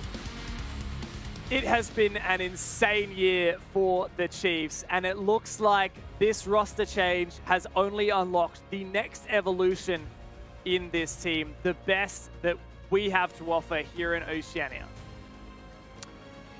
I mean, I'm speechless at this point. Chiefs, honestly, they have always been up there with the talk. You think back to the Oddity roster, to the Elevate days. They were always up there in the top 3, top 4 teams. We always knew that they could break that bracket. They came into 2021 and Stage 1, Stage 2, Stage 3, there has been no stopping them in OCN. And now, Dev, now they look to go to the major in Sweden. They will secure their spot on Thursday night if they beat Order. This is undeniable at this point. They are honestly just, they have really elevated all conversations. They are now on that plane where we say one of the best teams that we've ever had in OCE. Absolutely. And what's so exciting is that Chiefs is unlike any other team we've had before in OCE. They're not like the hyper-methodical, structured wild card. They're not even like the kind of really creative, innovative Fnatic that we saw back in the day. This is a Chiefs, a brand of Siege that we haven't necessarily seen before. A unique identity, a team that is a bunch of people ready to have some fun, keep the vibes high, and just go with everything they've got. Oh my God, I'm choking. I wasn't sure whether you were choking with emotion or whether you were choking on nuts. I don't know what, oh, Jesus Christ. Quick, go back to the desk. Just go. Oh no. Oh, you two have absolutely lost it, but what a grand final. Thank you, Dev. Thank you, Manic. 3-1, Chiefs back to back to back. They didn't need you, Vars, this time around. They had it locked up all themselves. Oh, I just want to say, I generally thought Dev was starting to get emotional there. He was choking up. Kind of got me tearing up a little bit. I was like, nah, but, oh, geez, just, you know, what a series from the Chiefs. Really impressive. You know, coming to this gauntlet, I didn't really expect them to win. You know, I'm a part of the, you know, I used to be a Chiefs player, and I didn't even expect them to win. They, you know, the odds were against them. Oh, I'm kind of choking up a little bit. Jeez, what's happening? But yeah, look, you know, Knights, it is a bit rough for them. You know, we do talk about, you know, what if they started off with Josh and then have to play 2 maps with their coach. I still think regardless of that, they really put up a really big fight. I think talking about a little bit about Coastline from what I've seen, we didn't talk about how the map was going to be a lot more aggressive than that it was. But I just think because Coastline is a really aggressive map, I think that Chiefs were actually kind of expecting the aggression and they were able to deal with it a lot better. Whereas on Clubhouse, maybe they weren't expecting that aggression. And yeah, they just played insane. Guys, is it fair to say that we maybe got caught up in the Clubhouse hype from the Knights and that Coastline was maybe going to be a bridge too far? Maybe. And I think I probably reached that point of realization. It was a couple of rounds in, and I don't know exactly what round it was, but we went to the player cams, and there was just such a stark contrast in the body language from the Chiefs. We saw smiles for the first time in an hour. On Clubhouse, it was just completely deadpan. It didn't even look like the Chiefs really wanted to be there. But then we switched to the cams here on Coast, and they were up and down, and they had that energy about them. And that was the big talking point, right? Can they still have that energy to play this series out? It's been a long couple of days for them, but they did find that spark. I'd love to, you know, who was it that sort of initiated that? Was it a team effort? Was it an individual, etc.? We may never know the answer to that, but it did work out for the Chiefs. They are the back-to-back champs. It has been a while since we've had a dynasty like that here in OCE, and yeah, the Chiefs, they fully deserve it. They do have their own identity of Siege, as Dev has, before he lost his voice, explained. Vast, is this the best one of the three, really, when you sort of line them all up? They obviously had to do the most, I guess, to win this one. I think it's definitely the best season we've seen, the most competitive. You know, over Bliss were looking a lot stronger this season. I think Overt were a real contest for Chiefs as well. I think definitely it was a really hard win for them. I think Turtle was actually messaging me saying that they were even more tired today than in the past, so that can only highlight how mentally draining it would have been. And I think that's a good point. Like, we just saw with the Chiefs, like, something sparked in them. We saw Digital before the Coastline game just up and about dancing. But I think I think those things are important. It really resets the mood. If everyone on the Chiefs is seeing Digital really energetic, hyping up, they're going to match his energy, and and the vibes are just going to get better. Digital, in your head, rent-free, mate. Let's go and have a chat with him here, of course. The three-time back-to-back champion. Congratulations, mate, on another grand final victory. I just have to ask, what's running through your head?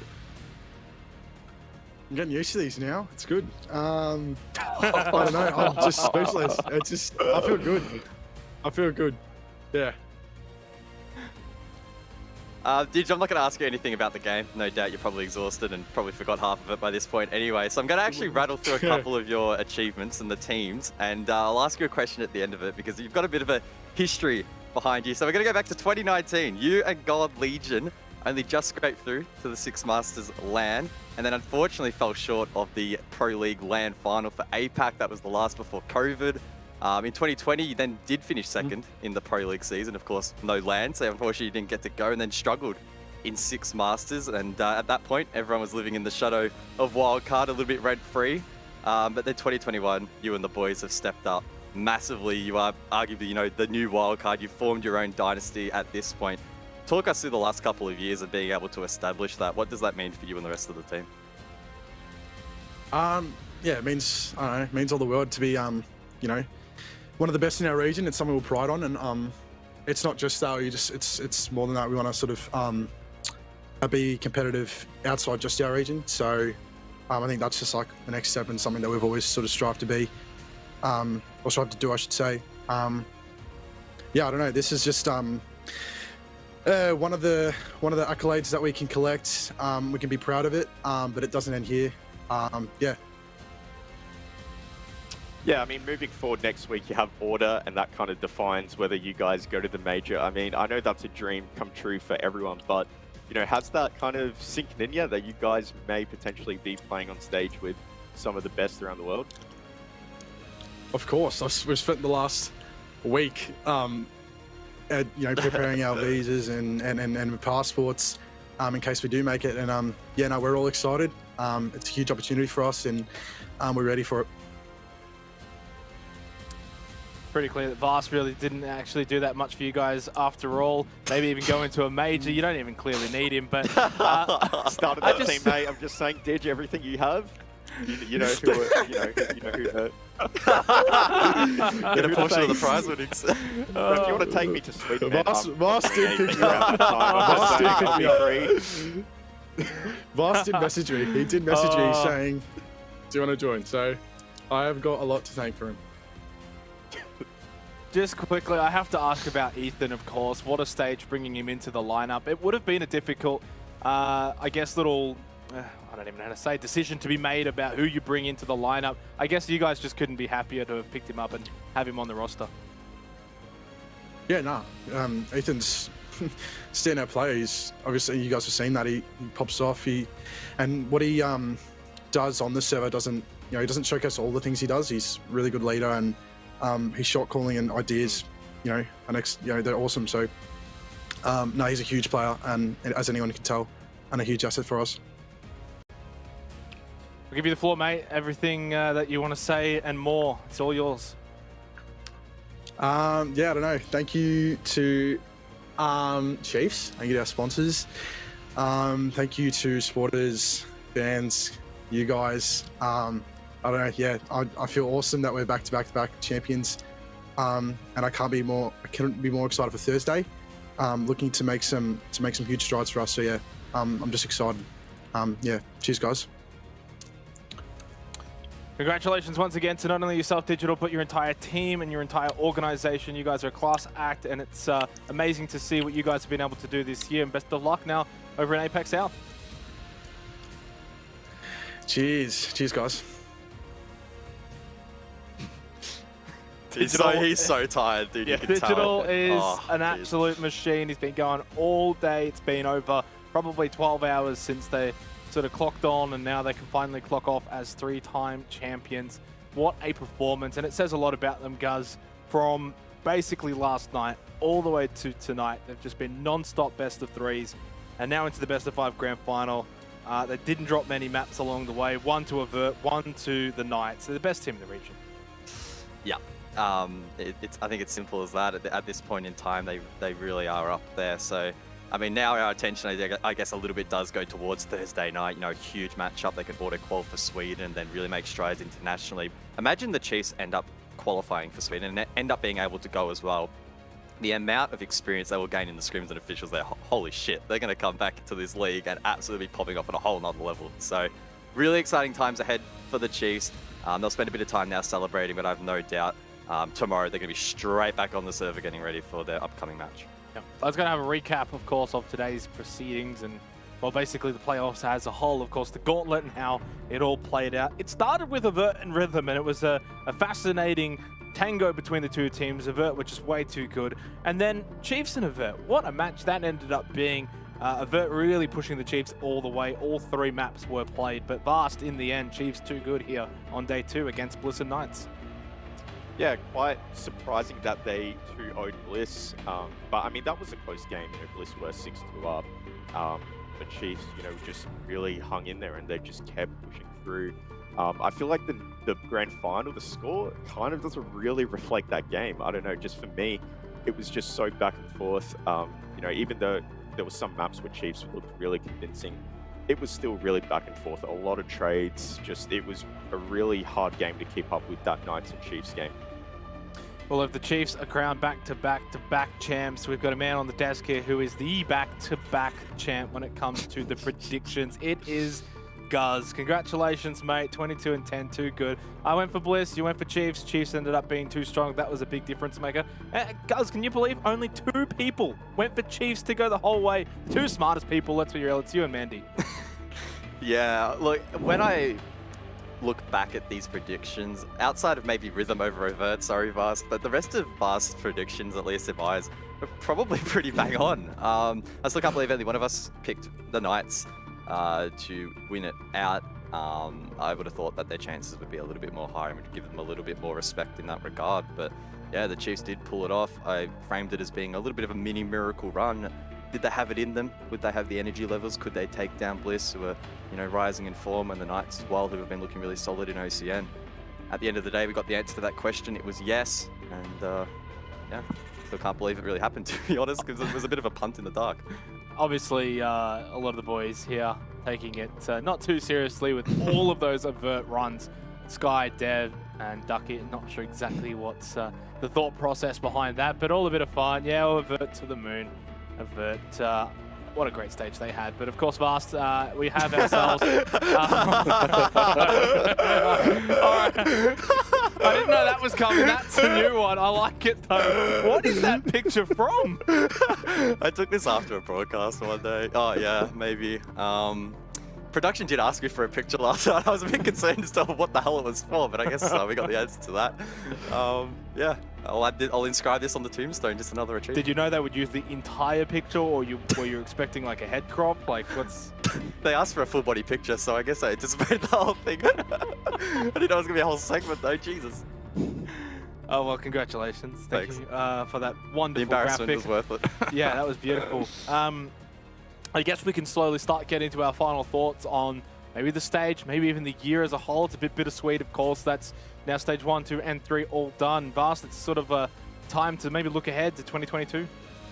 Yeah, 2022 is going to be just, I reckon, even better. I mean, just imagine actually, you know, what Guz was talking about. Chiefs do, you know, go to the major, get that experience. I just think the dynasty that they'll be able to build in APAC South, you know, they've done it in OCN. Now it's time to look forward to doing it in APAC South. They've been kind of inconsistent. But, you know, there's a lot of storylines for a lot of teams. I mean, we've got Bliss and Roffle kind of, they're going to South promos, so we're potentially going to look at some new teams in South, and we've got relegated to OCN. So, yeah, next year is going to just be even better. Wow, yeah, next year is going to be crazy. The Chiefs a great chance to head to the major. The Knights as well, still an outside chance to go to SI. If both those teams go overseas, they'll come back. The rest of the region can learn from them. We still, of course, for the conclusion of this year, have the OCN finals. So stay up to date for more updates on that, as well as promo relegations as well. Overt in red hot form. They'll be looking to retain their spot for next year as well. So yeah, it's a very exciting time, I think, to be an OCE fan of Siege. We have seen, I don't know if it's just the meta, and I'm maybe looking through this with bias, but this, for me, has been the best Siege we've seen from this region for a long time. It's a big step up from a couple of years ago. All these teams, the skill ceiling has incredibly gone up the roof. So yeah, next year's only going to be any better. Just quickly, of course, before we do finish, we've got the MVP to announce as well for this stage, which has been none other than Sage. He had a whopping 22 votes. The next best was Jigsaw on 14. A miraculous season. Of course, the Knights ended up finishing in first place through the regular stage. This is a bit of a regular season MVP award, Vast. Still a great player, of course, in the playoffs. He'll be probably ruined that they didn't get the win, but over the course of the entire stage, arguably, he was the MVP. Yeah, I think everyone at home probably would have heard Dev mention him a few times here and there. You know, Sage, you know, what a player. I mean, I think we've talked a lot about, you know, how his work ethic and just the value he brings to Knights, not just his skills, but, you know, his IGLing and, you know, his input in strategy and whatnot. I mean, doing all that is just crazy with the work schedule, so it's just really impressive he's able to, you know, continue having the consistent performances he's had, and is just sharper than ever. Guys, obviously, players like Jigsaw getting close to Sage. Even Kyra and Edpan got some votes, but Sage was by far and away the clear standout. It says a lot about the stage that he had. Yeah, and I think that also speaks volumes to the Knights as well. Sage doesn't get, in particularly, those opening kill stats just by walking into the map and finding kills. That is facilitated by the excellent teamwork that the Knights have been bringing to the table. So as much as the MVP thoroughly deserved by Sage, it is also a team award to an extent, because the Knights, they proved themselves this stage throughout the regular season that they could step up to another level, even through the playoffs as well. They did put up a valiant performance against the Chiefs. So yeah, really well played by Sage, and I look forward to seeing him grow throughout the year or throughout next year as well. Just quickly as well, before we do close the show, and I'll go back to you on this one, Guz, just quickly, but Promos Rallos at some point later on in the year. Have you got any sort of mind frame as to how that's going to play out for your quick thoughts? I think the only thing I can say with confidence at the moment is Overt are looking really, really good. It would be incredibly disappointing if they did end up getting relegated after showing us that they can really perform here in OCN. So I'm looking out for them. Of course, a couple of teams are making waves in OCL as well, so I don't think they're going to have the easiest of runs, but yeah, definitely a team to get behind. They'll be prepping very hard, something that maybe you guys don't have to do at home if you order from Macros. Keep an eye on R6 Esports OCE for your chance to participate in the Prep Phase Parkour Challenge. You can win 2 weeks of 10 macro meals valued at about $200. And just quickly, I didn't even get asked to do this, but a big shout out to all of the sponsors for the Oceanic Nationals, Samsung, Livin, who else did we have? Omen by HP. We had the Reload, technically. Let me get the sheet up. I don't want to miss anything here. We're going to make sure we get them all.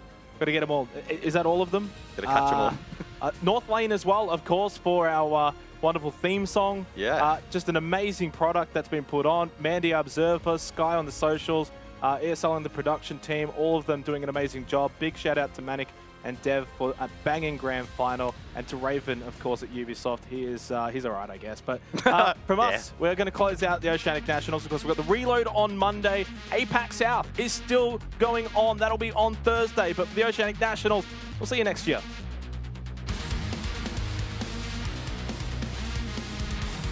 You can't really predict what's going to happen. Oh, oh, that's so unfortunate. If that just hits at least one player, that's probably the round. He may get more than just one. That's the user down swing, of course, is worthy. And Ethan does collect the double collapse That's info, of course, of the goal lead position for both Todd and Shade. Shade's going to counter defuse while Todd will be the bodyguard to swing. He is successful! God Legion goes big! Originally wanting that prone play, fell off it, found the kill though. Worthy, a little delayed reaction, didn't take his shot when he had it, but then just flicks onto Todd. That was disgusting. But only 20 seconds left. Now they're going to sort of rush that little bit here. Worthy, there is that flank that they are able to execute perfectly. It's Worthy! Again, as always, and forever will be. Over towards Trophy. Worthy still with his Roteros. That's the last one, by the way. No more. Oh no! The plan starts to go down. Oh my god, that's a lot of damage. But Sage, once again, it's Sage. God Legion has had control, and that means there's no chance. It doesn't matter how good Sage is. Surely can't hold on any longer. Picnic tries to deny, but God is there. This is doable. The Dino has a fantastic angle, doesn't land the shots. He does! Did that? No, He must wait. have. No, that's It not didn't blow. It didn't blow. He was on must the have drone. shot it. Into the site right now, and Worthy loses the fight. Oh, Digital played that so well. Goes up to Anakin, Fisho finds the other. It's all on to Hayward now, and he can't get anything done. Nails the shot. And it's just back and forth, Rob. First in the bag, second in the bag, my goodness. Sage has to find that diffuser. He's got it, but Ethan's got the sledgehammer, the infamous hammer. And he lands the 1v1. Look, he's actually going to move over to Harry Potter instead. Juicy is the one to receive this push. One gas left, 30 seconds on the clock. Hayward's also got the long angle as well, and the player on the rear stairs, Hayward sees, but he gets taken out from the long angle. Picnic still undetected, but they turn on him. Chiefs find all the kills, and it looks to be a flawless round. Sagen, the last man standing for the Knights in the 1 versus 5, but there's absolutely no hope. The Chiefs put themselves on match point with the flawless round.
I'm running out of time. I'm running out of money on a feeling song. I'm running out of time.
Will you follow me under when I'm crumbling? Every night I wonder, will it ever end? Sometimes I can barely breathe, dear. Sometimes